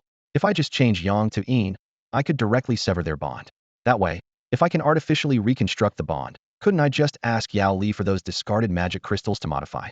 He calculated silently, deciding to test this theory as soon as he returned. For now, he'd deal with that demon beast that had been swapped away. Using the remaining mental thread, he quickly located the demon beast, but unfortunately came up empty-handed again. No magic crystal. With his mental power depleted, the tracking skill was forced to terminate, so he had no choice but to head back to find Yao Kurson. On the island's golden beach, waves lapped against the shore. Yao Kurson was still encouraging Ruan to learn how to fly. Jiang Yan emerged from the island's forest, gazing at the blood-red seawater that filled him with an eerie sense of dread. Yao Kurson, your turn. I'm completely drained of mental energy. He pulled off the dark green mental amplification hat and casually handed it over. How did it go? Any luck? Yao Kurson took the hat, her voice tinged with anticipation. Killed over 100 Yang Demon Beasts and only got 1 magic crystal. The Demon Beast didn't drop anything at all. Jiang Yan smiled bitterly, stretching his sore and aching arms. Your luck sucks. Yao Kurson put the hat on her head, instantly feeling her mental energy surge to full capacity. Fluffy is too timid. Help me train it to fly. While I'm gone, I'll be right back. She pointed to the fluffy flying beast, Fluffy, at her feet, patted its head, then ventured into the forest alone. The island's strongest creatures were young demon beasts around level 20, hardly a threat to her. Plus, with the Inyong position swap crystal necklace around her neck, she could forcibly switch places with her father, Yao Li, in any emergency, so Jiang Yan felt at ease. However, just an hour later, Yao Kursin returned dejected, brushing dust off her clothes. Same as you only managed to get one magic crystal. Jiang Yan took the Yang magic crystal of identical properties, but a new idea sparked in his mind. If skill modification could truly reshape bonds, maybe he could pull off something big. It's getting dark. Let's call it a day. He mounted his magnet beast and flew to the center of Inyong Island first, using the cover of dusk to have his mount secretly mark a teleportation point. Behind him, Fluffy, now capable of steady gliding, but still too scared to fly high, carried Yao Kursin as they followed. The two teleported back to Yao Li's office, where the door was locked from the outside with no key to escape. They could only wait. The sealed room felt stuffy, and with just the two of them there, Jiang Yan leaned against the wall and began to doze. Fortunately, Yao Li rushed back before long, pushing through the door. One look at you two tells me the harvest was limited. He closed the door and spoke bluntly. Even if you killed every Inyong beast on the entire island, you'd get 3 sets of magic crystals, at most with bad luck, not even one complete set. We took down over 200 Yang demon beasts, and only found 2 Inyong position swap crystals, but the corresponding In demon beasts dropped nothing. Jiang Yan reported the results honestly. I've slaughtered over 1,000 pairs in the past 6 months, and only got 2 complete sets. Yao Li sighed. Jiang Yan wasn't ready to give up. What about the unpaired magic crystals? Do you have any attribute ones? Let me take a look. I've tried everything. Yao Li shook his head. Only magic crystals dropped by naturally paired Inyong beasts can activate the skill. Single crystals or mismatched attributes are useless. With that, he poured out a small pouch from his storage ring. Over a dozen incomplete Inyong position swap crystals clinked together, most emanating the pale golden glow of Yang attributes. These are all defective. Take them if you want to study them. Thank you. Jiang Yan's eyes lit up as he snatched the pouch like it was treasure, storing it in his ring while calculating. If skill modification could erase old bonds and allow artificial pairing, that would be incredibly profitable. He bid farewell to the father and daughter, rushing home eagerly to begin his experiments. Holy crap, it actually works. Jiang Yan modified 2 Inyong position swap Yang magic crystals, changing them both to In attributes, then converted one back to Yang. Holding one crystal in each hand, he simultaneously channeled magic power into them, and incredibly, they formed a new Inyong Bond.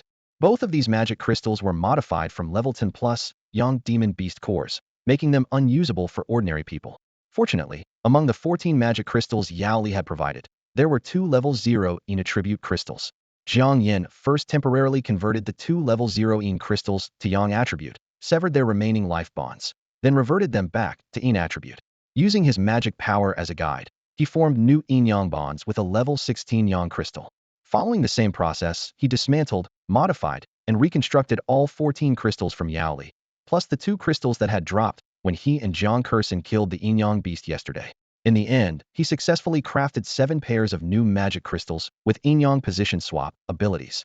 Late at night, when his sister was fast asleep, Jiang Yan quietly summoned his mount Magnet, applied disguise to it, and cast an additional layer of environmental camouflage before using the teleportation array set up in his home to transport directly into the non-roam demon cave. Concealing his true strength and adopting the identity of a level 27 passerby, he entered the Magic Equipment Merchant Guild and selected a wooden magic stone necklace that had been downgraded from level 1 to level 0.5. The wooden magic stone was rich with life energy, perfect for nourishing blood and chi when worn by ordinary people, making it an ideal vessel for the level 0 In crystal to ensure his sister's safe use. The Yang crystal that would form a bond with it was embedded into his own necklace, which already contained a level 40 storage ring. After leaving the Merchant Guild, Jiang Yan rode Magnet, disguised as a level 20 whirlwind wolf, racing through the streets of Hunter City toward the outskirts forest. Once he confirmed no one was around, he activated the teleportation array again to return home, stored Magnet in his storage ring, removed all disguises, and took out the necklace and magic crystals. Using his craftsman profession's assembly skills, he carefully embedded the pair of Inyong position swap crystals into the wooden magic stone necklace. The next morning, he gently fastened the necklace around his sister Jiang Yao's neck and solemnly instructed, "You must always wear this necklace and never take it off to show anyone." "Why?" his sister asked, looking puzzled. "Let me demonstrate and you'll understand." Jiang Yan walked into the room and injected magic power to activate the necklace's Inyong position swap. In an instant, he appeared in the living room while his sister had been transported to the bedroom. Who am I? Where am I? Jiang Yao stood frozen in place, completely bewildered. Jiang Yan smiled as he pushed open the door and returned to the room. This is what makes it so precious. As long as you keep the necklace on, I can sense your condition at any time. If you encounter danger, I can instantly swap positions with you, or have magnet exchange places with you, keeping you safe. Is this necklace very expensive? Jiang Yao asked quietly. It's priceless, you can't buy it anywhere. I was just lucky to be able to gather this pair of crystals. Remember, even if Lin Lin says it looks nice, you cannot take it off to show her. His sister nodded repeatedly and tucked the necklace deep inside her collar. All right, I'm heading to the demon cave now. I might be back late today. After finishing his instructions, Jiang Yan set off for the Nanrong Demon Cave teleportation station, arrived at Hunter City once again, and went straight to the Dali Merchant Guild headquarters. When meeting privately with Yao Li, he got straight to the point. Yesterday's joint hunt of the Inyong beast was too inefficient. How about today we each clear half the area and eliminate all the Inyong beasts on the entire Inyong Island? Then see how many pairs we can form from the Inyong crystals that drop. Yao Li said, if you were level 82, I'd say give it a shot, but you're only level 42. Just exploring half the island would take you a whole day. I have durability skills that let me repair equipment anytime, and these swift flash boots on my feet give me unlimited teleportation. Jiang Yan lifted his foot and wiggled the combat boots that gleamed with a pale blue light, his tone confident. As long as I have enough healing potions, these low-level Inyong beasts will be instantly killed the moment they enter my sight. He continued counting his trump cards. My contracted magical beast magnet has the poison dragon genetic talent. Its poison dragon breath can spew vast clouds of toxic mist in a short time. With sufficient mana potions, the entire island could be shrouded in poisonous fog. Combined with your daughter's contracted beast, Soft's fire poison bombs, toxic fireballs that burn and poison simultaneously. If we split up and work separately, we can quickly wipe them all out. Yao Kurson had to rush through 2 losers bracket matches during the day, leaving Soft unable to spare any attention. So Jiang Yan brought Soft along and came to see Yao Li alone, planning to secretly eliminate the Inyong beasts and completely cover up their existence. It just so happened that Yao Li also intended to slaughter all the Inyong beasts and then blow up Inyong Island to seal away the secret of the Inyong displacement crystals, so he readily agreed. He even generously handed Jiang Yan 1,000 bottles of intermediate mana potions, all at once. The Yang Peninsula is densely forested, perfect for trapping toxic mist. That area is yours. The Yin Peninsula is desolate and cold, ideal for spreading fire. I'll take Soft there. Yao Li divided the battle zones, then immediately released his level 84 pressure, forcing the unfamiliar Soft to obediently follow him. Jiang Yan headed out with Magnet, starting the extermination from the island's eastern shore. Poison dragon breath. Magnet hovered behind him, its head spinning wildly as dark green toxic mist surged toward the ground like a tide. Grass blades instantly withered and rotted, tree bark corroded with sizzling smoke. Relying on his poison immunity skill, Jiang Yan walked through the mist, teleporting to deliver killing blows whenever he spotted an Inyong beast. Magical creatures along the way fled in panic, but there was nowhere to escape. Occasionally, a Yang attribute magical beast would vanish before his eyes, only to reappear as a Yin attribute beast in the distance. That was Yao Li on the other side, continuously slaying Yin beasts, causing the Yang beasts to desperately use Inyong displacement to rush to their companion's aid, only to meet their doom together. Yao Li's hunting speed far exceeded expectations. Over the past 6 months, he had only hunted about 1,000 pairs of Inyong beasts, deliberately leaving the population to reproduce. Otherwise, he wouldn't have been able to gather even 4 sets of Inyong displacement crystals. He had given the Inyong beasts 4 to 5 months to breed, while he himself had repeatedly crossed the 10th Sandmile Blood Sea in the dead of night, gathering magic stones to build teleportation platforms capable of long-distance transmission. Now, the Inyong beast population that once numbered only about 1,000 pairs had multiplied to 3,000 or 4,000 pairs. Based on previous drop rates, if they cleared them all out, they could obtain 3 sets of Inyong displacement crystals. When the time came, giving 1 set to Jiang Yan wouldn't matter. It would save his daughter from falling out with him over that boy. The thought made him angry. How dare some measly Frank brat set his sights on my precious daughter, who awakened and shrank profession?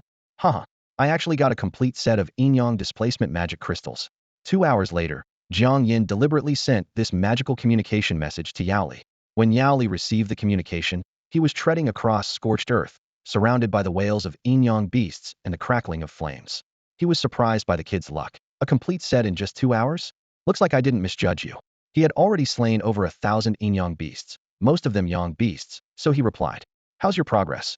How many have you killed in total, and how many crystals dropped? Jiang Yan wiped the blood from his face while giving a brief report. Around 500 or 600. Besides that complete set, I got 3 incomplete ones. What about you? Over 1,000 for me, 6 incomplete ones. I'm trying to get 1 or 2 more pairs. After the call ended, Yali murmured in admiration. At level 42, he's already half as fast as me. No wonder he can keep up. He estimated that in another 2 or 3 hours, they could clear the entire Inyong Island. The dark red sea of fire rolled behind him, the flames casting him like a specter. His blade swept through, instantly cutting down one Inyong beast after another, their bodies rapidly carbonizing in the inferno. 2 hours later, the Een Peninsula had completely become a fiery hell. Even if there were any survivors, they couldn't escape being burned alive. The flames spread along the boundary toward the Yang Peninsula. At this time, Jiang Yan and his companion Magnet had cleared 2/3 of the Yang Peninsula, while Yao Li, accompanied by Softy, was killing his way from the opposite shore. In less than an hour, the two teams met at the Charred Hills. How was the harvest? Yao Li asked first. Jiang Yan opened his pack and dumped all the spoils onto the half-melted rocks. 16 incomplete Inyong displacement magic crystals in total, plus 2 other skill crystals from Inyong beasts, and several low-level magical beast crystals. These two form a complete pair. I tested them. They have a natural bond.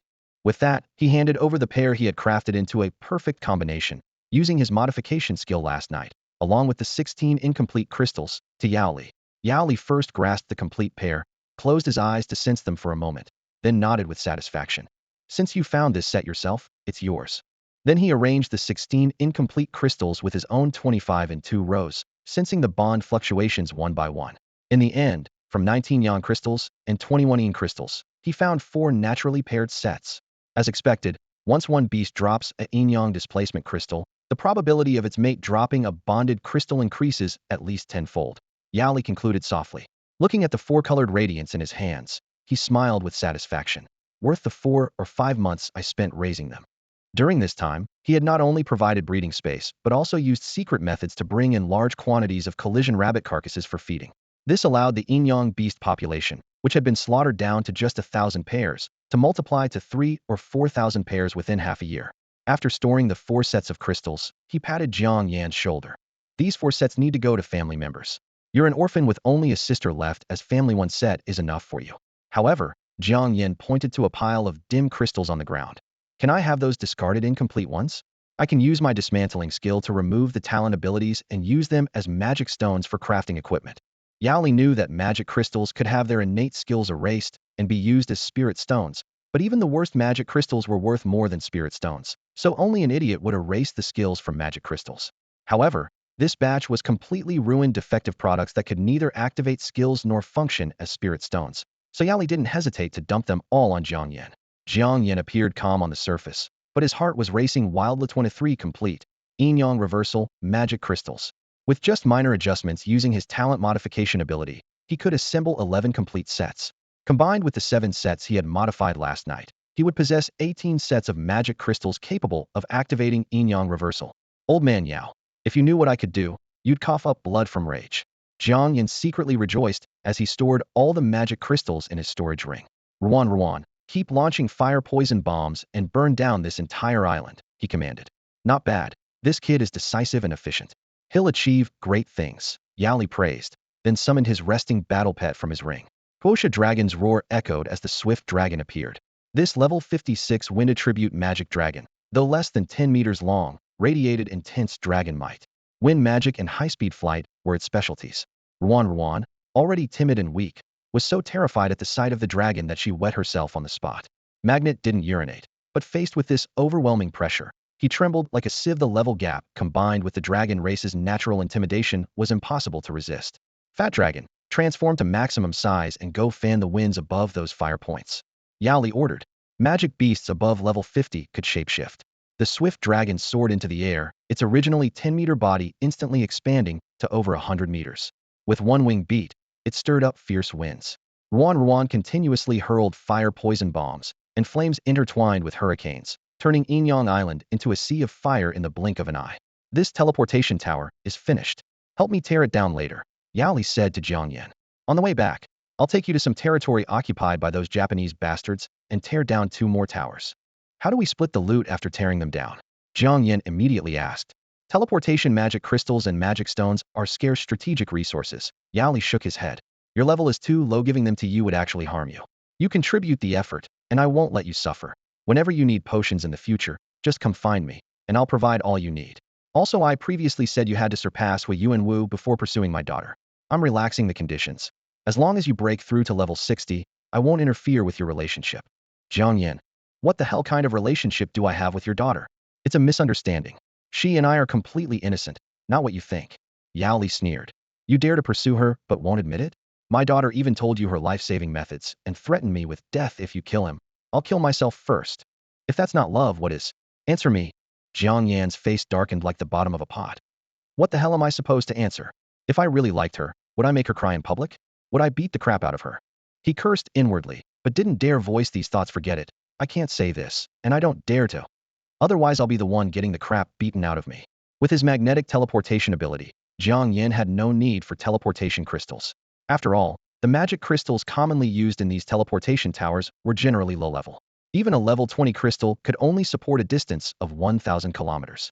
To extend the range, one had to use earth magic stones that matched the building's properties to create a foundation in the ground first, then fuse them with other materials and teleportation crystals to increase the effective distance by up to 10 times. Earth magic stones had nearly perfect affinity with the earth and could continuously draw weak magical power from the ground. So people would try to bury as many earth magic stones as possible in the foundation to reduce future maintenance costs. This meant teleportation platforms were firmly fixed at specific coordinates, making them easy to monitor or covet once exposed. The higher level an awakener was, the less willing they were to use fixed teleportation towers managed by the Hunter Association to avoid having their movements tracked and being targeted. Therefore, truly powerful individuals all wanted to secretly build teleportation points that belonged only to them. As a result, the already scarce earth magic stones and teleportation crystals became even more sought-after strategic resources on the market. Although Jiang Yan possessed the magnetic talent to mark teleportation points at any time, he still coveted these resources. They were hard currency that could be exchanged for big money. So he immediately set conditions for Yao Li. Unlimited potions, plus 3 level 50 magic crystals. Yao Li's mouth twitched. You really dare to ask for the moon. Unlimited potions alone would save you from struggling for 1 billion or 800 million, and you still want 3 level 50 magic crystals? Besides, you're only level 42. What the hell would you do with level 50 magic crystals? Jiang Yan shrugged. Then I don't want anything else. Just give me 1 billion or 800 million in cash up front, and I'll immediately go with you to dismantle the tower. Do you take me for a sucker? Yao Li rolled his eyes. Ordinary potions aren't worth much to me, but 1 billion or 800 million really hurts. He gritted his teeth and backed down a step. The teleportation towers in Japan are all low level. I'll give you at most 1 additional level 50 magic crystal. Make it 2. Jiang Yan persisted. Otherwise, I'll go dismantle Japan's teleportation towers myself, or find another big shot to take me. Yao Li fell silent for a moment, then could only compromise. Fine, 2 it is, but you can't specify the talent skills. No problem. Jiang Yan grinned. As long as they're level 50 magic crystals, even if they're trash skills like sonic boom, vibration, hovering, or endurance that you guys look down on, I'd be happy to take them. At critical moments, they're much more useful than you'd imagine. Yao Li understood his hint. Sonic boom could be modified into more powerful explosion or flame burst. Vibration could be adjusted to instant movement. Hovering could be slightly modified into the godlike time stop. Endurance could be tweaked into the most convenient invisibility. Once he gathered these 2 magic crystals, as soon as he broke through to level 50, his combat power would definitely double. When he went to train on Prodigy Island, even if he encountered level 60 foreigners, he'd be confident he could take them down. Seeing that Jiang Yan had no complaints about the skills, Yao Li's resistance immediately diminished considerably. These skill crystals that were useless on the battlefield had market prices that didn't even match strong level 30 or 40 crystals. Deal. Now let's go dismantle that teleportation platform. Under the swift dragon's fanning of the flames, Inyong Island had transformed into a blazing inferno. Tongues of fire swept across the sky, and scorching air danced over the rocky surfaces, as if the entire island would be forged into a red-hot furnace. Jiang Yan immediately recalled Magnet and Softy into his storage ring. Then Yao Li called for the swift dragon to turn back, carrying both men as it landed directly in the center of the island. Fierce flames roared all around them, their crimson glow distorting human silhouettes. The swift dragon spread its wings, and swirling azure wind currents quickly gathered into a semicircular wind shield, completely encasing the 3 of them. Flames and scorching waves that struck the shield's edge were deflected away, with even the temperature completely blocked out. Jiang Yan placed both hands on the teleportation platform, his magical power seeping into the stone cracks like silk threads. In the next second, he activated lossless disassembly, and this 20-tier teleportation platform built from massive amounts of earth magic stone rapidly decomposed in a brilliant light. First, a complete level 20 teleportation crystal floated up from the center, followed by every single piece of earth magic stone that had been fused with the overall structure being extracted without exception. Yao Li's eyes went wide, his breathing growing heavy. You can remove even the earth magic stones that were fused into the structure without missing a single piece? If I had your skills, every single teleportation tower those foreigners would have been dismantled and brought home by me ages ago. Jiang Yan paid him no mind, consecutively casting several disassembly support skills to completely and properly categorize all the equally valuable construction materials from the platform's foundation. He dusted off his hands and said, however much material you used to build this platform is exactly how much you're getting back. Aside from some durability wear, there's not even half a point of loss, let alone any downgrading. While packing the freshly extracted earth magic stones and construction materials into his storage ring, Yao Li grinned widely. If you restore the durability too, combined with your repair skills, we'll truly have zero loss. Ahem, Jiang Yan cleared his throat. Repair work is on a separate price list. That'll cost an additional level 50 magic crystal. Yao Li's temper flared instantly. It's just a few skills, and you're asking for another level 50 crystal? Don't think you can extort me just because my daughter's got your back. Jiang Yan shrugged. You understand skilled work, right? It's like lockpicking fast doesn't mean cheap. Give a master locksmith a few dozen bucks, and he still won't be happy to open your door. Yao Li gritted his teeth but eventually nodded. Fine. As long as you restore full durability to all the crystals and materials we dismantle next, I'll give you another one. As soon as he finished speaking, Jiang Yan pulled out paper and pen from his storage ring. Then let's draw up a contract first. I'm Yao Li, president of the Mighty Commerce Guild. Would I cheat you out of this small amount? Yao Li's beard bristled with indignation. You said it yourself, one must always guard against others. Jiang Yan handed over the paper, insisting on having it in black and white. Yao Li nearly had a stroke from anger, but still scribbled out the contract and signed his name at the bottom. After signing, Jiang Yan suddenly drew out a short dagger, flicked his wrist to cut a gash across his left palm, and bright red blood immediately welled up. He extended his palm toward Yao Li, his tone casual. We still need a blood seal. Yao Li's eyes widened, thinking this kid was absolutely ruthless. In the end, he still extended his thumb, dabbed it in the blood from Jiang Yan's palm, and pressed it firmly beside the contract. You're vicious. Excellent. Now let's go dismantle those foreigners' teleportation towers. Jiang Yan tucked the blood contract into his ring, took out a bottle of healing potion, and poured it over his wound. The bleeding stopped, and flesh mended, completely healed in the blink of an eye. You ride the fat dragon up first. I need to completely destroy this island. Jiang Yan mounted the round, plump dragon and leaped into the sky 100 meters high. Below, magical power erupted from within Yao Li's body, airwaves surging skyward like mountains, making even Jiang Yan, suspended in the air above, feel tightness in his chest and a catch in his breathing. In the next moment, Yao Li raised his palm and directly unleashed the talent skill unlocked at level 80. Skill, Material Collapse, level 80 overview. When cast, the caster's mana triggers catastrophic collapse across the affected area, destroying all non-living matter within range. Jiang Yan stared ahead in a daze. The Inyong Island, large as a small town, shuddered violently. It was as if an invisible giant fist punched through the surface. Vast sheets of rock and earth burst skyward. Then in an instant the ground caved in, opening a monstrous crater tens of meters deep that swallowed the entire island. Forests burning with fierce flames were ripped out by the roots, tumbling down with lingering embers to crash at the bottom, their firelight staining the sky blood red. Yao Li hovered over the crater. Anyone above level 70 could support their own weight with raw mana, so floating or flying was effortless for him. The next moment, blood-red seawater surged in like a broken dam, screaming as it poured into the pit. The blaze was snuffed out at once, and billowing white steam rolled upward.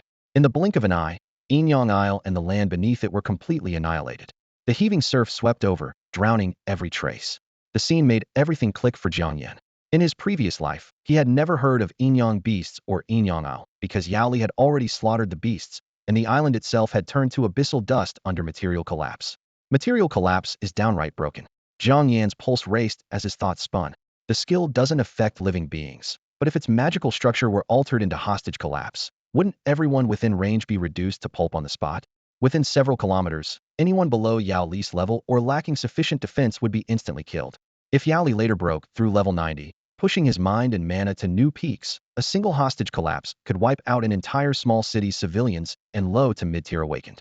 The more he thought about it, the more shaken he felt. This was a devil's skill with the makings of a godslayer. Let's go. For now, only the few of us know the truth about the Inyong beasts and Inyong Isle. Yao Li drew back his gaze, vaulted onto the swift wyvern, and took a seat beside Jiang Yan. I trust you're not dumb enough to leak a lifesaver like this. If word gets out, Anyone stronger or higher level than you will fixate on you and your sister and kill you both for the Inyong reversal magic crystal. Jiang Yan nodded in silence. He knew that once exposed, this family heirloom would become a death warrant. He added, the fact that I can dismantle gear without damage can't get out either. Otherwise, people will line up to force me to crack their magic crystals, and the big shots at the Hunters Association will work me like a draft animal. Relax. A treasure like you? I'd stash you away and enjoy you all by myself. Why would I share? Yao Li laughed, steering the swift wyvern into the sky and knifing east across the blood sea. Jiang Yan curled his lip. So I'm a treasure when you need me, and just a kid when you don't, huh? The level 56 swift dragon flew faster than the speed of sound, but with a windshield surrounding them. Yao Li and Jiang Yan sitting on its back felt as if they were inside an airplane completely unaffected by wind pressure and without any deafening sonic booms. Before flying out of the blood sea, Yao Li turned his head and reminded, when we attack the tower later, you'd better cover your face so those Japanese don't recognize you, and put a bounty on your head. Jiang Yan retrieved a panda mask from his storage ring, the same one he wore when visiting the underground black market, and put it on his face. He asked in return, what about you? Don't you need a disguise? I've killed so many Japanese awakeners they could form a long line. I've been wanted for ages. Yao Li shrugged dismissively. Besides, I'm level 84. Once I reveal that level, they can recognize me just by my skills. Whether I wear a mask or not makes no difference. Over an hour later, the swift dragon crossed the vast blood sea and descended upon the eastern part of the western demon continent, the Dongying continent. This was territory in the demon realm that the Japanese had seized first, and they had shamelessly named the entire continent after themselves. The dragon is too conspicuous and easily spotted. We'll go through the forest, Yao Li said as he dismissed his Mount Midair, grabbed Jiang Yan by the collar, and dove down in free fall, hovering steadily just 2 meters above the ground. You're actually not scared? Yao Li raised an eyebrow. Jiang Yan remained calm. If you really wanted me dead, you'd have plenty of ways to do it. Since I'm still valuable to you, you won't let me die, so naturally, I'm not afraid. He didn't mention that he possessed resurrection skills and had long since lost his fear of death. You've got both guts and ability. Yao Li rarely offered praise. Too bad you awakened 2 Frank classes. If your main combat class were even crank, I wouldn't feel like my daughter is a flower stuck in cow dung. Jiang Yan's mouth twitched. Even if making comparisons, shouldn't it be him the flower stuck in his daughter's cow dung? He couldn't be bothered to explain, especially since Yao Kursin was willing to risk her life for him. Enough chatter. Let's destroy the tower first, then retreat before their strong fighters arrive. Jiang Yan took the lead. Seeing him head straight toward the target direction, Yao Li was surprised. How do you know the teleportation tower is that way? Jiang Yan couldn't reveal his rebirth secret, so he answered vaguely. I studied the map. This is the demon extinction forest, with 1 tower on each of the eastern and western perimeters. You can tell by the density of the tree canopy. All right, impressive, but you're just too slow. Without another word, Yao Li hoisted Jiang Yan onto his shoulder. Spiritual light flashed beneath his feet as he covered hundreds of kilometers in minutes, reaching the eastern teleportation tower area of the demon extinction forest within half an hour. At that moment, 4 Japanese awakeners who had just returned from hunting emerged from the tower entrance, 3 men and 1 woman. The highest level male was level 41, while the lowest level female had just broken through level 30. The level 41 is mine. I need the experience, Jiang Yan said. Before his words finished, he activated instant movement twice in succession, instantly appearing before the level 41 male. His Demon King sword struck out, triggering a lucky critical hit. The man had just exited the tower completely unprepared, and Jiang Yan had already severed his head. Killed level 41 Japanese player, gained 2050 experience points. Killing within the same race normally yields no experience, but although the Japanese are also human, the system classifies them as a different bloodline from the Chinese, so Jiang Yan still received rewards for the kill. This is precisely why, after the Demon Realm invasion and class awakening, those with mixed genes found themselves in increasingly perilous situations as long as they weren't of the same bloodline. Killing them or being killed by them would yield experience points. Magnet and Soft were perfect examples. Hybrids grafted by Poison Dragon could gain experience from killing Poison Dragon, and vice versa. At that moment, Jiang Yan used teleportation to flash behind the level 41 Japanese player and beheaded him with a single sword strike, the entire motion as swift as shifting light and shadow. Yao Li stood frozen in place. Was this kid really only level 42? After just 1 month since awakening, he dared to kill without the slightest hesitation? Recalling how level 69 Lin Bo had his throat cut during their last sparring match, Yao Li figured the instant kill was quite reasonable. Shock aside, the battlefield allowed no delays. Yao Li raised his hand, blade flashing, and the other 3 Japanese players fell before they could even cry out. He noticed Jiang Yan crouching down, quickly stripping a storage ring from the dead man's finger, and couldn't help but urge. This low-level gear isn't worth much. Hurry and dismantle the tower before nearby Japanese players spot us and send over a few level 80s. Without looking up, Jiang Yan laughed and cursed back. You're loaded. So naturally you look down on a mere level 20 storage ring and level 40 samurai sword. I'm broke, this stuff is big money to me. Unfortunately, the other three corpses had no rings on their hands, so he reluctantly got up and rushed into the tower. Compared to the Chinese Hunter Association's teleportation towers, the Japanese tower was practically amateur. The outer shell was just level 50 ordinary metal construction, with doors that opened with a simple push. Chinese teleportation towers, however, were level 65 heavy armored defensive structures, with the only entrance being a gravity stone door embedded with level 20 weightlessness crystals that awakeners and monsters below level 20 couldn't even budge. The teleportation platform inside was even more pathetic, embedded with only a single level 15 teleportation crystal, and to extend the transmission range to several thousand kilometers, they had to cram in a bunch of earth magic stones for amplification. In contrast, every Hunter Association tower featured both heavy armor-grade defense and high-tier crystal double insurance. Jiang Yan rushed to the teleportation platform, pressed both hands against the cold magic ore, and activated Dismantle. The skill triggered, sending pale golden lights spreading along the patterns and precisely extracting the level 15 teleportation crystal. With the core crystal removed, the platform instantly went dark, and the tower on the far end was forcibly disconnected due to exceeding range limits the Japanese could no longer cross over. Taking advantage of the temporary halt in teleportation, Jiang Yan shouted once more, "Dismantle." Jiang Yan immediately proceeded to carefully dismantle the earth magic stones from beneath the teleportation platform's foundation, abandoning the other materials entirely. Compared to the teleportation crystals and earth magic stones, those items were worthless. Let's go, let's go. We need to hurry and dismantle the tower on the other side, he urged in a low voice. If those Japanese players discover they can't teleport, they'll definitely suspect this tower has been destroyed and rush over from the other teleportation tower to investigate. Yao Li raised his hand and swept dozens of earth magic stones along with that level 15 teleportation crystal into his storage ring.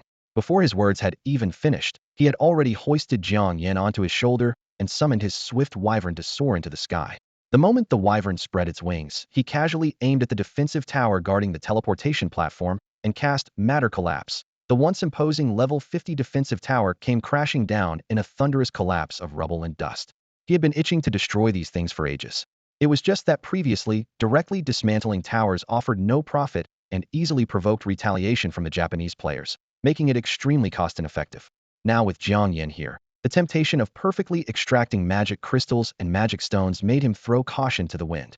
At this thought, his face flushed red with excitement, his breathing quickened, and he slapped the wyvern's neck scales hard. Faster. Speed up. We must dismantle the other tower before those level 80-something Japanese players realize what's happening. When the Japanese players still hunting in the demon extinction forest can't get back, they'll have no choice but to become dinner for the magical beasts once night falls. With the wind acceleration skill activated, the swift wyvern let out a piercing shriek as it cut through the gale, covering 1,000 miles in less than half an hour before landing heavily in front of the teleportation tower in the western part of the demon extinction forest. The Japanese player guarding the tower looked up, his eyes mixing fear and rage. It's a Chinese player. Level 84. I recognize him's the Chinese merchant Dali. Before he could finish speaking, Yao Li suddenly teleported in front of him and brought down a level 70 long-handled dao from his shoulder, cleaving the level 52 Japanese player in half, blood splattering across the tower's base. Chattering nonsense was definitely cursing me, he spat. Jiang Yan's mouth twitched. This guy is level 84. Killing a level 52 Japanese player won't give him any experience. Yet he deliberately didn't leave the kill for me, making me lose out on a huge chunk of profit. As if hearing his silent complaint, Yao Li explained grimly. He had a magic communication device had to kill him instantly, or he'd call for backup. Hurry up and dismantle the tower. With that, he charged toward the perimeter with his blade, clearing out the Japanese awakened players who were gathering. Jiang Yan stopped dwelling on it and flashed into the tower. With no one teleporting in the immediate vicinity, he immediately activated his skill and carefully extracted the level 17 teleportation crystal from the tower's core. The Japanese teleportation towers were originally equipped with level 30 to 40 magic crystals, but frequent destruction by high-level domestic hunters meant each loss would downgrade the crystals, leaving most at only the teens level now. While Yao Li hunted down the reinforcements outside, Jiang Yan used his dismantling skill twice more, collecting all the earth magic stones as well. Afterward, he released his magnet to mark a teleportation point here for future use. Almost simultaneously, Yao Li finished killing the surrounding Japanese awakened players, looted the magic communication device and storage ring from that level 52 corpse, and hurried into the tower. Finished dismantling? One of those Japanese players called for backup. We need to get out of here fast. I've already extracted the earth magic stones and magic crystals into my storage ring. Jiang Yan withdrew the magnet in what appeared to be a casual motion, but he had actually secretly marked a teleportation point in the ruins. Yali assumed he was simply setting up surveillance and remained completely unaware of the true purpose. Once the dismantling was confirmed complete, Yali acted decisively, pushing out with both palms as dark red ripples of matter collapse instantly devoured the entire teleportation tower. Bang! The tower crumbled into debris with a dull rumble, even its foundation collapsing into the ground. Without waiting for the dust to settle, Yali grabbed Jiang Yan, hoisted him onto his back, and with a push of his toes, charged into the dense forest. We absolutely cannot fly now once we're airborne. We become sitting ducks, he explained while running, his tone seasoned, clearly indicating he had plenty of experience with these hit-and-run operations. Whoosh whoosh. Yao Li's figure flickered between the branches, racing along the ground like a phantom. The mid- and low-level magical beasts and Japanese they encountered along the way could only catch a fleeting shadow, unable to make out their appearance. In just a few minutes, the two had covered dozens of miles. Suddenly, a tremendous magical force descended from the sky, as if pressing down the entire forest. Yao Li immediately suppressed his aura and said in a low voice, stronger than meat least in 85th-level Japanese. They moved fast. At that moment, above the towering trees, an 87th-level Japanese riding a bone dragon plummeted down, heading straight for the western teleportation tower. The tower area had become rubble, with 9 corpses scattered about. The middle-aged Japanese man, around 40 years old, had a face dark with rage. He recognized a familiar face among the corpses, his brow furrowing sharply as he approached the body that had been cleaved in half from head to waist. This person was 52nd level and the son of his good friend, yet had died so brutally here. Who could it be? Kuroki Susuk's eyes blazed with fury as magical power in his right hand transformed into swirling black energy, forcibly rejoining the severed corpse. Soul extraction. The sinister magic circle unique to necromancers blazed to life as he forcibly seized fragments of the deceased soul, searching through memories from the moment of death. The name that emerged from those memories filled him with explosive rage. Yaoli, come out here. The hellish roar swept across 100 miles. Every low-level magical beast, an awakener who heard that furious bellow felt their minds ring and hearts tremble. Even from dozens of kilometers away, Jiang Yan felt a sharp pain in his head and sudden darkness before his eyes. Kuroki Susuk. Jiang Yan's heart sank. Having been reborn from his previous life, he knew the world's strongest fighters like the back of his hand, particularly keeping close tabs on Japan's powerhouses. Though Kuroki Susuk was only 87th level, he was Japan's strongest. Even looking globally, the 5 peak awakeners who had broken through to the 90th level were reluctant to provoke this man lightly. It was clear that Yaoli had quite the nerve. He still looked completely nonchalant as he carried Jiang Yan on his shoulder, continuing to sprint wildly through the forest while saying casually, I never expected Kuroki Susuk to personally come to the Demon Annihilation Forest. Good thing I was smart enough not to ride the fat dragon and flee directly, otherwise even if I could escape, you would have died in the aftermath of our battle. Jiang Yan, lying on his shoulder and struggling to steady himself, said, Kuroki Susuk is probably around level 87 now, right? That guy's necromancer class is extremely terrifying. If you really faced him heathen, even if you could escape, you'd most likely be severely injured. I indeed can't beat him, and getting badly hurt would be normal. Yao Li's lips curved into a smile. But it wouldn't be that easy for him to kill me either. He can control 9 undead skeletons simultaneously, several of which are over level 80. But if it really came to a life-or-death fight, it wouldn't be a hopeless situation for me. Yao Li's profession was alchemist. Though officially classified as a main combat class, it was essentially similar to a craftsman, even more heaven-defying than ordinary craftsmen. Offensive capability? Almost none. Destructive power? Maxed out. Material synthesis, elemental transformation, material destruction, and collapse. Except for living beings, he could manipulate almost anything. Dried herbs he pulled out could instantly be transformed into potions. A clear spring could be frozen into solid ice. The soil beneath his feet could be instantly hardened into massive stones. Metal materials could be melted and forged at will, instantly combined into various tools. This nearly omnipotent control made him extremely formidable in interference, destruction, and defense, which was also his confidence in not fearing Kuroki Susuk's future retaliation. Add to this the broader context. Globally, only 5 people had broken through level 90, with China claiming 2 of them. In terms of the number of experts above level 80, China also led by a wide margin. No matter how furious Kuroki Susuk became, he wouldn't dare rashly enter China's dungeon territories, or he might instantly become someone else's experience package. In just a brief moment, Yao Li had sprinted hundreds of kilometers, penetrating through the Demon Annihilation Forest while crossing 1/5 to 1/6 of the eastern continent's territory. This should be far enough. He stopped, released a swift flying dragon from his storage ring, mounted it himself, then placed Jiang Yan at the front dragon neck position. Low altitude, full speed flight. The swift flying dragon spread its wings and dove, cutting through the air. Half an hour later, they crossed the Blood Sea and reached the western demon continent's monster forest that Demon Hunter Town had only recently begun exploring. Another half hour later, they emerged from the dense forest, and the walls of Demon Hunter Town appeared in the sunset. Dolly Trading Company branch outpost. Pushing through the door, Yao Li raised his hand to indicate. I plan to build a teleportation platform in Demon Hunter Town. This place has abundant resources and will definitely grow into a second Hunter City within a few years. Jiang Yan nodded, handed him the teleportation magic crystal and earth magic stone, and casually released Ruan from his ring. Then you take your time with that. I'll take Magnet out hunting and leveling while it's still light. I'll take Ruan back first, for your daughter. Wait. Yao Li called out to him, casually tossing over a storage ring. This is the storage ring from that level 52 Japanese guy. There's a level 50 katana inside, with a level 50 magic crystal core. I only owe you 2 crystals now. I'll make up the difference later.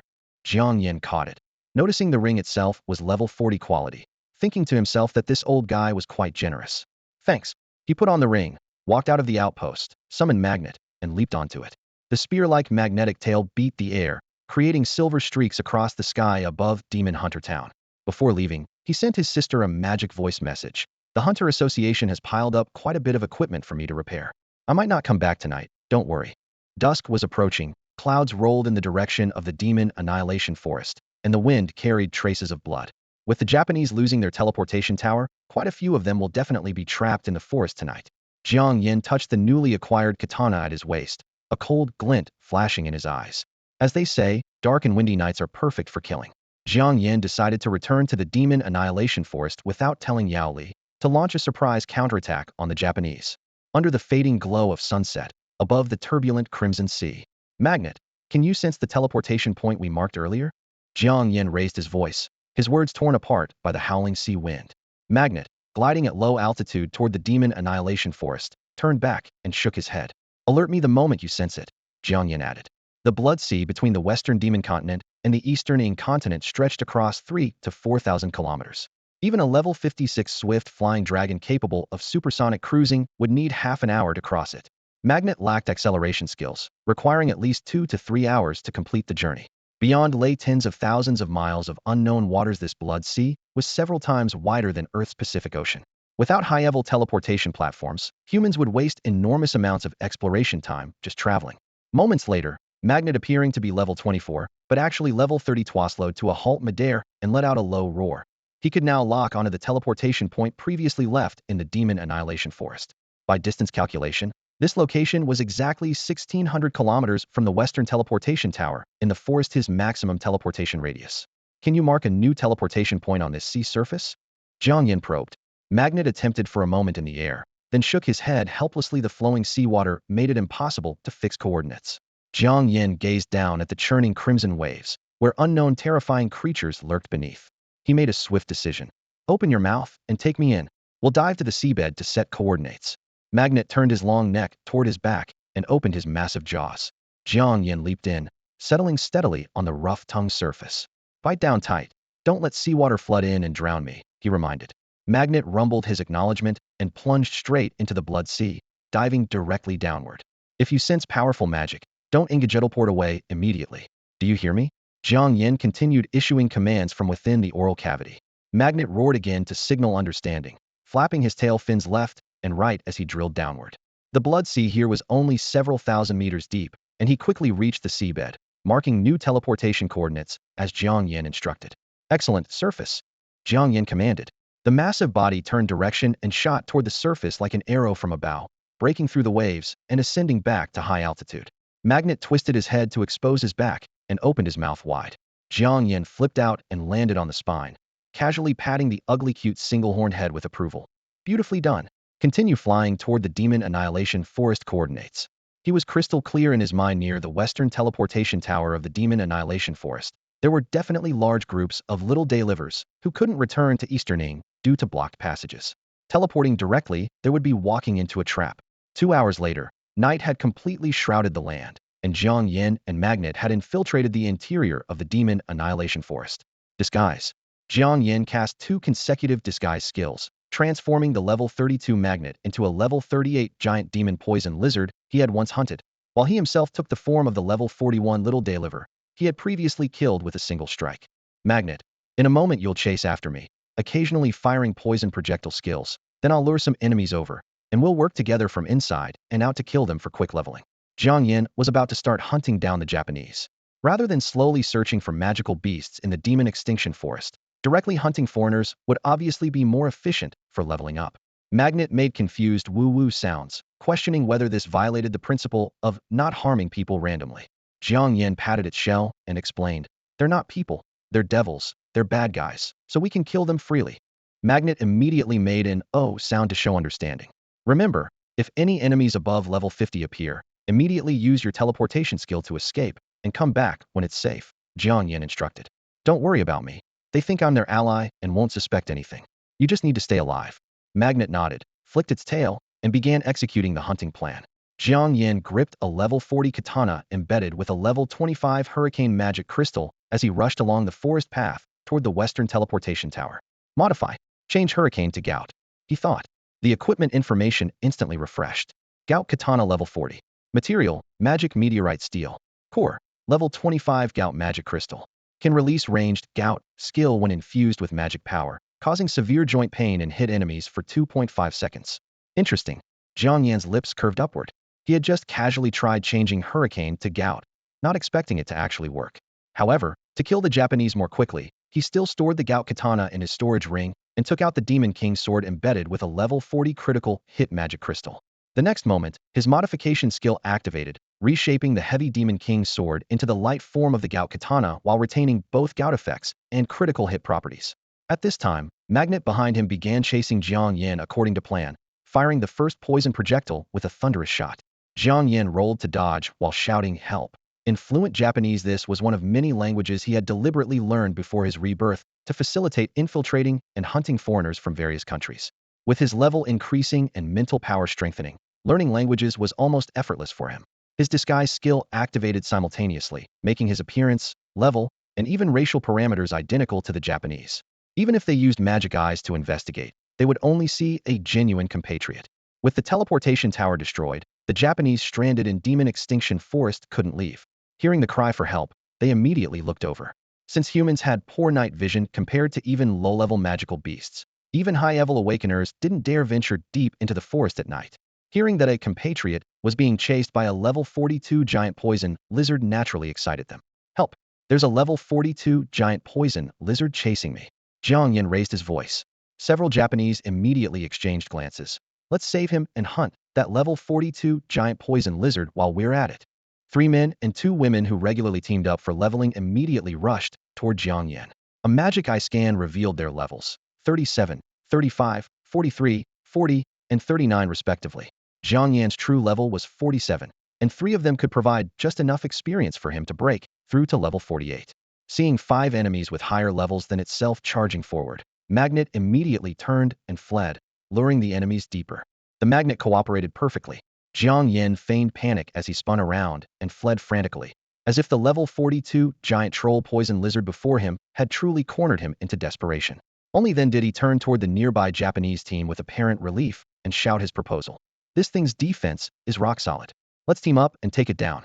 I won't steal the killing blow experience, but if it drops a magic crystal, we split the corpse and crystal at market price. Deal. Deal." The level 43 Japanese male in their group used his magic eye to scan and discovered Jiang Yan was only level 41, immediately nodding in agreement. With their team's firepower, solo grinding a level 42 giant troll poison lizard would not only be time-consuming, but could result in serious injuries. Having external support was naturally welcome. "Let's go? It's been chasing me this whole way, and let it escape." Jiang Yan roared, leading the charge in a tactical retreat, reversing direction to pursue the magnet disguised as a giant troll poison lizard. "It's too fast. Do you have any crowd control support?" Jiang Yan asked. "I can slow it down." The level 37, short and stocky female team member raised her searchlight-shaped magic device, releasing a deceleration beam. Jiang Yan secretly signaled through his mental contract with the magnet, and it suddenly swerved around a thick tree ahead, causing the beam to graze past the trunk and miss completely. Damn it, it dodged at just the right moment. The heavy-set woman refused to give up and cast her skill again. But the magnet seemed to anticipate her moves, weaving left and right, consecutively evading several deceleration beams. The group pursued deeper into the forest for over 10 miles. Only then did Jiang Yan signal the magnet that it could get hit now. The next deceleration beam struck precisely, causing the magnet's body to stiffen and its speed to drop by 37 instantly. Finally got it. Now watch this. Another level 35 female team member raised her hand to activate a paralysis skill. Just as the syringe phantom began forming during the casting animation, Jiang Yan preemptively used his instant cast, Modify, changing paralysis to Euphoria.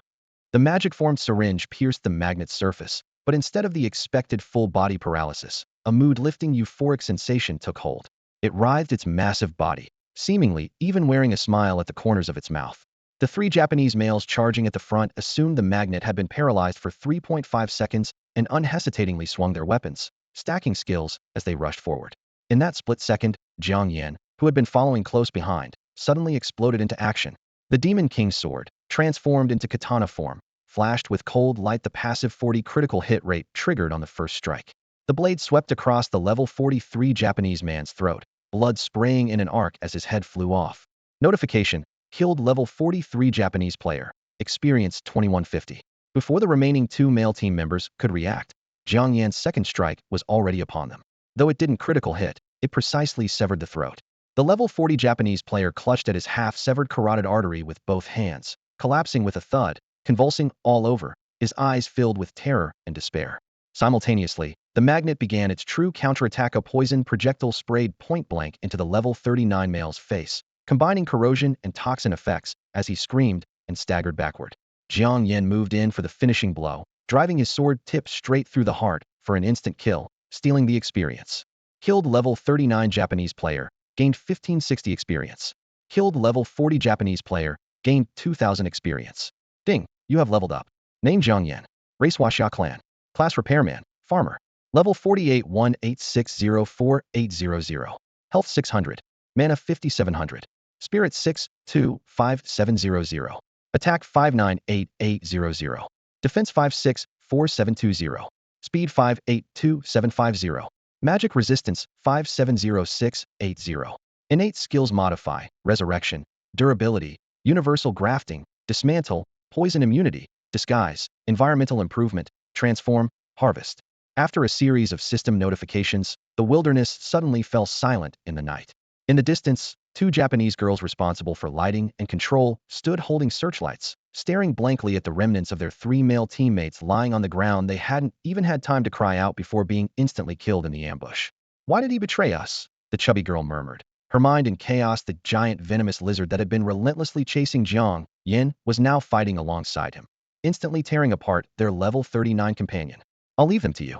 After you kill them, remember to use venom to destroy the bodies and eliminate all traces," Jiang Yan instructed the giant venomous lizard in fluent Huaxia, his voice so calm it sounded like he was discussing the weather. The two girls suddenly snapped to attention. "He's speaking Huaxia. He's from Huaxia?" "No, the magic eye shows he's Japanese," the thin girl said tremblingly. "Traitor.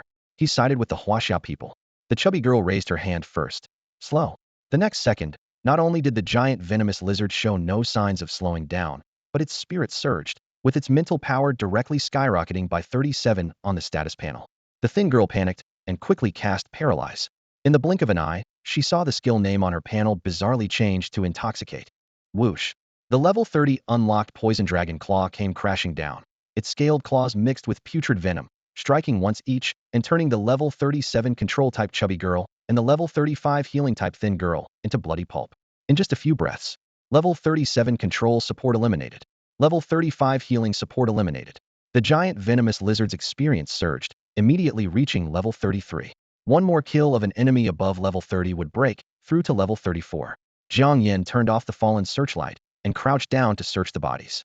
Equipment from all 5 Japanese team members was quickly stuffed into his clothes. Level 43 male leader dropped a level 28 storage ring containing a large amount of supplies. Level 37 chubby girl dropped a level 5 storage ring, unfortunately mostly filled with miscellaneous items. The other 3 had mediocre equipment, but the materials and components combined were still considerable. "Corrode all their bones completely," he commanded coldly.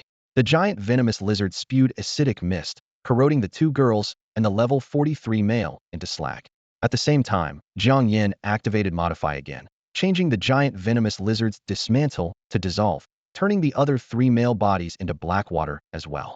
With this treatment, even if Kuroki Suzuki arrived, he wouldn't be able to find the bodies, much less use skeleton summoning or soul extraction to investigate their experiences. This teamwork deserves full marks, Jiang Yan said with satisfaction, patting the giant venomous lizard scales. The disguise time was nearly at its limit. Let's go hunt magical beasts first. When the cooldown ends, we'll come back to ambush more of these little devils, he calculated. The night was still long enough for him to harvest repeatedly. A flash of light, and the disguise effect wore off. Jiang Yan returned to his original appearance, and the level 41 Japanese on his status panel instantly faded away. The next moment, he used Modify again, adjusting his panel from level 48 down to level 43, continuing to play the pig to eat the tiger. If all goes well, I'll break through level 50 tonight and surpass level 49 Yao Kursen. Jiang Yan pocketed the 2 storage rings, his gaze glinting coldly in the night, becoming the undisputed first place on the freshman level rankings. The disguise skill had a cooldown time of 100 minutes, and Jiang Yan was now level 48, allowing him to maintain the disguise for 48 minutes.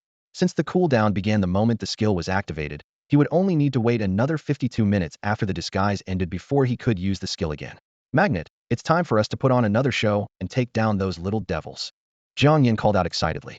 In just 1 short hour, he had led Magnet in hunting several magical beasts above level 30, causing Magnet's level to skyrocket to 35, a full 10 levels higher than Ruan.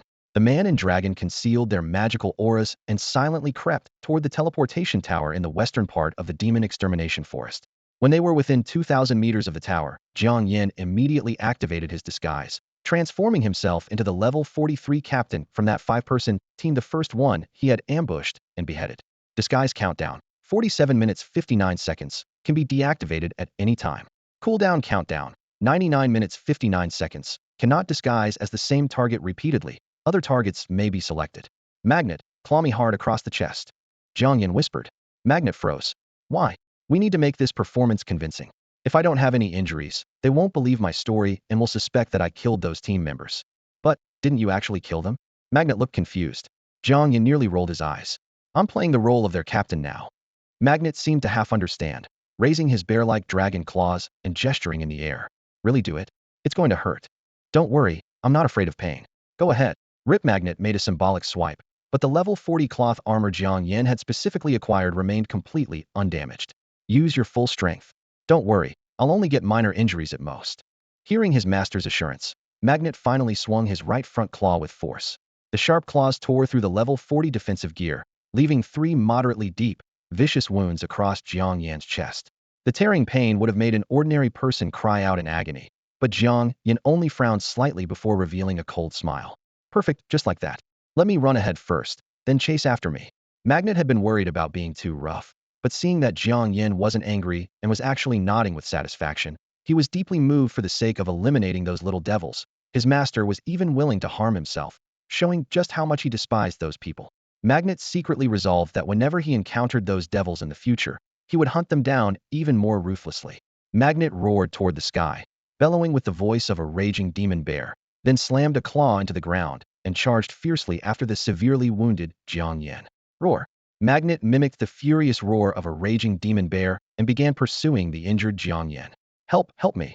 Jiang Yan's voice echoed through the darkness, filled with terror and agony. At the edge of the demon annihilation forest, the teleportation platform lay in ruins. Hundreds of stranded Japanese had no choice but to camp near the wreckage for the night.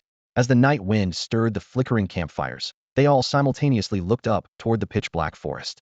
Did someone just call for help? I heard a magical beast roar nearby. Someone's definitely being hunted. Could it be that rescue team that went in?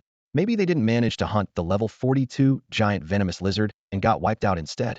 Discussions erupted throughout the camp, but eventually someone reached a conclusion. Don't go. The demon annihilation forest is 10 times more dangerous after dark. At least we have a few level 60 powerhouses protecting us here. Going in there would be suicide.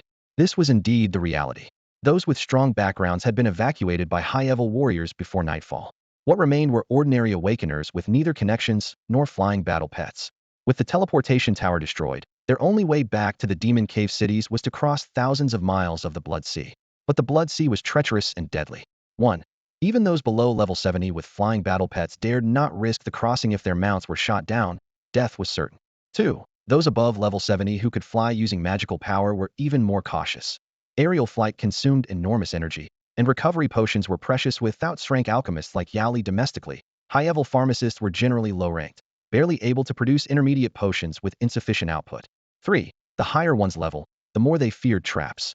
They worried this might be an enemy ambush and wouldn't take risks unless their closest family members were trapped. Unless the Hunters Association could produce a backup teleportation crystal, rebuilding the platform would require robbing Peter to pay Paul. These harsh realities left the low and mid-level Japanese hoping for protection from the few level 60 powerhouses in camp to survive the night. Help me! Jiang Yan's intermittent cries for help echoed from the forest again. As everyone hesitated, a level 62 Japanese detected the magical fluctuations from Jiang Yan and Magnet. A flash of determination crossed his eyes as he charged alone into the forest. Magnet, run!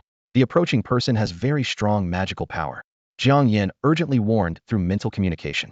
Magnet immediately turned and fled, putting on a show of being terrified by the powerful aura, running frantically.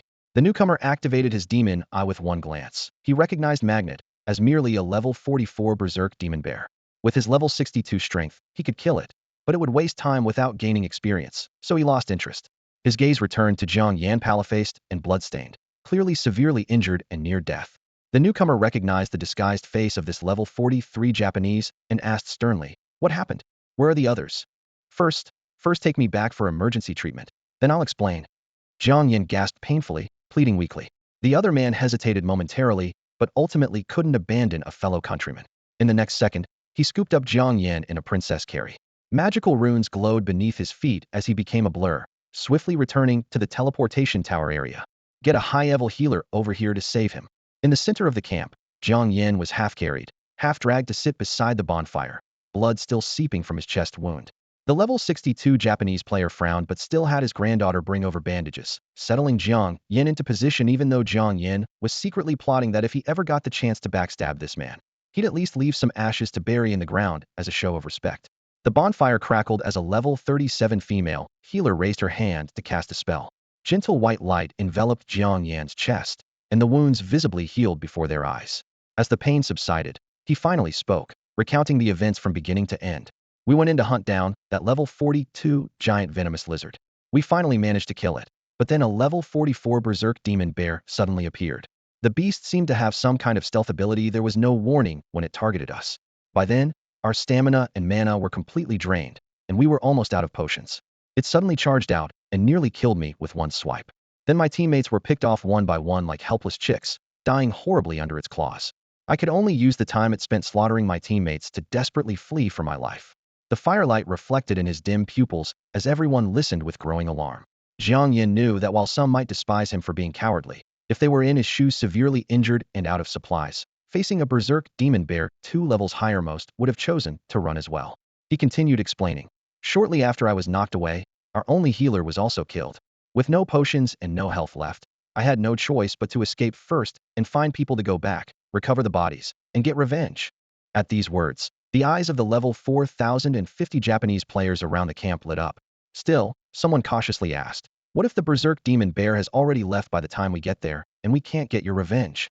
Jiang Yan gritted his teeth. "As long as you help me bring back my teammates' bodies, I'll still pay 3 magic crystals." The level 62 Japanese player weighed the pros and cons, but ultimately remained unmoved by the reward, concerned for his granddaughter's safety. The other level 60 players who were training people also shook their heads. However, those level 4050 Japanese players generally lacked level 3040 magic crystals and were clearly tempted. After a moment, a lean man stepped forward, speaking rapidly. "I'm a level 54 assassin.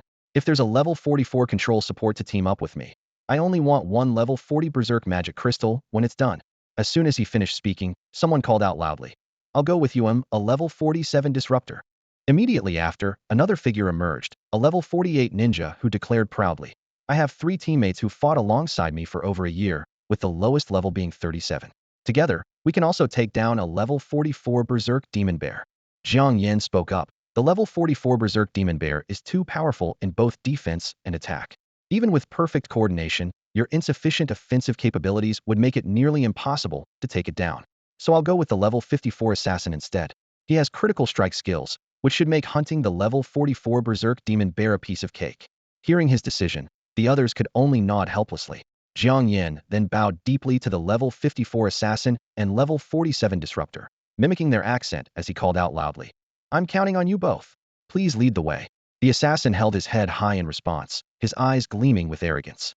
The disruptor pulled a magical searchlight from his backpack, pressed the switch, and a pale cone of light immediately pierced through the darkness. Jiang Yan rushed ahead to lead the way, entering the silent forest. Shortly after stepping into the woods, the disruptor suddenly reminded him, I'm casting an area effect sensory weakening spell. Within a 470-meter radius, all creatures below my level will have their perception reduced by 47. You might be affected too, but don't worry, just keep leading the way. Before he finished speaking, gray-white magical patterns lit up at his fingertips targeting Jiang Yan directly. Sensory weakening. Jiang Yan could have easily changed the effect to sensory enhancement before the spell hit, but they were still close to the teleportation tower. Exposing his heaven-defying modification ability so recklessly would be too risky, and he couldn't guarantee he could instantly kill both men. So he chose to endure. The moment the spell struck, Jiang Yan's vision, hearing, and magical perception plummeted by 47, lasting for 47 seconds. This guy's really cunning. Jiang Yan cursed silently. Claims it's an area effect, but he's only targeting me. He's probably planning to conspire with that assassin to kill and rob me. He pretended not to notice and continued walking briskly ahead. If they really intended to strike, they wouldn't make noise now. Any commotion would bring people from the teleportation tower running, and they were obviously still thinking about looting his teammates' equipment. Behind him, the disruptor gave the assassin a meaningful look and made a throat-slitting gesture. He whispered, Matsa Shitakin, I want his storage ring. Everything else is yours. The assassin nodded without hesitation. The two had known each other for a long time, and neither worried about betrayal. There were two reasons. First, the assassin already had a storage ring and didn't need to risk turning on his partner. Second, the disruptor lacked offensive skills, so even if he weakened the assassin, he couldn't possibly kill a level 54 companion above his own level. The 47 seconds passed in a flash, and Jiang Yan's perception returned to normal. The disruptor asked, how much farther? If it's still a long way, I won't waste magic maintaining the interference field. About a few thousand meters more. Jiang Yan replied. The disruptor withdrew his magical fluctuations, gripped the magical searchlight, and moved to Jiang Yan's right side, shrugging. All right, I'll stop it for now. Meanwhile, the assassin activated his stealth skill. His form refracted like water waves, instantly vanishing into the void as he silently crept to Jiang Yan's left side.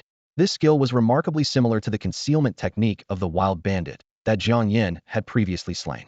With sufficient magic, the level 54 assassin could maintain stealth for up to 54 minutes. However, they didn't know that Jiang Yan was born with full magical power and had extremely sensitive perception of magical fluctuations. He instantly detected the faint, nearly dissipated magical presence on his left. One on each side, planning to kill and loot? Jiang Yan sneered inwardly. Too bad you're the real prey here. The bushes ahead rustled slightly, and a dark massive shadow loomed faintly visible. Jiang Yan announced in a low voice, We're here. That's where the berserk demon bear is. As Jiang Yan's words fell, the two finally couldn't restrain themselves and made their move. Jiang Yan was currently at level 48, while the disruptor was only level 47.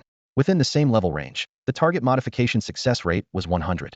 Thus, the originally negative effect of personal attributes reduced by 40 for 4 seconds instantly reversed to personal attributes increased by 40 for 4 seconds. Jiang Yan's base attack of 598 points surged to 837, and when combined with the Demon King Sword's inherent 800 attack points, it reached a staggering 1637 points. Although this enhancement wasn't as powerful as Yao Kursen's blessing that boosted both personal and equipment attributes, the mere 40 increase in personal attributes was enough to make his stats completely overwhelm the level 54 assassin. At that moment, the assassin launched his thrust ability. He emerged from stealth on Jiang Yan's left side, his blade shooting toward Jiang Yan's heart like a bullet. Earlier, Jiang Yan had deliberately let the magnet tear 3 large gashes across his chest as part of his act, with one perfectly exposing his heart area, exactly what the assassin needed for a close-range instant kill. However, Jiang Yan had been prepared all along. The instant he sensed the opponent's magical energy flow, he activated the level 25 instant movement crystal in his boots, flashing away from the blade while positioning himself to the assassin's right side. Taking advantage of the enemy's post-thrust vulnerability and defensive gap, he drew his Demon King Sword, now transformed into a katana, and struck fiercely at the assassin's exposed neck. Flash. Though this strike wasn't a critical hit, under the 40 enhancement, Jiang Yan's attack completely shattered the opponent's defense, with the blade slicing straight through the throat. Forced out of stealth, the assassin looked down in shock, seeing his thrust had missed while feeling a sudden chill at his throat as blood gushed from his chin. He couldn't comprehend how his stealth and thrust had been evaded, nor could he understand how this supposedly weakened level 43 target had instantly counterattacked. While he stood stunned, Jiang Yan swung his blade a second time. The 1637 attack points triggered a double critical hit, dealing 3,274 damage in one devastating blow. With this strike, Jiang Yan completely severed the assassin's head. Blood gushed from the clean cut across the neck as the assassin felt his vision spinning wildly. Filled with terror, he watched his headless body collapse to the ground with a thud, his eyes wide open in death.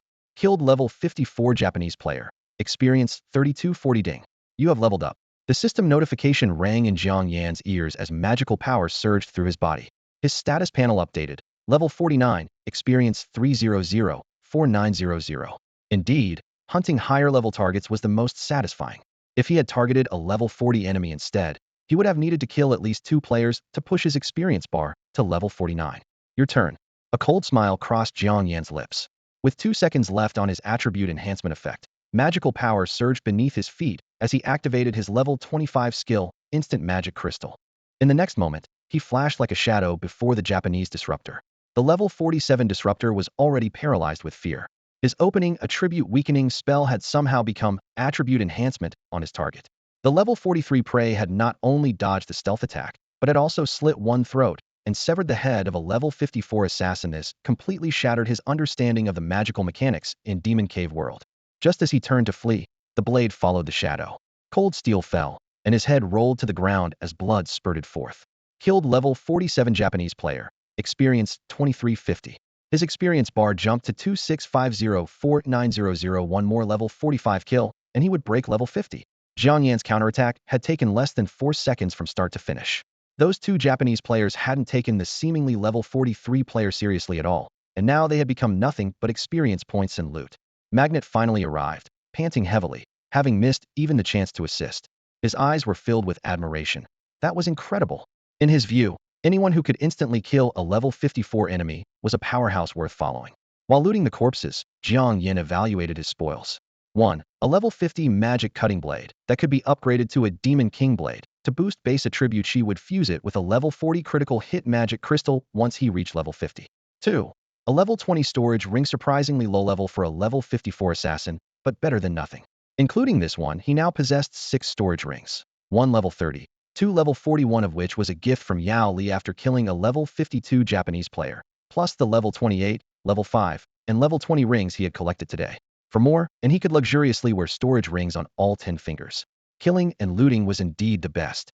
He stripped off all equipment and shoes, stuffing everything into the rings, not even leaving bloodstains behind. Jiang Yan looked up and commanded, "Magnet, quickly dispose of the bodies. Then we'll give these Japanese players something even more brutal." How is it that over an hour has passed, and they still haven't returned? The campfire crackled, sparks drifting into the night. Beneath the ruins of the teleportation tower, a group of Japanese players whispered among themselves.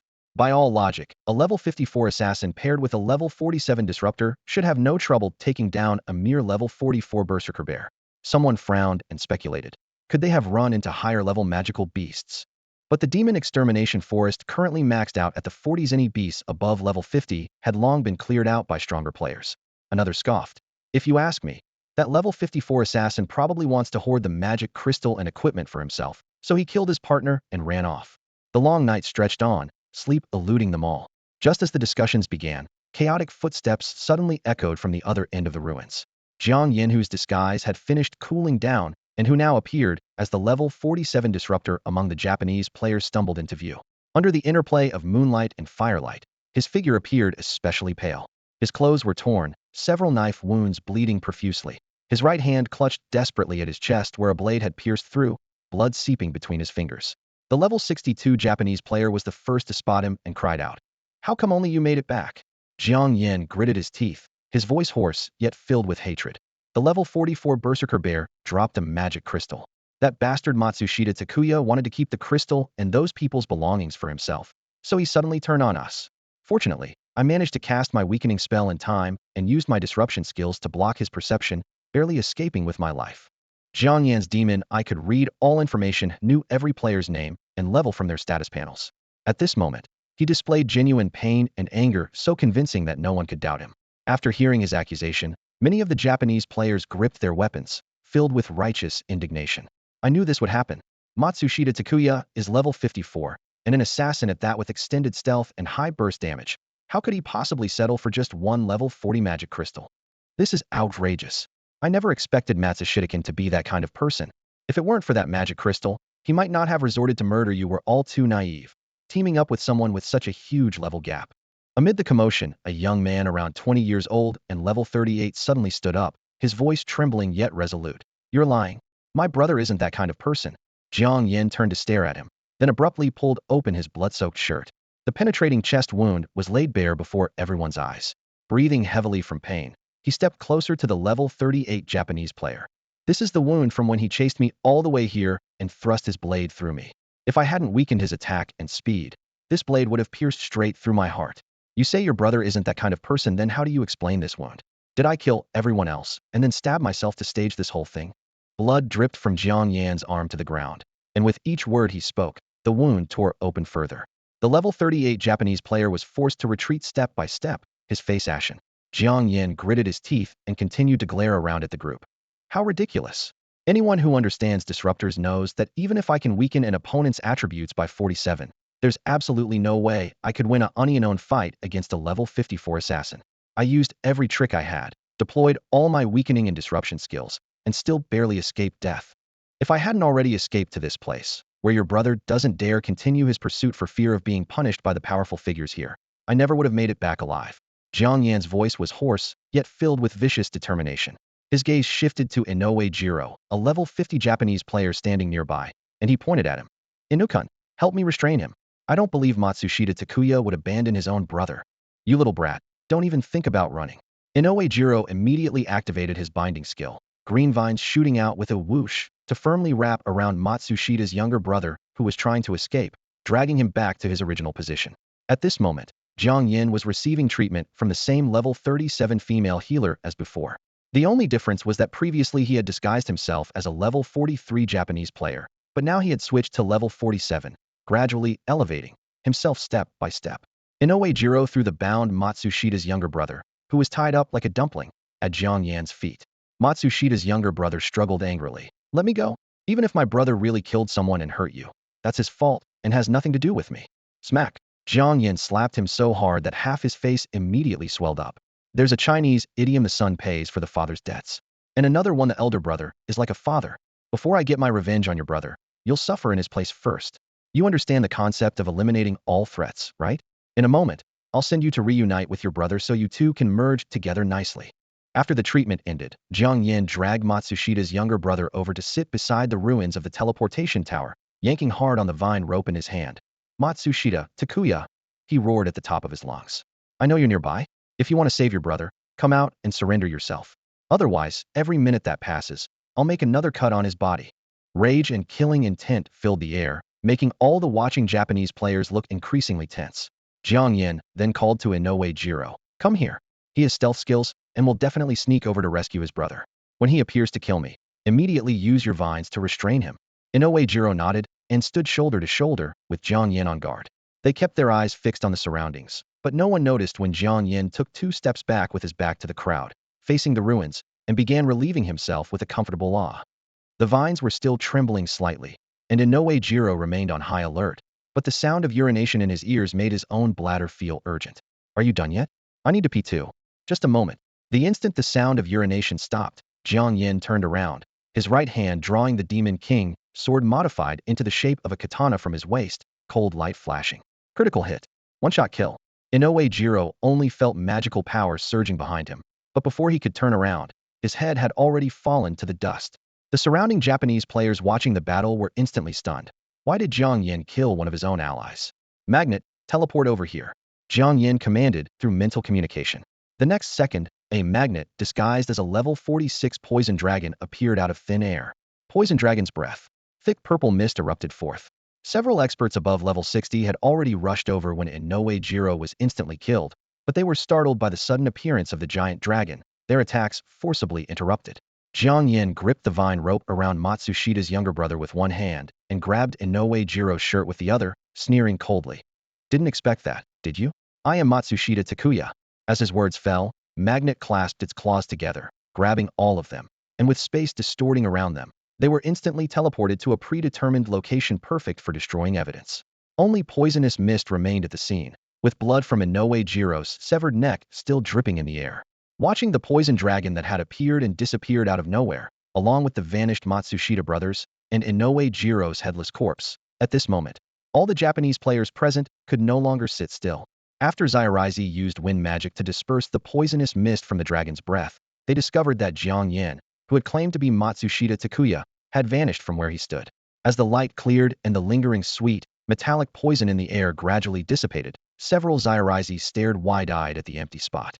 The level 46 poison dragon that had appeared out of nowhere, Matsushita Takuya's brother, who had been bound with vines, and Inoue Jiro, who had just been beheaded in a sneak attack, all had disappeared without a trace. Only Inoue Jiro's head remained, eyes still wide with death, rolling in a pool of blood that spread across the ground, making every Zairaizi's scalp crawl with terror. He actually was Matsushita Takuya. We were all played. One person exclaimed first, his voice mixed with fear and rage. What about that level 46 poison dragon? Aren't dragon skills supposed to be poison-related? How could it appear and disappear instantly, and seem capable of teleportation? Another person questioned in an almost screaming tone. It must be a magic crystal skill. Someone in the crowd recalled the bizarre scene, including Matsushita Takuya's transformation into someone else that was probably a disguised magic crystal skill too. And he just used an assassin-class critical strike skill, daring to reveal his identity right after beheading Inoue Jiro. Angry curses followed. Damn that Matsushita Takuya. I'm reporting this to the government right now to put out a warrant for both brothers. 10 miles away, Magnet and Jiang Yan appeared together at a teleportation point deep in the forest. This was precisely the coordinate Jiang Yan had deliberately left earlier to ambush the Zairaizi, without anyone knowing, and the effect was clearly excellent. As Inoue Jiro's life force completely ceased, notification sounds exploded in Jiang Yan's ears. His level climbed to the 50-level threshold, officially entering the ranks of advanced awakeners. Immediately after, his attribute panel appeared. Name, Jiang Yan. Race, Huaxia. Class, Repairman, Farmer. Level, 50 experience, 81010000. Health, 620. Mana, 5,900. Spirit, 645,700. Attack, 618,800. Defense, 584,720. Speed, 602,750. Magic resistance, 590680. After breaking through level 50, the experience bar directly doubled. According to the rules, killing a level 50 foreigner or magical beast only yielded 3,000 experience. He would need to kill 3 more level 50 targets, plus 1 level 40 target to gain another level. Targets below level 10 gave no experience at all. For non-combat classes, leveling speed would only get slower. In contrast, combat classes gain new battle skills every 10 levels, and the gap between the two would only widen with level differences. The rush of leveling made Jiang Yan's blood feel like it was boiling throughout his body. He raised his hand to flex his joints, bones crackling audibly. At that moment, the Zairaizi he was holding in his right hand suddenly burst into curses. Damn it, why did you have to kill someone? Now my classmates all know my brother is a murderous bandit in the wilderness. Who will dare team up with me in the future? Jiang Yan released his grip, throwing the person heavily to the ground, then kicked him over, leaving him lying face up in the dirt, only able to look up in terror at the towering figure above. Don't worry, you don't have a future, Jiang Yan coldly said in Japanese, then switched to Chinese to instruct Magnet. I'm leaving this Zairaizi for you to kill. Try to attack the head and don't damage the equipment on his body. Hearing Jiang Yan speak in Chinese, Matsushita's younger brother froze for a moment, then said in terror, You're not my brother. Congratulations, you got it right. Jiang Yan's voice was low and cold, as if stating a simple fact. Your brother just tried to kill me, so I killed him instead. Right here, just like Inoue Jiro I beheaded him. His body has already dissolved into corpse water and seeped into the soil. Don't worry, you'll be reunited with him soon enough. As his words fell, Magnet suddenly extended its gleaming dragon claws. The center claw, standing proud like a raised middle finger, pierced through Matsushita's younger brother's throat without hesitation. Blood sprayed across the withered leaves in the forest, painting them crimson. Jiang Yan had always favored throat slitting, and beheading most awakeners didn't equip protection around their necks, so one strike could kill quickly while preserving their gear. Now Magnet had learned this technique too, sending this Japanese player to his death with a single poisonous claw strike, pushing its own level up to 36 in the process. Dissolve these two bodies. I'll sort through the equipment, Jiang Yan casually ordered. Magnet opened its mouth and spat green venom. Bodies, fallen leaves, and scattered stones dissolved into black mud with a hissing sound, filling the air with an acrid, pungent smell. Jiang Yan spread his palm and neatly arranged all the storage rings on the grass stew at level 40, plus levels 30, 28, 20, 17, and 5, totaling 7 rings. That bastard Inoue Jiro had only dropped a single level 17 ring, completely unworthy of his level 50 status. His eyes flickered as he focused his mind, and the newly unlocked merge skill glowed blue. Items of the same type, but different levels could be merged and upgraded, with the higher level item as the base and the lower level item providing half its level as bonus. For demonstration, the level 40 ring merged with the level 20 ring, instantly jumping to level 50.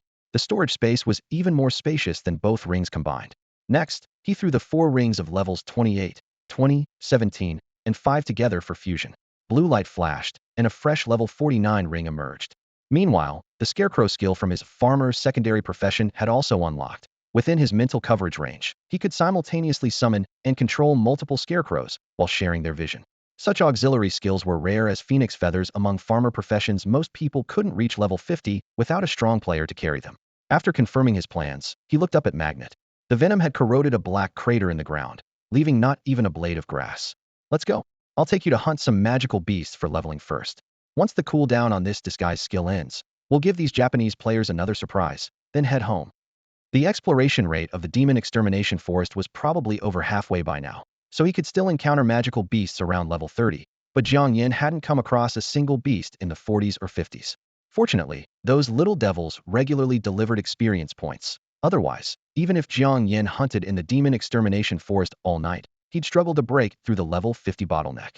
At this moment, he stood beside the teleportation array in the central circle of the demon extermination forest, turning his head to remind Magnet, cancel the teleportation coordinates for this place. Magnet emitted a low, hoarse hum, clearly puzzled. Aren't we still going to kill the little devils? Jiang Yan shook his head, 3rd time's the charm. It's not convenient to lure them here for an ambush right now. We'll go directly to give them a shock in a moment, then immediately teleport back home. Oh. Magnet immediately erased the coordinates. Jiang Yan leaped onto Magnet's head and first applied a disguise to Magnet instantly. The dragon's form changed into a level 46 poison dragon. Then he disguised himself, transforming into the level 54 Matsushita Takuya. Teleport. In the next instant, the two vanished from the forest center and appeared out of thin air in the wilderness camp, where campfires blazed. The sudden appearance nearly gave the already anxious little devils nervous breakdowns. The firelight danced, casting twisted shadows. It's Matsushita Takuya. He actually dares to come back. Before the level 60 experts could make the first move, a large group of level 4050 little devils had already raised their hands and unleashed skill blades. Magnet suddenly spread its wings and soared skyward, stirring up a scorching whirlwind. In the air, Jiang Yan shouted in fluent Japanese, "I've returned to say just one thing. I, Matsushita Takuya, will do anything to become stronger.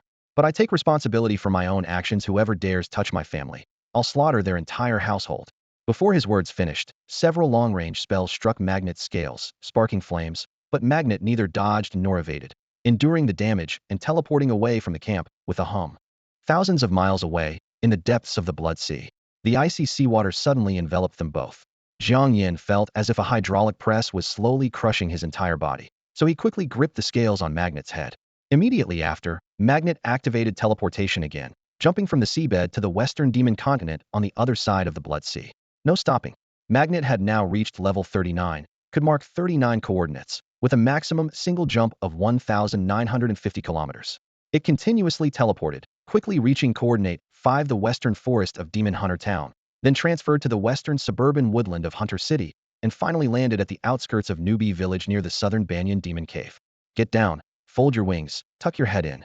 Jiang Yan patted the dragon's neck. Your size is too outrageous. If we teleport directly back, you'll definitely demolish the house. Magnet glumly folded its wings tight, also puzzled. Clearly it was this massive at level 39, yet Jiang Yan, at level 50, was still a tiny thing? It curled into a ball. Jiang Yan sat firmly on the dragon's back. Home coordinates activated. White light flashed, and the two appeared in the center of the living room. Crash. The large sofa instantly collapsed into a wooden frame. From the adjacent room, his sister, who had been awakened by the noise, poked her head out timidly and asked, "Brother? Is that you?" "Yeah, sorry for waking you." Jiang Yan removed his disguise, returning from Matsushita Takuya to his original appearance.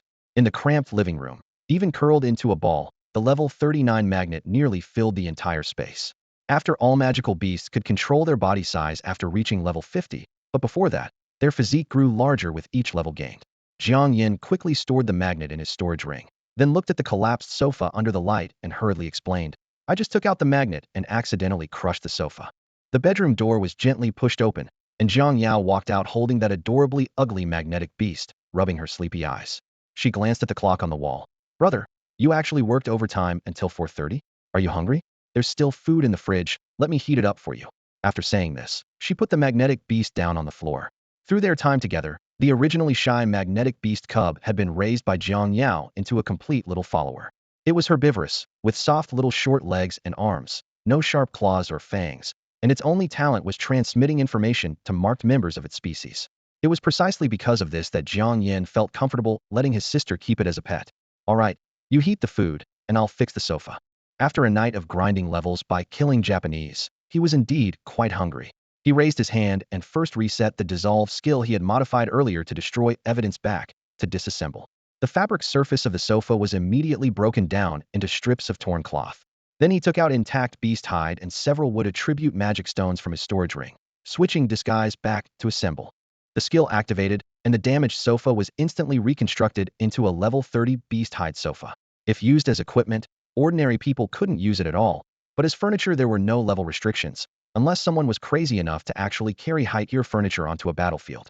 After finishing the repairs, with a thought, he modified the scarecrow skill he had newly acquired upon breaking through level 50 into straw bird.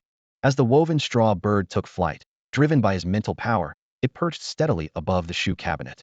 At this moment, Jiang Yan wore no equipment, relying solely on his 645 points of mental power, which could cover a radius of 645 meters with a linear distance of 1,290 meters.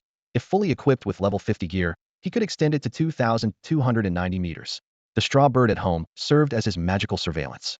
A second straw bird flew out the window and landed on the rooftop, keeping watch over the entire residential complex. After the food was heated, the siblings finished eating.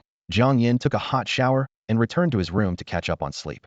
With his current level, even going several days without sleep wouldn't affect his mental state more than an ordinary person's, but his biological clock took over, and he soon fell into deep sleep. At 10 in the morning, his magical communicator vibrated slightly. Yao Kerson's voice message carried anxiety. What did you and my dad do behind my back yesterday?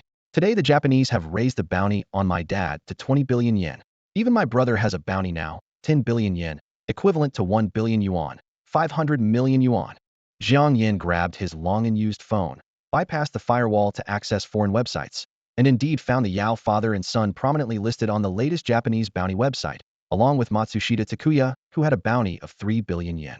Unfortunately, they didn't know that the real Matsushita Takuya was already dead. 20 billion yen is nothing. Before long, the bounty on my identity as Matsushita Takuya will reach 100 billion yen. What a nightmare. Yao Junfeng woke up to find his world turned upside down. The first thing he saw upon opening his eyes was a string of glaring red text on his communicator that made him bolt upright in shock. The Japanese intelligence department had updated the bounty to 200 billion yen. Converted to Chinese yuan, that was over a billion. For top-tier level 84 powerhouses, this amount wouldn't be enough to stir their hearts. But the problem was that this massive bounty didn't just bear his father Yao Li's name, it also included his own, Yao Junfeng. At level 55, this was his first time being publicly bounty hunted by the Japanese, and the amount was a staggering 10 billion yen, equivalent to over 500 million yuan. Even awakeners dozens of levels higher than him would be tempted by such numbers. At this thought, he threw on his jacket and rushed out the door, bursting into his father's training room in just a few steps.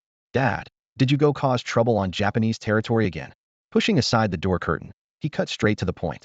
It's bad enough the bounty went from 10 billion to 20 billion, but now they've dragged me into it too. Starting at 10 billion right off the bat, this joke isn't funny at all. Yao Li was polishing his combat boots and looked up calmly upon hearing this. They got it wrong. They mistook Jiang Yan for you, so they slapped your name on there too. Jiang Yan. Yao Junfeng looked completely bewildered. Yao Li tossed aside his cloth and explained concisely.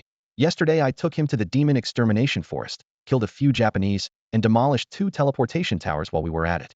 Kuroki Sasuke came personally, and we happened to run into him. Yao Junfeng immediately understood was taking the fall for someone else. Even so, isn't this way too unfair for me? Yao Li shrugged. Even if you weren't taking the fall, you're still my son. The Japanese would target you sooner or later anyway.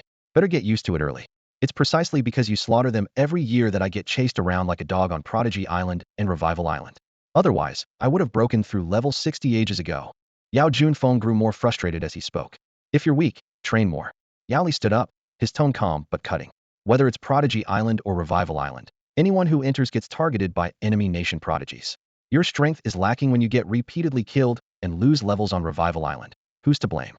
Even without combat skills, Jiang Yan can kill above his level. He'd never get hunted down to the point of losing levels. His father's assessment made his expression sour, and he couldn't help but compare himself internally. What made Jiang Yan better than him? After struggling for words, he said, I admit Jiang Yan is talented, but with similar level attributes, no matter how fierce he is, there's no way he could beat me without any skills, right? Yali shook his head. You probably don't know yet, Uncle Lin sparred with him the day before yesterday. Jiang Yan slashed his arm and neck with one sword strike, and Uncle Lin lost without even touching a hair on Jiang Yan's head. At this, Yao Juanfeng's expression completely crumbled, from disdain to shock, then to confusion. Isn't he only level 43? That level 40 heavy sword of his fused it with a level 40 critical hit magic crystal. Yali said in a flat tone, yet each word struck like thunder. As long as he triggers double critical damage, it's just enough to break through Uncle Lin's defense. Yao Junfeng asked curiously. Even so, with Uncle Lin's level 69 advantage, shouldn't he have been able to keep up with Uncle Lin's speed? How did he still manage to wound him? In the brightly lit hall, Yao Junfeng raised his chin inquisitively, his eyes gleaming with confusion. His shoes were embedded with a level 25 instant teleportation magic crystal. Yali explained patiently. He could go anywhere within 25 meters at will. Uncle Lin underestimated him and was slow to react for just an instant, which resulted in him getting wounded. Hearing this, Yao Juanfeng's confidence surged again as he snorted. It's just good equipment. If I had those shoes, I could beat Uncle Lin too. Yali shook his head again. You're underestimating him, and Uncle Lin as well. What matters between strong fighters isn't just the power of their skills, but their split-second reactions. If you don't believe it, you can fight him yourself. I bet even without his teleportation and critical hit equipment, he could still defeat you despite the level gap. I don't believe it. Yao Junfeng straightened his back. He's only level 43, while I'm level 55. Without that equipment, he couldn't even keep up with my speed, let alone break through my defense. Yali shrugged. Uncle Lin thought the same thing initially. But even without teleportation, the guy could dodge attacks and even counterattack. That's what makes him truly terrifying. If you don't believe me, invite him over and try it yourself. Then you'll understand that in the face of real combat talent, your professional and skill advantages mean nothing. Fine, let's fight. Yao Junfeng immediately pulled out his magic communication device and sent a voice message to his sister, asking her to have Jiang Yan come over for a sparring match. On the other end, Jiang Yan, who had just received the message and happened to be free, agreed readily. He was also curious to see if his level 50 strength would struggle against a level 55 main combat profession. At the Dolly Trading Company headquarters, in the training ground, afternoon sunlight streamed through the half-open ceiling, casting patterns on the bluestone floor. Yao Junfeng carried only a level 10 meteoric iron sword, having removed all other equipment, revealing his muscular arms and displaying the confidence of a level 55 blood demon general. Jiang Yan held a level 40 samurai sword, dressed simply, the blade gleaming coldly in the light just enough to pierce through Yao Junfeng's defense. Yao Li served as referee, his gaze sweeping between the two as he confirmed. Jiang Yan, are you sure you're only bringing a level 40 samurai sword? Without equivalent armor and boots, your defense and speed are only half of Juanfeng's. Jiang Yan nodded calmly. As long as I can break through his defense, that's enough. If our attributes were similar, winning wouldn't count as defeating a higher level. Yao Junfeng snorted coldly, thinking to himself, this guy doesn't take me seriously at all. In the spectator seats, magic eye devices glowed with blue light, projecting both fighters' data for everyone to see. In everyone else's eyes, Jiang Yan was only level 43, with stats far inferior to Yao Juanfeng's. But through his own magic eye, Jiang Yan could see Yao Juanfeng's complete information. Name, Yao Junfeng. Race, Huaxia. Profession, Blood Demon General or rank. Level, 55. Health, 1,180. Mana, 6,300. Spirit, 1,120. Attack, 121-0100. Defense, 1,140. Speed, 1,078. Magic resistance, 1080. Talent skills, Vampirism, Blood Shield, Boiling Blood, Bloodthirsty Berserker, Unyielding Blood Demon, Azura Blood Domain. These enhancements were even comparable to some strength professions. While Jiang Yan's true stats were: Name, Jiang Yan. Level, 50. Health, 620. Mana, 5,900. Spirit, 645. Attack, 618,650. Defense, 584. Speed, 602. Magic resistance, 590. On the training ground, the two stood facing each other. A gentle breeze stirred the fine dust on the ground as the cold gleam of blade and sword intersected. The audience held their breath, waiting for the imminent clash. Yao Li raised his arm high and announced loudly, Prepare begin. This guy really doesn't take me seriously at all. Yao Junfeng felt utterly humiliated. Jiang Yan, only level 43, had managed to match his attack power using just a level 40 katana, and was even copying his strategy of fighting without armor. This was clearly a sign that he didn't take the level 55 Yao Junfeng seriously at all. To any uninformed observer, it would appear that Jiang Yan had awakened in strength class, while he was nothing more than a frank joke. Are you sure you won't wear level 40 armor and boots? Yao Junfeng squinted, his tone carrying a final warning. No need. Jiang Yan's confidence bordered on arrogance. You second-generation elites who rely on your elders' protection to level up are useless anyway, even with your level and attribute advantages. That single sentence managed to offend both Yao siblings. Yao Junfeng's face turned ashen, while Yao Kersen clenched her fists in anger. Surprisingly, Yao Li nodded in agreement, having fought his way to level 84 through mountains of corpses and seas of blood. He knew all too well how overprotected his children had been. They indeed lacked that ruthless edge forged in desperate situations. Yao Junfeng's mouth twitched as he wanted to argue back, but couldn't find the words. Begin. Jiang Yan gripped the scabbard with his left hand and swiftly drew the level 40 katana that had claimed Zaireizi's life the day before. The blade had once been embedded with a level 25 hurricane magic crystal, which he had whimsically changed to gout before switching it back. Now the blade gleamed with cold, menacing light. As soon as the words fell, he charged forward. Despite being 400 to 500 points behind in speed attributes, Yao Junfeng still reacted swiftly. Clang! The level 10 meteoric iron sword met the katana Hedon, sending brilliant sparks flying. Due to the equipment level disparity, the meteoric iron sword's durability visibly declined. Jiang Yan's assault was vicious, each strike aimed at vital points: eyes, heart, throat. While Yao Junfeng seemed to block every attack, his father and sister watching from the sidelines caught the panic flickering in his eyes. Dad, look! Yao Kersen lowered her voice. This is exactly what happened when my brother and I were pressed by his attacks. Despite having higher attributes, we could only defend passively until he kicked us off the platform. It's not that there were no opportunities to counterattack, Yao Li reminded her. You just didn't dare to trade injury for injury, life for life. His words were like a wake-up call. Yao Junfeng gritted his teeth and decided to go all in. Jiang Yan was fighting without armor at level 43. His defense was only around 500, while his own level 55 defense exceeded 1,000. He could definitely take this gamble. The opportunity came. He suddenly raised his left arm to block Jiang Yan's strike and thrust his meteoric iron sword straight at Jiang Yan's chest with his right hand.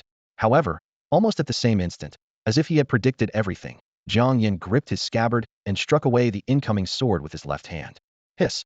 Yao Junfeng's left forearm was slashed, blood immediately gushing out. Jiang Yan lightly deflected with his scabbard, batting away the thrusting sword, then smoothly sidestepped half a pace, emerging completely unharmed. Yao Kersen watched in stunned amazement. What incredible reflexes! Yao Li beside her also marveled, then commented. Extreme focus combined with rich combat experience allows him to complete both defense and counterattack in a split second. Starting at a disadvantage with an injury, Yao Junfeng grew anxious but stubbornly refused to activate any skill she firmly believed his level and attribute advantages were enough to secure victory, and relying on skills would be too humiliating. Jiang Yan's offensive came in relentless waves, his blade whistling past Yao Junfeng's cheek. Though Yao Junfeng had higher speed attributes, he remained constantly suppressed, unable to unleash his full potential. According to the game mechanics, characters gained 100 points to all attributes per level after reaching level 50. Yao Junfeng was 5 levels higher than Jiang Yan, theoretically giving him a 500-point advantage across all stats. However, in close combat, the difference between 500 and 1,000 speed points both occurred within the same blink of an eye, greatly diminishing the advantage. Unless he retreated to create distance, Jiang Yan's speed disadvantage wouldn't prevent him from maintaining pressure. Growing increasingly frustrated under the relentless assault, Yao Junfeng repeatedly wanted to unleash his skills for a counterattack, but his pride held him back. After once again raising his sword to block Jiang Yan's katana aimed at his neck, he simply shifted sideways to break from the combat circle, creating distance to transition from defense to offense. Seeing Yao Junfeng begin to circle him at high speed, Jiang Yan merely stood still, even closing his eyes. Brother's broken free from the assault. He's going to counterattack. Yao Kersen nervously clenched her fists. In her view, her brother's absolute speed advantage made it impossible for Jiang Yan to block the incoming fiercer, faster attacks. When the opportunity came, Yao Junfeng suddenly accelerated, thrusting from behind Jiang Yan's back. Man and sword united like a bullet aimed at his opponent's spine. But Jiang Yan seemed to have eyes in the back of his head, pivoting on his toes with a slight turn, dodging the sneak attack with a simple sidestep, while simultaneously bringing his katana down in a reverse strike, carving a bloody gash across Yao Junfeng's lower back. This, How is this possible? Yao Kursin cried out in shock. Her brother was so fast, attacking from behind, yet it was effortlessly neutralized, and he was severely wounded in return. Yao Li explained. He has an innate full magic constitution, allowing him to sense magical energy fluctuations around him. Even with his eyes closed, he can accurately track enemy positions and execute predictive counterattacks. The searing pain made Yao Junfeng grimace, his left hand instinctively covering his lower back. Without his level and defense advantages, that strike would have been enough to cut him in half. Jiang Yan turned around, his gaze calm. At this point, if you still won't use your skills, you truly have no chance of winning. Damn it, I refuse to believe it. Yao Junfeng gritted his teeth through the pain and charged Hedon. But the wound on his lower back affected his movement, reducing both his speed and power. Jiang Yan parried left and right, even turning the tables. A kick to the abdomen, a scabbard strike to the cheek, each blow precise and sharp. Humiliation and rage broke through his rationality, and Yao Junfeng could no longer hold back. Bloodthirsty berserker. Yao Junfeng finally activated his skill, finally getting serious. Excellent. Finally getting serious. Sensing the sudden eruption of bloodthirsty aura from Yao Junfeng's body, the blood in Jiang Yan's chest began to boil with fervor. Without using his skills, Yao Junfeng posed almost no threat to Jiang Yan. But once he activated Bloodthirsty Berserker, the more injuries he sustained, the more ferocious his attacks became. Clanked, deafening sound of metal clashing against metal rang out. The terrifying amplification formula of more wounds, more power, instantly pushed Yao Junfeng's offensive to its limit. Jiang Yan's right hand went numb from the impact, his arm bones humming, and he was forced to retreat step by step. Outside the arena, Yao Kursin covered her swollen face that had been struck by the scabbard, watching her brother's condition with complex emotions, murmuring softly, Jiang Yan is definitely going to lose now. Though forcing my brother to use his skills shows he's quite capable. Yao Li shook his head, firmly holding back his daughter who wanted to rush forward. This is real combat. It's too early to determine who wins or loses. In terms of overall ability, your brother does overwhelm Jiang Yan, but when it comes to life and death combat experience and rationality, Jiang Yan wins completely. The side effects of Bloodthirsty Berserker were beginning to manifest. As his blood and qi drained, Yao Junfeng's pain perception was suppressed, his rationality eroded by blood and rage, leaving only crimson killing intent in his eyes. The longer time dragged on, the more frenzied he would become, until his sanity collapsed and his blood qi and magic power were completely depleted. Puff! The collision between sword and scabbard finally tore through Jiang Yan's defense. A streak of blood burst from his left shoulder as the blade pressed heavily against the scabbard, embedding deep into bone and flesh. But almost simultaneously, Jiang Yan struck back with his blade, precisely severing the tendons in Yao Junfeng's right wrist. Blood sprayed as Yao Junfeng's fingers lost strength and his sword clattered to the ground. Yao Kursin, anxious and distressed, was about to speak. Stop fighting. Yao Li pulled her back. Don't move. Jiang Yan is testing your brother's limits.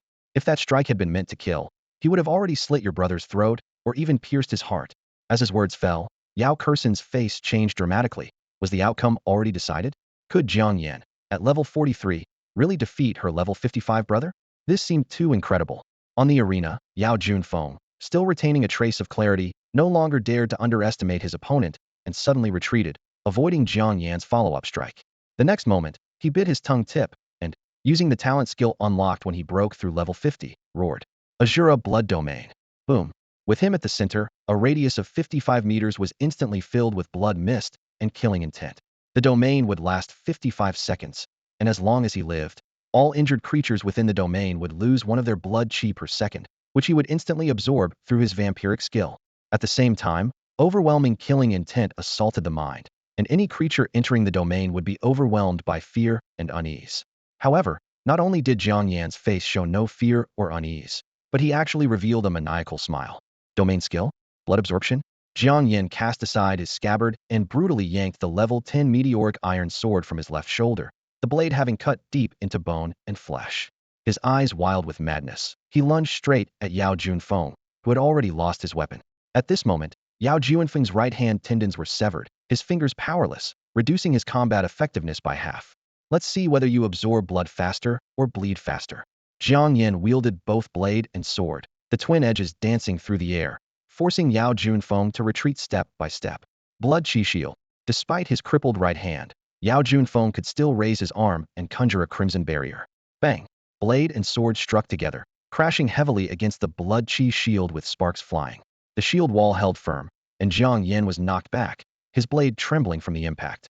Yao Juanfeng's left fist suddenly thundered forward. Jiang Yan retreated hastily, but still took the punch squarely in the chest, staggering back several steps. A sweet taste rose in his throat as fresh blood trickled down from the corner of his mouth.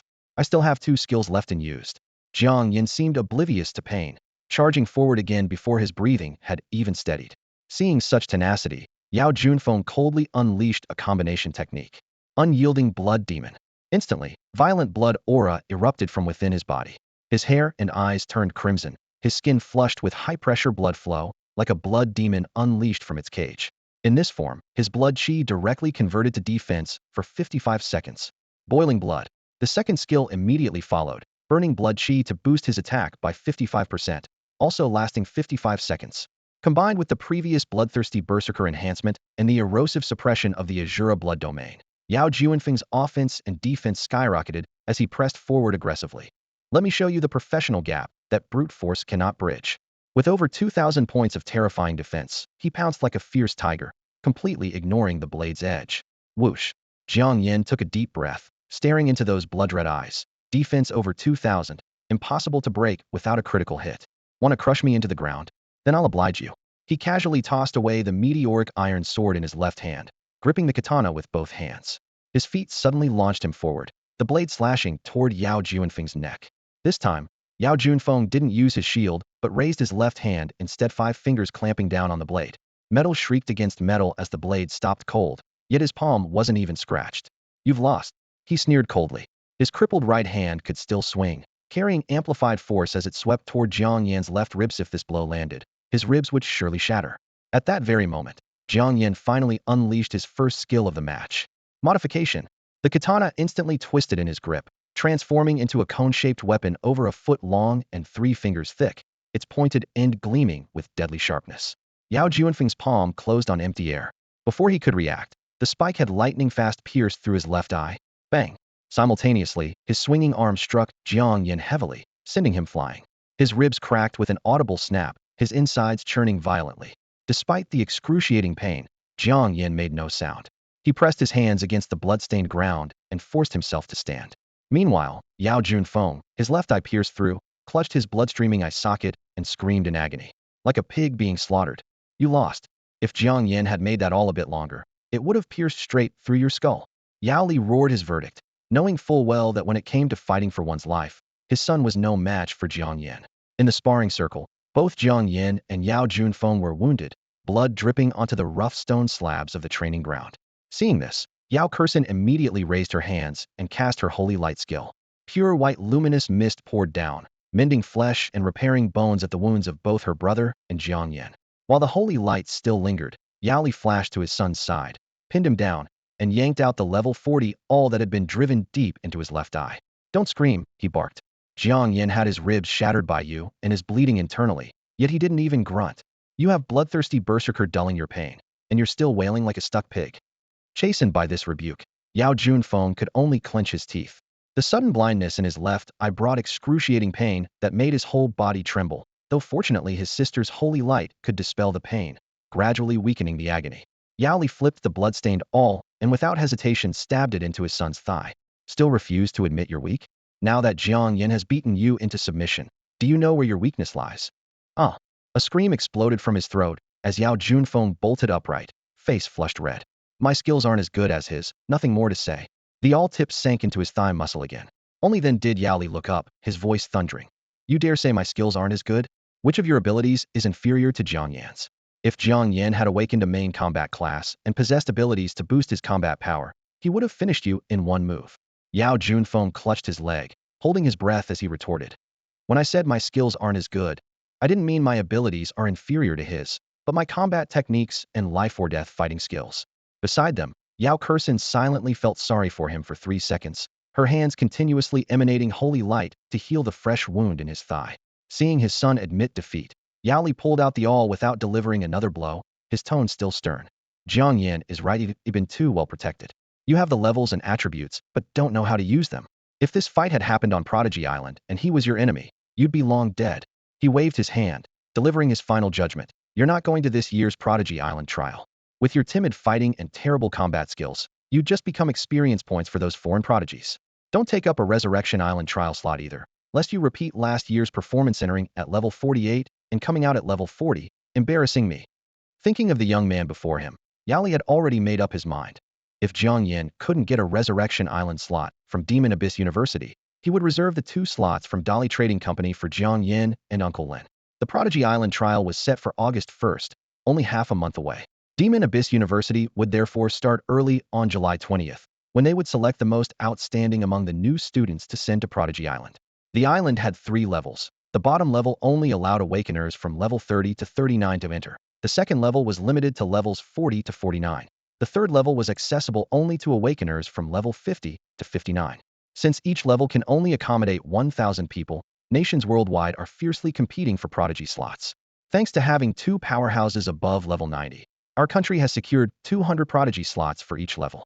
These 200 slots are primarily allocated to the 3 major magic academies and military schools, with the remainder distributed among other universities, the 3 major guilds, and the 10 major merchant associations.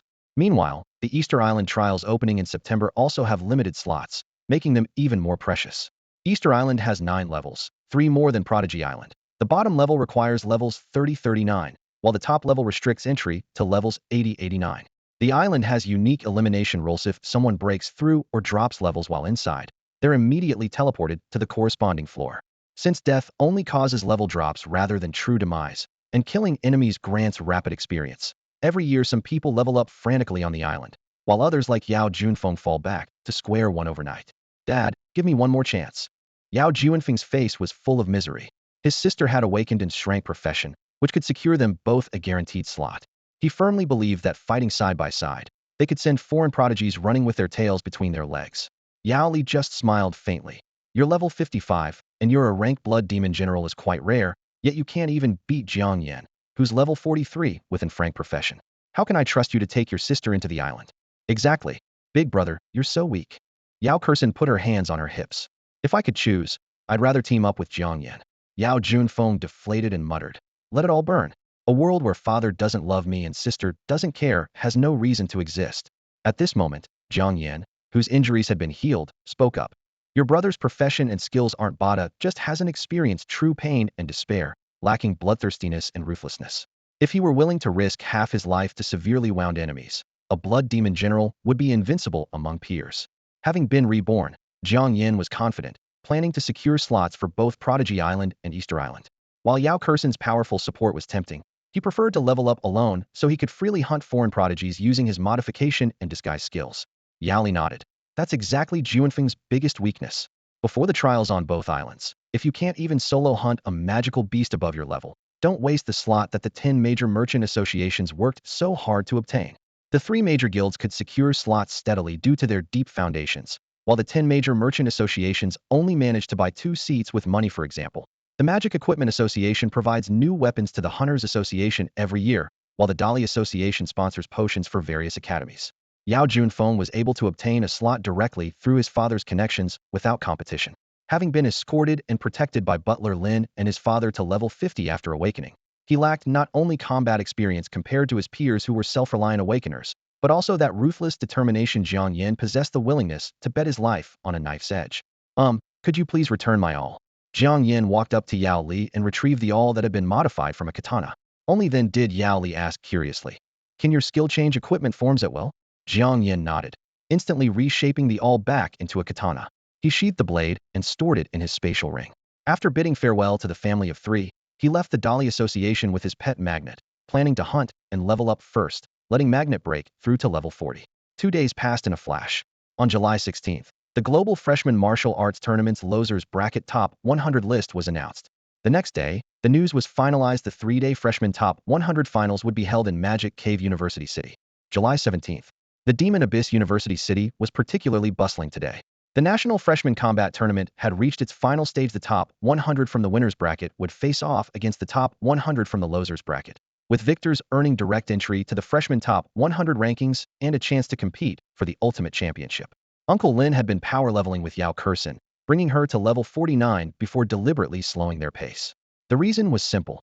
As a rares class profession holder, Yao Kursen would automatically receive a trial slot for Prodigy Island upon enrollment at any magic university. Unlike Revival Island, where players were forcibly teleported to corresponding floors upon leveling up or dying, Prodigy Island offered no resurrection. Death was permanent, and players wouldn't be kicked to higher floors for breaking through level caps. Therefore, countless students strategically capped their levels at 39, 49, or 59 before entering the island each year.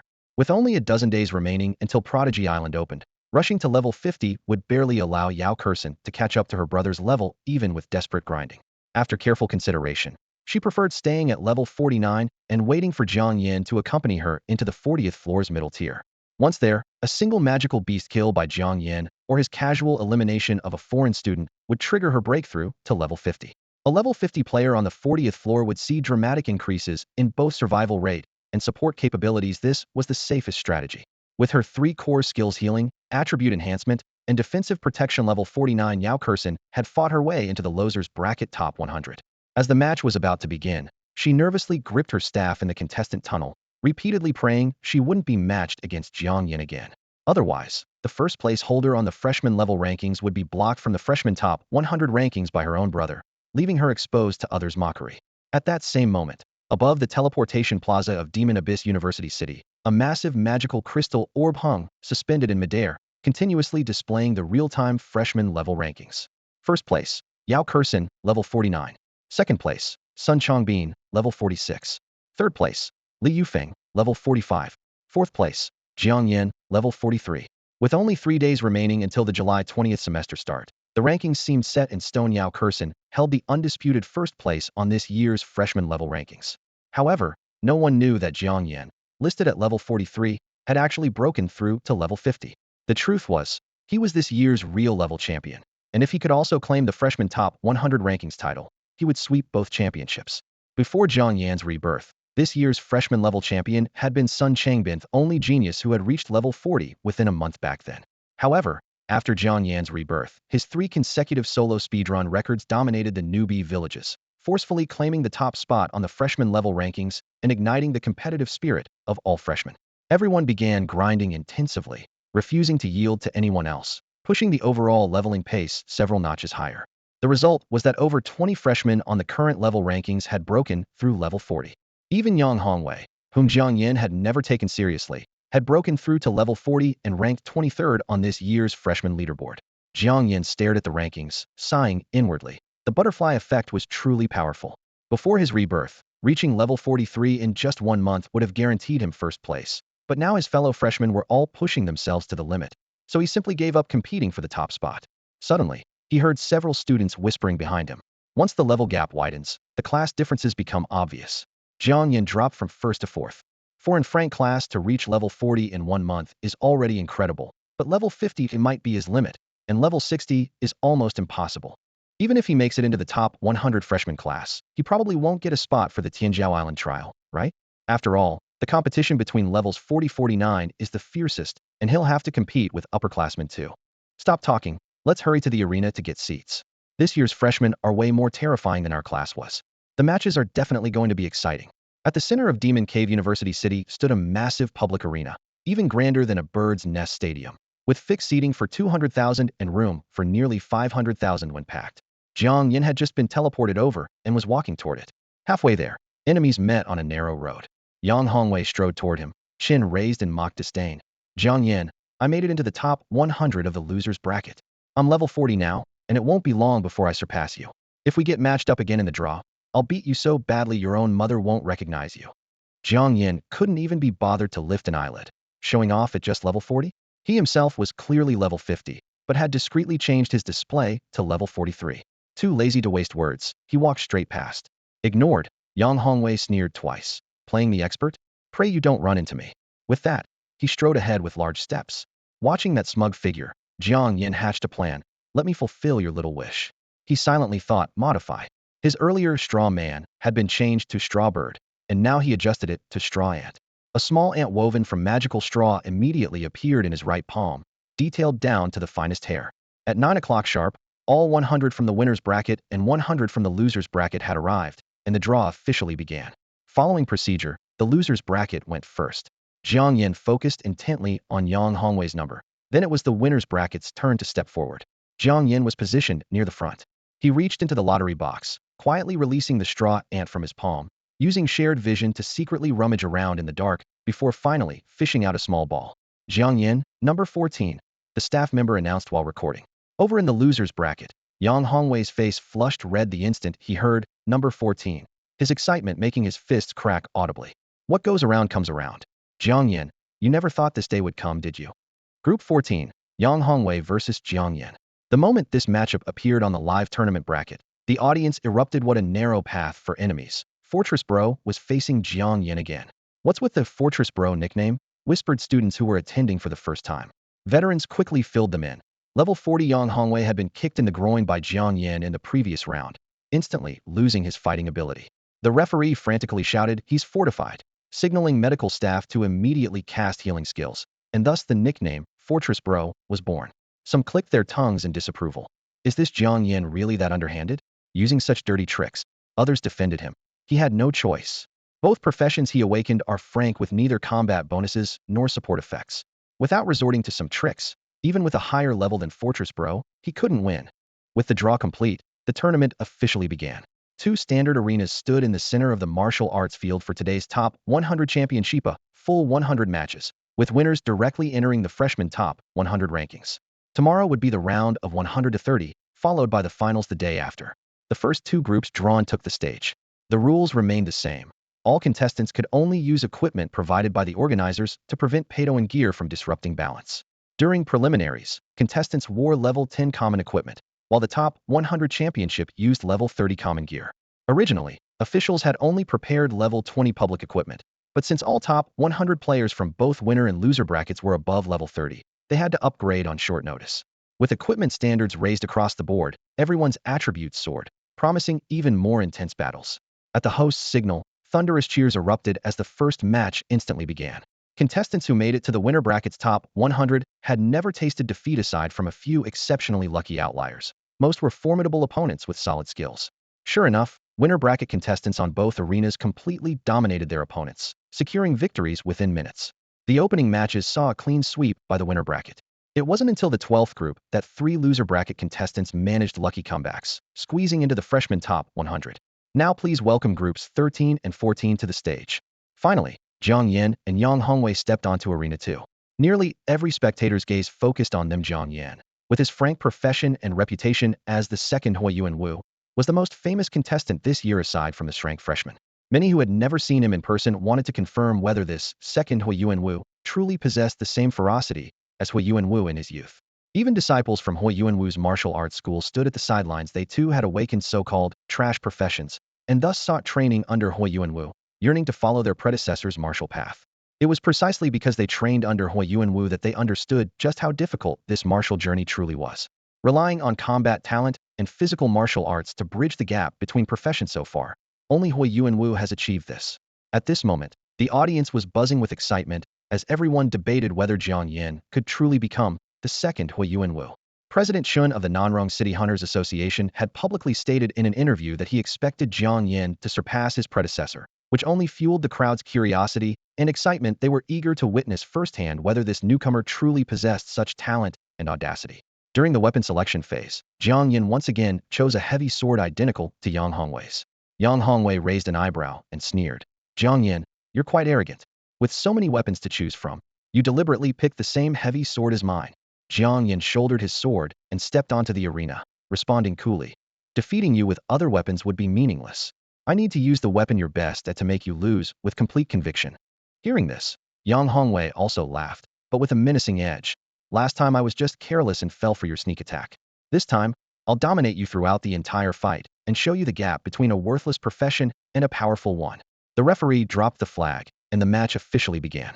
The arena measured 240 meters in length and width, forged from crimson demon steel with a dark red luster, hard enough to withstand the full-force clashes of berserker professionals. Jiang Yan launched forward first, dragging his heavy sword in his right hand as the blade scraped against the ground, creating brilliant sparks. The metallic grinding sound tore through the air as his figure shot forward like an arrow, covering 50 meters in the blink of an eye. On the opposite side, level 40 Yang Hongwei activated Berserk the instant the referee made the announcement. For 4 minutes, all his attributes would increase by 30, with the cost being complete physical exhaustion afterward. He now gripped his heavy sword tightly, muscles bulging in his arms, veins protruding, as he met the charge with a direct, crushing blow. Clang! The two level 30 heavy swords collided violently in midair, sparks flying everywhere. What left everyone stunned was that Yang Hongwei, despite his berserk enhancement, was forced back a step, while Jiang Yan had struck with only one hand. The audience erupted in amazement without any skill enhancement. Jiang Yan's strength was not inferior to that of a berserker. Some whispered analyses. Jiang Yan's charging acceleration was higher, and the accumulated momentum allowed his single-handed strike to unleash terrifying force. Clang, clang, clang. Jiang Yan continued wielding his sword with one hand, unleashing a storm of consecutive strikes. Yang Hongwei was forced into continuous blocks, the ringing sounds constant, sparks flying, as both heavy swords quickly developed numerous nicks along their edges. While attacking, Jiang Yan taunted, "Didn't you say you'd dominate me throughout the fight? How come I'm the one dominating you? And I'm still using just one hand?" Yang Hongwei was enraged and was about to unleash the new skill he'd unlocked at level 40, but Jiang Yan precisely caught the wind-up motion. Bang! Jiang Yan kicked him in the abdomen, and even his berserk-enhanced body was forced back several steps, his face flushing red. "This time I didn't kick you down there, so you can't claim foul play when you lose." Jiang Yan didn't press his advantage, but instead pointed his sword at his opponent. "Use whatever skills and techniques you have. Otherwise, when your berserk skill ends and your body becomes exhausted, you'll be nothing more than prey for me to slaughter." "Excellent. I'll make you regret this." Yang Hongwei clutched his abdomen where the clear shoe print remained, his gaze locking onto Jiang Yan like a blade. Throughout 3 years of high school, he had been overshadowed by Jiang Yan in martial arts. Now that the awakening was complete, he had obtained the coveted rank berserker class, while Jiang Yan had only drawn 2 frank, trash classes. Yet the other still maintained that aloof attitude, doubling his rage. He abruptly slapped the dust from his abdomen and activated the skill unlocked after reaching level 40, Unyielding Battle Spirit. Skill effect, starts with 1 layer of Battle Spirit, 10 attack, gains 1 layer per enemy killed, maximum 4 layers, totaling 40 attack amplification. The 10 attack boost from Unyielding Battle Spirit, combined with Berserk's 30 all-attribute enhancement, made Yang Hongwei's attack stats a full 1 to 200 points higher than Jiang Yan's, with all other attributes completely overwhelming this truly level 50 opponent. It was precisely because Jiang Yan led by 10 levels that he was willing to give him the chance to cast skills. If he fought with full force, Yang Hongwei would be killed instantly before he could even activate his abilities. Trash classes are trash classes. I'll personally crush your dream of making it into the freshman top 100 rankings and joining the elite class. With battle spirit surging, Yang Hongwei charged first, swinging his heavy sword single-handedly in a devastating downward strike. "You think you can stop me?" Jiang Yan wielded his sword as if strolling through a garden, effortlessly parrying the assault with a cold laugh. "You were my defeated opponent before awakening, and you're the same after. If you can't even beat someone with trash classes like me, doesn't that make you more worthless than trash?" The string of taunts struck Yang Hongwei's heart like a dull blow. He had thought that with Berserk and Unyielding Battle Spirit, he could sweep away all opposition. Yet Jiang Yan's defense was so effortless it looked like he was wielding a wooden sword. His 2 major buffs seemed like mere decoration, failing to demonstrate any attribute advantage whatsoever. Berserk plus Unyielding Battle Spirit, that's it? Didn't you say you'd show me the gap between our classes? TSK, you can't polish a turd, and giving you in a rank berserker class is useless. Jiang Yan continued his cold mockery while blocking. Yang Hongwei's face flushed red as he gripped his sword with both hands, slashing wildly as if trying to dismember Jiang Yan. "See, getting worked up again. When you're agitated, you're full of openings." Screech! Amid the sound of metal grinding against metal, Jiang Yan sidestepped, his heavy sword grazing Yang Hongwei's right arm, tearing through the level 30 cloth armor sleeve and drawing tiny droplets of blood. Yang Hongwei ignored the pain and roared as he swung his sword again. Jiang Yan shifted his footing, sweeping out from his side and rear with another strike, leaving a bloody mark on his left arm. In mere moments, Yang Hongwei couldn't even touch a hair on Jiang Yan's head, yet both his arms were already bleeding. Though they were minor wounds, they were enough to shatter his composure and rage. Bloodthirsty fury. Yang Hongwei unleashed his final skill that boosted attributes and combat power. A surge of fury erupted from Yang Hongwei's body. Empowered by bloodthirsty rage, every wound on his frame transformed into even more savage strength, his offensive escalating relentlessly. Witnessing this transformation, Jiang Yan abandoned his casual demeanor, his gaze finally sharpening with genuine focus. His opponent was Yang Hongwei, a level 40 berserker, while his previous adversary had been Yao Junfeng, a level 55 blood demon general. Against Yao Junfeng, he had to fight desperately for any chance of victory, but facing Yang Hongwei, only one thought crossed his mind. "Isn't this child's play? Charge!" Yang Hongwei roared, his boots slamming against the ground as his speed instantly increased by 40%, rushing toward Jiang Yan with howling winds. At this moment, he had only 1 block skill remaining unused. Seeing Yang Hongwei unleash his full arsenal, the audience erupted. Nearly everyone believed Jiang Yan was about to suffer an unexpected defeat. Jiang Yan's too arrogant. Not activating his skills is one thing, but deliberately provoking his opponent? Isn't that suicide? Exactly. He could have easily crushed Yang Hongwei with a single kick like last time, but now he's let his opponent gain complete attribute dominance. Complaints rose from all directions, and even the live chat began flooding with pride comes before the fall. Yet on the arena floor, Jiang Yan remained motionless, simply waiting in silence.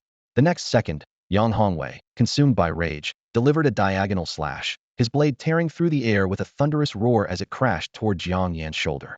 The clash of metal rang out explosively. Jiang Yan switched to a two-handed grip at the last moment, forcibly blocking Yang Hongwei's strongest strike, the impact forcing him back 2 steps. The crowd erupted again. Look! Jiang Yan's being pushed back steadily is done for. Clang! Clang! Clang! Continuous, thunderous impacts echoed. Yang Hongwei's sword strikes came like a violent storm, each blow forcing Jiang Yan back half a step. Though Jiang Yan blocked each attack precisely, the sheer difference in raw power pushed him nearly to the arena's edge. Yang Hongwei taunted between strikes. Not so arrogant now? Don't you like barking? Why so quiet? Jiang Yan remained silent, mechanically swinging his sword in defense. Yang Hongwei sneered. 3 more minutes. Try blocking my rage state if you can. 3 minutes won't be necessary. Jiang Yan suddenly spoke, his voice calm, yet inexplicably ominous. 3 seconds will suffice. As his words fell, Jiang Yan called out, durability. His level 30 heavy sword, battered down to 1 durability and riddled with nicks, instantly restored to 51.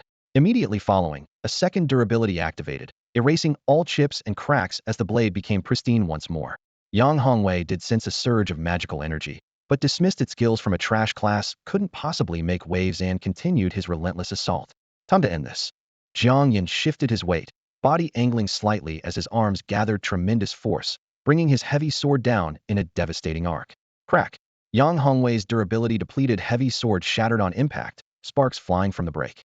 In the instant he lost his weapon, Jiang Yan's blade tore across his chest, cutting deep to the bone as blood erupted.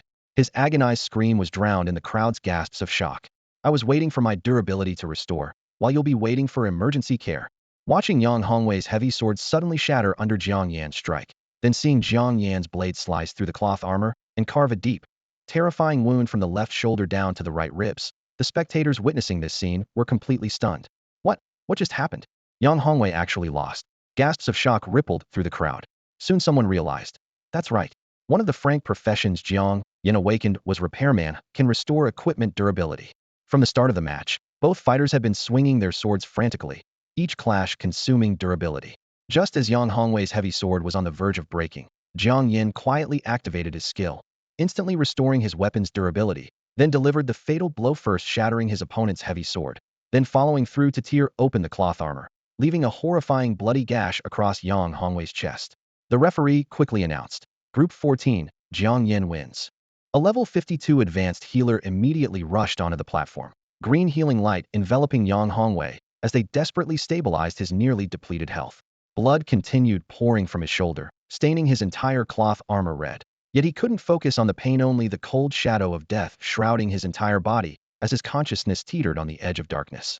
At precisely that moment, Jiang Yan looked down and left him with an unforgettable line.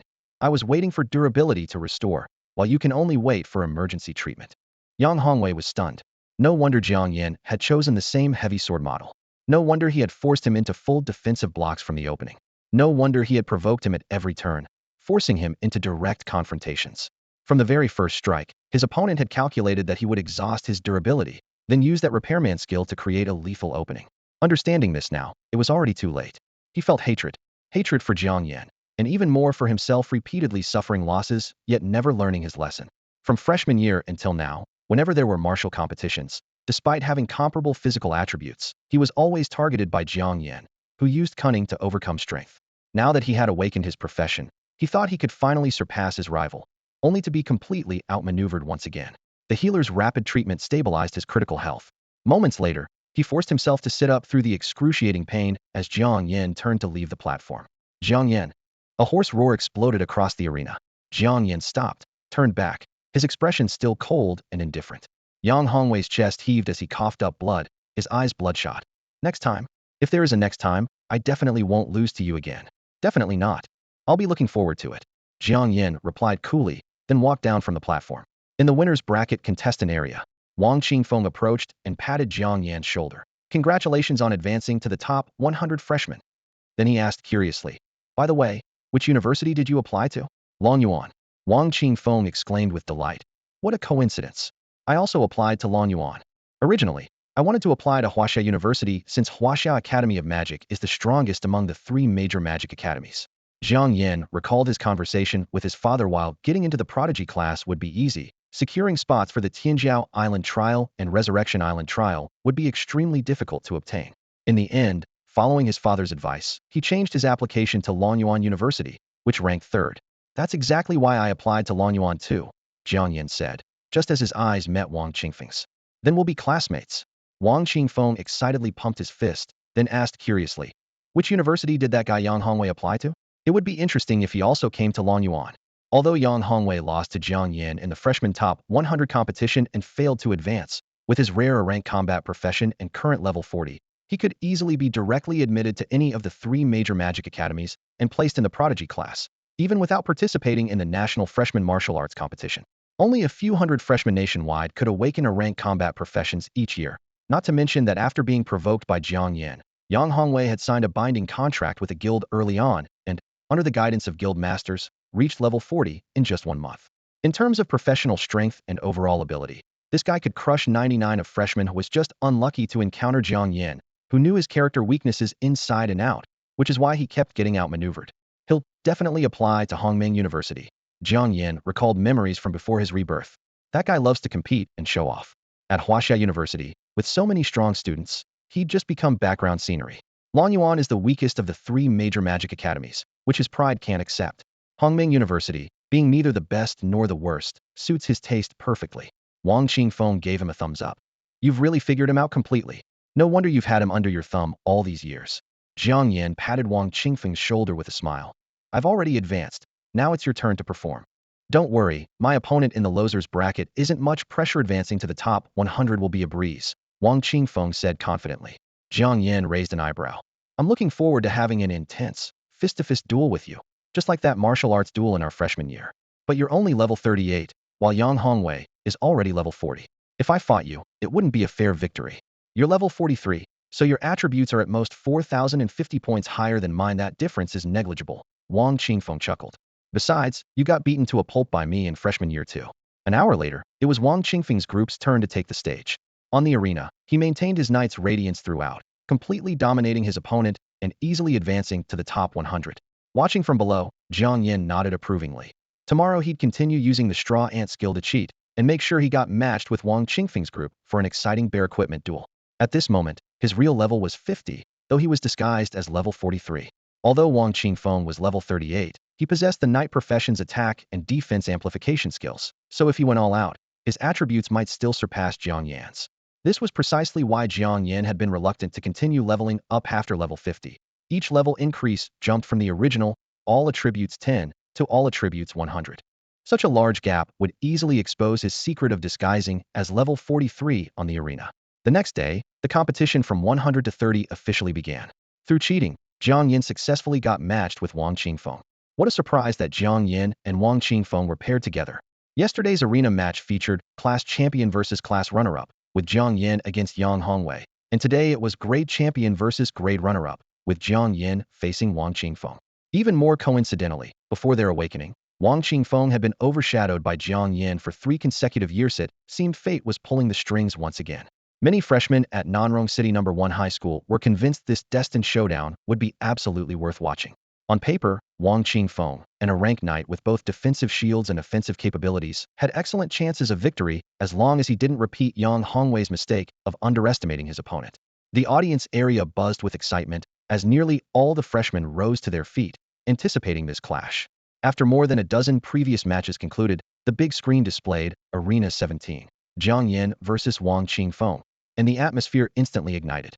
However, the sight of the 2 contestants stepping onto the platform left everyone stunned. They were completely barehanded, wearing neither the level 30 protective gear provided by the organizers nor even shoes.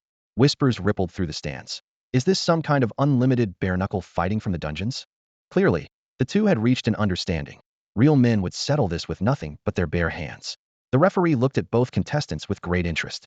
In all the years of the National Freshman Martial Arts Tournament, this was the first time such a primitive duel had occurred. After confirming both fighters signaled their readiness, he raised his arm and shouted, "Begin." The moment the whistle sounded, Jiang Yan and Wang Qingfeng shot forward like arrows from a bow. A keen observer would notice Jiang Yan had a half-step advantage in his initial burst. The two clashed at the center of the arena, fists and feet interweaving as powerful gusts of wind scattered between the barriers. Jiang Yan struck first with a heavy punch, which Wang Qingfeng deflected with his palm, though the impact left his hand tingling. Wang Qingfeng then thrust his left palm toward Jiang Yan's chin, but Jiang Yan leaned back to dodge and countered with a horizontal kick toward his opponent's temple. Forced to abandon his offense, Wang Qingfeng raised both arms to block, the force of the high kick driving him back 2.5 steps. "I could beat you before when my stats were lower, and now that my level is so much higher, you won't gain any advantage without using skills." Wang Qingfeng retreated calmly, and as soon as he finished speaking, Jiang Yan launched his second wave of fierce attacks. Jiang Yan's punches flew like cannonballs straight at Wang Qingfeng's face. Wang Qingfeng sneered. "Let's warm up first." He leaned back to dodge, then countered with a sweeping kick. Crack! Jiang Yan raised his arm to block, his feet remaining firmly planted. The difference in their strength and foundation was crystal clear. Bang! Bang! Bang! The arena erupted with the dense sounds of fists and kicks colliding, the excitement rivaling any mainstream match. Their bare-handed duel captured the attention of most spectators, even drawing eyes away from the adjacent arena too. Exclamations rose from the crowd. Wang Qingfeng's foundation is really solid, blocking all of Jiang Yan's attacks. No wonder Jiang Yan is called the second Hui Yuanhui's martial arts foundation is truly impressive. Even a layperson could tell he had definitely trained hard in boxing and kicking techniques, and his movement skills far exceeded those of ordinary people. This brutal, flesh-pounding duel got my blood pumping. There's a good reason Jiang Yan made it to the top 100. With his martial arts foundation, even in class close combat professional might get caught off guard and taken down by Jiang Yan in one decisive strike if they don't have powerful counter skills. In the center of the arena, Jiang Yan and Wang Qingfeng simply dropped their guards. Holy crap, they're not defending anymore, theory going for straight damage trades. The dull thuds of bone striking muscle echoed continuously as gasps erupted from the audience. After several heavy punches, Jiang Yan raised his hand to rub his slightly heated cheek, but his gaze fell on Wang Qingfeng across from him, who was more severely injured. Wang Qingfeng's face had begun to swell and redden, with blood continuously seeping from the corner of his mouth. Jiang Yan said in a low voice, "Use your skills."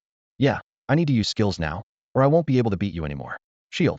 Wang Qingfeng spat out a mouthful of bloody saliva and forcefully slapped his chest with both arms. Milky white energy instantly formed a shield with thickness equal to 30 of his maximum health, lasting 30 seconds. With the shield activated, level 38 Wang Qingfeng's defense surpassed that of level 50 Jiang Yan. With this shield as his confidence, the two engaged in close combat again. In just 10 seconds, they exchanged 3 punches and 1 kick each. Amid the banging sounds, both simultaneously retreated, creating distance. Exhilarating. Continue. Wang Qingfeng's nose bridge was bruised and swollen. He wiped away the nosebleed and stomped heavily on the arena again.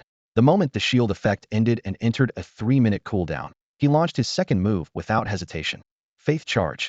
Golden light wrapped around Wang Qingfeng's entire body as he gained a new shield and 30 increased attack power, charging toward Jiang Yan like a cannonball. If it hit successfully, it would also inflict 0.3 seconds of stun. Jiang Yan's magic eye clearly captured the skill details. He knew that in wilderness combat, he could completely use his modification skill to change Faith Charge to Faith Shower or Faith Wash before the opponent's casting, eliminating the shield and stun from the source. But under the watchful eyes of everyone, and with Wang Qingfeng as his opponent, the reborn Jiang Yan would never expose his trump card, so he gritted his teeth and took the hit heated.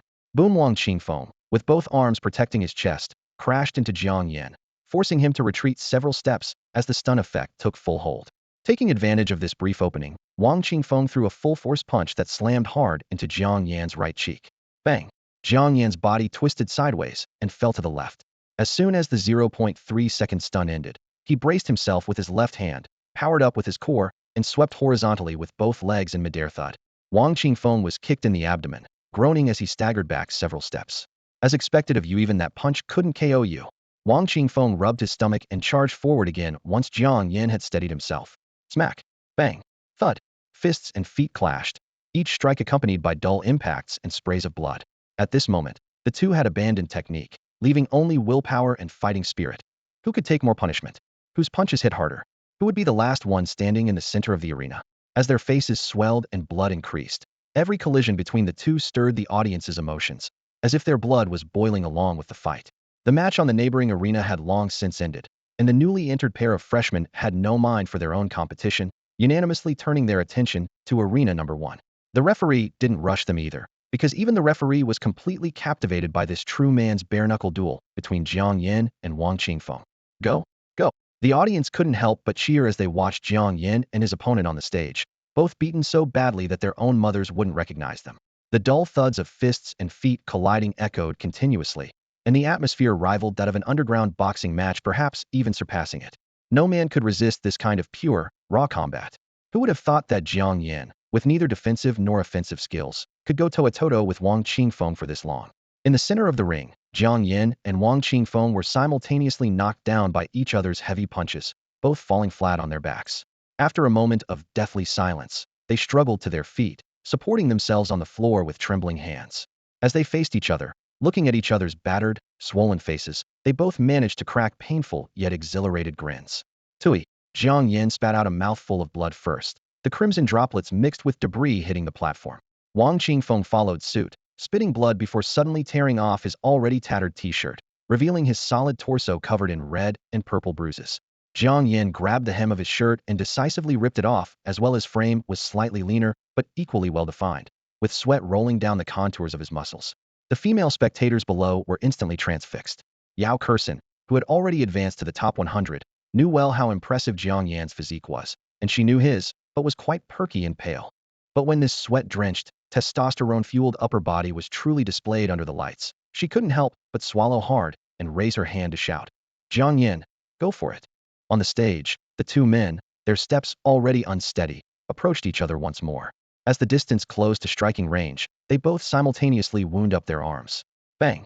Unguarded straight punches crashed brutally into each other's faces. Jiang Yan's head snapped back from the impact, but he managed to steady himself. Wang Qingfeng staggered back 2 steps before crashing to the ground, unconscious. The entire venue erupted instantly. Applause, whistles, and roars merged into a tidal wave. Awesome! Jiang Yan actually won. Holy shit, that was incredible. I strongly suggest everyone after this should follow their example shirtless combat. The referee, positioned at the best viewing angle, excitedly shouted, Group 17, Jiang Yan wins. Yao Kursin jogged to the base of the platform and, from dozens of meters away, raised her hand to cast holy light. The warm radiance enveloped Jiang Yan. On the other side, a level 52 healer silently cast rapid healing on the severely injured and unconscious Wang Qingfeng. Although Yao Kursin was only level 49, her class profession's holy light healing was just as fast. Within mere seconds, the swelling and bruising on Jiang Yan's skin visibly receded, and his battered face returned to normal. Wang Qingfeng's external injuries were also healing rapidly, though he hadn't yet awakened from exhaustion. He just passed out from fatigue. A good sleep will fix him up. Jiang Yan wiped his face and simply hoisted Wang Qingfeng onto his shoulder before stepping down from the platform. As this exhilarating battle between tough guys concluded, the contestants on the adjacent platform finally began their match. But in the audience's eyes, ordinary combat instantly became boring, and the passion and excitement that had just been ignited felt as if it had been doused with cold water. Jiang Yan, you're amazing. Yao Kursin rushed up to him with admiration written all over her face. The few other female contestants in the participant area had also become completely infatuated with Jiang Yan. After resting for about half an hour, Wang Qingfeng finally regained consciousness from his exhausted stupor. He was half-leaning on the soft sofa in the contestants' area, and when he slightly raised his head, he saw Jiang Yan leaning against the nearby armrest. Did I lose? Wang Qingfeng's voice was hoarse. Yes. Jiang Yan nodded with a calm expression. I withstood that final punch, but you didn't. Wang Qingfeng smiled bitterly with resignation. In the end, Yang Hongwei and I are the same. No matter how high our professional awakening levels are, we're still no match for you. But you're much stronger than Yang Hongwei, Jiang Yan said frankly. Against anyone else, you would definitely make it to the national top 10. Unfortunately, you drew me, so you can only stop at the top 50. It doesn't matter. Wang Qingfeng shrugged and let out a relaxed breath. I've already secured my spot in the elite class, so my ranking on the freshman top 100 list doesn't mean much to me. Being able to have such an exhilarating fight with you made it all worthwhile. As the final group match concluded, the official top 50 of this year's freshman top 100 ranking was determined. The afternoon schedule followed immediately the round of 50 to 30, with tomorrow being the final championship. Jiang Yan still had a tough battle ahead. Meanwhile, Yao Kursin had earlier lost to an assassin contestant, also stopping at the top 50. As a support class professional, Her ability to break into the top 100 was already remarkable, making her the only female student to reach the top 100 this year. In the afternoon, the bracket for the 50-30 round was released, and Jiang Yan's opponent was a female contestant Yang Bingjie. Yang Bingjie, a rank Ice Mage profession, level 41, elemental ranged attack class. Freeze, Ice Armor, Frost Arrow, Frost Mirror Image, Glacial Spike. Her 5 skills covered defense, control, and damage output comprehensively, but lacked burst potential. For Jiang Yan, experience alone would be sufficient for victory. He wouldn't even need to use his modification skills to disrupt her techniques. The countdown to the match began ticking down to 0. Frost Mirror Image. Yang Bingjie struck first, and an identical mirror image appeared on the other side of the stage, instantly possessing 40 of her total attributes for a duration of 40 seconds. Frost Arrow. Both the original and the mirror image drew their bows almost simultaneously, for arrows gleaming with cold light locked onto Jiang Yan and shot in a crossfire pattern, intending to seal off his movement options. Jiang Yan moved like the wind, as if he had foreseen the arrow trajectories. With subtle twists of his shoulders and hips, he precisely dodged all the arrows. Glacial Spike. He caught the moment when his opponent's magic power surged, sidestepping to the right as ice spikes erupted from the ground in succession, striking only his afterimage. How did he dodge everything in advance? Yang Bingjie's heart tightened with concern. Ice Armor. A pale blue crystalline layer quickly formed over her skin. Freeze. Extreme cold emanated from her palms, rapidly freezing the moisture in the air and creating an ice cavern-like wall of wind. Jiang Yan charged straight into the cold wave. His spear's surface instantly accumulated fine frost, and his robes were frozen with ice fragments, yet his movements showed no sign of being hindered. He touched the arena floor with his toe, flickered through the ice mist, and pressed close. His spear's cold gleam aimed directly at her throat. Crack! The ice armor covering Yang Bingjie's entire body shattered into fragments, scattering with crisp breaking sounds. The spear broke through the ice and precisely touched her throat. The referee raised the flag, ending the match. The audience was stunned. Jiang Yan had used footwork nearly invisible to the naked eye to dodge all attacks, then secured victory with a single strike. Under the shocked gazes of the crowd, Jiang Yan had effortlessly evaded all of Yang Bingjie's attacks, and won with one decisive blow, advancing to the top 30. What the hell? It's one thing to dodge ice arrows, but predicting and avoiding such a wide-range glacial spike attack is that a bit too ridiculous? The stands erupted in chaos, with discussions rising and falling like waves. However, someone suddenly remembered a crucial detail. Although Jiang Yan had only awakened in Frank profession, he possessed an innate perfect mana constitution with 100 magical affinity. Every profession requires an extremely brief casting animation before executing skills, and Jiang Yan's perception of mana fluctuations far exceeded that of ordinary people. As long as he mastered all of Yang Bingjie's skills, he could accurately predict her next move through the magical aura leaking from her body, then use that minuscule casting delay to complete his evasion. The theory sounded reasonable enough, but witnessing him execute it to perfection still sent chills down everyone's spine. The replay footage revealed that from start to finish, the entire match lasted less than 3 seconds. Yang Bingjie's ice arrows, glacial spikes, and other combo skills were all preemptively dodged by Jiang Yan, after which he closed in like a ghost and pierced her throat with his spear. Blood sprayed everywhere. A level 52 healer had been waiting below the arena and immediately rushed up upon seeing the situation, casting rapid healing magic. Yang Bingjie's face instantly turned deathly pale, blood gurgling from her throat, her breathing mixed with bloody foam, her eyes filled only with terror and bewilderment. The moment Jiang Yan withdrew his spear, her knees buckled and she collapsed to the ground, as if her soul had been drained from her body. Group 20, Jiang Yan wins. As the referee's verdict rang out, Jiang Yan's expression remained as emotionless as a cold weapon. He put away his spear, turned, and walked off the arena, leaving Yang Bingjie clutching her throat, trembling in the glow of healing magic. In the audience, Yao Kursin, who had been eliminated early, witnessed this scene firsthand and felt a chill run through her heart. Looking back now, when Jiang Yan had simply kicked her off the platform, it had been extremely merciful. Otherwise, she too would have tasted the terror of near death, like Yang Bingjie. The next day, the National Freshman Martial Arts Tournament entered its final decisive stage. The top 30 contestants completed their draw, divided into 15 groups for battle. Winners advanced directly to the next round, while losers fell into a brutal elimination tournament to determine the final 16. Jiang Yan drew number 5, facing a level 40 Shadow Wizard. This opponent possessed mysterious movement techniques, stealth abilities like shadow lurking, and excel that curse magic and poison. For regular contestants, this represented an extremely difficult comprehensive threat. Unfortunately, he encountered 2 perfect counters. First, Jiang Yan's innate immunity to toxins. Second, Jiang Yan's hypersensitivity to mana fluctuations completely neutralized shadow lurking. As the match began, the shadow wizard's form flickered and seemed to merge with the air. The area around the arena fell so silent you could hear a pin drop, with spectators holding their breath. The next second, Jiang Yan acted as if he had X-ray vision, looking up to lock onto a specific direction and thrusting his spear. A cold light flashed, followed by the dull sound of shattering bones in the air. The shadow lurking was instantly torn apart, and the entire venue exploded in excitement. Some speculated he had located his target through air currents or footsteps, but more people believed it was intuitive capture of magical breathing. The result was without suspense. Jiang Yan advanced once again. At this rate, it wouldn't be surprising if he makes it to the top 8 or even top 4, someone in the crowd exclaimed in amazement. In just a few matches, Jiang Yan's fame had skyrocketed once more. With the first round settled, the top 16 list was announced. The upcoming schedule would be round of 16, quarterfinals, semifinals, and finally the championship match. Among these 16 people, Jiang Yan was the only non-combat profession, and in frank at that. Although people began discussing his dark horse potential, he still wasn't considered the championship favorite by officials and spectators. After all, in everyone's view, even if he were as formidable as Huiyuan Wu, being able to dominate combat profession freshmen without relying on his profession was already impressive enough. However, the championship favorites he would face next were formidable opponents: Li Yufeng, Class Sword Saint, and Wang Can, Class Explosive Mage. Additionally, Sun Chongbin, ranked second on the freshman leaderboard and a class ammunition expert, was also in the running. Everyone knew that as the tournament progressed, the gap between Jiang Yan and these three would only widen exponentially. Fortunately, in the round of 16 draw, he didn't face any class or class seeds, allowing him to advance smoothly to the quarterfinals. However, when the quarterfinal bracket was announced, Jiang Yan was matched against Sun Chongbin.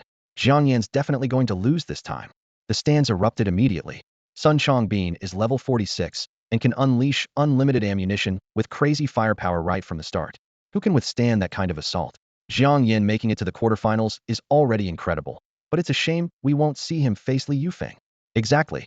Li Yufeng competed with him for first place on the freshman leaderboard back then, and neither would back down. I was really hoping to see those two fight. Forget about it. Jiang Yan's leveling speed has clearly slowed down after breaking through level 40, while Li Yufeng has tremendous momentum. He's awakened this class Sword Saint profession, which makes him invincible in close combat. Amid the lively discussions, Jiang Yan and Sun Chongbin stepped onto the arena one after another. The audience immediately noticed that Jiang Yan had chosen no shield and wore no helmet. This setup made him look like a walking target. Some recalled his battle against Wu Chaohao. He had taken an arrow hidden before instantly closing the distance, but this time, he hadn't even brought his throwing spear, carrying only a cleaver, as if he was purely going for a desperate fight. In contrast, Sun Chongbin wielded a level 30 magic pistol in each hand, their barrels embedded with metal element magic stones from the 5 elements set. For an ammunition expert, magic power was ammunition. Channeling magic into the metal stones could materialize metal bullets, and the stronger the magic, the higher the bullet damage. Combined with his cheat ability unlimited ammunition, Jiang Yan's chances of winning were virtually zero. At the center of the arena, Sun Chongbin casually taunted, "While the match hasn't started yet, you still have time to grab a helmet and shield. Otherwise, bullets don't have eyes, and don't blame me if you get riddled with holes." Jiang Yan replied flatly, "That won't be necessary." The referee raised his hand and dropped it. Sun Chongbin immediately activated his level 46 unlimited ammunition skill for a full 46 seconds. He could fire continuously without consuming magic power. Both magic pistols simultaneously erupted with blinding blue light as magic bullets poured down like a torrential rain. Whoosh, whoosh, whoosh. People watched as Jiang Yan, cleaver in hand, charged straight forward without dodging or evading. The dense bullets tore through his level 30 cloth armor, and blood immediately began seeping from his exposed skin. Cries of "Madman" rose from the crowd below. Sun Chongbin was also stunned and quickly retreated, maintaining his dual gun firepower. But when Jiang Yan, dragging his bloodied body, closed to within 6 feet, Sun Chongbin finally panicked. He turned and ran frantically, hoping to use the attribute gap to create distance for more shots. However, Jiang Yan was faster. Flash! A sharp pain tore across his back as Sun Chongbin was struck down by a single blow. Immediately after, Jiang Yan, blood-soaked with his right eye pierced by a bullet, seemed to ignore all pain as he stepped on his opponent's back, gripped his cleaver with both hands, and coldly thrust it into Sun Chongbin's abdomen. "Within 7 steps, my blade is faster than your gun." Holy crap, how is that even possible? The guy's insane. Jiang Yan is absolutely out of his mind. The audience erupted in chaos, some feeling their scalps tingling with shock. In the center of the arena, Sun Chongbin unleashed both guns simultaneously, spraying rows of bullets in a single second. the muzzle flashes creating a curtain of fire in the air. Yet Jiang Yan neither dodged nor evaded. Charging straight into the hail of bullets, the gunfire illuminated his cold face as bullets tore through his flesh, blood spattering everywhere, but none managed to pierce his heart. Did he take painkillers or something? The spectators gasped in disbelief. Jiang Yan was drenched in blood, his right eye shot out by a bullet, yet he didn't make a single sound, and his speed never faltered. Within mere breaths, he closed in with his blade, and with one flash of steel, he sent Sun Chongbin crashing to the ground. The most ruthless fighter in the Devil's Den. Before this, he had used the same, kill 1,000 enemies, lose 800 of your own, fighting style to take down Wu Chao and Sun Chongbin consecutively. And this match that everyone had written off ended in such a shocking and swift manner. Sun Chongbin lay on the ground, pinned under Jiang Yan's heavy boot, unable to move. Pain and terror overwhelmed him as he lost control of his bladder right there, blood and urine slowly mixing beneath him, creating an embarrassing and pungent mess. The announcer declared loudly, "Jiang Yan wins." Only then did Jiang Yan withdraw the cleaver that had pierced through his opponent's torso, standing sideways at the edge of the arena waiting for treatment. His blood-soaked figure looked like death incarnate, yet remained cold as ice. Thanks to his innate maximum magic power constitution, his magic resistance far exceeded that of ordinary people, and most of the seemingly horrific wounds were merely superficial. Aside from the blindness in his right eye, the other gunshot wounds would heal and scab over within hours even without treatment, thanks to his natural regeneration. The level 52 healer rushed first to Sun Chongbin, who had the most severe injuries. She possessed group healing abilities, but they weren't as effective as single-target rapid healing, so she first worked on stopping the major bleeding from his back and abdomen wounds one by one. The healer then cast rapid healing on Jiang Yan. White light enveloped him as his shattered right eye regenerated in the blink of an eye, and the bullet holes covering his body closed as flesh granules writhed and sealed them shut. Jiang Yan didn't even spare Sun Chongbin a glance, sheathing his blade and turning to step down from the arena. His expression remained coldly indifferent, like an emotionless assassin. The other 8 quarterfinalists in the contestants' rest area felt chills run down their spines as they watched him approach. That guy is terrifying.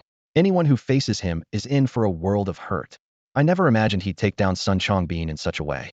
Please don't match me against him. Let Li Yufeng deal with that close combat maniac.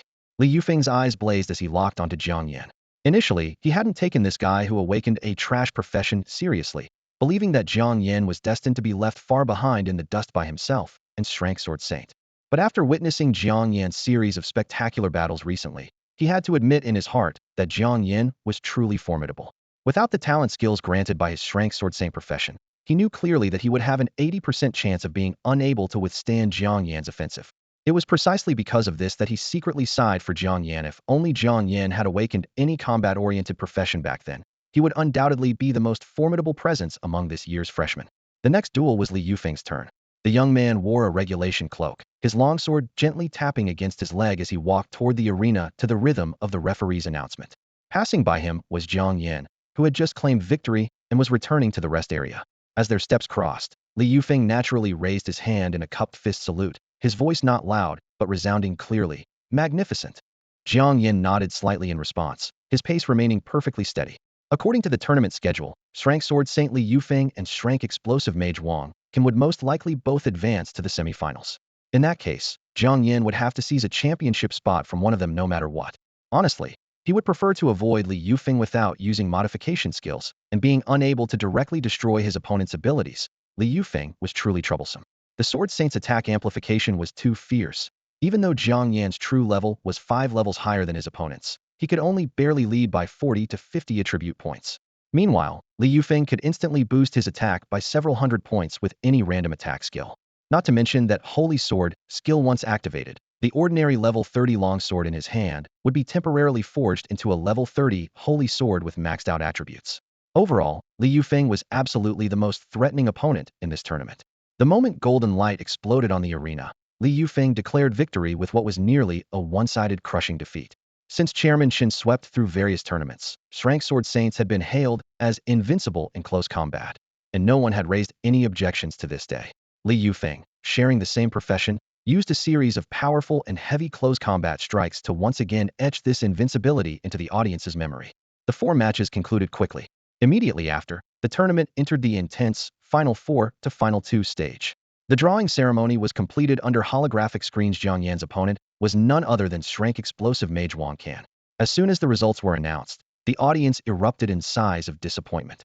This time Jiang Yan definitely has no chance. Wang can detonate even the magic particles in the air. Who could possibly defend against that? Strong in both close combat and ranged attacks, feels like he's got the championship locked up. However, on the topmost viewing platform, a man with a full beard shook his head and chuckled dismissively. Beside him sat a fat man crunching sunflower seeds with crack sounds. The two were staff members who had been responsible for monitoring Newbie Village Wild Boar Forest back in the day. At that time, the bearded man had witnessed Jiang Yan consecutively speedrunning 3 Newbie villages and held high hopes for him, even asserting that Jiang Yan would eventually surpass Hui Yuanwu in achievements. More dramatically, he had predicted that if Jiang Yan entered the top 100 freshman rankings, he might be able to claim the championship with his frank status by trampling over all the prodigies. The fat man had scoffed at this prediction back then, citing Li Yufeng and Wang Qin as examples. Against these two rank professionals, Jiang Yan has no chance of winning. So the two made a bet. If Jiang Yan failed to win the championship, the bearded man would pay him 10 gold coins. Now that the tournament had reached this crucial juncture, the bearded man stared intently at the arena, so excited that he bent the metal viewing ticket in his hand. He lowered his voice but couldn't hide his excitement and anticipation. Just wait and see. Wang Qin will definitely lose to Jiang Yan. The semifinals. Jiang Yan at level 43 versus Wang Qin at level 42. The moment they stepped onto the stage, the audience erupted in thunderous cheers that nearly lifted the roof. Wang Qin gripped a shield in his left hand and a sword in his right, sweat beading on his forehead under the bright lights, tension written all over his face. Who could blame him after witnessing how brutally Jiang Yan had demolished Sun Chongbin in the previous match? For safety's sake, he equipped a shield for the first time in his arena career. Jiang Yan simply chose the same level 30 longsword as his opponent, his expression calm, but his eyes sharp as blades. Before the match even began, he detected an unusual fluctuation, magical particles rapidly gathering and compressing in the air. Clearly, Wang Qin was cheating, using his Shrank explosive mage talent to plant bombs in advance, ready to detonate them the instant the referee gave the signal. Jiang Yan sneered coldly. Planting mines before the match starts? Wang Qin, that's both unsportsmanlike and against the rules. Before he finished speaking, he lunged forward with fluid, almost dance-like movements, slashing his sword in multiple directions. The blade's light swept through the air, directly dispersing several barely visible energy orbs, their explosive magic dissolving into harmless ripples. Wang Qin froze mid-motion, his face flushing with embarrassment. Never expected Jiang Yan to detect his secretly manipulated magic, let alone precisely defuse it. With his underhanded trick exposed publicly, he had no choice but to stop compressing magical energy. The audience couldn't hear Jiang Yan's taunts and only saw him slashing at empty air, leaving them puzzled. However, the higher level, more experienced awakeners saw right through it. Wang Qin had been secretly compressing magic to plant explosive traps before the match began. No wonder he always managed to devastate his opponents right from the start. He'd been completing his skills wind-up before the referee even spoke. Jiang Yan's ability to detect and neutralize this was astoundingly perceptive. Finally, the referee raised the flag. Begin. Deprived of his pre-plant bombs, Wang Qin had no choice but to raise his hand as Jiang Yan charged forward. Explosive flame. A basketball-sized fireball tore through the air, suddenly exploding mid-flight into a wall of roaring flames. Jiang Yan didn't break stride, charging straight through the fire. His high magic resistance left only singed hair tips while his skin remained completely unharmed. Molten Shield. Wang Qin's left arm shield merged with his Molten Shield skill, its surface glowing red-hot, like lava, radiating scorching heat. Clang. The longsword struck, but was firmly blocked. Hiss! The heat wave hit Jiang Yan's face as if he'd thrust his sword into volcanic lava, the metal heating up from the intense temperature. And Shrank explosive mage was truly formidable when not using modified skills for destruction. However, mage classes can only rely on powerful skills, and since potions aren't allowed during matches, if he keeps casting spells and runs out of mana without defeating me, then he'll just be a sitting duck. Jiang Yan thrust forward with his sword, the blade flashing as he suddenly leaped to the right. The next second explosive impact. Wang Qin's shield, infused with molten fire shield, suddenly vibrated, unleashing a ring of blazing white shockwaves that erupted like a high-temperature air cannon. Wang Qin frowned. He had originally designed the molten fire shield explosive impact combo, which theoretically should have allowed for an instant counterattack after blocking. But just as Jiang Yan's sword was deflected, he had already sidestepped, precisely dodging the impact. In the front row of the audience seats, a burly man with a full beard spat out. See that? No matter how powerful it is, it's useless if it doesn't hit.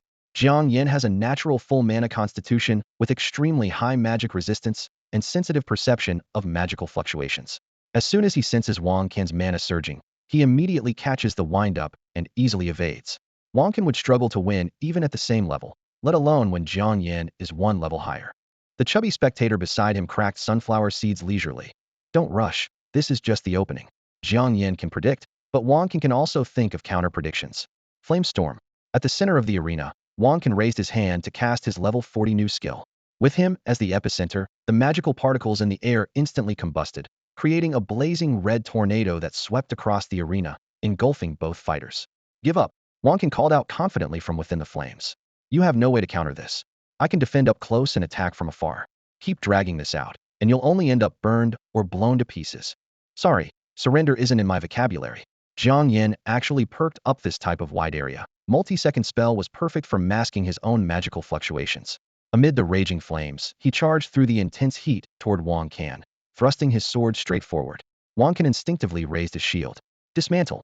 A cold light flashed, and the shield exploded in his arms, instantly decomposing into screws, metal fragments, and charm components. This was Jiang Yan's first time displaying this move in the arena, but as both a repairman and warrior, being able to disassemble equipment made perfect sense. As the shield shattered, Wang Can revealed a confident smile. Come on, witness my trump card-charged explosion. The flamestorm had 4 seconds remaining. In fact, before the match even began, he had compressed thick layers of magical particles around his entire body like armor. This was originally a killing move specifically designed to counter Liu Feng's. As soon as his opponent got close, he could self-destruct and severely injure them. Who would have thought he'd end up using it on Jiang Yan instead? However, taking advantage of the magical interference from the storm, Jiang Yan quietly activated his Modify skill. Charged Explosion was changed to Charged Clothes Explosion. Boom.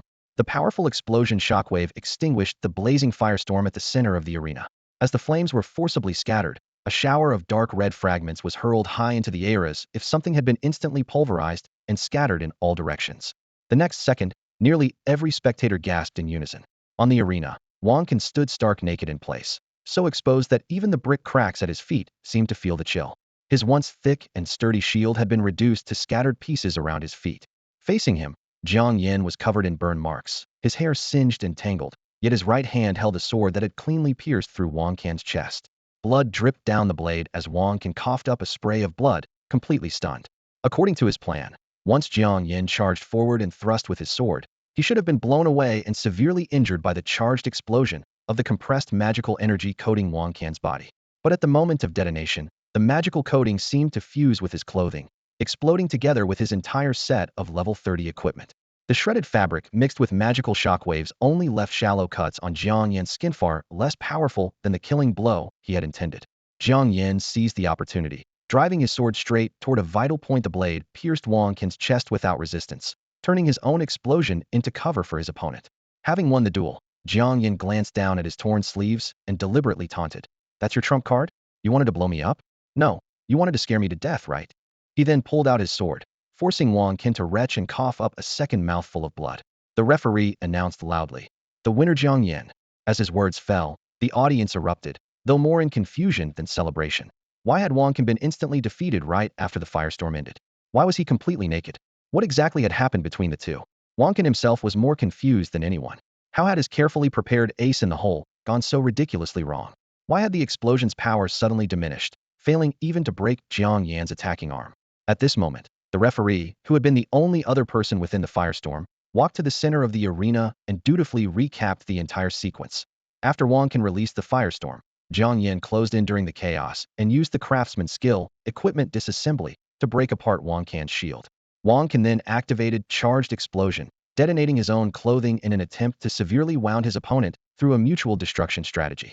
Unfortunately, Jiang Yan's magical resistance was extremely high, leaving him only lightly injured, while he managed to pierce Wang Can's chest with his sword and claim victory. The explanation sounded logical, but only Wang Can knew that what he had unleashed wasn't some charged clothing explosion, but rather the complete detonation of the thick layer of compressed magical energy that had been tightly bound to his body. Although he couldn't understand why his clothes had been blown away along with everything else, he never would have imagined that Jiang Yan had modified the skill, so he could only chalk this outcome up to a major miscalculation. As soon as the referee finished explaining the skill mechanics, the audience erupted into chaos. Frank professions had always been labeled as trash by everyone. Yet Jiang Yan had used this very trash profession to hammer the Shrank Wang Can right off the arena. No one had expected such a massive upset in this match. Next up is the finals between Jiang Yan and Liu Feng. He's not actually going to take the championship, is he? If he really wins, that would be absolutely legendary. How did Chairman Chen see his potential so early? So Jiang Yan's combat talent really is this terrifying. No wonder they said he might become the first Frank Awakener to break through level 80. In the front row seating area, the bearded man straightened his back proudly, his nose practically pointing skyward. See that? I told you from the start that Wang Qin was no match for Jiang Yan. The fat man looked utterly incredulous, and shrank explosive mage just got completely overturned like that? Humph, he definitely won't beat Li Yufeng in the next round. Unless Li Yufeng gets eliminated by some fluke, Jiang Yan will just get demolished in the finals. The bearded man sneered and shook his head. No matter how strong Li Yufeng's profession is, when it comes to pure talent, he's still streets behind Jiang Yan. If it really comes down to a life-or-death battle, it's anyone's guess who'll come out on top. At the center of the arena, Jiang Yan first crouched down and reassembled the shield he had previously dismantled into components with a series of clicks and snaps, then casually handed it to Wang Qin. Better cover up, or all those circumcision ads are going to come after you. Wang Qin froze for a moment, looked down, and realized even his underwear had been completely blown away. His face instantly turned bright red, and ignoring the blood seeping from his chest wound, he quickly grabbed the shield to cover his lower body. It was bad enough that his Shrank profession had lost to Frank, but to be stripped naked in front of the entire audience and have his private matters mocked publicly, his dignity had truly hit rock bottom.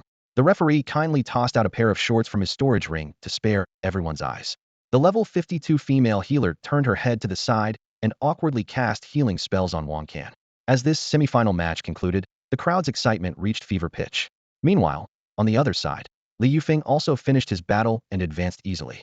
In the third-place match, Wang Qin relied on his explosive flame and charged explosion skills to sweep his opponent, barely salvaging some dignity by claiming third place in this year's freshman tournament. Then the finals. Jiang Yan level 43 vs Li Yufeng level 45. The moment both stepped onto the arena, thunderous cheers nearly brought down the stands. Jiang Yan, go for it. Jiang Yan, you can do it. Almost every spectator was cheering for Jiang Yan. The vast majority of them, like him, had only awakened low-tier or Frank's so-called trash professions.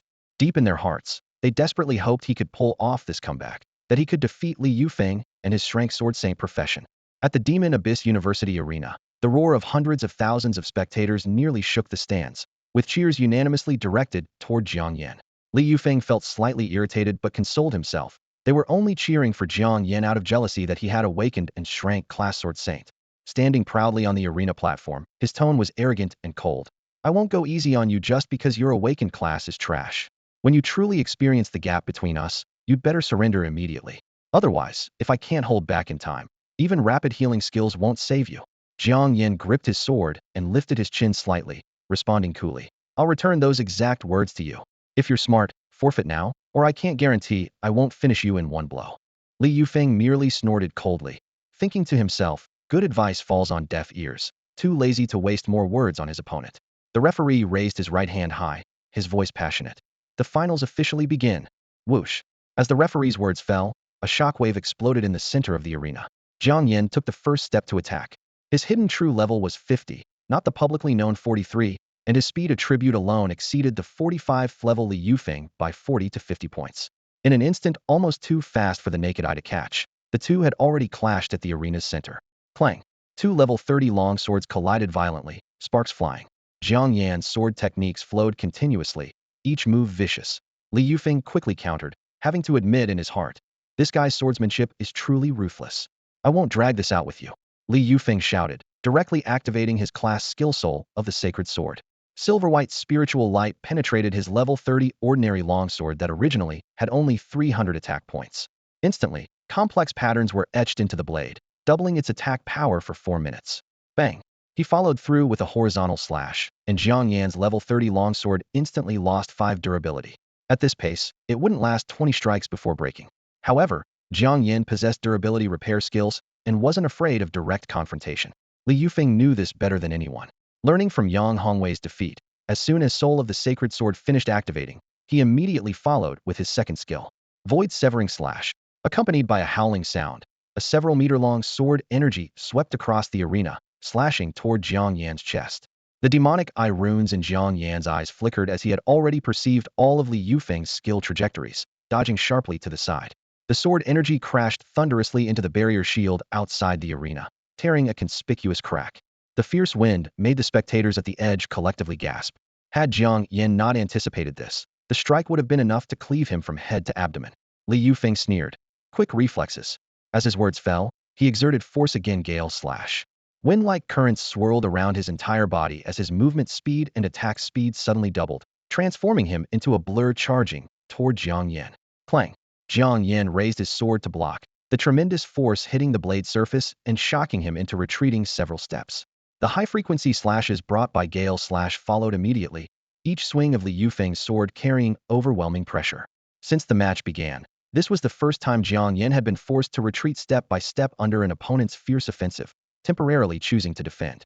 Clang clang clang. Li Yufeng's sword strikes, swift as a gale, rapidly destroyed the longsword in Jiang Yan's hands under the power of his holy sword soul skill.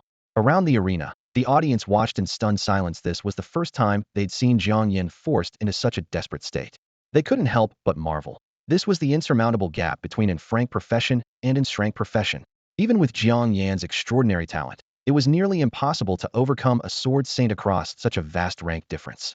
Li Yufeng gave no respite, relying on his profession's innate sword mastery to layer attack upon attack, blade and steel flashing as he pressed his advantage, nearly locking Jiang Yan down completely.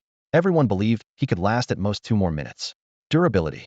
Jiang Yan glanced at his system panel. His longsword's durability had dropped to only 20, forcing him to immediately activate his repair skill.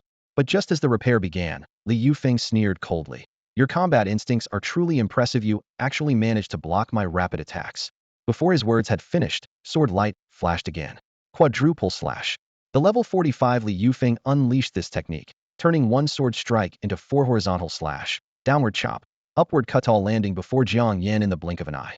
Though Jiang Yan had anticipated this, the impact still split his palms and sent him staggering backward several steps. It's over. Li Yufeng gathered his power once more. Killing Strike's secret art. Intense sword intent erupted as he practically teleported before Jiang Yan, delivering his most devastating blow. Clang. Jiang Yan barely managed to block it, but the violent sword pressure still drove the blade toward his left shoulder. Thud. The blade bit deep into flesh, nearly severing his entire left arm. Li Yufeng thought victory was assured, but suddenly discovered Jiang Yan's left hand had clamped down on the holy sword, piercing his shoulder, while his right hand gripped the long sword that had blocked most of the assault, sweeping it toward Li Yufeng's throat with lightning speed. Caught completely off guard, Li Yufeng could only abandon his sword and leap backward to avoid this killing blow. Quick reflexes. Jiang Yan sneered coldly. His left hand smoothly took the long sword from his right, while his right hand forcibly yanked the holy sword from his shoulder, blood spraying everywhere. He grinned wickedly, his gaze turning wild. How can a sword saint profession function without a sword? On the arena platform, he wielded both swords, launching a counterattack like a raging storm. Having lost his weapon, Li Yufeng immediately fell into chaos, able only to dodge frantically. Don't you dare surrender, let's see if I don't cut you down. Jiang Yan roared, blood continuously spurting from his left shoulder with each sword swing, staining the ground red, yet his offensive never wavered. Hot blood splattered across the arena as the audience erupted into thunderous cheers. Jiang Yan is incredible. Go Jiang Yan. Jiang Yan, fight on. The crowd was completely ignited by this fierce momentum. As if witnessing a miracle unfold, they were about to witness history. Jiang Yan, with his frank profession, was going to defeat Li Yufeng, the Shrank Sword Saint. Why the panicked look? Weren't you acting all arrogant earlier? With twin swords in hand, Jiang Yan pressed forward relentlessly, forcing Li Yufeng into desperate dodges across the arena. The crowd's cheers rolled like thunder below, while Li Yufeng found himself trapped. He had awakened the legendary Shrank Sword Saint class, supposedly invincible in close combat. If he surrendered now, not only would his reputation be ruined, but Jiang Yan's taunting words would forever nail him to the pillar of shame. Why don't you try what I did? Take a sword hit with your body, and then steal the weapon back. Jiang Yan muttered while attacking fiercely, afraid Li Yufeng might suddenly surrender and rob him of the chance to keep cutting. The tearing pain in his left shoulder and the heavy scent of blood drove him completely wild. Losing the match was acceptable, but Li Yufeng had to take some hits. Slash.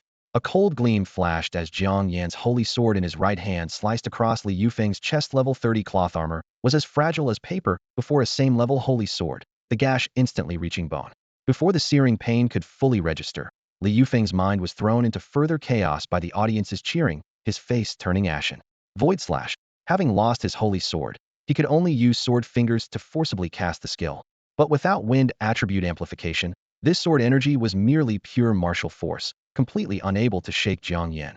Jiang Yan took the hit heat in, using Li Yufeng's casting delay to strike back with a reverse slash. Splurt. Li Yufeng's right hand flew off cleanly at the wrist, blood spraying everywhere. Amid his agonized screams, before he could recover, Jiang Yan sneered and swung again an eye for an eye, delivering a heavy slash to the left shoulder. With a sickening crack, the entire left arm was brutally severed, hanging bloodily from the left hand that still gripped the severed right hand. This scene shocked the stands into dead silence. Even the referee on the platform froze for half a beat before suddenly flashing forward to block Li Yufeng. You win. The match is over. Only then did Jiang Yan release his twin swords. Looking at Li Yufeng collapsed on the ground, eyes unfocused from pain, and hummed with satisfaction. I'll give you credit, you had the guts not to surrender. The referee raised his arm high, shouting hoarsely, congratulations to Jiang Yan for becoming this year's freshman tournament champion. He claims first place on the freshman top 100 rankings. Cheers instantly erupted to the rafters. A level 52 healer rushed to collect the severed hand and arm, holy light continuously flashing as they worked to stop Li Yufeng's bleeding and reattach his limbs. In the front row VIP section, Yao Kursen was first to rush onto the platform, shouting excitedly, Jiang Yan, you're amazing. You actually claimed first place on the freshman rankings. She raised her hand to cast holy light, gentle radiance enveloping Jiang Yan's mangled left shoulder. Wang Qingfeng also ran over, speaking rapidly. Incredible. I never thought you could actually defeat Li Yufeng. Jiang Yan raised an eyebrow. So before the match, you also thought I couldn't possibly be Li Yufeng's match? Wang Qingfeng scratched his head awkwardly, explaining sheepishly. It's mainly because Li Yufeng was higher level than you, and he awakened the supposedly invincible strength sword saint class. Anyone would think you couldn't possibly beat Li Yufeng. This didn't sit well with Yao Kursen at all. What am I, chopped liver? She put her hands on her hips and lifted her chin defiantly. I believed in Jiang Yan from the very beginning. And look how it turned out. I took first place on the freshman level rankings, and he became number 1 on the freshman top 100. Wang Qingfeng stood nearby with an awkward laugh, sweat beading on his forehead. He could only offer congratulations to Jiang Yan with a face full of flattery, repeatedly promising to definitely treat everyone to celebrate soon. Meanwhile, in the front row of the audience, a bearded man slapped his thigh, his voice booming loud enough to shake the rafters. A bet's a bet. Hand over those 10 gold coins. The fat man grunted and reluctantly pulled 10 gleaming gold coins from his storage ring, his face scrunched up in pain. Damn it, Li Yufeng is such a waste. What a joke of a god-tier class. If it had been President Chun instead, even without a sword, he could have wiped the floor with Jiang Yan at the same level. The bearded man clutched his gold coins with a satisfied hum. In your dreams, President Chen wasn't much stronger than Li Yufeng when he was young. What makes Jiang Yan truly terrifying are two things. First, his innate maximum mana capacity and perception that's 100 times sharper than normal people. He can predict attacks by reading his opponent's mana fluctuations. Second, that natural battle instinct and his ruthless, death-defying determination. It's precisely because of that ruthlessness that he dared to take Li Yufeng's sword Hedon, causing Li Yufeng to lose his holy sword and fall into complete disadvantage. You think he got cut because he couldn't dodge? Though it pained him, the fat man had to nod in agreement. The kid's definitely something else. He's got the potential to surpass Hui Yuanwu. Elsewhere, Yang Hongwei had been eagerly anticipating watching Li Yufeng demolish Jiang Yan, but the outcome was completely reversed. After a few seconds of stunned silence, he suddenly felt relieved. Actually, this is fine now. Everyone can see that Jiang Yan, who kept me in second place throughout high school, may have awakened a useless class, but his strength is anything but useless. If I hadn't been unlucky enough to face him, I could have easily made it to the semifinals with my skills. The other contestants eliminated by Jiang Yan shared similar sentiments. Wu Chao recalled their battle, how Jiang Yan had taken his arrow Hedon at the start, then thrown his red-tasseled spear to force him into a defensive stance with his bow, and finally, when he got close, yanked the arrow from his own chest to thrust it at Wu Chao's throat. His conclusion was clear.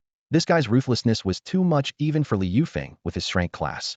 Sun Chongbin flexed his still-aching arm and declared to those around him, I told you he'd risk his life just to win. Maniacs like him on the arena only have two possible outcomes. Either they die, or they win. Wang Qin simply slapped his thigh and burst into laughter. See that? Even Li Yufeng, the so-called invincible strength sword saint in close combat, got completely dominated. It's perfectly normal for a strength mage like me to lose to him, nothing embarrassing about it. Someone nearby couldn't resist adding. Losing isn't embarrassing, but getting your clothes blown off in one move and standing naked on the arena sure was. Wang Qin's face darkened. Get lost. Freshman top 100 rankings updated. First place, Jiang Yan. Second place, Li Yufeng. Third place, Wang Qin. This ranking sent shockwaves through the entire venue. Immediately, every institution except the 3 major magic academies began extending olive branches to Jiang Yan. July 20th. This was the opening day for Demon Abyss University. Since Prodigy Island was fixed to open on August 1st every year, the school deliberately moved the registration date up to today so that the few outstanding freshmen who had just awakened after the college entrance exams could also make it to the trials. Jiang Yan had defeated two Shrank main combat profession candidates to claim victory in the National Freshman Martial Arts Competition, becoming famous overnight. The three major magic academies had always followed the principle of profession rank priority, showing little interest in a rank newcomer and making no active overtures.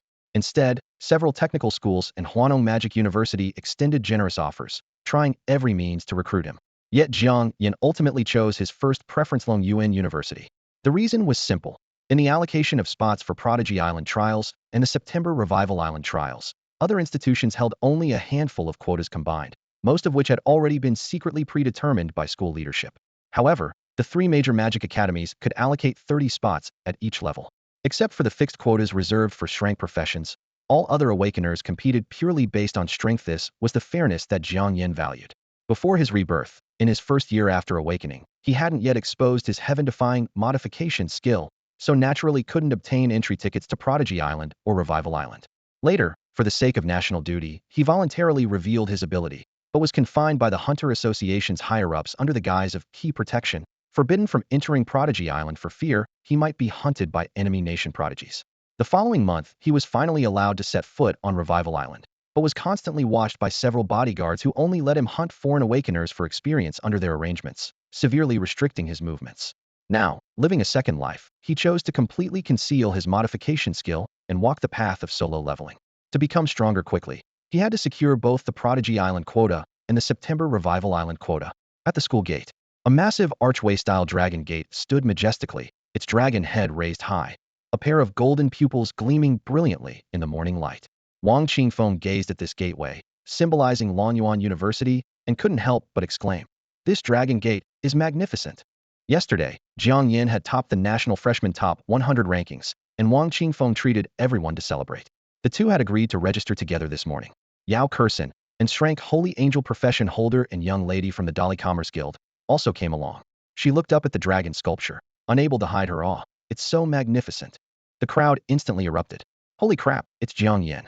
He actually came to Longyuan University too." Yao Kursin, the young lady from Dali Commerce Guild with Shrank Holy Angel profession, she also chose Longyuan. A certain freshman who had been complaining quietly felt bitter inside. "This is bad. The whole reason I avoided the top-ranked Huaxia University and second-ranked Hongming University was to avoid competing with those monsters for Prodigy Island and Revival Island spots. Now out of Longyuan University's 30 quotas, Jiang Yan and Yao Kursin have already taken 2. If the top 100 ranking experts didn't all go to Huaxia and Hongming, we'd never be able to compete." His gaze then fell on Wang Qingfeng as he continued muttering, "This guy is also very strong, the only one in the competition who could go toe-to-toe with Jiang Yan. If he hadn't been matched against Jiang Yan early and eliminated, he definitely could have made the top 10 and would probably take another spot. Good thing I was smart and stayed at level 39 without breaking through, otherwise competing for quotas in the 40-49 level bracket against them and those veteran students would be suicide." Beneath the Dragon Gate, the clash between new and old prodigies was just beginning. Jiang Yan's championship victory yesterday had made him famous, and his arrival at Longyuan University immediately drew attention from both new and returning students. Several upperclassmen welcoming new students quickly gathered around them, with one enthusiastically shaking Jiang Yan's hand.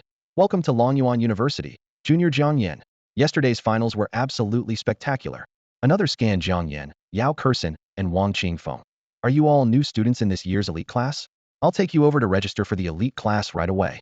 Along the way, the upperclassmen chatted enthusiastically. "I can't believe you actually chose Longyuan University.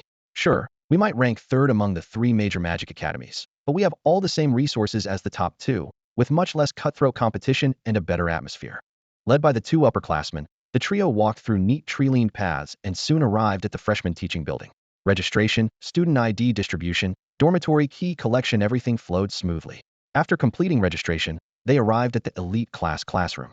The classroom already had over 20 new students seated, either chatting quietly or browsing through departmental materials. Jiang Yan chose a seat in the back row near the door, with Yao Kursin naturally sitting beside him as his desk partner. Wang Qingfeng had no choice but to sit directly in front of them. Longyuan University's classroom layout was no different from ordinary universities, but the walls and desks were made of high-density special materials with fine textures and exceptional durability. As students' levels increased, so did their strength, and ordinary furniture could easily shatter with the slightest mishap. Soon, the sound of light high heels approached from far to near. The advisor appeared, gold-framed glasses casually perched on her nose, a few strands of hair hanging by her ears, exuding a lazy, nonchalant charm. She had delicate features and a curvaceous figure, and even while casually yawning, her striking beauty was undeniable. Jiang Yan activated his magic eye, a pale blue light, flashing briefly as a status panel appeared. Name, Zhai Yuhan. Race, Huaxia. Profession, archaeologist. Rank. Level, 56. It's actually her. These 4 words exploded in Jiang Yan's mind. A piece of old news from his previous life quickly surfaced. A level 56 archaeologist instructor at Longyuan University had allegedly discovered ruins of a demon cave civilization on Inyong Island. But she and 4 guard teammates had all met their demise just as she was about to announce her findings. Whether they were wiped out by the island's magical beasts or assassinated by foreign forces remained a mystery to this day. Now, with only 10 days left before the Tianjiao Island trials began, if history repeated itself, Zhai Yuhan would perish there. Jiang Yan narrowed his eyes, his thoughts churning. On the podium, Zhai Yuhan yawned again, spread the roster flat on the desk, and said in a lazy voice, "I'm your class advisor, Zhai Yuhan. Now I'll start taking attendance. Please respond when your name is called." Jin Xiang. Here. And Yifei. Here. As names were called one by one, her gaze suddenly fixed on the line below, Wang Qingfeng. Huh. She looked up and scanned the classroom, her eyes finally settling on the figure in the back row near the door. Jiang Yan. Her tone mixed surprise with curiosity. Here. Jiang Yan's voice was steady. The classroom immediately filled with whispers as several new students exchanged glances. The dark horse, who had dominated Li Yufeng yesterday, was in their class. Zhai Yuhan raised her hand to adjust her glasses, her drowsy eyes suddenly brightening with interest as she stared curiously at Jiang Yan. "So you're the Jiang Yan who dominated 2 strength combat professionals yesterday and won the championship, claiming first place on this year's freshman top 100 rankings.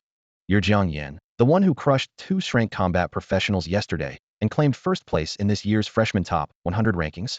Zhai Yuhan pushed up her black-rimmed glasses, looking at the young man before her with eyes full of excitement.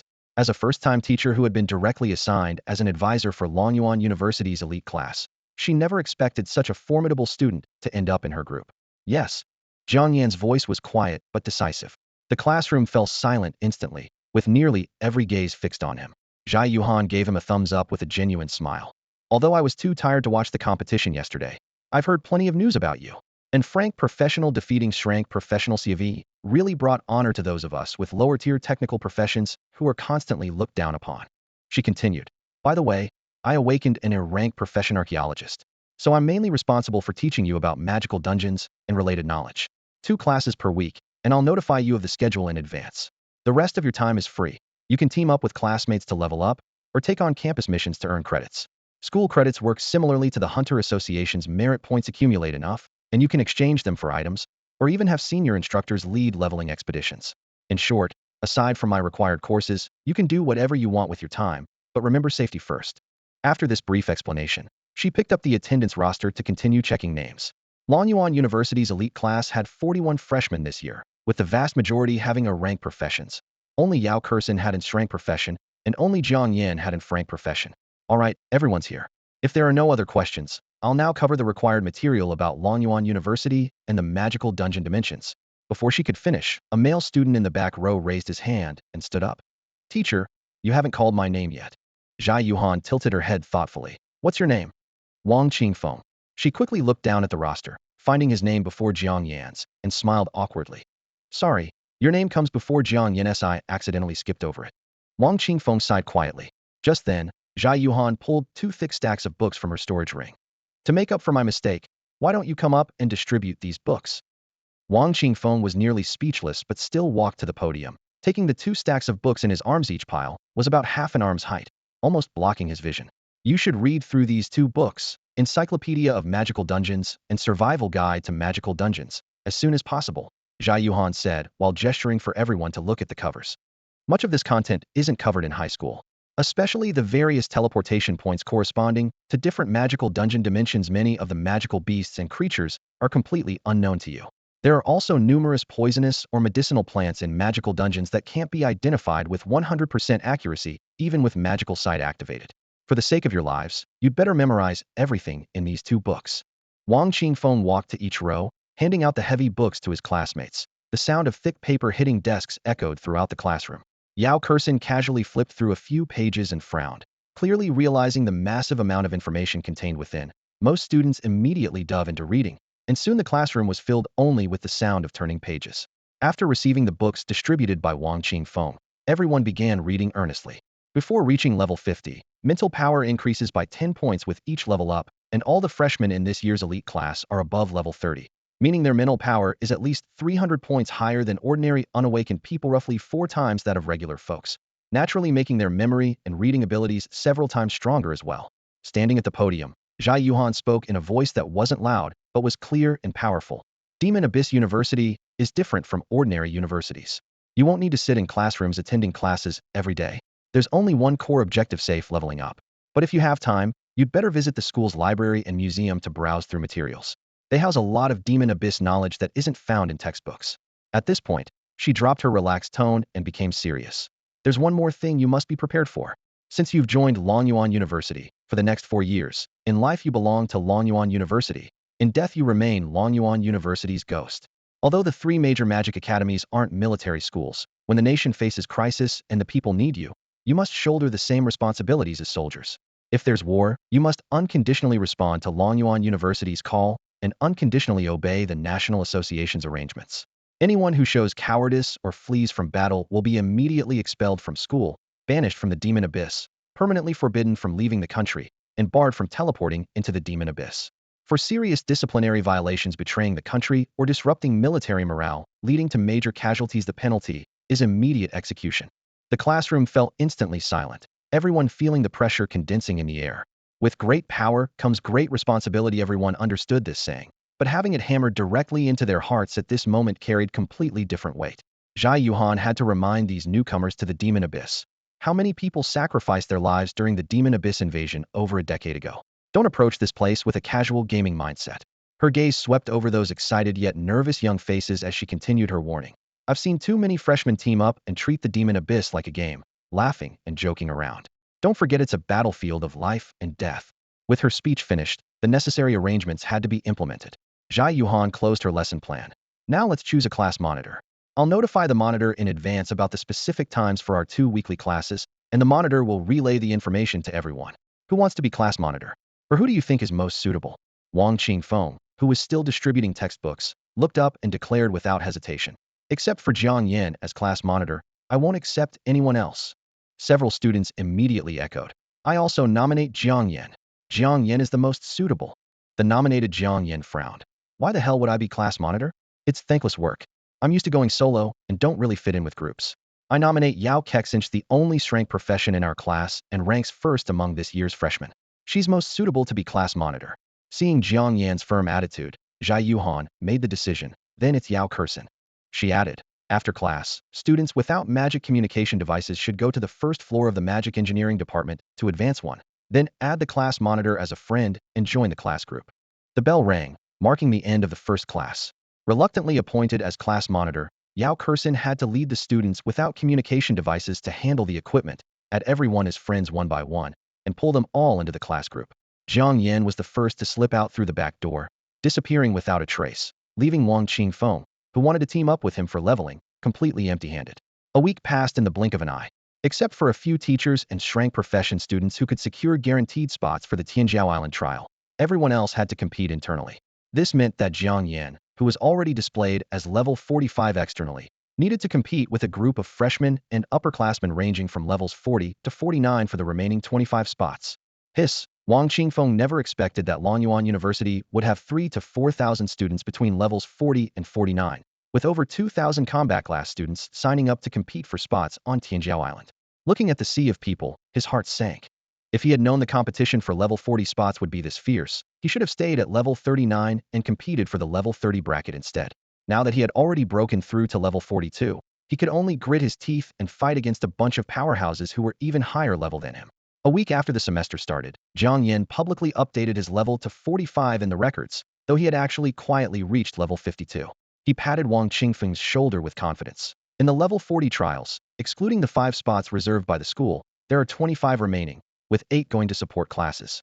That means we need to defeat over 2,000 combat class students between levels 40 and 49 to secure a combat division spot. Wang Qingfeng smiled bitterly. The problem is, this competition isn't as fair as the National Freshman Tournament. It's definitely going to be dominated by Padawan players. Without a full set of maxed-out equipment fused with top-tier magic crystals, standing out will be nearly impossible.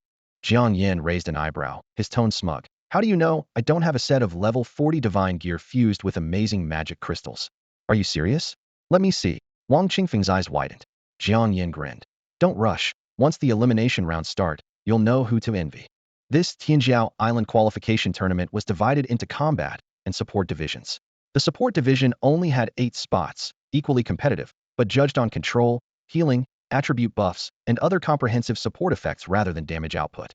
Instructors would evaluate contestants based on their level and skill scores, selecting the top 8, with the same rules applying to other level brackets. The combat division was much more straightforward pure fighting. The first stage featured parallel battle royale eliminations and regular unknown matches. The battle royale used 20-person free-for-alls, with only one person from each group advancing to the second round elimination finals. The final 8 survivors from the elimination finals would directly secure spots, while the remaining 9 spots would be decided through unknown matches. With no equipment or skill restrictions, Padawan players had a natural advantage. Unfortunately for everyone else, Jiang Yan wasn't just Padawan, was also cheating. As the battle royale began, the moment all 20 contestants entered the arena, Jiang Yan burst forward. His level 40 combat boots fused with level 20 instant movement crystals made his form ghostly, while his level 40 Demon King sword fused with level 40 critical hit crystals erupted with cold light. Cries of instant movement and critical hit rang out from the crowd. Each strike was either a one-shot kill or a devastating critical hit, with health bars plummeting rapidly. In just a few minutes, he had completely swept through all 19 other contestants in his group. The instructors and healing students watching from the sidelines scrambled frantically, tumbling over each other to rescue the unfortunate souls who had been obliterated. In the stands, Wang Qingfeng was completely stunned. Holy shit! Jiang Yan actually possessed shoes embedded with teleportation magic crystals. Such equipment was something almost all spectators had only heard about in ancient texts. No one had ever seen it in person. The teleportation magic crystal could be triggered infinitely without any cooldown time whatsoever. Anyone witnessing this for the first time would suspect he was using cheats. The championship glory from the National Freshman Martial Arts Tournament had been considered Jiang Yan's peak achievement, but no one expected that today, in front of the entire school, he would stage an incredible 1 versus 19 battle. In 3 breaths, less than 3 minutes, the dust settled on the battlefield with 19 opponents lying on the ground groaning. The audience fell into dead silence before erupting. If this were Prodigy Island, they would have been annihilated by him. His shoes contained teleportation crystals, while his sword was embedded with critical strike crystals. Teleport after teleport, his figure moved like a phantom. Once critical strikes triggered, even the thickest protective spells were pierced through with a single sword strike. All contestants watched with their scalps tingling. If they were grouped with him in the next round, they would have to band together to eliminate him first, or anyone could be the next unlucky victim. The medical area of Longyuan University was in chaos. The female instructor in charge of treatment, along with her teaching assistants, continuously cast healing spells on the 19 severely injured students, sweat pouring down their faces. She couldn't help but complain. Student Jiang Yan, you were too ruthless. Either severely injuring with one strike or going for the throat. Any delay would have resulted in fatalities. Jiang Yan sheathed his sword and clasped his hands behind his back, responding coldly. If you're afraid of death, don't sign up to compete for Prodigy Island spots. Once inside, dying at the hands of enemies will only make you experience points for others to level up. The female instructor was left speechless, and the surrounding students exchanged glances beyond humiliation. Fear gripped their throats. If they truly encountered him on Prodigy Island, they would already be corpses. The Battle Royale preliminaries consisted of 136 groups with 20 people each. The first place from each group advanced directly, forming 136 qualifiers who were then randomly divided into 8 groups of 17 people each for the second round of battles. Only the first place from each of the 8 groups would claim the 8 Prodigy Island spots, while the rest would proceed to unknown conventional matches to compete for the final 9 positions. Wang Qingfeng also successfully advanced from the first round. When he saw the draw results, he felt relieved. Jiang Yan was assigned to Group 7, so they wouldn't clash. At this moment, he didn't know that to avoid him, Jiang Yan had secretly activated his straw ant skill, using a straw ant hidden in his palm as a camera to share vision and cheat precisely. Good luck, try to secure a spot directly. Jiang Yan patted his shoulder. Wang Qingfeng reminded him in return. You need to be careful. Your performance in the last match was too outrageous. You'll definitely be targeted by everyone working together next. Jiang Yan shrugged. In the face of absolute strength, group attacks are useless. Awesome. Wang Qingfeng gave him a thumbs up. After the first 6 groups finished their second rounds, Group 7 was called to the arena.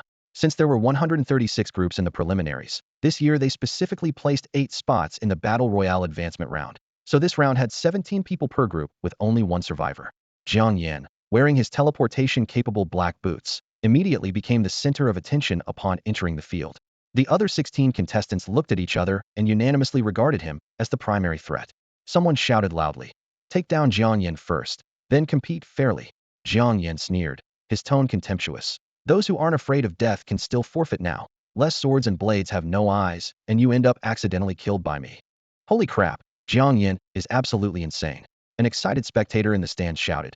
If I had Jiang Yan's gear and skills, I'd say I'm not targeting anyone specifically him, just saying everyone here is trash.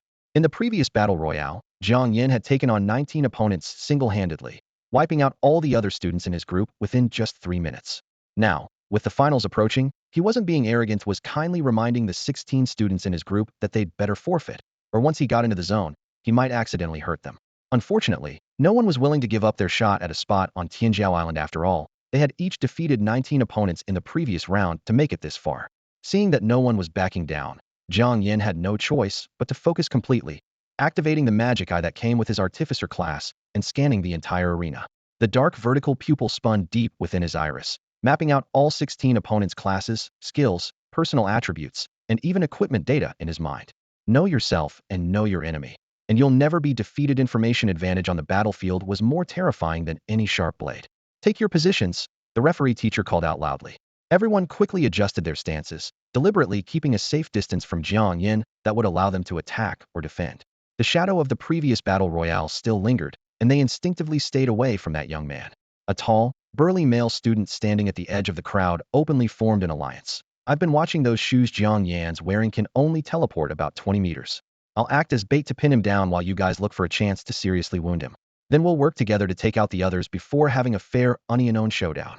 The 2 students beside him exchanged glances and agreed if they didn't team up to eliminate Jiang Yan first, the spot on Inyong Island would most likely fall into his hands.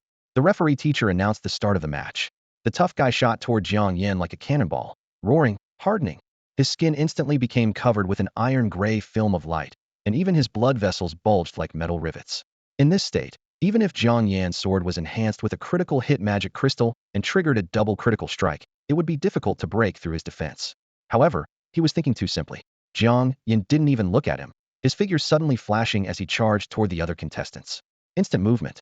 In the blink of an eye, Jiang Yan had appeared in front of a level 47 upperclassman. The Demon King's sword traced a cold arc of light thunk.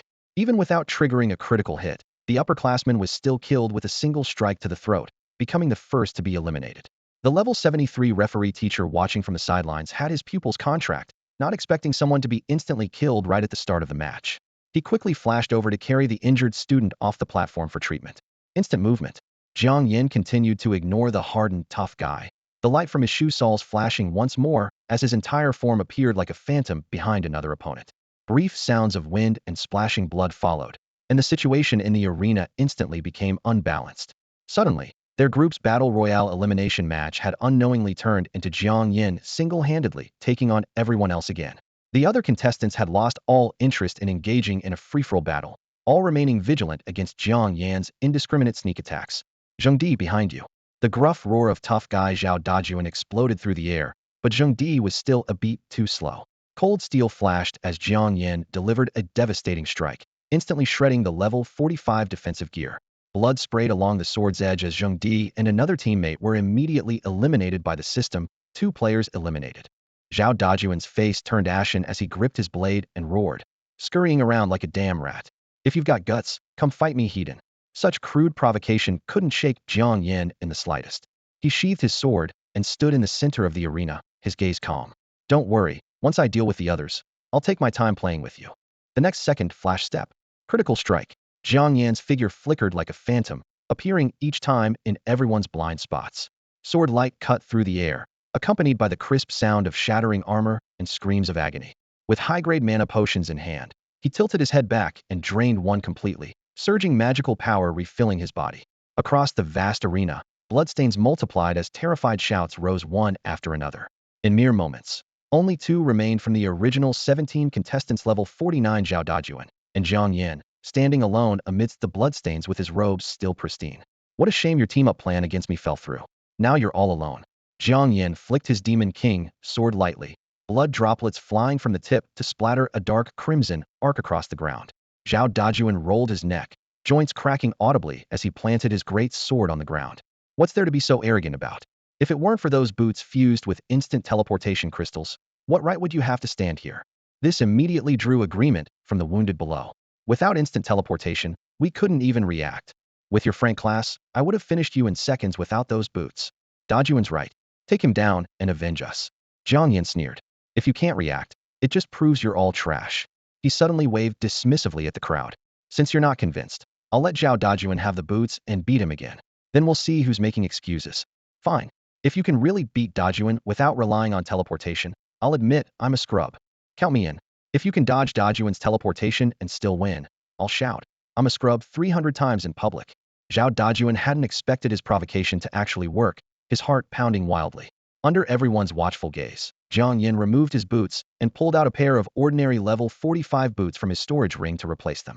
Zhao Dajuan asked suspiciously, wait, the ones you just put on don't also have teleportation crystals fused in them, do they? Jiang Yan, growing impatient, kicked the level 40 boots fused with level 25 flash step crystals toward him. What I'm wearing now are just ordinary level 45 boots. More than enough to deal with you. The boots stopped at Zhao Dajuan's feet. He grabbed them and activated his magic eye to inspect them. 25-meter range, instant teleportation, 300 mana per use confirmed. He immediately changed boots, his hands trembling with excitement. You chose this, so don't regret it when I finish you off. Enough chatter. Start when you're ready. Zhao Dajuan snorted coldly, channeling his mana, flash step. An afterimage flickered as he instantly appeared behind Jiang Yan, his great sword wrapped in fierce wind, aimed straight for the neck. The referee's heart lurched. This madman wants to decapitate Jiang Yan in one blow, not even giving him a chance for healing, planning to claim the boots outright. In that split second, Jiang Yan shifted his footing slightly, his entire body turning as smoothly as if gliding on rails. The Demon King's sword swept upward from below, clang. Sparks flew as he steadily blocked the lethal strike. Instantly, all the scrubs below were dumbfounded. Impossible. He must have gotten lucky. Teleportation happens in an instant no matter how fast his reflexes are. There's no way he could detect Zhao Dajuan's teleportation location in a split second, let alone swing his sword to block the attack. Gasps of amazement rippled through the crowd of students gathered around the arena's edge. In the center of the platform stood Jiang Yan, sword held casually in one hand, his expression calm and composed as if he weren't facing Zhao Dajuan, a level 49 a great alloy warrior, but rather a defenseless chick. Faced with everyone's shocked reactions, Jiang Yan let out a mocking laugh and called out arrogantly, just because you weaklings can't keep up doesn't mean others can't. Every skill, even instant teleportation, has a casting animation. Teleportation requires magical guidance. You have to mark coordinates with magic power beforehand. As long as your mental focus is sharp enough to detect the surrounding magical fluctuations, you can predict your opponent's landing spot and easily counter their attacks. Before he finished speaking, Zhao Dajuan retreated again. The magic crystals in his boot soles glowed bright, and with a whoosh, he vanished completely, reappearing the next instant at Jiang Yan's left side, his blade slicing straight toward the carotid artery. Clang! Almost simultaneously, Jiang Yan stepped forward half a pace, raising his sword horizontally to block precisely along the blade's trajectory, sparks flying. The first strike missed. See that? That's the casting animation, Jiang Yan said, a mocking smile playing at the corners of his mouth. Refusing to give up, Zhao Dajuan teleported 3 more times in succession, launching vicious slashes from tricky angles. But whether he attacked from behind, diagonally above, or sliding across the ground, Jiang Yan seemed to have precognition hacks enabled. His blade always managed to intercept the assault a split second ahead of time. The watching students stared in stunned silence, the area below the platform falling into suffocating quiet. Jiang Yan continued his taunts. Your mental focus is scattered, so don't blame others for being superior. With your level of skill, even if you made it to Prodigy Island, you'd never keep up with real magical combat. Now ready to admit your weaklings. The students who had been called out wanted to argue back, but now they could only turn red-faced with frustration, unable to squeeze out a single coherent rebuttal. On the platform, Zhao Dajuan's face cycled through shades of green and purple. He had already used teleportation 5 times in a row, magical power churning within him and his heart pounding wildly, yet he still couldn't do anything against Jiang Yan. Meanwhile, Jiang Yan chatted casually while effortlessly raising his hand to block each deadly strike. Now it's my turn to counterattack. Jiang Yan's voice suddenly turned cold. His words still hung in the air when he vanished. Before anyone could react, The next second he appeared like a ghost at Zhao Dajuan's landing spot, his sword wind arriving first with a sharp, ear-piercing whistle through the air. Zhao Dajuan teleported to dodge, but Jiang Yan's speed was absurdly fast. Those combat boots without teleportation crystals seemed to have sprouted wings, closing the distance again within a few breaths. Students below clicked their tongues in amazement at the same level 45. Normal attributes couldn't produce this kind of mobility. TSK Tisk, someone in the stands whispered. Those guys who were in Jiang Yan's group before, complaining that he only won because of his divine equipment, their faces must be stinging from the slaps right about now. Zhao Dajuan's about to become Zhao the Clown. Even with teleportation boots, he still can't beat him, someone nearby giggled behind their hand. In the center of the arena, Zhao Dajuan swung his blade to block again, but only heard a tremendous clang that left his grip numb. Jiang Yan, by contrast, remained completely relaxed. He forced his opponent back with one sword strike, then stepped forward against the momentum, his blade sweeping upward in a cold, sharp arc. Zhao Dajuan's boots flashed as he tried to teleport again, but Jiang Yan predicted it, twisting his wrist so his sword followed like a chain, nearly grazing across his chest. The two figures left after images on the platform as sounds of pursuit, clashing metal, and gasps merged into chaos. Finally, Zhao Dajuan's breathing became erratic, veins bulging at his temples as his stamina and magical power were frantically depleted, his offensive and defensive rhythm completely controlled by Jiang Yan. Meanwhile, the whispered conversations of students below gradually transformed into solemn silence. Everyone realized that Jiang Yan wasn't relying solely on equipment. His terrifying magical perception and neural reflexes were his true foundation. Even the referee teacher was shocked by Jiang Yan's heaven-defying magical perception and speed of reaction. Earlier, he truly believed Jiang Yan was about to be instantly defeated by Zhao Dajuan, even thinking that without his intervention, Zhao Dajuan's blade might have severed Jiang Yan's head, leaving no chance for healing skills to save him. Reality, however, completely shattered his expectations. Jiang Yan's reaction speed was even faster than the level 73 Zhao Dajuan's. Not only did he anticipate where Zhao Dajuan would teleport to, but he also raised his sword in an instant, solidly blocking that lethal strike. Then, switching from defense to offense, swift as a raging wind, he unleashed a series of fierce sword techniques that forced Zhao Dajuan into continuous teleportation dodges. Metal hardening.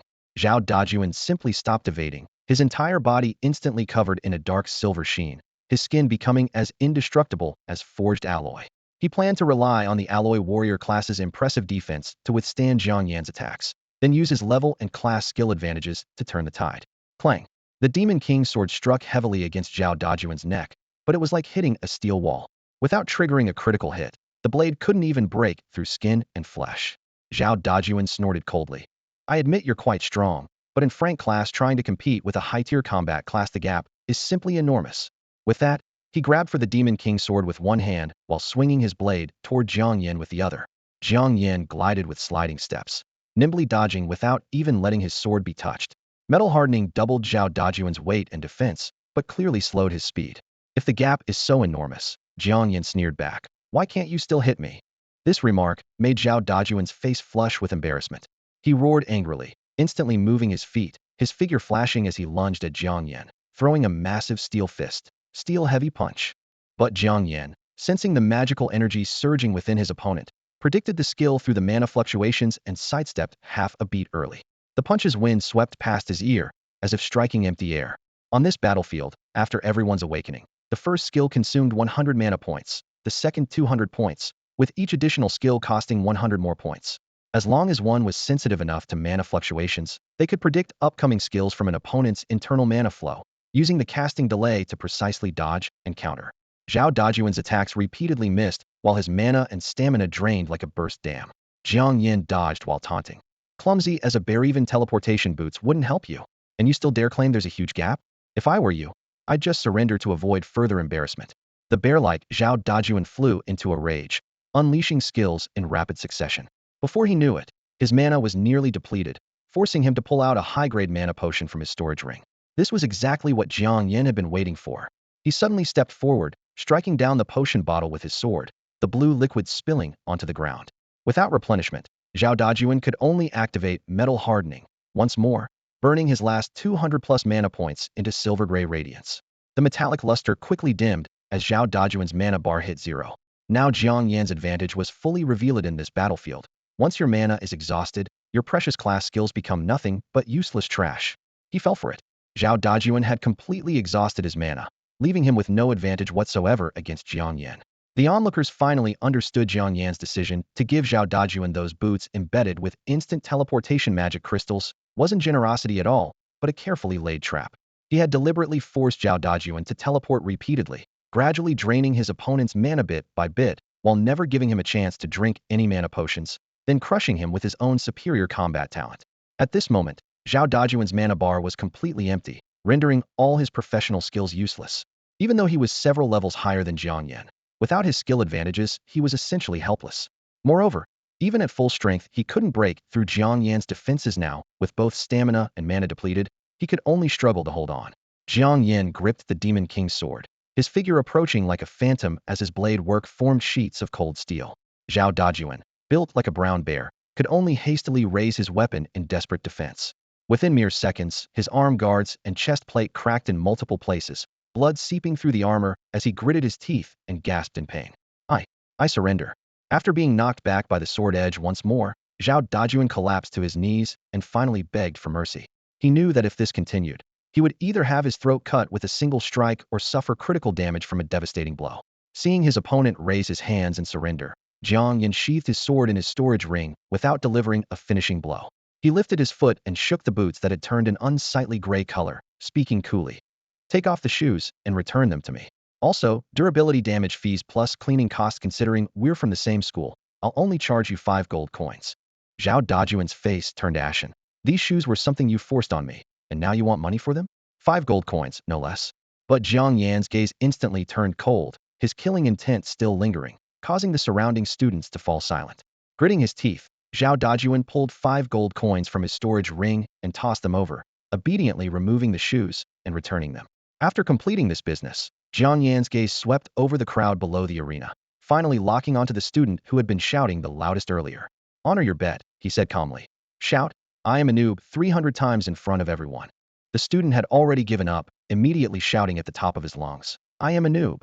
I am a noob. He shouted himself hoarse, completing all 300 repetitions. The other previously defiant students also hung their heads, silently accepting their status as noobs. After Jiang Yan and Zhao Dajuan's match concluded, the final Battle Royale survival competition immediately began. Following intense melee combat, 8 students emerged victorious, securing spots for the level 40 Prodigy Island trial. Wang Qingfeng was among them. Despite being only level 42 while facing opponents at levels 48 and 49 in his group, he relied on combat talent that could match Jiang Yan's 50-50, combined with well-balanced offensive and defensive professional skills, to forcefully claim a spot. Walking down from the arena, he excitedly patted Jiang Yan's shoulder. Good thing I didn't encounter a monster like you in my group. Otherwise this spot would have been really uncertain. Jiang Yan smiled. That's the advantage of Longyuan University. The overall student strength is weaker compared to Huaxia University and Hongming University, so naturally the competition is somewhat less intense as well. Wang Qingfeng nodded slightly and said, We've all secured spots for the Tianjiao Island trial. Once inside, we'll be randomly teleported, so establish your position immediately, then pick coordinates to regroup quickly. Don't let the foreign prodigies catch us scattered and pick us off one by one. His gaze turned to Yao Kurson, his tone serious, especially you. Unless you secretly awaken and level up on your own, and class profession is impossible to hide. You're also a holy angel with incredibly strong support abilities. Once exposed, the foreigners will definitely target you first. Yao Kurson had been stuck at level 49, unwilling to team up with her own brother to push for level 50 Tianjiao Island. Instead, she was waiting for Jiang Yan, planning to take the level 40 mid-tier route together. Unfortunately, neither she nor Wang Qingfeng knew that Jiang Yan's true level was already 52. He was heading to the top tier of Tianjiao Island for level 50 players. The two were destined to go separate ways, though Jiang Yan had long planned to secretly slip Magnet into the team. Through this period of training, Magnet had reached level 44. Jiang Yan added in a deep voice, Kurson is just short of breaking level 50. Once inside, whoever is closest to her should go meet up first, help her reach level 50, then search for opportunities together while clearing out magical beasts or foreign prodigies. Wang Qingfeng nodded. If we're teleported too far apart, we'll first join up with nearby schoolmates or students from other schools. As the atmosphere relaxed slightly, Yao Kurson suddenly remembered something. Oh right, Jiang Yan, my dad asked me to tell you to find time to see him. When I asked what it was about, he didn't say, but I'm guessing he's worried you couldn't secure a spot and wants to give you one of Dolly Trading Company's slots. As soon as she finished speaking, Wang Qingfeng immediately showed a gossipy, envious expression. No wonder Yao Kurson stayed at level 49 without advancing. No wonder she was so close to Jiang Yan. No wonder she didn't go to Huaxia University, but came to Longyuan with Jiang Yan. Instead, there was inside information all along. Even the future father-in-law had been won over. Yao Li, president of Dali Trading Company and level 80 force-class alchemist, had quietly become Jiang Yan's backing. Jiang Yan chuckled. Tell your dad I'll come over in a bit. Yao Kersen rolled her eyes. Don't you two have each other added as friends on your magic communicators? Why do you always make me relay messages? Jiang Yan simply sent a magic voice message directly to Yao Li. Learning that he was at Dali Trading Company headquarters, he immediately used Longyuan University's teleportation array to rush to Hunter City. In the luxurious reception hall of the trading company, Yao Li warmly approached. Kersen told me everything. I originally wanted to give you a Tianjiao Island slot, but I didn't expect you to secure one yourself. As he spoke, he took out a level 10 storage ring from his own storage ring and handed it over. Inside are 2 level 50 magic crystals and some high-grade potions. In the trial, life and death happen in an instant. If you can look after Kersen, I'll be at ease. Tianjiao Island is different from Resurrection Island. If you truly die there, you're gone for good. Also, if you trust me, give me the other, Inyong Displacement, magic crystal. At a critical moment, I could save your life. Jiang Yan thanked him, but shook his head in refusal. That's not necessary. Life and death are matters of fate. If I really die in there, please take care of my sister in the future. Seeing his resolute attitude, Yao Li didn't press further. Jiang Yan transferred the potions and 2 magic crystals to his own storage ring, politely said goodbye, and left Dali Trading Company. In the blink of an eye, it was August 1st, outside Tianjiao Island. Figures had already gathered and teleportation arrays were rumbling. The Tianjiao Island trial was about to begin. Tianjiao Island lies in the South Sea of Dongxing Continent. The South Sea is the second largest ocean in the Demon Cavern world, surpassed only by the Blood Sea of West Demon Continent. It was also the first oceanic region to manifest a carried domain when the cavern invasion began. On the morning of August 1st, all awakened who had secured official or standby slots for the Tianjiao Island trials checked in at designated rally points. They either boarded arcane airships etched with glowing runes or rode giant flying beasts bound by contracts with high-level powerhouses, all racing toward the South Sea. By tradition, Tianjiao Island opens at noon on August 1st each year. At that moment, the calm center of the South Sea always erupts into raging waves and spatial turbulence. Then, a vast island breaks through the depths, bursting from the water like bamboo shoots after rain. The island has 3 tiers. Lower tier restricted to awakened at levels 30-39. Middle tier restricted to awakened at levels 40-49. Upper tier restricted to awakened at levels 50-59. Tianjiao Island is laced with powerful laws that reject anyone outside the specified ranges. Each tier holds at most 1,000 people at a time. The window from opening to closure is only 30 minutes. Once someone dies, a standby slot outside is filled in order. Longyuan University Square. Faculty and students were fully geared up. A large arcane airship capable of carrying hundreds rose into the sky, blue-white sigils blazing along its hull as it shot toward the South Sea. To prevent ambushes or encounters with high-tier beasts while crossing the monster forest and ocean airspace, the school assigned 2 instructors above level 80, each mounted on a high-tier beast, to escort the ship fore and aft. On the airship's deck, Yao Kersen had just finished admiring the sea of clouds when she suddenly noticed Jiang Yan was gone.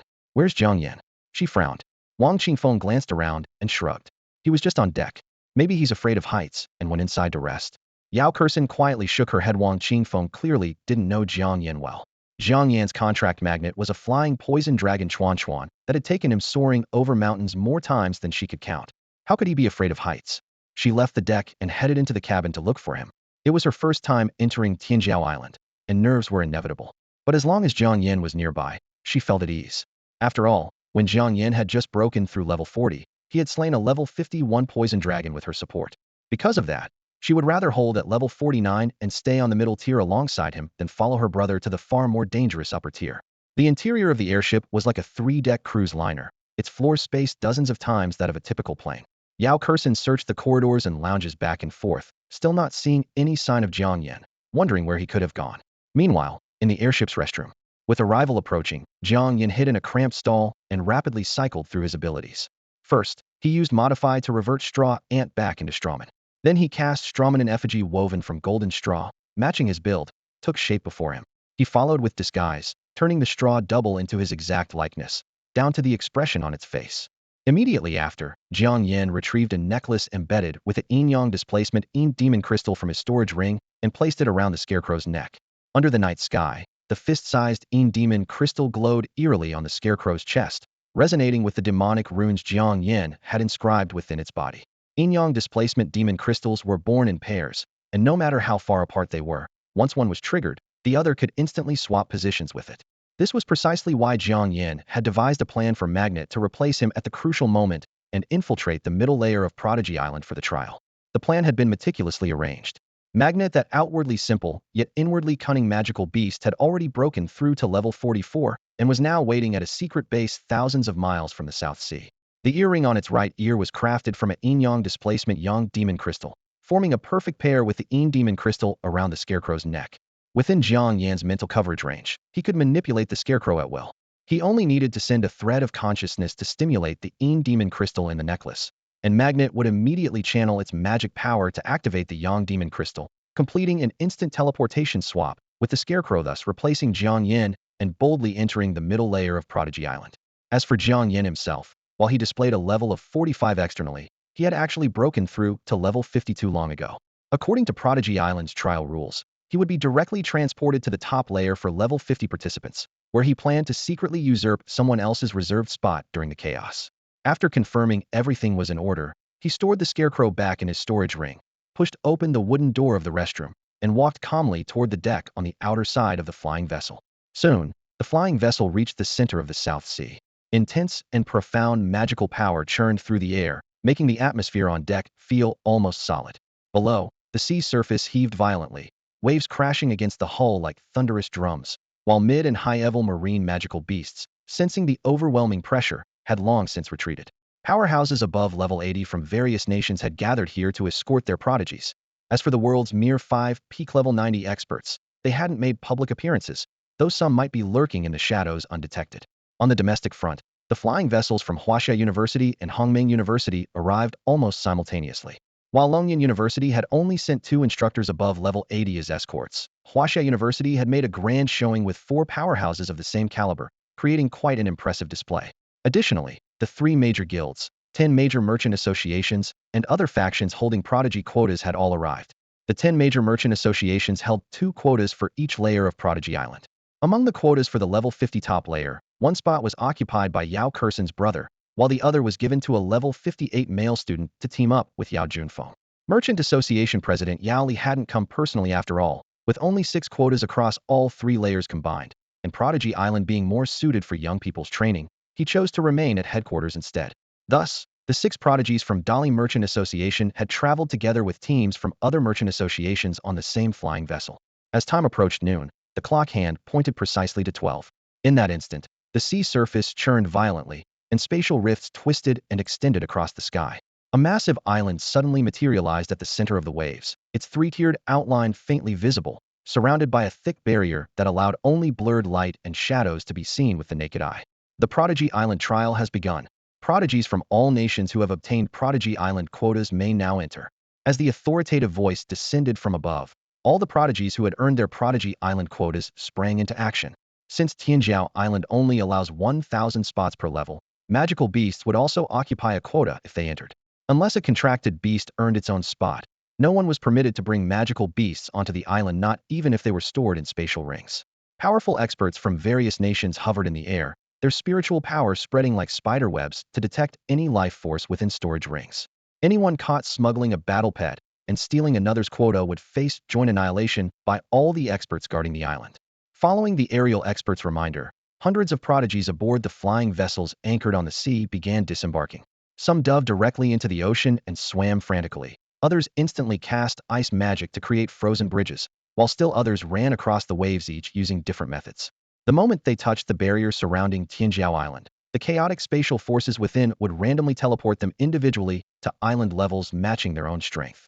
Even if 2 people clung together desperately, they would be forcibly separated, so everyone entered the island as a lone warrior before searching for nearby companions.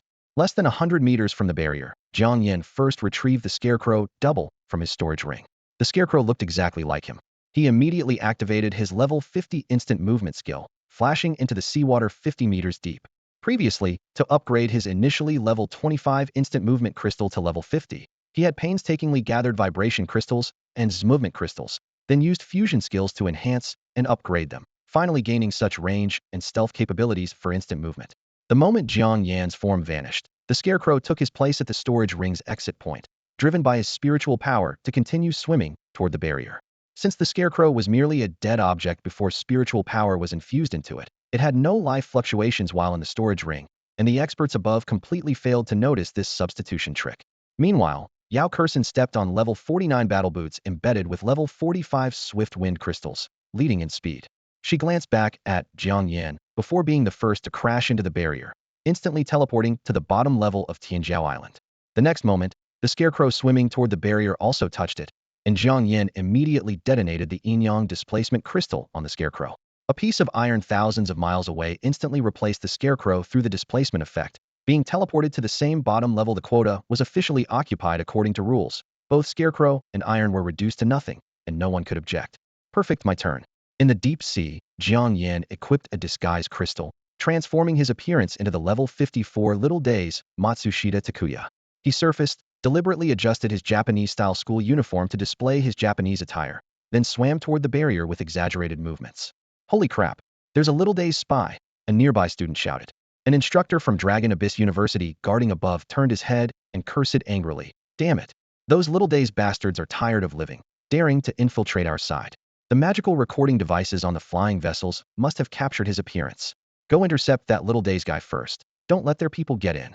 Immediately, one of the level 83 teachers from Longyuan University soared into the air toward the Japanese waters and cast a tornado skill from a distance, sweeping over a dozen slower Japanese participants who hadn't yet entered Tianjiao Island into the air. Baka! The Chinese are breaking the rules, roared an angry level 85 Japanese participant, while his level 82 companion immediately called for nearby powerhouses from various countries to seek justice, shouting, "Condemn the Chinese." Director Song sneered coldly. The guilty party complains first. If you hadn't sent people to lurk in our waters beforehand, would I have acted?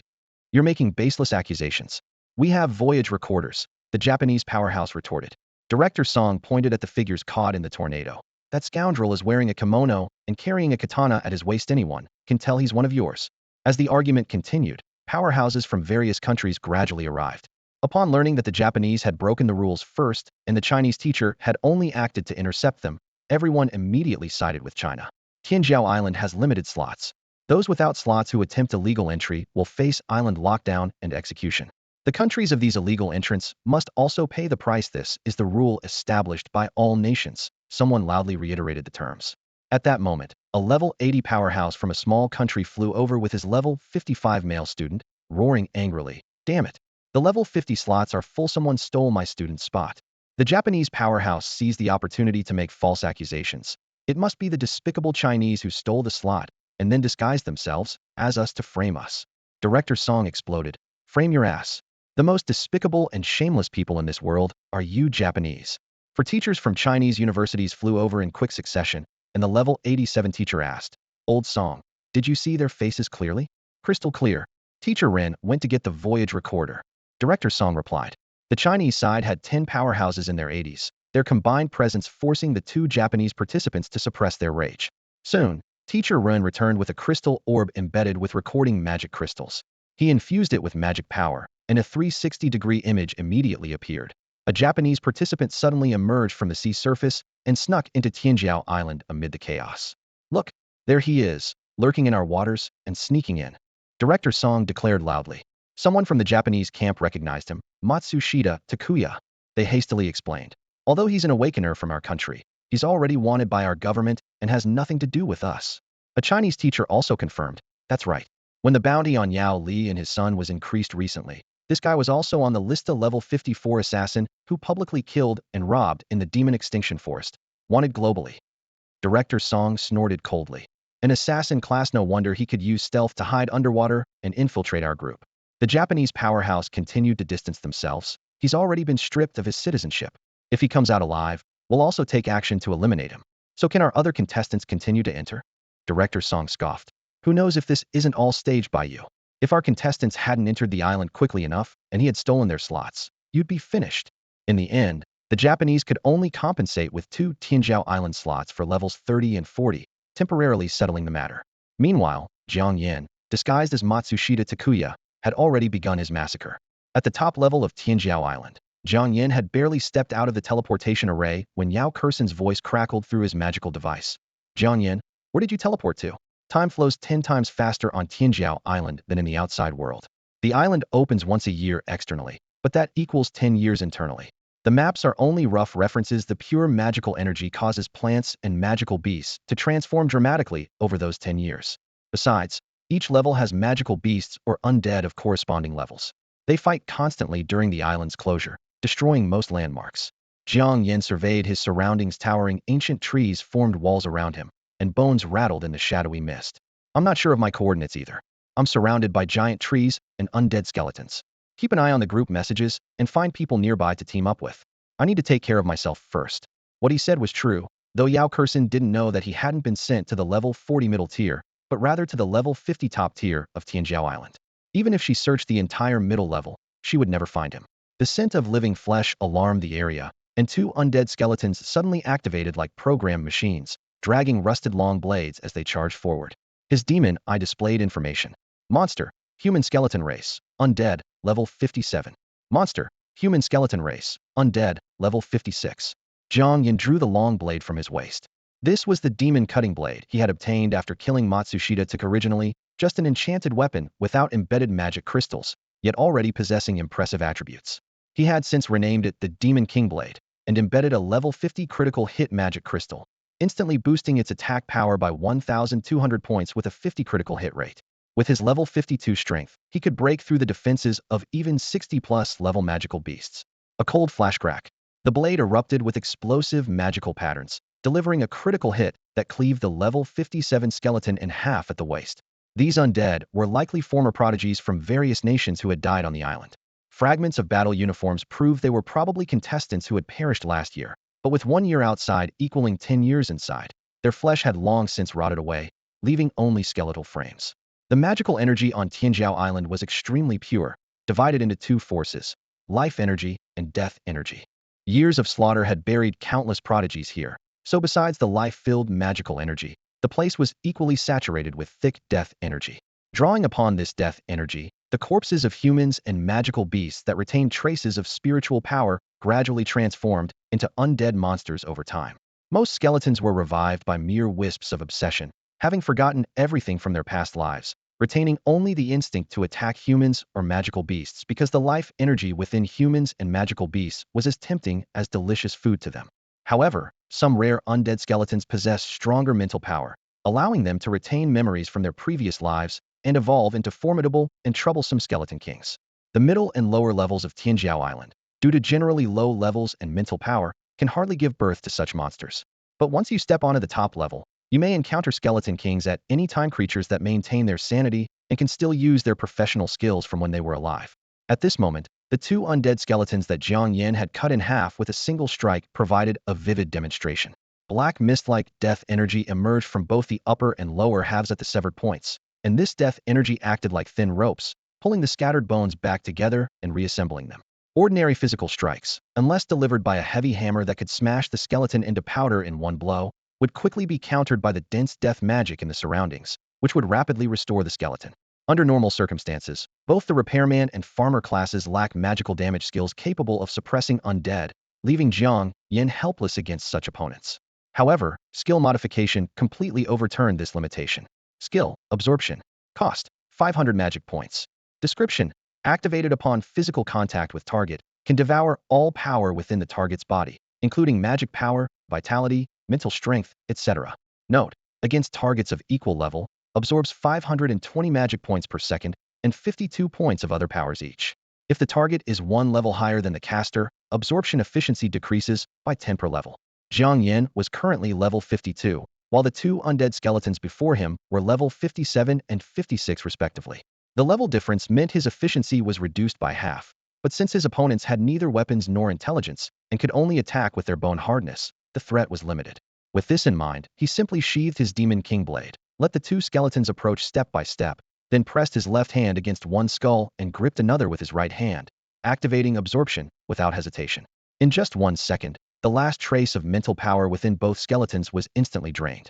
They collapsed like empty shells stripped of their souls, scattering into a pile of white bone fragments with a clattering sound.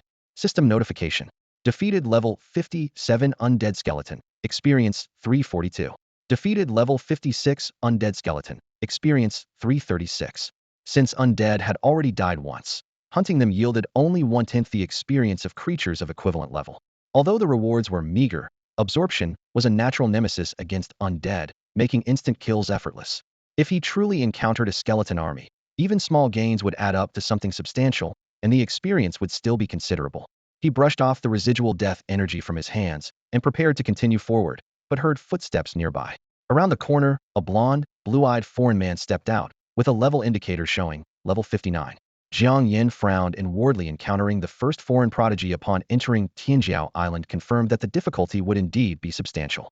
At the same time, the opponent also used magic sight to detect that Jiang Yan, disguised as Matsushita Takuya, was only level 54.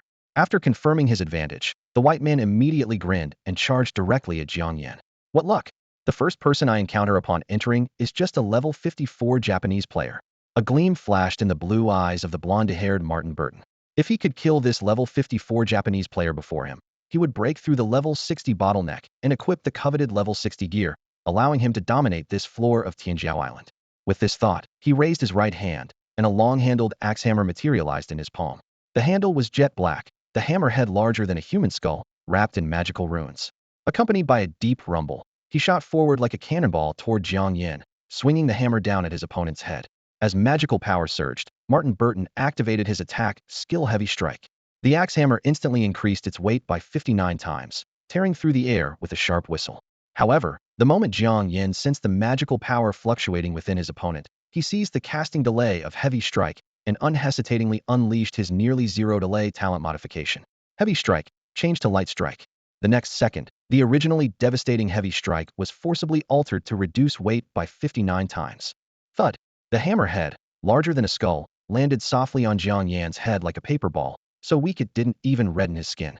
Jiang Yan looked up indifferently, letting the hammerhead rest on his head, while his right hand's Demon King blade erupted with cold light, stabbing straight at his opponent's throat. Critical hit triggered. Puffed! The blade pierced through the throat, and blood sprayed forth. Martin Burton's face instantly turned deathly pale. He freed his right hand to desperately grasp the blade, his eyes filled with disbelief. Why had his heavy hammer become a light hammer? His question would remain unanswered. Jiang Yan activated another skill reconstruction. The katana's blade suddenly sprouted countless fine spikes, transforming in the blink of an eye into a mace-like form, with each spike thin and razor-sharp.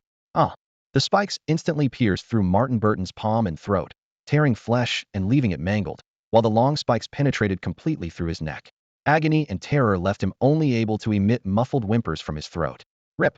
Jiang Yan violently withdrew his hand, forcibly pulling the reconstructed mace from his opponent's throat. Countless spikes dragged out flesh and bone fragments, filling the air with a sweet, bloody mist in a horrifyingly gruesome scene. Killed level 59 Westerner, experience 3540. Ding! You have leveled up. Name: Jiang Yan. Race: Huaxia. Class: Repairman, Farmer. Level: 53 3901 3000. Health: 920. Mana: 6200. Spirit: 945 1000. Attack: 918 1200. Defense: 884 1050. Speed: 902 1100. Magic resistance: 890 1080. Talent skills: Modification, Revival, Durability, Universal Grafting, Dissolution, Poison Immunity, Disguise, Environmental Improvement, Reconstruction, Absorption, Fusion, Scarecrow. As the system notification flashed by, Jiang Yan quickly crouched down and stripped Martin Burton of all his clothing, shoes, and equipment. Dissolution. He cast the Dissolution skill twice in succession. Martin Burton's corpse and bones dissolved into foul-smelling liquid under the burning magical power, slowly seeping into the soil.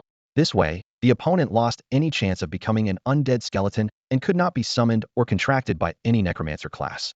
Now no one would know how he died, nor what he experienced in his final moments. Holy crap, I hit the jackpot.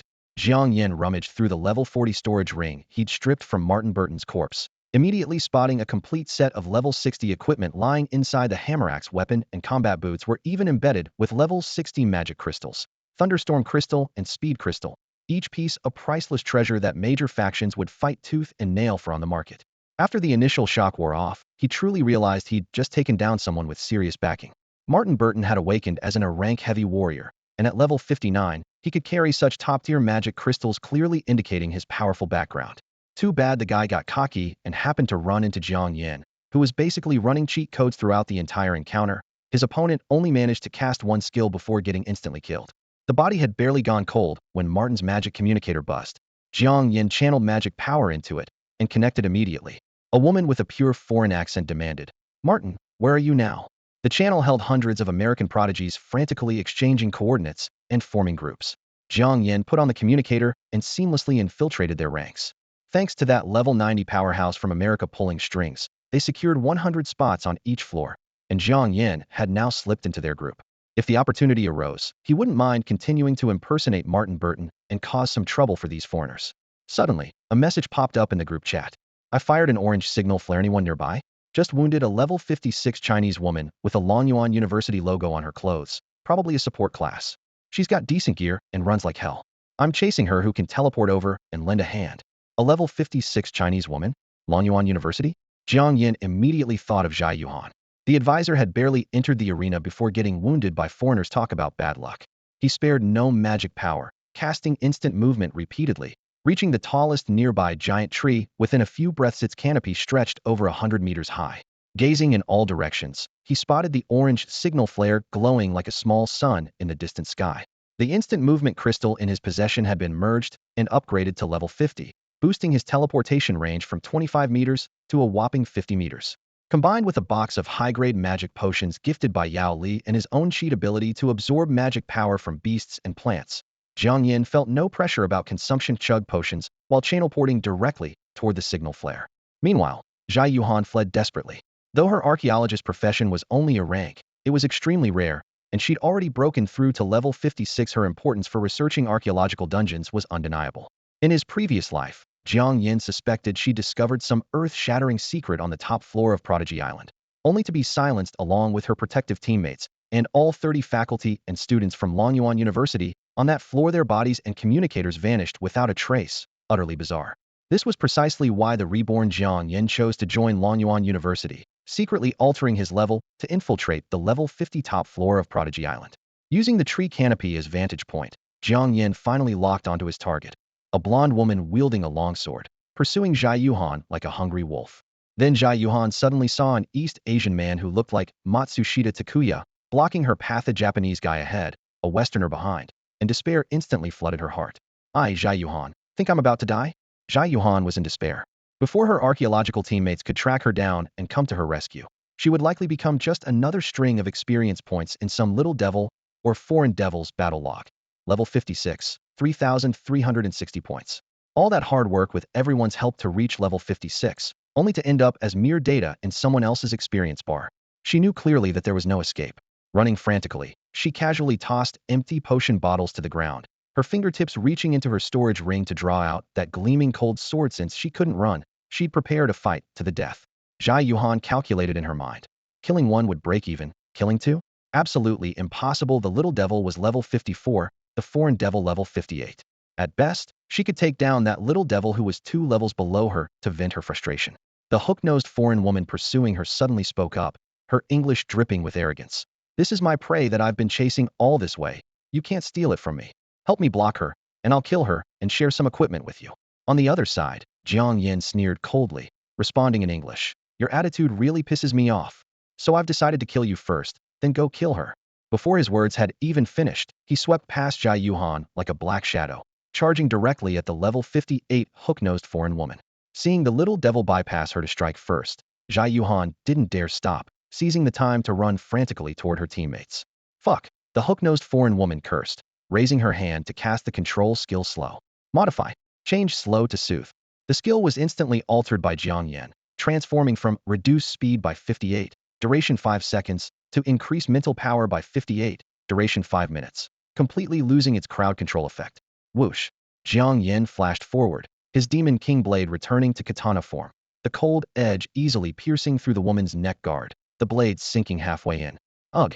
The woman's vision suddenly went black. She couldn't understand how her opponent moved even faster after being hit by Slow, as if teleporting right in front of her, leaving no time to dodge or defend. Instinctively, she thrust her rapier forward, but Jiang Yan caught the blade with his bare hand, his left palm splitting open, yet he seemed to feel no pain. He pulled out the bloody Demon King blade and aimed for the same wound to strike again. Critical hit.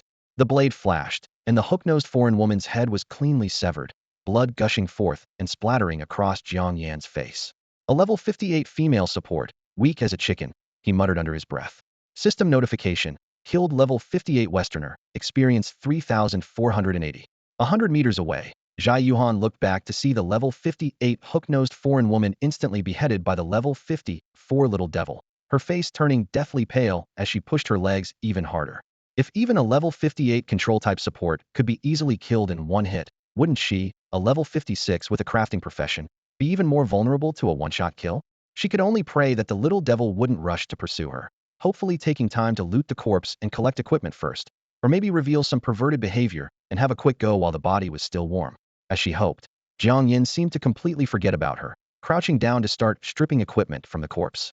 He quickly tore off the woman's level 55 armor with 99 durability, examining it thoroughly. Damn, just wearing one piece. I have to admit, despite her ugly hooked nose, this foreign woman had an absolutely stunning figure. Jiang Yan stripped off her armor, pants, and leather boots, then removed the storage ring from her wrist. He placed his right hand on her ample chest, which was far too large for one hand to grasp, and activated his dissolution skill, melting away the foreign woman's corpse along with her severed head. Now only blood remained at the scene, along with bodily fluids that had seeped into the earth, marking this place as a crime scene. Teacher, Zhai Yuhan sure runs fast. Those shoes she's wearing must have incredible attributes. If not for the 58 increase in mental power from the soothing skill, allowing him to sense up to 3,500 meters in a straight line, he would have almost lost track of her. Correction. Change Scarecrow to Straw Bird. Activating the Straw Bird skill, a palm-sized bird woven from straw appeared before Jiang Yan's eyes. Disguise. While pursuing Zhai Yuhan, Jiang Yan cast a skill to make the straw bird look like an ordinary bird. Consecutive teleportation. Jiang Yan quickly caught up with instructor Zhai Yuhan, maintaining a distance of 200 to 300 meters while controlling the straw bird flying overhead, monitoring Zhai Yuhan's movements. Before long, a level 59 male student quickly ran up to Zhai Yuhan. This was a third-year student from Longyuan University, a hunter by profession. Before entering Tianjiao Island, he had cast a tracking skill on Zhai Yuhan, so upon entering the island, he immediately headed toward her location to protect her. Seeing this junior student bodyguard appear before her, Zhai Yuhan finally felt relieved. Senior, are you alright? Tian Go asked with concern. Zhai Yuhan shook her head, pushed up her gold-rimmed glasses that had slipped down her nose, and said breathlessly, I'm fine. A Japanese guy suddenly appeared and killed the foreign woman who was chasing me. He's probably finished looting her equipment by now and is coming after me. Tian Go surveyed their surroundings alertly and asked, What level is this Japanese guy? Zhai Yuhan replied, Level 54, but he's very fast and extremely strong. He beheaded that level 58 control-type support foreign woman in just a few moves. Tian Go assessed. Then he must be an assassin class, or his weapon is fused with magic crystals that enhance attack skills. But with me here, if that Japanese guy dares to come, I'll make sure he never returns. Zhai Yuhan said, Don't underestimate him. We should contact our other teammates first. The two remained vigilant of their surroundings, while contacting other team members through their magical communication devices. Zhai Yuhan's archaeological team consisted of 5 people. Their main purpose for entering Tianjiao Island wasn't to level up, but to conduct archaeological research in the central area of what appeared to be altar ruins on the island's top level. At that moment, several undead skeletons charged toward them from the surrounding area. Zhai Yuhan drew a level 55 longsword from her storage ring. Seeing this, Tian Go said, We don't have magical damage skills. These undead skeletons can't be killed with physical attacks, so don't waste time and energy. Zhai Yuhan replied, Undead skeletons also have archaeological value. Tianjiao Island appeared 7 years ago. Given that time flows 10 times faster on the island than in the outside world, if these undead skeletons are over 70 years old, it would mean they didn't evolve from Earth humans, indicating that otherworldly humans exist in the demon caves. Hearing Zhai Yuhan's reasoning, Tian Go reluctantly drew his machete and severed the leg bones of the undead skeletons to restrict their movement and regeneration, allowing Zhai Yuhan to use her skills to examine the skeleton's age. Above them in the trees, the straw bird controlled by Jiang Yan, which shared vision and perception with him, watched their every move from overhead. Meanwhile, Jiang Yan waited like a hunter at his post over a kilometer away, ready for foreign prodigies to come and deliver themselves to their deaths. Outside Tianjiao Island, magical flying vessels of various sizes dotted the surrounding waters, while several more hovered in the air above. Their decks and bows were crowded with powerful escorts who had accompanied the prodigies here.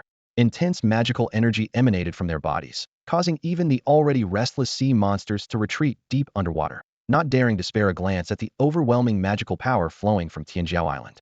Suddenly, A crimson beam of light flashed from the top-tier barrier of Inyong Island. Another prodigy had fallen. Within less than a minute, the top tier lit up with blood-red light 3 more times in succession. The onlookers outside gasped in shock. Time flowed 10 times faster on the top tier than in the outside world, meaning 8 to 9 minutes had already passed inside the island, and 3 people had already died. The powerful escorts exchanged worried glances, their hearts heavy with anxiety, each hoping the unfortunate victims weren't their own disciples.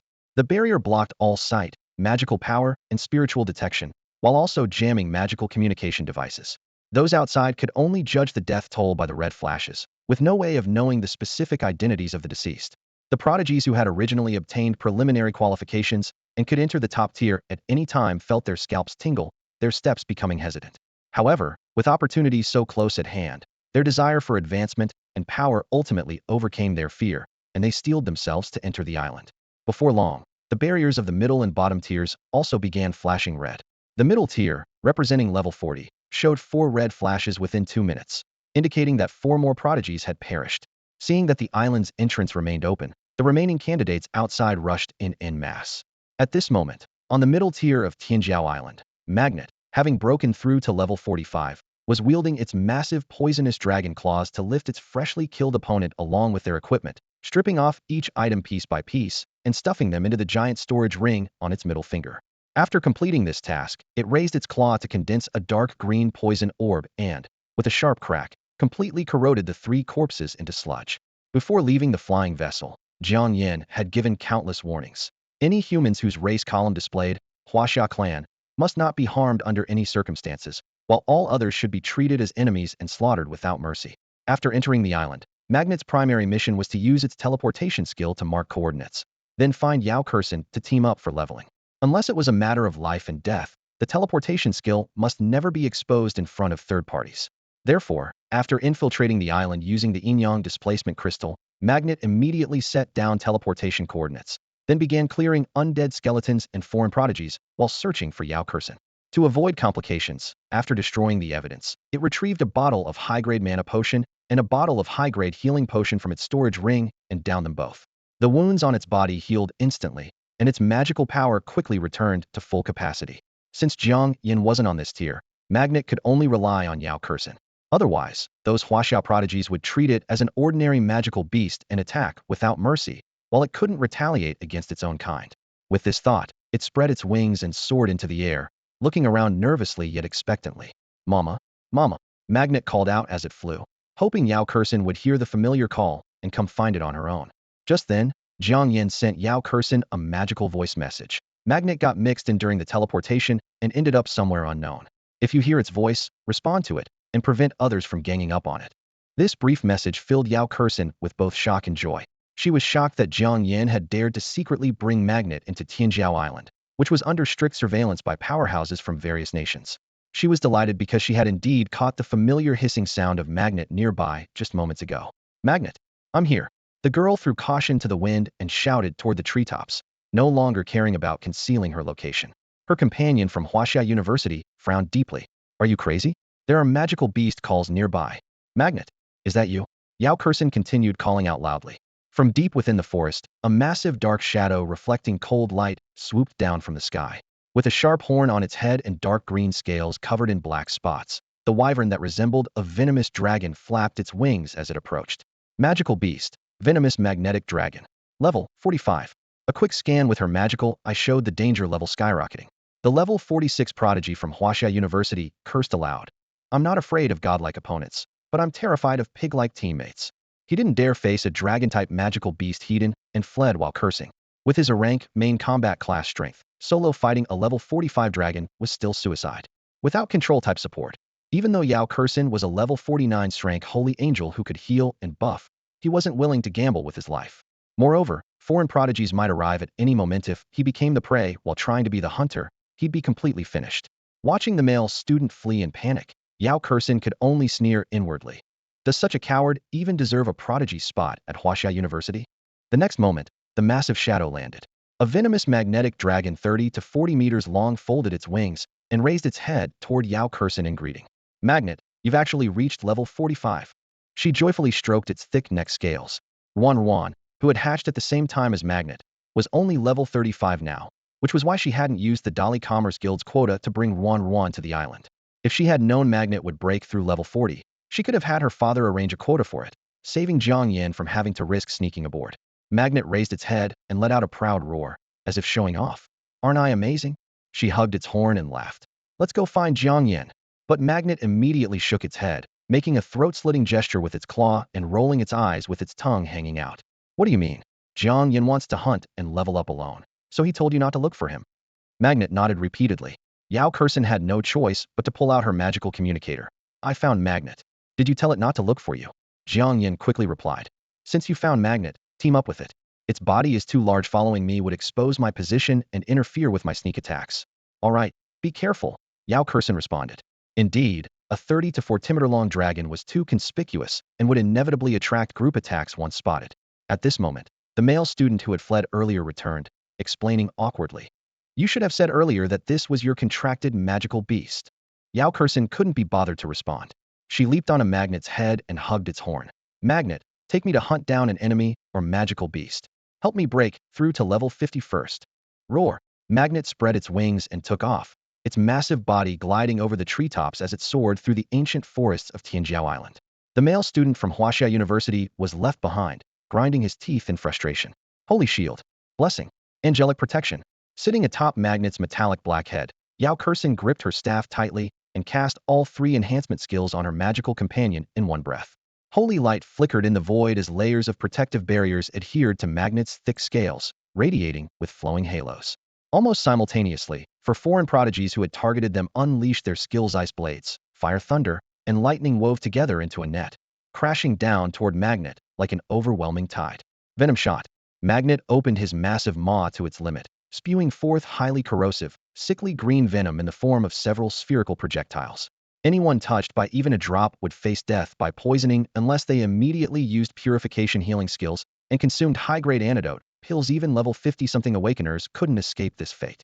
The opponents were clearly experienced, rolling and dodging behind intersecting giant trees and rock walls, barely avoiding the venom shot's impact points. Having missed, Magnet immediately flapped his wings and activated a new skill unlocked only after breaking through level 40 Toxic Wing, Magnetic Storm. Buzz, an invisible magnetic field exploded outward, spreading gray-green ripples in a 450-meter diameter circle centered on Magnet. The wind sounded like fine needles drilling into bone, as neurotoxins mixed within the magnetic storm penetrated the enemy's bodies. The 4 foreign prodigies instantly turned pale, their ears ringing, minds spinning, even their breathing becoming labored. Poison Dragon Claw. Dark blue toxic flames wrapped around Magnet's razor-sharp dragon claws as he swept past like lightning.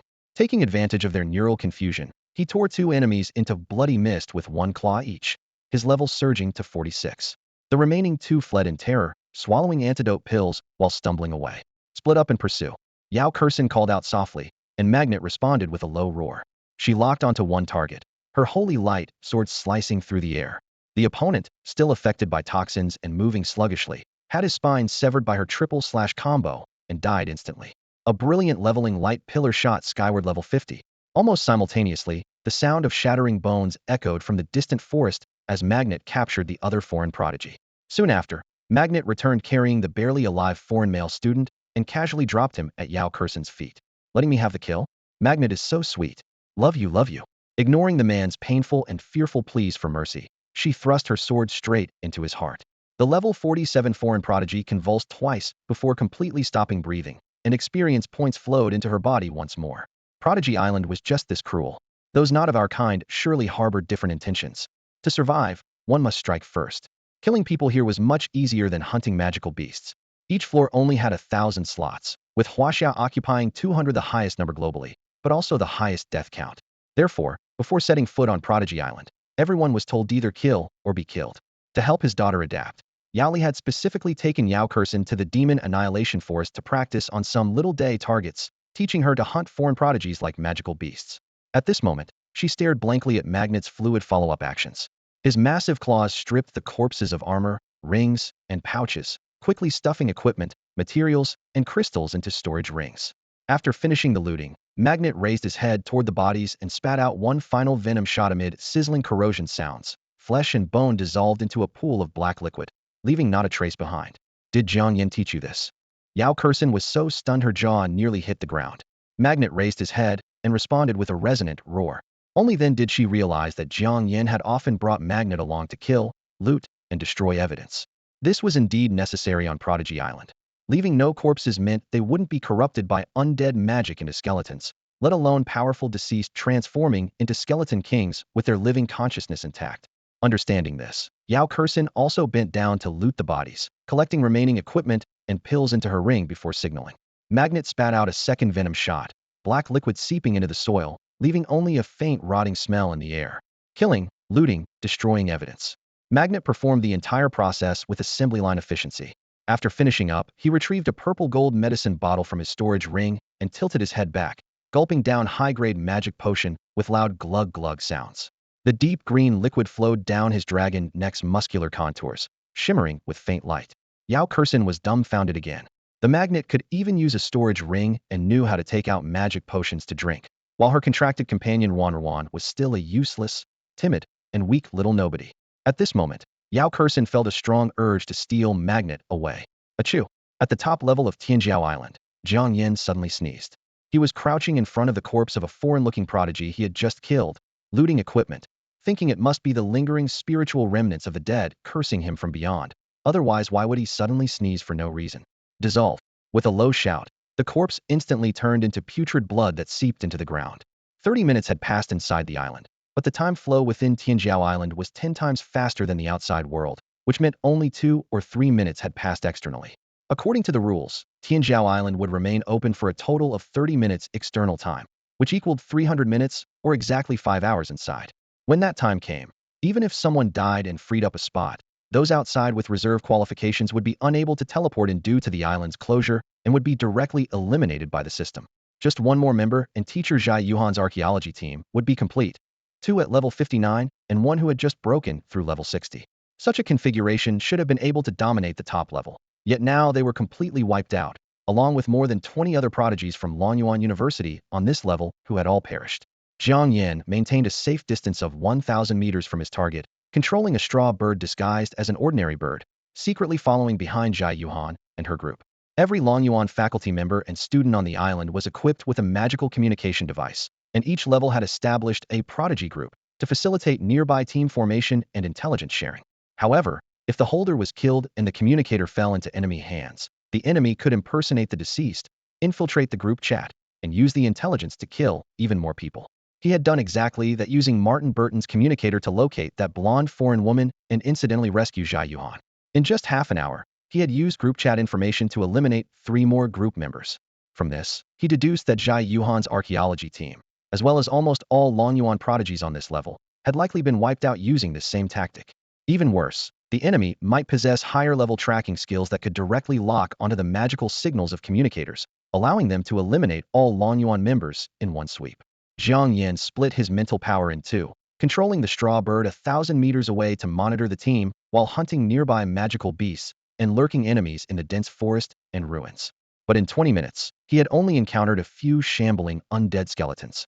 Tianjiao Island was vast, with only 1,000 people entering, so not encountering living people in a short time was normal. His disguise skill was about to expire, and he quietly reminded himself to keep a low profile during the 40-plus minute cooldown period. Transform.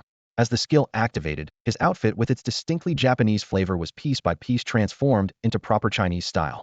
The katana was reshaped into a Tang sword, and the Japanese-style armor and footwear also changed into sleek, traditional Chinese battle gear. Finally, he took out a fierce yet handsome red demon mask from his storage ring and fastened it over his face, once again maintaining a 1,000-meter distance from his target and continuing to track with the straw bird.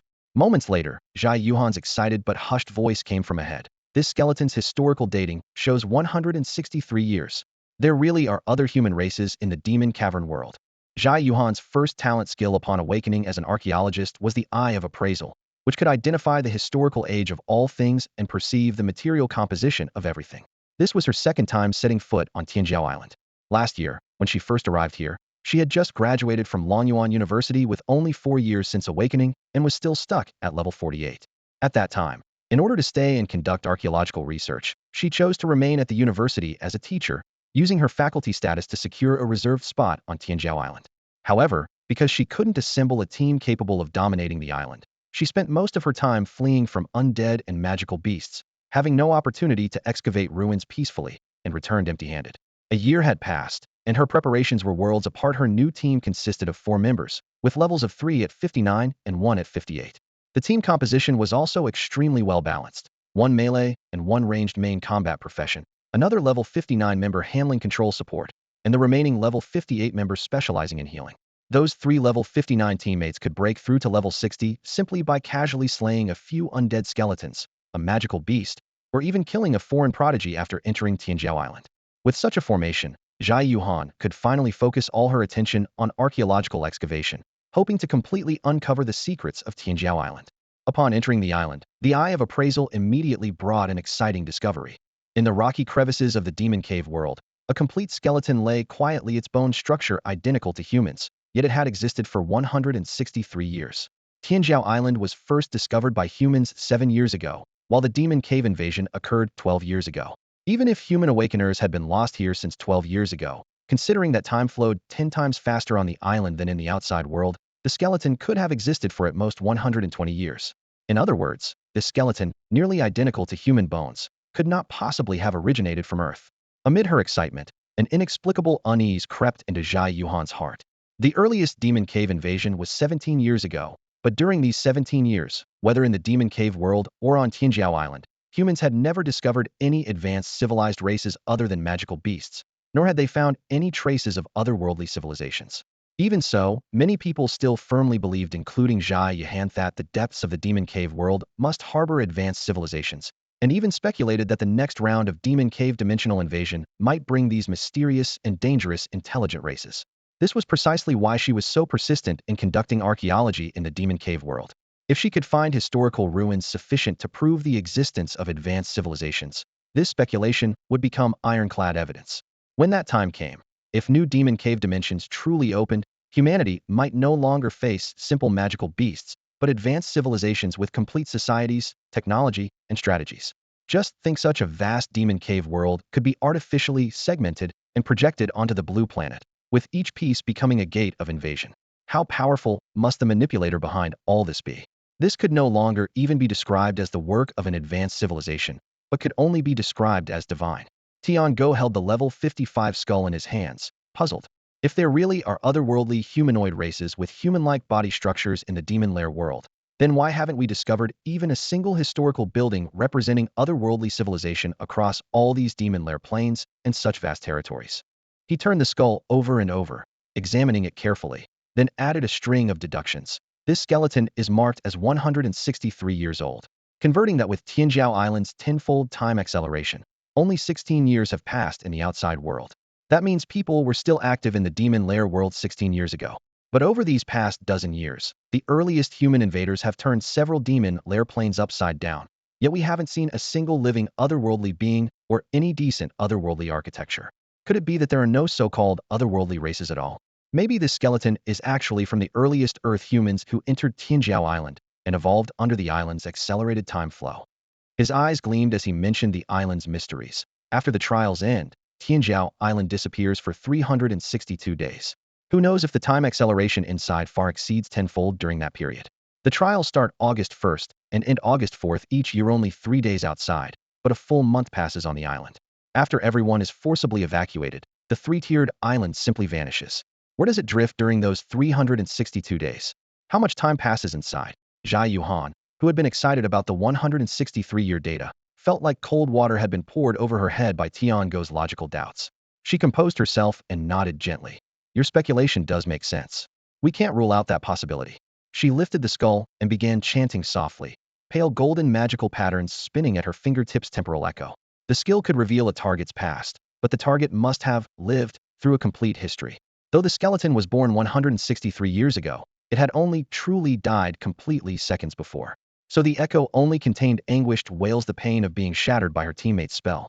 Zhai Yuhan helplessly ended the skill. No luck. The age doesn't prove anything. In that case, let's head to the central area for deeper investigation. The data shows there are Demon Lair structures there that might be historical ruins. But Tiango waved his hand. Don't rush. We have a full 30 days for the trial. Let's get the whole team to level 60 first. Once our combat power is up, then we can do archaeology. Everyone reached consensus and turned to leave the forest area. Just after they left, Jiang Yan, wearing a red demon mask, silently emerged from the shadows. He crouched down and picked up the skull identified as 163 years old, weighing it in his fingertips. Too bad the farmer class's modified resurrection can only revive plants and oneself. Otherwise, I could resurrect you and get the truth with a simple question. Shrugging regretfully, he tossed the skull into the grass and continued watching Zhai Yuhan's group through his strawbirds, shared aerial vision maintaining a safe distance of about 1 kilometer. Suddenly, the sound of rustling leaves came from the forest. Jiang Yan's heart tensed. Instant movement. His figure flashed like a phantom onto a giant tree, concealing his presence. Not far away, 2 men and 1 woman approached along a forest trail, their steps light and unhurried. The leader whispered a warning. Be careful. There are battle traces ahead from 2 minutes ago, and there was magical fluctuation just now. Someone must have just cast a skill. Jiang Yan observed from the treetop, magical patterns lighting up in his eyes. Demon eye detection. 3 Japanese. 1 level 59 physical melee fighter, 1 level 58 ranged magic attacker, 1 level 57 support healer. He frowned inwardly. This composition won't be easy to handle. Then inspiration struck, and a cunning smile curved his lips. If I could distract them first, then defeat them one by one. A bigger prize came to mind. Best would be to encounter that Yao Li's son, Yao Junfeng. Jiang Yan touched the dagger at his waist, his eyes cold with killing intent. He's level 56. Kill him, and I'll not only break through to level 60, but I can also exchange his head for a 10 billion bounty. But the detection screen only showed these 3 foreign invaders before him. Jiang Yan rubbed his brow and quickly formulated a plan. Separate, isolate, burst kill. His gaze refocused as he whispered to himself. Yao Junfeng, I'm counting on you. Jiang Yan was currently only level 53, while the 3 Japanese players before him were each several levels higher. If they weren't isolated, fighting 3 opponents above his level would still be challenging. Even if he ultimately won, he'd likely lose a life or 2 in the process. More troublesome was that other elite players were active nearby. If they were drawn over, not only would his identity be exposed, but his 2 trump cards modification and resurrection might also be discovered. His disguise skill still had a full 30 minutes left on cooldown. During this time, he couldn't use disguise on himself, but he could use it on others. After the 3 Japanese players swept past his hiding spot, Jiang Yan immediately sprang into action. First, he used his modification skill to change the straw bird he'd been using as a sentinel back into a scarecrow. The next second, his scarecrow skill activated, and a new puppet with a build similar to his own and made of solid straw materialized in his field of vision. Disguise, Jiang Yan whispered, applying the disguise to the scarecrow and locking onto his target image level 56, Yao Junfeng. He casually pulled a set of equipment from his storage ring and dressed Yao Junfeng properly. At this moment, he was multitasking, controlling this disguised puppet while simultaneously managing another straw puppet, all while staying fully focused and ready to engage the Japanese players in battle. The level 59 Japanese player quickly sensed the magical fluctuations Jiang Yan had leaked while casting his skills. He immediately stopped with his companions and looked around warily. Before long, they spotted a familiar face. There's an old Chinese saying, speak of the devil, and he appears. It's actually Yao Li's son Yao Junfeng. Level 56, plus that masked level 53. TSK. It's like experience points, and that 10 billion bounty just walked right up to us. The 3 players' eyes lit up with excitement. Jiang Yan and Yao Junfeng approached one after the other, and the 3 Japanese players immediately revealed themselves to intercept. Watch out, it's an ambush, Jiang Yan deliberately warned. The scarecrow disguised as Yao Junfeng, driven by mental power, calmly retreated to the left, while Jiang Yan himself sprinted to the right, using the opportunity to split up their enemies. I'll chase Yao Junfeng. You 2 kill that masked guy. The level 59 Japanese player immediately pursued the scarecrow, while the level 58 and 57 players both lunged toward Jiang Yan. The level 58 Japanese player had awakened as an rank on Myoji, capable of commanding the spirits of creatures he had killed and captured. He swept his sleeve and released a level 55 demon spider spirit. Thick webbing instantly shot out, wrapping around Jiang Yan's limbs and torso. Chinese dog, you can't escape. Just die obediently. Jiang Yan was dragged and stumbled, but his expression remained calm as he secretly activated his modification skill, changing the word melt to disintegrate. He deliberately struggled with apparent difficulty, as if unable to break free, letting the 2 Japanese players approach without any wariness. When they came within 3 steps, he suddenly shouted, disintegrate. The steel-strong webbing instantly turned to ash. Flash step. In a blur, he had already darted to the side and rear of the level 57 Japanese girl with twin tails. The Demon King blade sliced down through the air. The level 50 critical hit magic crystal fused within the handle had a 50% chance of triggering double damage. Jiang Yan's luck was good. The first strike triggered a critical hit, directly severing the slender, pale neck of the level 57 Japanese girl. The petite Japanese girl's body continued running forward on instinct, while her severed head flew through the air, twin pigtails fluttering in the wind before hitting the ground with a sickening thud. The team battle erupted. First, target the healer. Level 57 healing classes were always the most troublesome. If you failed to kill them instantly, a simple quick heal could restore their teammates to full health in seconds. Jiang Yan was several levels below these three Japanese players, and each level difference cost his modify skill an additional 10 success rate. To play it safe, he had to eliminate the healer first, then slowly pick off the remaining two. Even if it meant burning through his health, he could grind them down bit by bit. Killed level 57 Japanese player, experience 3420. The level 58 on my OG stood frozen, watching helplessly as Jiang Yan teleported away and reappeared behind his teammate one swift strike, and the twin-tailed girl's head separated from her body. Baka! He roared in fury, but before his rage could fully manifest, he hastily summoned all 5 remaining undead, including 2 human spirits who had been level 57 in life. Jiang Yan teleported again, flashing beside the other Japanese player and slashing toward his neck. The opponent reacted quickly, raising his katana horizontally. The clash of steel rang out, numbing both their hands. Knowing the man would use soul possession to enhance himself next, Jiang Yan immediately activated Modify. First attempt failed. The 4-level difference cut his success rate by 40. Second attempt success. The original soul possession was changed to Soul Blade. Sure enough, as the Japanese player finished chanting his skill, a level 57 human spirit shot forward like lightning, but instead of merging with his body, it dove straight into his katana. While his opponent stood stunned, Jiang Yan seized the opportunity and struck with a critical hit, cleanly severing the man's right arm. Ah! The agonized scream alerted the level 59 captain nearby. Almost simultaneously, that level 59 Japanese player's blade flashed down, instantly decapitating Yao Junfeng's cut was so clean it seemed like slicing through tofu. No blood splattered. Instead, wisps of straw spilled from the wound. Baka! This isn't Yao Junfeng. He finally realized he'd been played. In mere seconds, the female healer was dead and his companion had lost an arm. Rage boiling over, he charged at Jiang Yan with his blade raised. Jiang Yan neither dodged nor retreated. In a flash of steel, he thrust his blade into the level 58 on my OG's throat, sending blood spurting. Simultaneously, 5 undead swarmed him. Though they could only exert half their living strength, they still forced Jiang Yan to retreat several steps, leaving him with multiple shallow wounds. Killed level 58 Japanese player, experience 3480. Only about 2,000 experience points remained until his next level. Killing this last level 59 opponent would be just enough to level up. Teleport. He struck first. The level 59 Japanese player possessed exceptional magical talent and keen mana perception, almost predicting Jiang Yan's landing spot and raising his blade to block, sparks flying. No wonder your teammates all fell to his ambushes. This guy actually has teleportation skills, someone shouted from the distance. Jiang Yan's eyes narrowed. This was the first time since his rebirth that he'd encountered an awakener with maxed innate mana, which explained the opponent's abnormal perception and ability to track teleportation trajectories. If the fight dragged on, it would surely attract other elite contestants nearby. To end this quickly, he had only one option: he'd have to risk his life. That's all for today. Thank you so much for watching. I hope you guys enjoyed. If you wish to have another part of this recap, please give us at least 1,000 likes. Please don't forget to comment and subscribe to our channel for more content like this. Until next time.